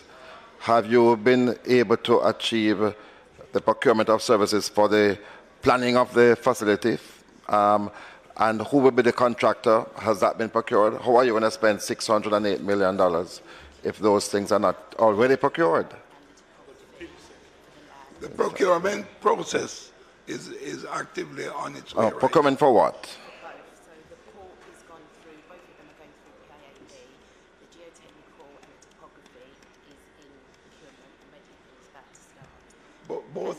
Both for the port and the BPO facilities.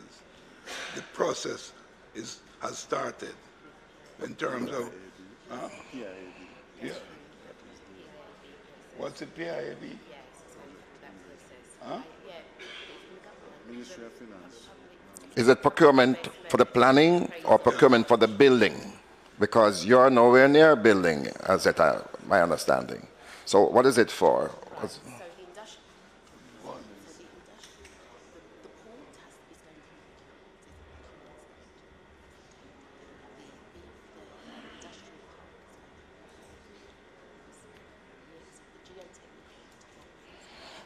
No, we just want to let you know that they are following the rules set down by the Ministry of Finance. Yeah, but I want to know. Both for the improvement of the port facilities, right?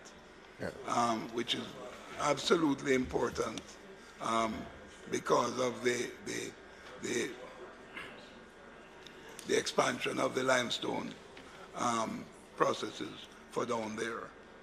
And of course, following the rules set down by the Ministry of Finance in terms of getting the procurement going for the putting up of the BPO and other buildings. Mr. I could make life easier, and probably if the Speaker would allow you to provide for me tomorrow some details on the 600 and odd million to indicate where you are in spending that money, because either that you're not in a position to spend it in the new financial year because planning is not yet in place, procurement is not properly done, or you are in position to do so. My understanding is that you really haven't done the planning, the drawings, the approvals from the parish council.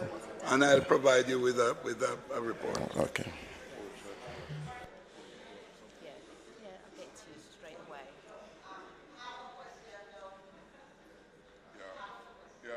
Very brief questions to the Minister, Madam Chair. Further, there's one to pick up from the mining side. There's a court injunction with Narando regarding mining. Can you say, Minister, how will that impact the revenue projections coming out of Narando, given the court injunction that restrict mining? Well, what we're seeking to do, since the court injunction is affecting the mining in SEPL 173. 173, yeah. We are now actively seeking to get them access to SEPL 176. As an alternate. Right, and that is now being actively pursued with the NEPA and the, Okay. that's going on. Other question, as I said, it will be very, very brief. Yes. Portmore. I'm sorry for Mr. Abrams, He's very distressed, man. 80 buses to Portmore. And Minister, if you go in Portmore in the mornings, it is distressing.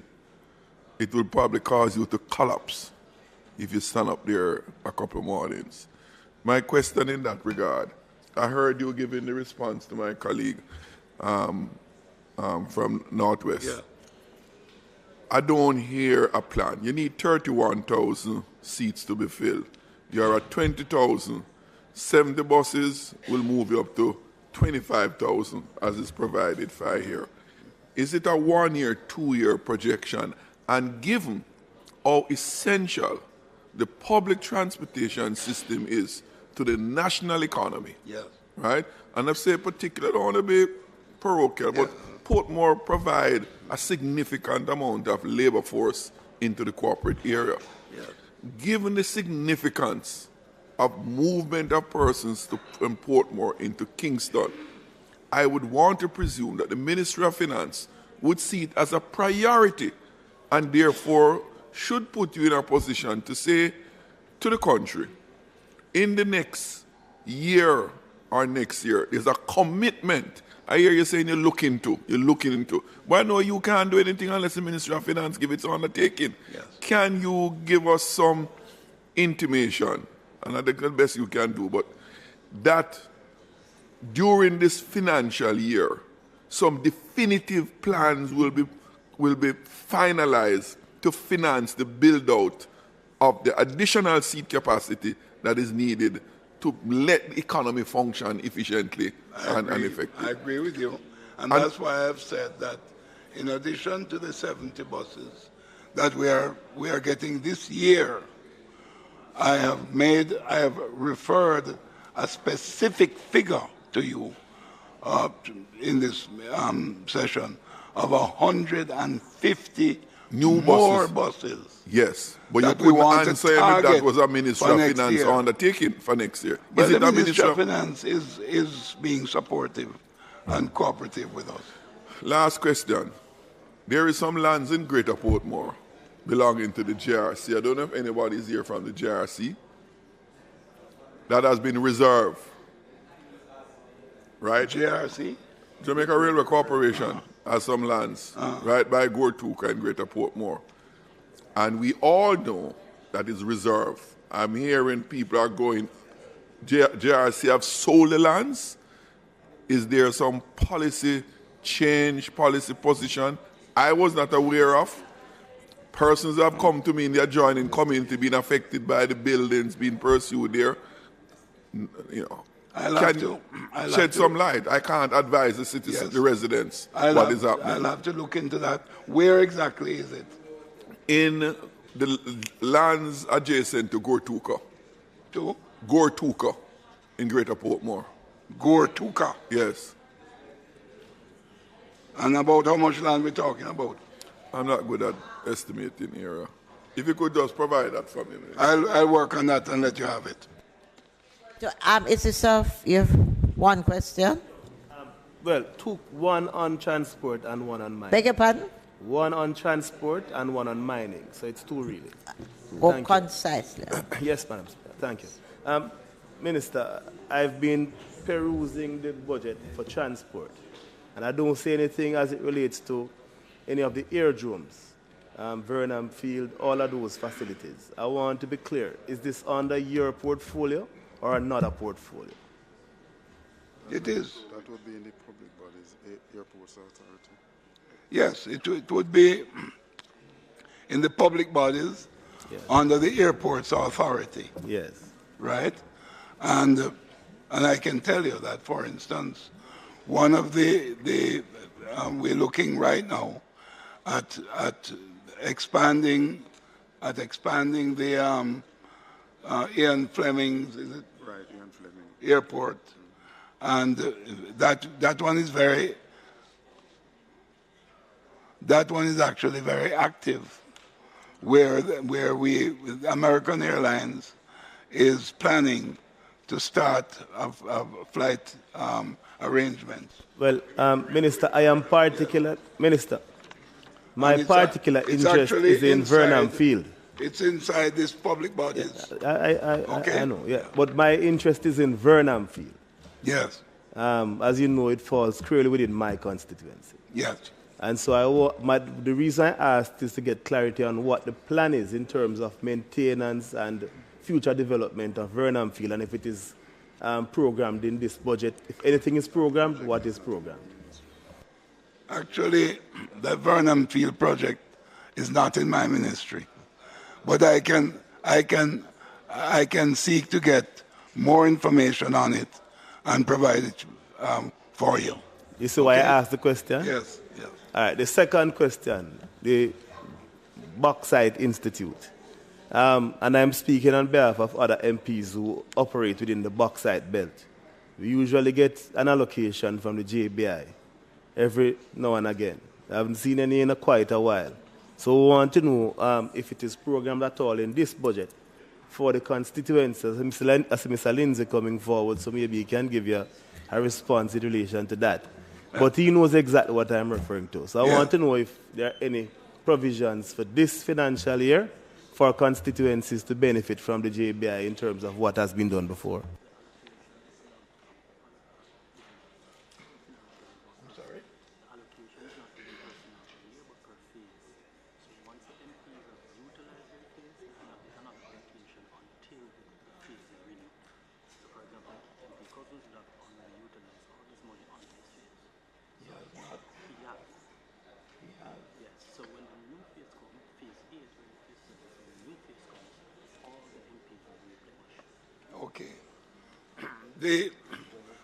I'm being told that you have used up all of your money. You have to wait until a new allocation comes.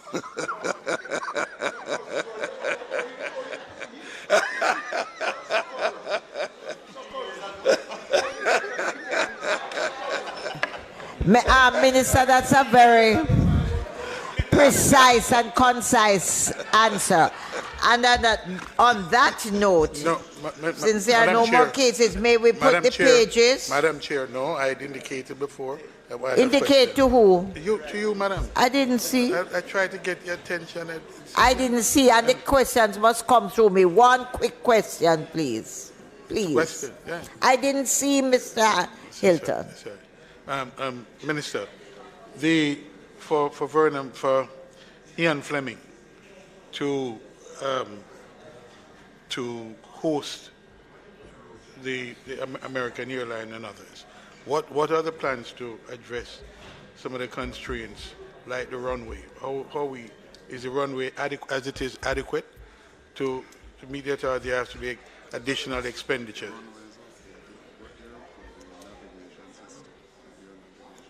Yeah, the runway is considered okay by them, but there are certain navigation systems that we have to put in place to satisfy their requirements. And that is part of why it was delayed. It was should have started from November.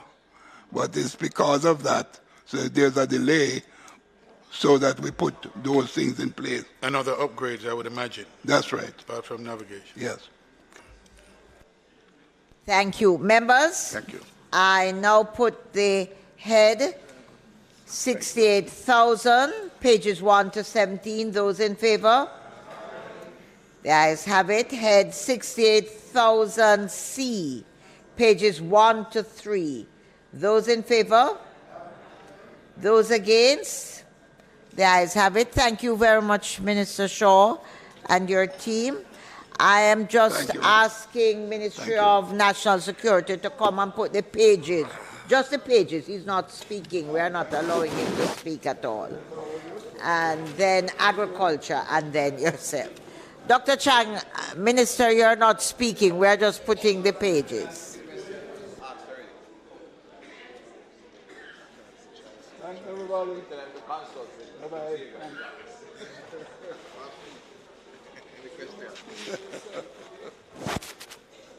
We'll have time for all your questions.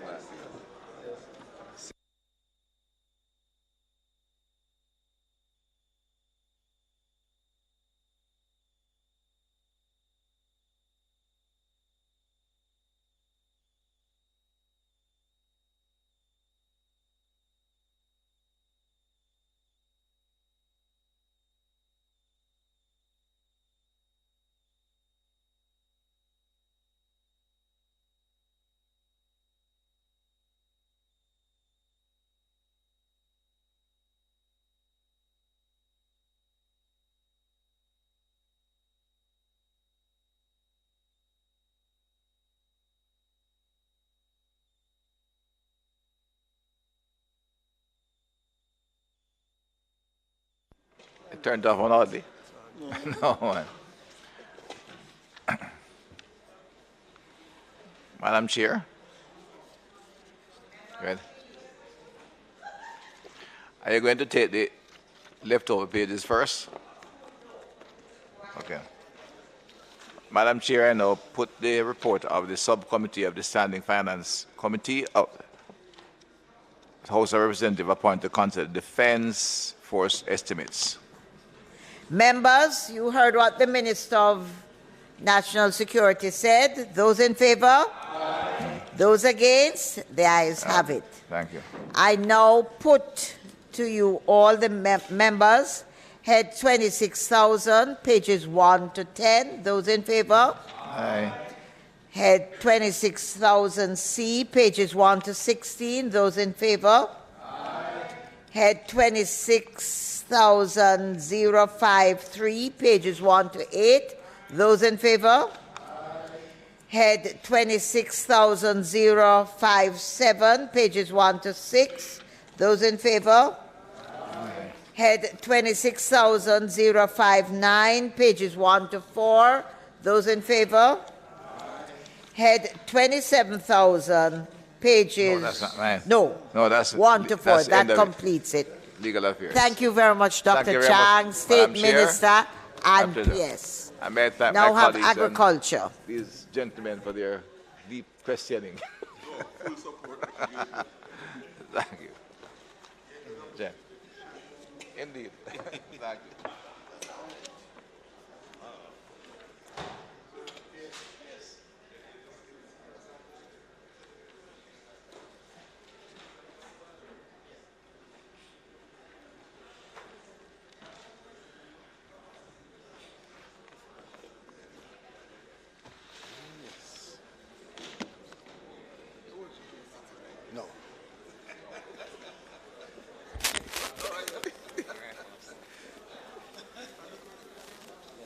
Don't even bother with me. Listen to me. You're starting already?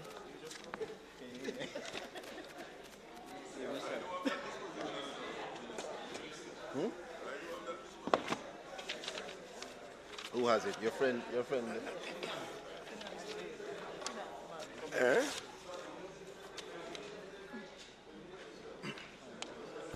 Want to welcome the Minister of Agriculture, the PS, although he has changed up on us. It's been a long time since we saw you in South, and your team from the Ministry of Agriculture. Minister, over to you. Thank you so much, Madam Chair, and really good to be here. I omitted Minister of State in Agriculture, Mr. Witter. Welcome. Yes. Forgive me. Well, I just want to thank you, Chair, and to the staff of the Parliament that have endured this long day. Fate has me right before the adjournment this time, on the right side of the adjournment. With me today is my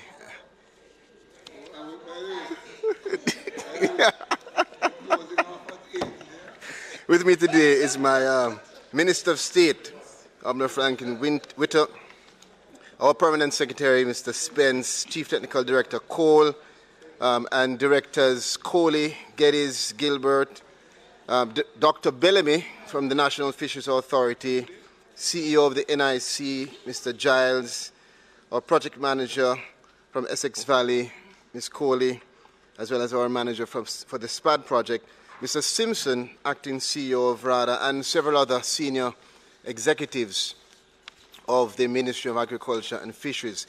Based on the time, I won't be long this summer, but save and except to say that we know that in the last year, we have seen the Ministry of Agriculture and Fisheries confront the several issues and challenges: COVID, conflict, climate change. But it is important for us, even at this time, to really acknowledge the determination of our farmers and fishers and the staff that have pushed us to a 9.9% increase in domestic production from 770,456 tons to 846,508 tons. And that's something which we have to acknowledge, Madam Chair. Going straight to also to indicate that that is the culmination of 7 consecutive quarters of growth in the sector. And that's very important given all the challenges we have faced.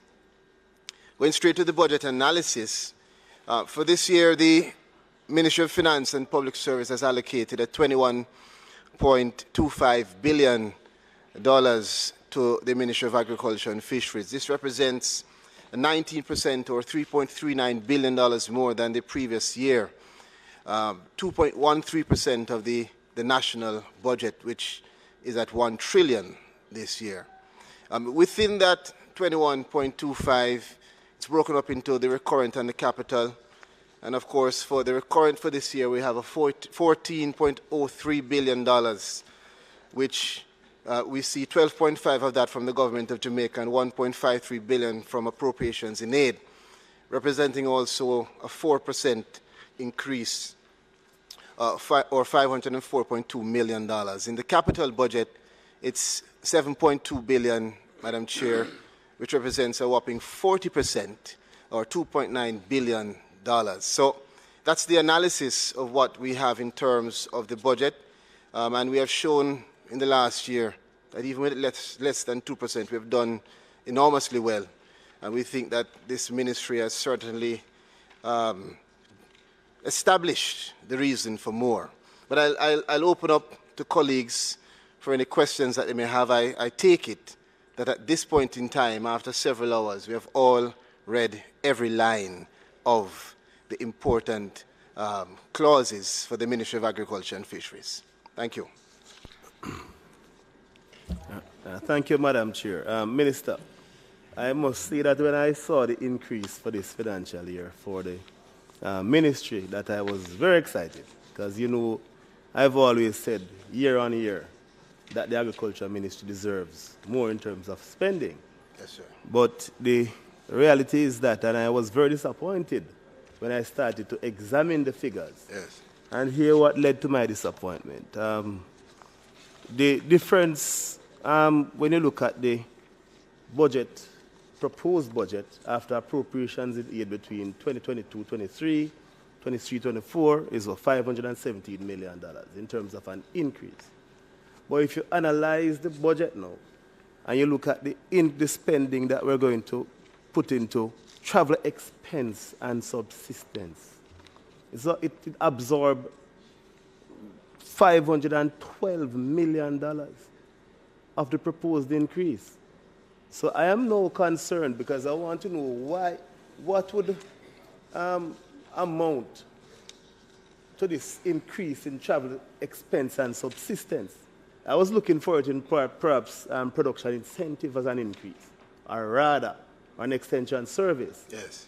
But to see it spread out, there's a pattern across all of the various subsectors. So you add it up, $512 million. So is this as a result of the compensation review and the impact of it on the ministry? Or I don't understand, so I need some clarity. So in the last, and well, a number of deliberations that we've had around agriculture have highlighted the need for more support for extension services. Matter of fact, I think it was you who raised the issue once in terms of the meager, allocations in terms of the mileage, and that it would have really hampered the ability for the extension officers to get out there and do the work that we need to be done. We have established that when they can get out there, the work inures to the benefit of the country. And so that increase really is to accommodate the additional mileage allotment, to accommodate the officers in key areas, and to accommodate an increase of 79% in terms of the mileage rate, from $56 per kilometer to $100 per kilometer. Matter of fact, it could be more, but we're taking it step by step, and this should see us having more capacity and ability to get out there with the technical support, to engage our farmers on the ground, and to reach those areas that are seen as somewhat rural, that have been exposed to vulnerability. So this is a very important part of us responding to the call from you and from others who understand what it is practically to get on the ground and really get the extension services moving.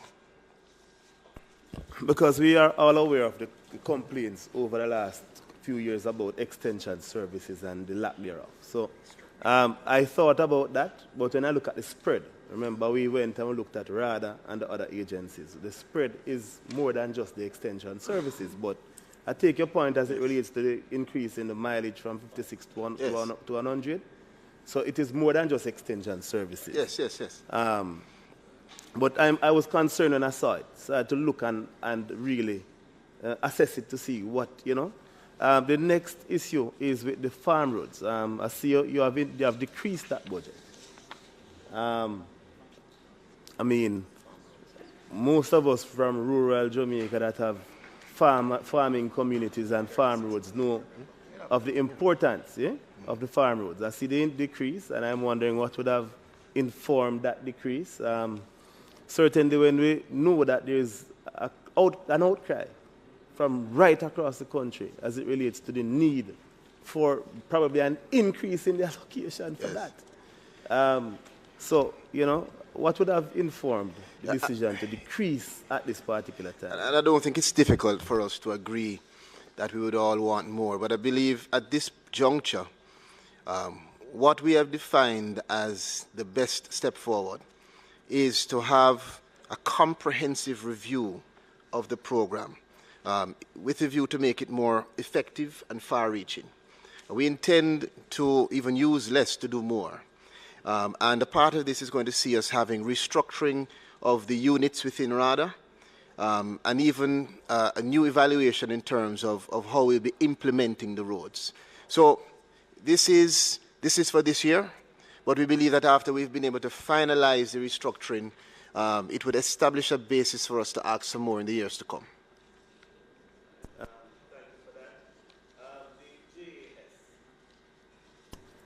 I looked at the public bodies book, realized that we're really moving towards, weaning the JS of the Ministry of Agriculture.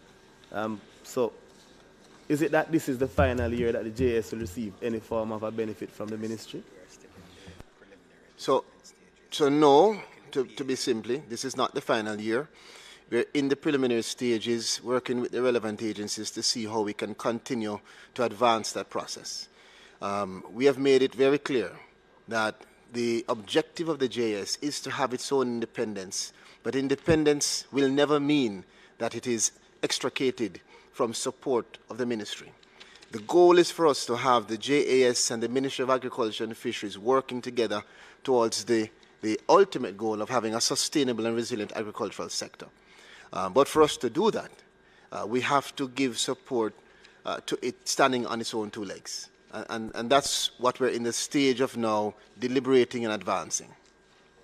I understand the sentiments, but one of the bigger concerns of the JAS for us is that we want it to remain wholly independent of political interference. And so that is the rationale why we keep saying that it should receive targeted funding. The moment it has to depend on politicians or a minister or a ministry for support, then we run the risk of it becoming political and thereby derailing any gains that we have made before.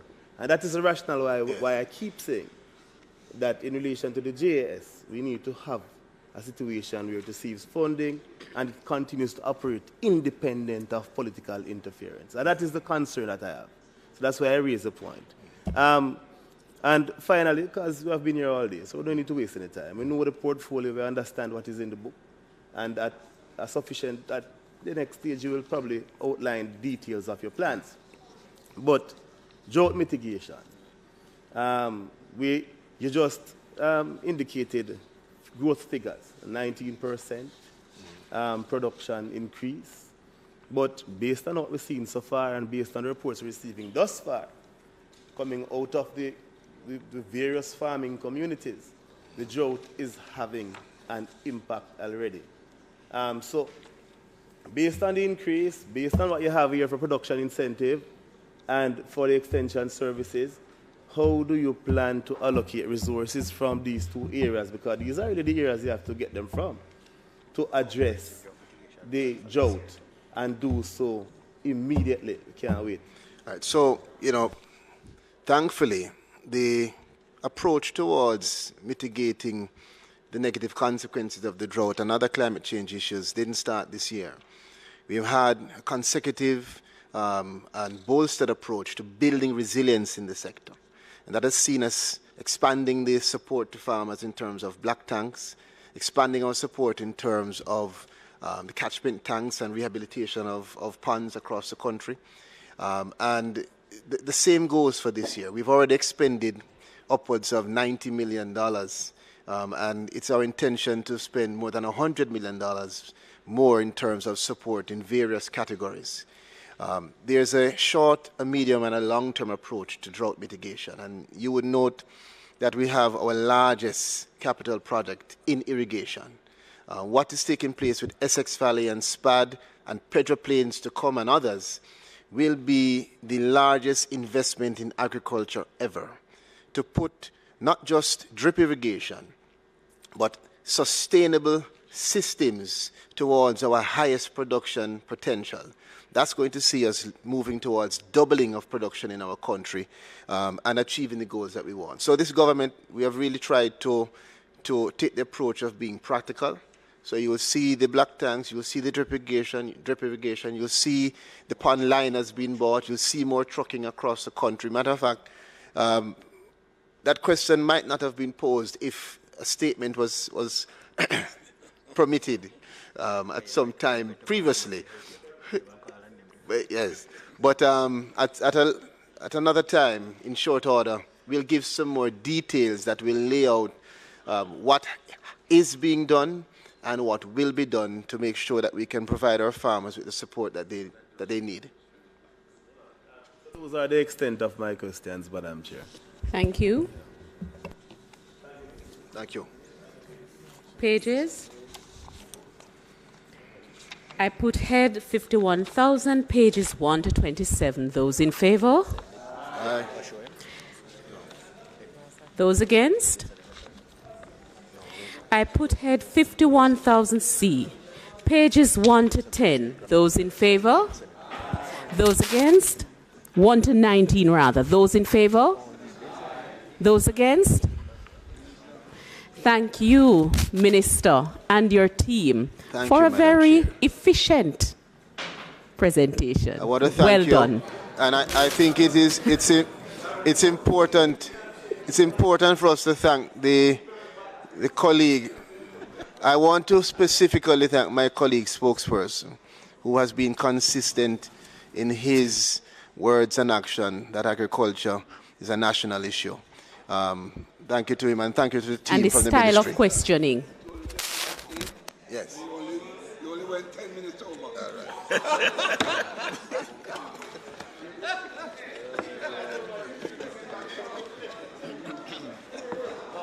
All right.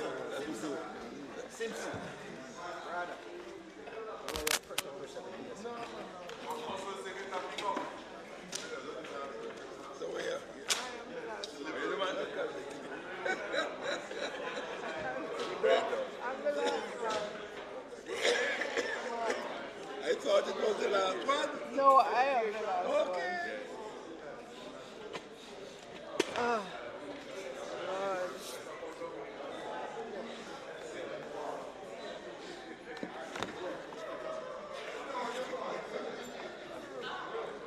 So where to you is Minister? They're coming in. They blocked the door right there, sir. Last one.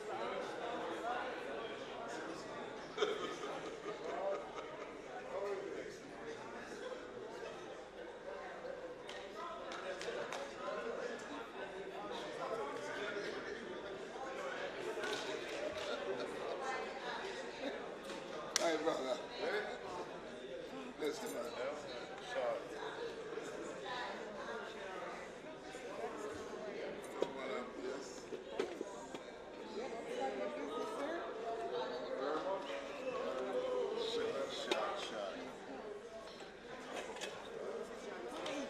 And Miss Brown Ray, right there. Don't worry, I'm trying to make it short. I don't know.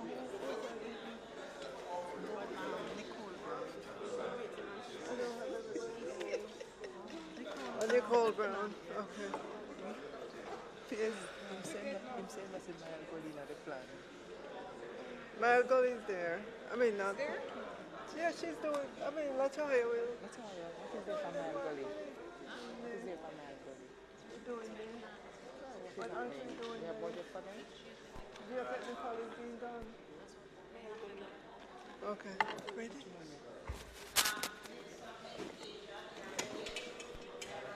Team, we welcome you this evening, and I'm looking to my left, and I know after they saw you sitting up there for so many hours and it's so late, I know they are going to be considerate.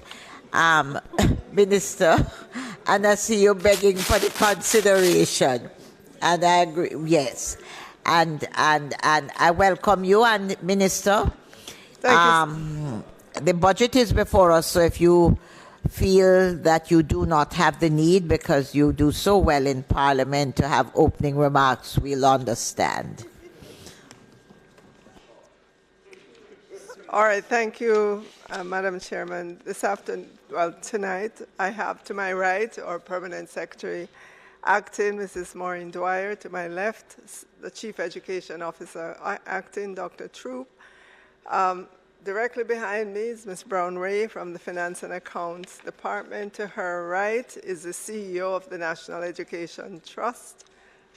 To her left is Ms. Vivian Johnson, Planning and Policy.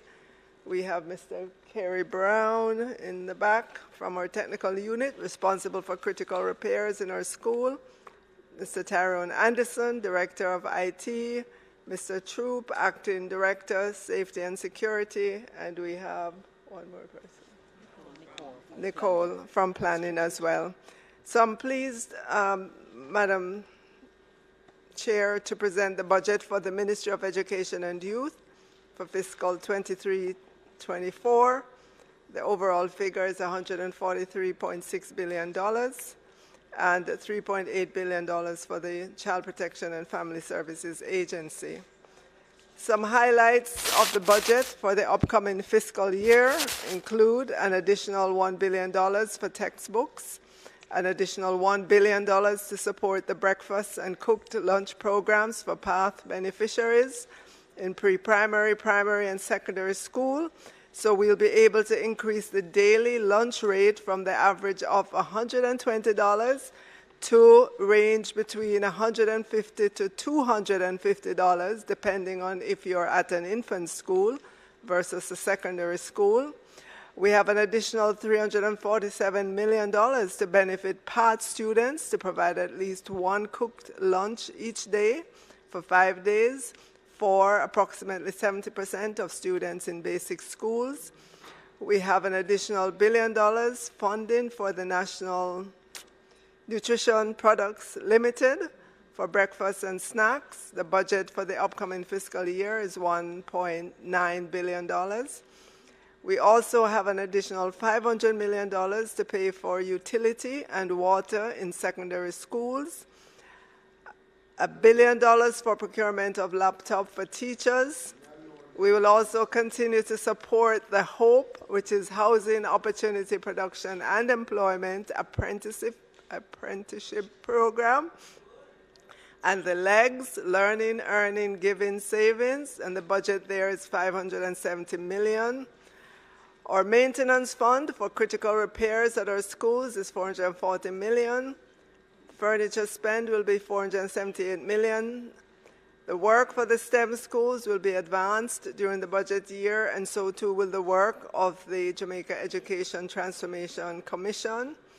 Madam Speaker, I'm pleased to note that 3 shift schools are now on whole day, and they are Exchange, which is a primary school, Albert Town, and Cedric Titus.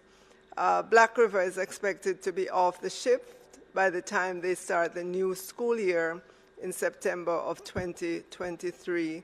And finally, $492 million will be spent on maintaining discipline in our schools by increasing the number of deans of discipline from 130 to 165, and to maintain the 400 school support officers.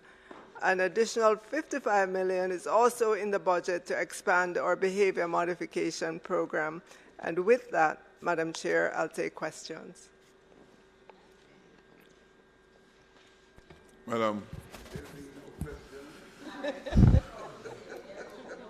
No, there are questions, Madam Chair. Okay.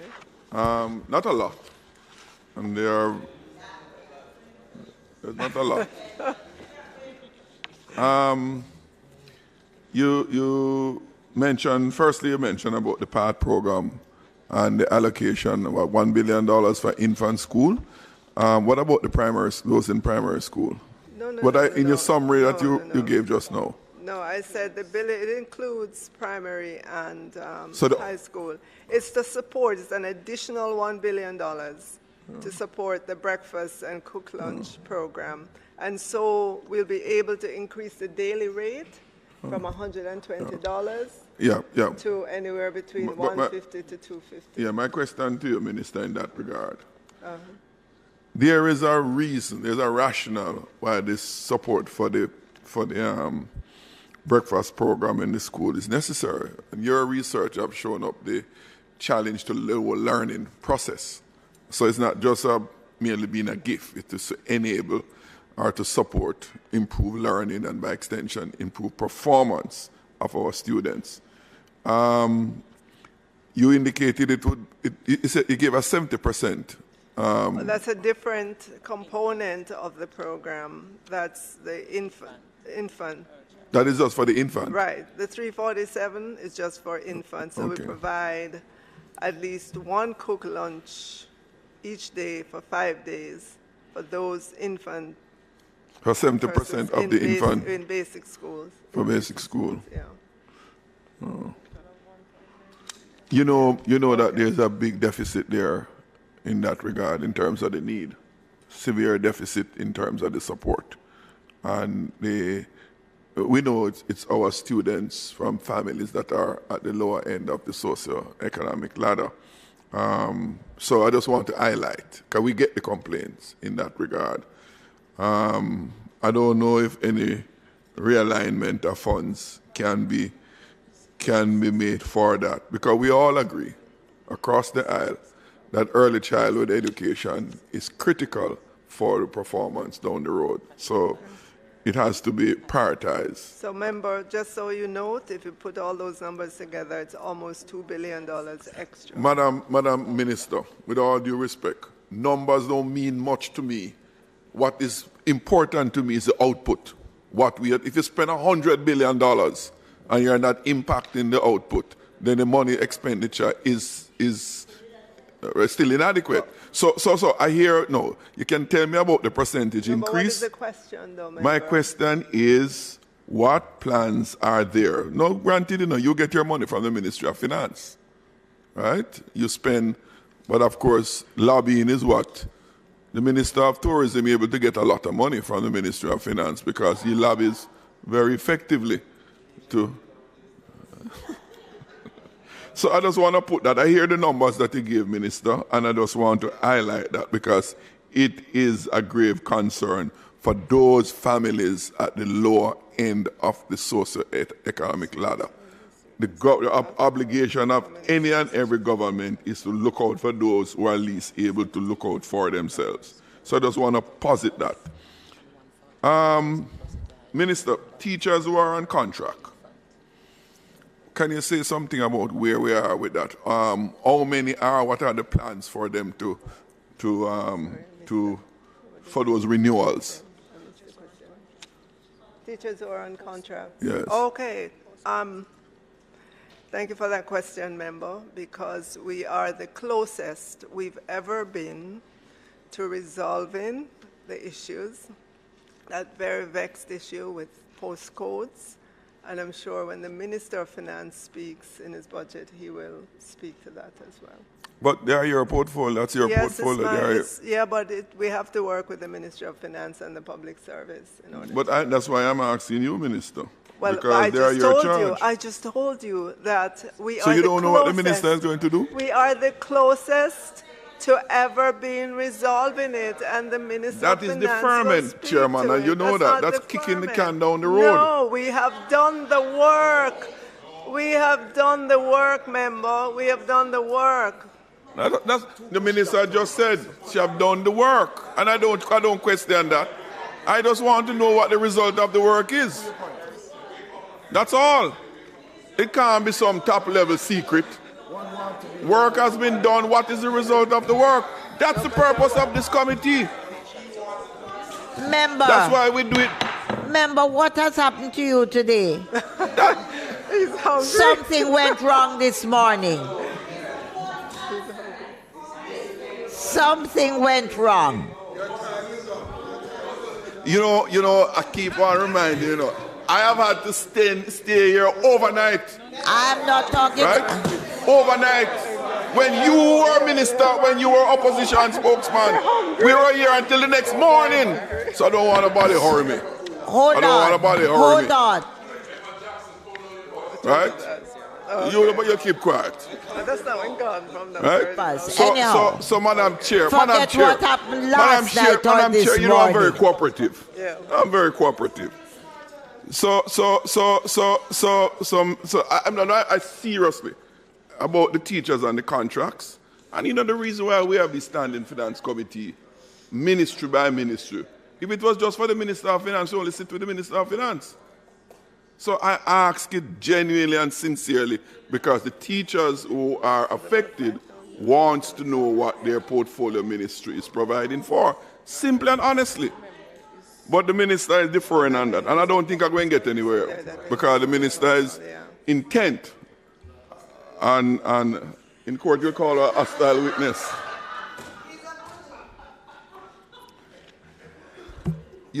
Minister, this is your colleague over there is making life more difficult, Madam Chair, the textbook provisions. Where are we with that? Where are we? I just announced that we have an additional $1 billion for textbooks this year. I know your background is finance, Minister. And you're giving me these nominal sums and these percentages. But you're asking me, where are we with that? Right? I don't know where the member is coming from because his background is finance too, as I can recall. So, and it's figures that we're dealing with. But in here, listen, hold a minute. The member's background is well into finance, and he knows that what we're looking at tonight is money. What have you budgeted for the area? Madam Chair. Madam Chair, I hear you loud and clear. I'm going to repeat what I said earlier on. While this is a financial presentation, it's a reflection of policy and decisions as it relates to outcomes. Yes, our duty, all of us in this house, our duty is to pay attention to the output and the impact on our people. And that's all I'm probing to find out. And you will how the numbers translate into impact. Member, you will appreciate that in any family structure where you have money, you can't spend what you don't have. And when you have an increase and you're not getting less, and you're not sitting at the place, and you hear a minister who has done increases, we have to appreciate that. And we're looking at the budget, so you can't say she hasn't made an effort and put money there. No, Madam, I'm just adding one dimension to what you just said, because I fully appreciate the point you made. But I'm just asking for one little dimension to it. How does that allocation translate into impact as it relates to the books, filling that gap? I'm looking for an answer. Say, okay, this is where we need to be. With the allocation made in the budget, this obviously below the target B. So we have a sense as to whether or not we're making real progress. Okay, member. Yes. For the current year that we're in, right? We spent $2 billion for textbooks, up from $200 million the year before. So that should give you a sense. Give those numbers again. Give those numbers again. Right, so $1 billion at primary and $1 billion at secondary. There's a bit of noise. I'm not getting those numbers correctly. Repeat for me. $1 billion for primary, $1 billion for secondary. Secondary is up from $200 million the year before. Okay. All right, and then for this upcoming year, we're going to be spending another $1 billion. Okay. Madam Speaker, I hear this great celebration about moving from 200 to 1 billion. That happened already. That happened already this year. Madam Chair, as I said, I hear the big celebration. It was 200 that the ministry previously allocated, which was extremely low. So to move to $1 billion, you can't pat yourself on the back. So what are you going to do? It was 200 million. It went to $1 billion. What I could say, no, No, all I get is numbers, not outcome. You don't remember that we were into COVID and spending money into all the COVID things, and there was not much happening there in the schools. Madam Chair, with all due respect, don't go down that road, because when you listen to the Minister of Finance, we had no problem. But let me continue. You have the Minister of Education in front of you. Madam, let me continue, because some members over there are hell-bent and disrupting me. Right? Hell-bent. Good thing I have you on my side, Madam Chair. So yes, Minister, you gave me those numbers for the textbook program. But, quite honestly, while the increase is appreciated, you're a member of Parliament too, Minister. you have schools in your constituency faced with these problems, and as a member of parliament, you want to see the quantitative problem be minimized. So you want to see where you're moving with whatever allocation you have. It is that side of the equation that I am more concerned with. And of course, it will be an additional funding requirement. So when I ask these questions, it's not just to get number answer, but it's to get input, impact response, so that all of us in here and So, the member, country as a whole member. can have a better sense of where we are So, member, in a substantive way. if I tell you... I did, but I don't get the answer. So, hold on. So, member... I'm repeating it because I'm waiting on the answer. So, member... allow the minister to if answer. I tell you that in 1 year, we only spent 200 million, and the next year, it significantly increased to $1 billion, shouldn't I give you an idea of the impact? There we go again. Shouldn't There we I go give again. you There an we go idea again, of the impact? Chairman. There we go. I mean, we there have, we go. That's why I repeat the question. Hold on. That is the answer I get. Why? Shouldn't I give you that should give you an idea of the impact Madam, of with the all due purchase, respect, right? Madam We Minister. We have been more efficient in spending. We have even gone to providing e-books, which are less cost, so that means more students get access to books. So we're doing all we can within our budgets, which are higher, much higher than in the past years. Many of us know the difference between platitudes and impact. Because when I hear the numbers, I'm emphasizing the fact, and I stand by it. When I ask about the impact and I only get numbers, the truth of the matter is that the ministry and the minister knows more about the impact in the schools than I can or any one of us here. So when I ask the question, it's to get the benefit of that wisdom that resides in the ministry. I'm not there, we are not there. So it's not to belittle the minister why I ask the question. It's for us to have a better appreciation of how we are resolving the challenges that we face as a country. That is simply it. So, member, no, but I just get numbers, right, and that's what I'm not satisfying to me.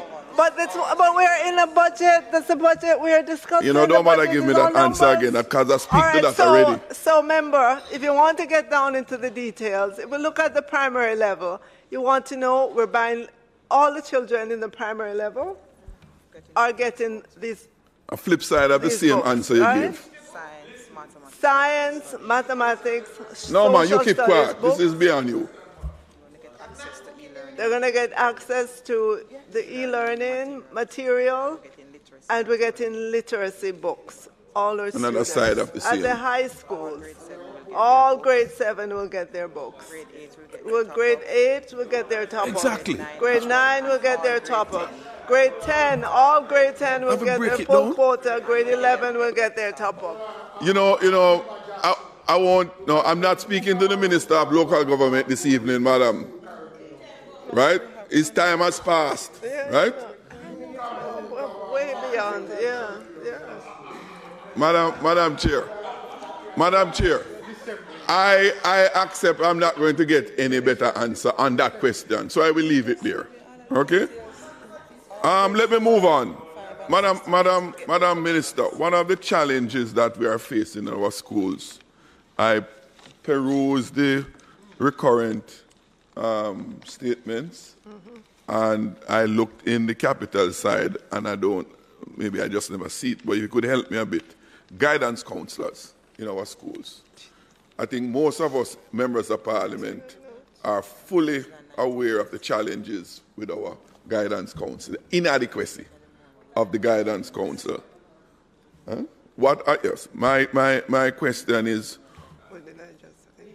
what is the number of guidance counselors to students in our schools? And secondly, to come back to my hobby horse about impact, given the challenges that we face in our schools, and the environment in our schools now is very different than 20 years ago. Very, very different. And so I asked the question about those numbers relative to the demand given the situation that prevails in our schools. I sympathize with those in my constituency who I relate to on a regular basis about the challenges. So, Minister, if you could don't give me in terms of numbers what we have, and from your experience and knowledge of the environment in the school, what we need. We're not saying it ought to be where we need, right? But give us a sense of the gap that we need to fill as a country. All right, in order to understand the gap, you have to know what we have right now. So in our schools, in numbers, we have 1,098 guidance counselors. In terms of the ratio of guidance counselors to students, right now, it's 1 to 500. We'd love to get to 1 to 400 guidance counselors. But we supplement that with clinical support from professionals that's accessible to our students and teachers. And then we also just announced that we're increasing the number of deans of discipline in our schools as well. So the need right now is we would need an additional 292 guidance counselor to get to 1 to 400. Yeah. Roughly what that additional 200 would translate to in dollars? Just a ballpark number. $746 million. Sorry? 700 and? So you want that number, right? Yeah, man, that's what I asked for. $746 million. 746 million? Yes. Okay, that's what I asked for. So how come you want that number? I don't want any number. No. You must take questions in context. There's a context to each question asked. Remember, you said the numbers don't mean anything to you, the outcome. Madam, with all due respect, the minister was gracious to answer the question in terms of where we are and where we need to go. A further question to that, in order to get to where we need to go, what is the requirement? Because we need to know the fiscal burden that it takes. That's simple. I don't know why some people get so combobulated over that. Yes. Yeah. There you go. Confirmation. My next question, madam, is, madam, I'm trying to facilitate the process, but your Yeah, man. Not the ones that were you cost though. Minister, we are being distracted by your colleague over there, right? The 400 is where you gave us, 1 to 400. Ideally, what do you think we need to be? Ideally? Yeah, given in the situation that prevails in the that schools. We're in, ideally, I think 1 to 50 would 50. Be ideal, yes. 1 to 50. So you can see if it takes 746 million to get an additional 292, sorry, you can do the math, to see how many billions it's going to take. All right. Next question, Minister. These STEAM schools, right? In the narrative here, you plan for 6, right? Where, and it's made mention here in the capital side, where are we in implementation, rolling out of those? Because you did a big event over in my constituency to mark the site. Yeah. Not to break the ground to build it, just to mark the site. That's all right. We'll with an elaborate celebration. I know that the amount of money spent on that site marking exercise could have financed many students for 1 year in a school. So my question, I have two, in respect to the STEAM schools, call it whatever you want. My two questions regarding the STEAM school. Are the plans sufficiently advanced to commence any construction of any in the fiscal year to start, of the 6 that is planned for?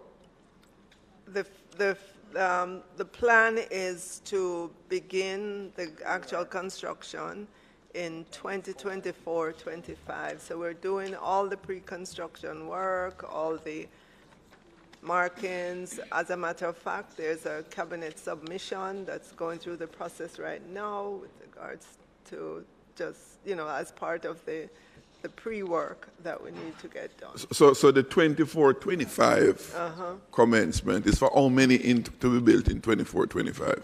1, 2? Well, we know for sure of this one. Obviously, as we go through the fiscal year, we will, become more definitive about the locations and about the budgets for those schools. No, but my specific question.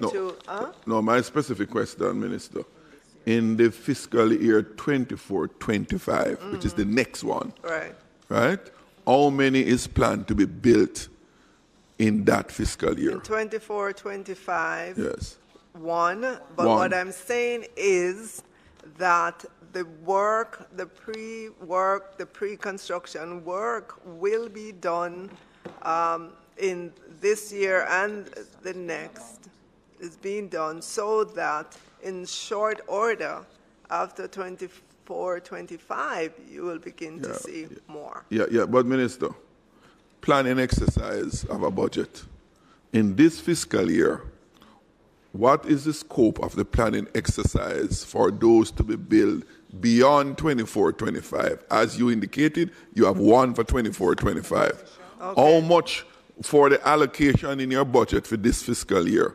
How much of the schools you are carrying out planning exercise for, which carries a budgetary expenditure? Well, at least 2 others are in the works as well, and we're looking at partnerships with those, public-private partnerships. In our budget, we have $282 million to support land acquisition, design services, and assessments for all of the schools. For all 6 in this fiscal year? Yes. Oh, so it's not 2-year planning for in this fiscal year, but all 6? You asked me to be done, so all the pre-work will be done in this? Right. Okay, okay, clear. Now, one last question about the STEAM school. The site marking exercise, what was the budget for that expenditure?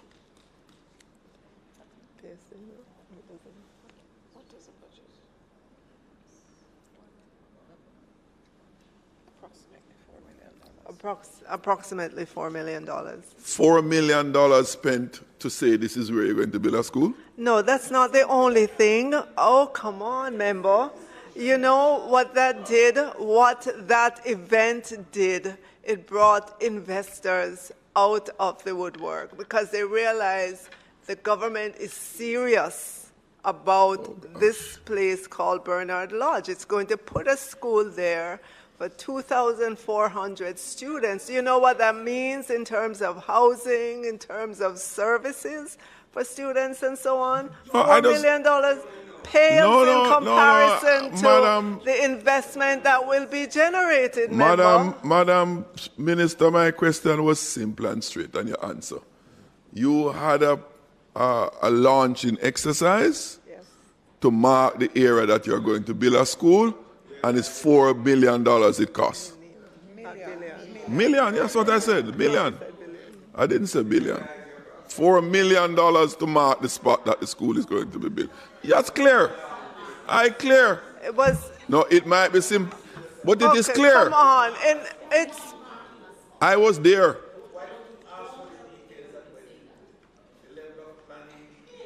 You mean for the ceremony to mark the site? It was not just the ceremony. The stakeholder mobilization. I was there. I saw what was presented. The billboard, the signage.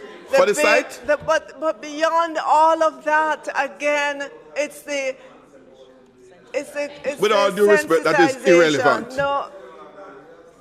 That is irrelevant. Madam. So, no, member, do not think that this $4 million was spent willy-nilly. Right? The event, do not trivialize it. the event brought forth investors, publicity about the location. The investment that is going to come forth from this is multiple the $4 million, the benefits that are there. Madam Minister, you answered.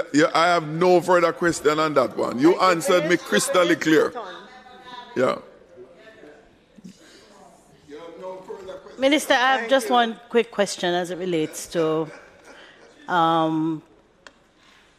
otherwise abled children in our schools. And we are approached very often by our constituents who really and truly have no clue as to how they're going to get the level of support they need for their differently abled children, right?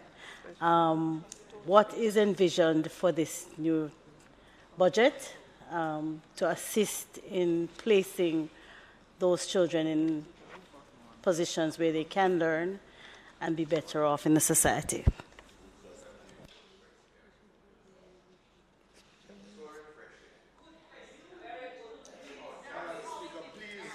All right, so member, our budget. I need no protection from any of them. All of you come together. All of you come together. All of you. What was the question? Special needs. Where is it, Sharon? It's right here. Special needs. All of you can come together. 41,000. Yeah, so this is the budget. Yeah. 1.8 billion. Special schools. Sent to the private. Okay, right. Okay, so all right, member. All right, member.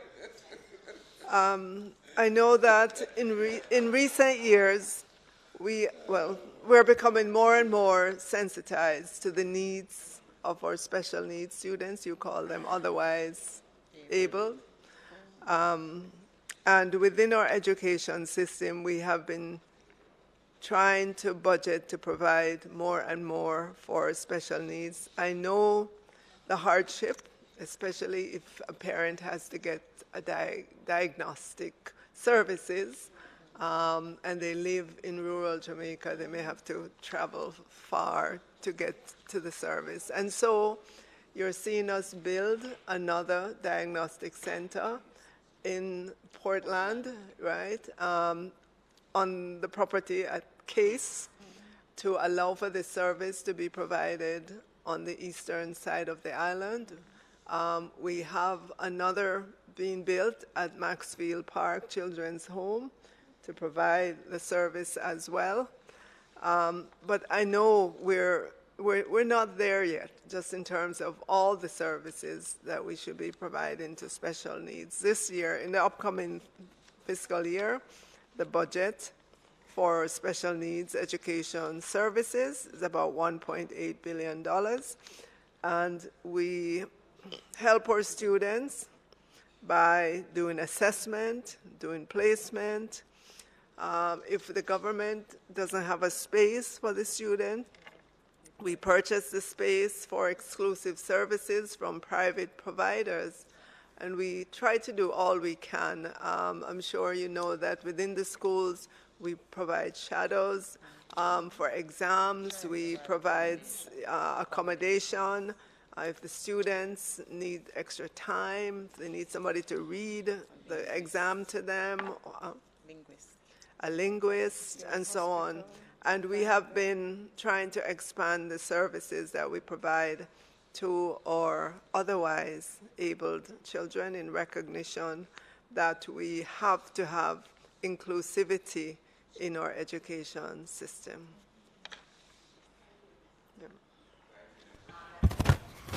Just two questions, Madam Chair. Coming out of the PAC yesterday, Minister, you were present.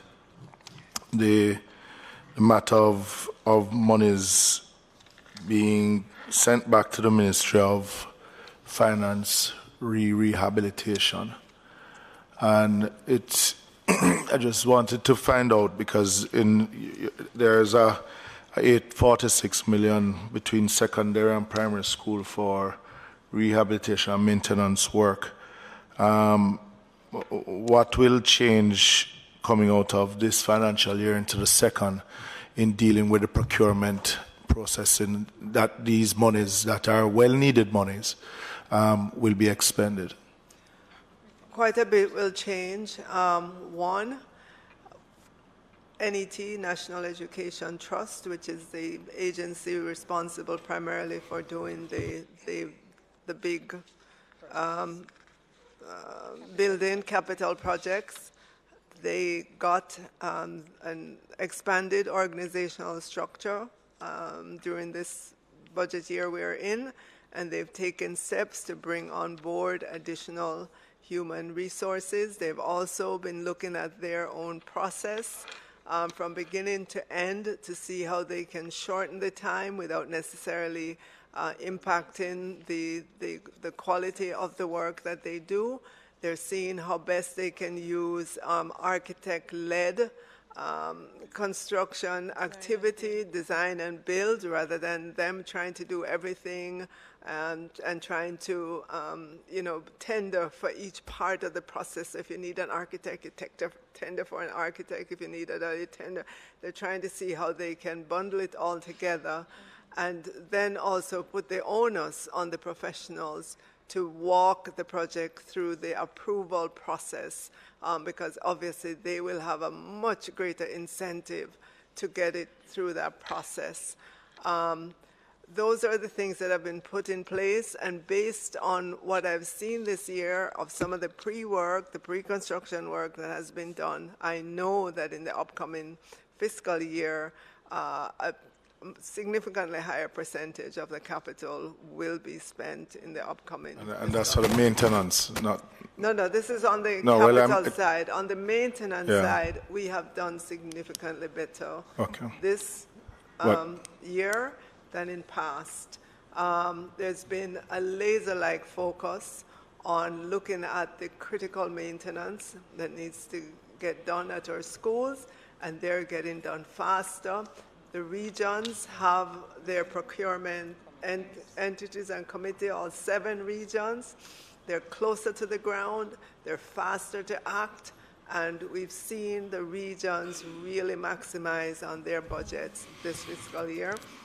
We're going to give them more budget in the upcoming fiscal year because they can handle those small things. But that 600 million that was returned to the Ministry of Finance to do with rehabilitation. Capital. That's capital. Yes, but I'm not seeing it back in the capital. No, for this upcoming fiscal year, we've got an increased allocation on the capital side. You have the figure there, Ms. Brown, for the capital.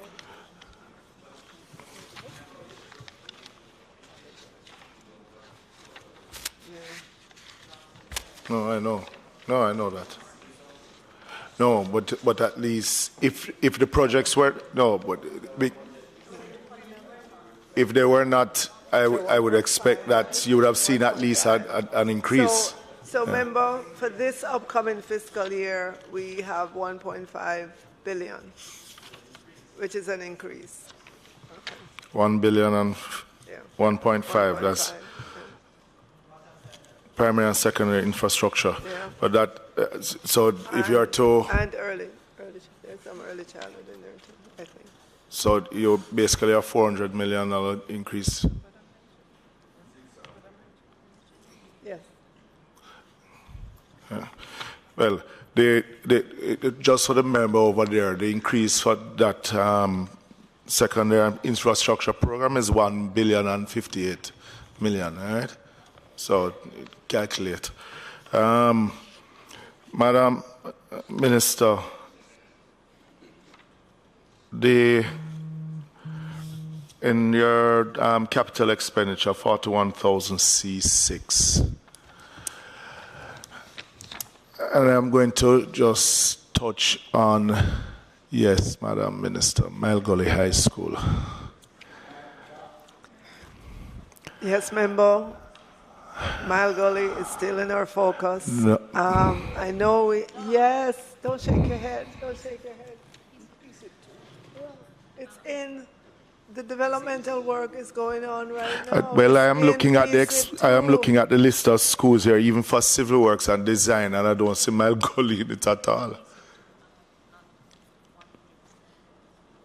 Okay. It is going through the process. We're about 90% of the way there. It is in the PCP 2. It is in that. We're at the public investment appraisal branch.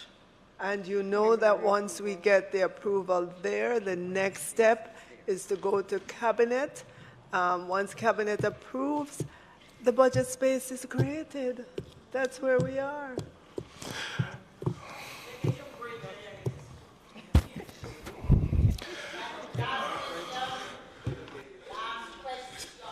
Yeah, I feel winded. Minister, I feel winded. my interest is really twofold. One is the Patterson report.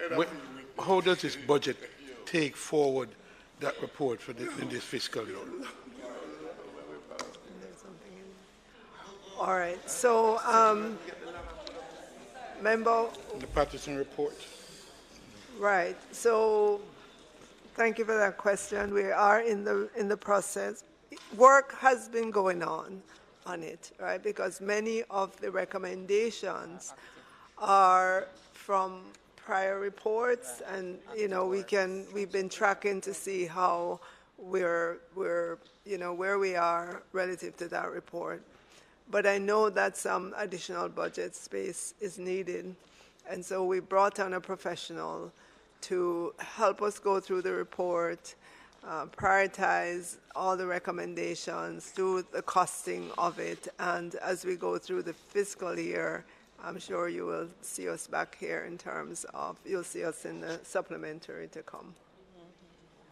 Final question for me is the teachers and their movement out of the classroom. Are you now at a place where you feel that you're on top of that migration from the classroom?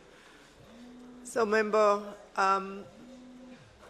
we live in a country that has very open borders. Jamaicans come and go. They make their own personal decisions about what they would like to do. You saw at the beginning of last school year, we gave assurance every step of the way that the school year would begin and that we would go safely through the school year. We have been keeping track of resignations. We don't know if they are persons who leave. We can guess that that may be the case, but they don't have to tell us what they're doing, but we do keep track of resignations. So interested in the coming, not only the going. Are we replacing? So, yes, we are. Remember, we have seven teachers' colleges. We have 10 teachers' colleges, and we do get annually about 1,000 graduates coming out of those teachers' colleges. So there is good replacement. That's more than the resignation. That is more. That is more than we're of the resignation. I tell you, as a parent with a child in high school, I must tell you that I am nervous and concerned at the start of the year and even now, because you're right. Even though you'll get some replacement, what you're losing in terms of experience and training and value is not the same. It is not a one-to-one. Remember too as well, members, that new teachers coming into the system, they come in technology savvy, which is the direction in which we're moving. They come in more flexible. And we do have a robust system of in-service training for our teachers and mentorship. It's a very robust offering that we have. Additionally, just to help us, in short order, we will be launching a job portal that will allow or principals or boards to put requests on that job board, and for all persons who are interested in the sector, including internationally, to be able to see the vacancies that are available in our system. Minister, so we're question, monitoring, and we're having. Minister, my question is not to put you on the defensive. My question I'm is. I'm not on the defensive. I'm explaining to you, but you're not accepting what I'm saying. But Minister, if you explain it to me, I don't need anyone to tell me that the loss of some experienced teachers in the school cannot be replaced overnight. I don't care by tech savvy, whomever. What we need to know is, and that's why I posed the question in the way I did, which is, are we getting on top of it? Because there must be some underlying issues and questions that are happening, so we can address the thing, stabilize the situation, and deal with it going forward. We are on top of it. All the strategies that we used last year at the beginning of the school year that we're in, those strategies are still available to our principals and to our school boards in order to help them to recruit and retain. Remember, we offered the option to bring back retired teachers who were no more than 2 years out, to extend the time for those who are slated to go if they so desire. We still have the option, if a teacher is on long leave, for the teacher to come back as well and work for themselves, so they would, get paid for their vacation as well as get paid for working. So we have a lot of options available, and they're still there to help. Right. So you would have been evaluating. Because part of that, you would have put these things in place. Yeah. You'll be assessing and evaluating. And all I'm asking, my question really goes towards, in the evaluation, the assessment, are you getting the results and getting the target, or more needs to be done? That's all I'm asking. If I might, Minister, the idea of resignation of teachers are a global problem. You see it all over the States. That is why our teachers are able to get jobs over there. And therefore, my question is a different question. My question, I recognize that. So I am asking the question was a different question. The question we have been tracking and keeping on it. And like I said, when we have a slate of strategies that are still in use. And we're evaluating and we're... As we go along. That's the import of my question. Okay. May I put the pages to you now? Madam Speaker, I have one concern, and it's very short, very simple. And while I know, it's teeny. While I know teachers need better pay, and I know that we need to improve the physical infrastructure in the schools, and I know all of that. But I am most concerned about the children understanding proper values and adjustment in their attitudes and what is right from what is wrong. Somewhere along the road, we have lost that. And I don't know, Minister, I'm not saying it's your responsibility, but I just don't know what education can do to us. I want to endorse that too, but we also have to look at our homes. I know parents who watch their children's homework so they know what the teachers are doing in school and they pay an interest. Very often we're not recognizing that the parents or homes need to play their part in the situation.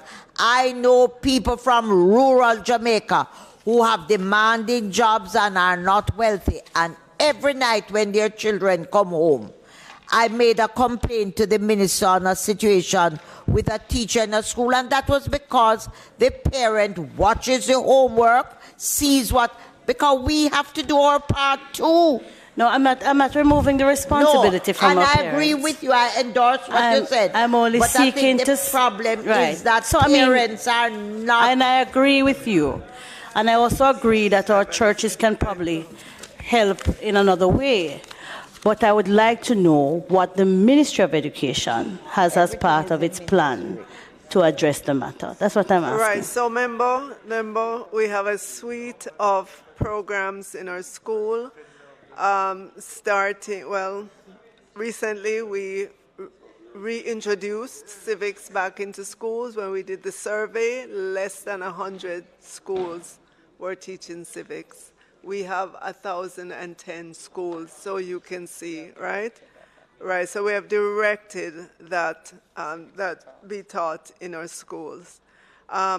We have guidance and counseling units that do early detection and provide support and intervention.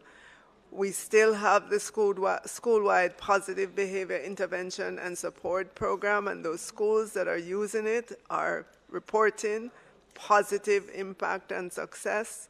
We have culture in education program. We are expanding the uniform groups in schools to be able to attract students into it. We are working with the Ministry of Justice to just spread the gospel of restorative justice in our schools, and that's been going quite well, restorative justice practices, right? 500 schools to benefit this year. So we are coming at this from all different angles, all fronts, recognizing that parents have a huge part to play, and therefore our parenting program has just got to, well, it's going to be expanded, and we just have to have it really work for us to see measurable impact there as well. So there are a number of programs in our schools, that we're utilizing, and I know I have great hopes for this fiscal year, the school year. We're teachers.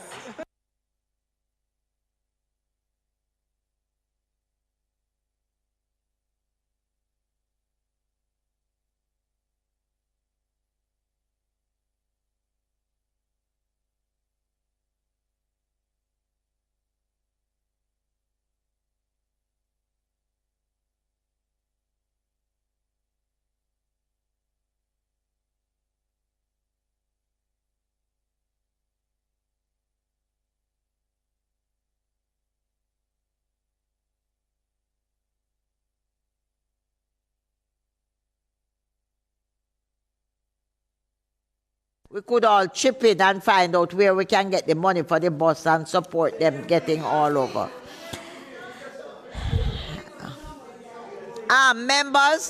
Members of Parliament, the House Leader is going to move a motion that is important. House Leader, over to you. Move the motion. Thank you, Madam Chair. I beg to move for the suspension of the Standing Finance Committee. Please. Until tomorrow morning. At 9 o'clock. We give the date first, so tomorrow that morning can record properly. March 2nd at 9 a.m. Tomorrow we have 3 ministries to complete the examination of the ministries with regards to the appropriations budget for this year. Ministry of Mining. Ministry of Energy and Technology and Science, the Ministry of Labor and Social Security, and the Ministry of Culture, Gender, Entertainment, and Sports. Madam Speaker, just want to echo your appreciation of the staff for the tremendous work they've done in preparing for this Standing Finance Committee, and also to both sides of the House for the assiduity to purpose and the strength that we have shown in this. May it please you, Madam Speaker. The motion is that the Standing Finance Committee meeting is suspended until tomorrow morning at 9 o'clock. Those in favor? Those against? The ayes have it.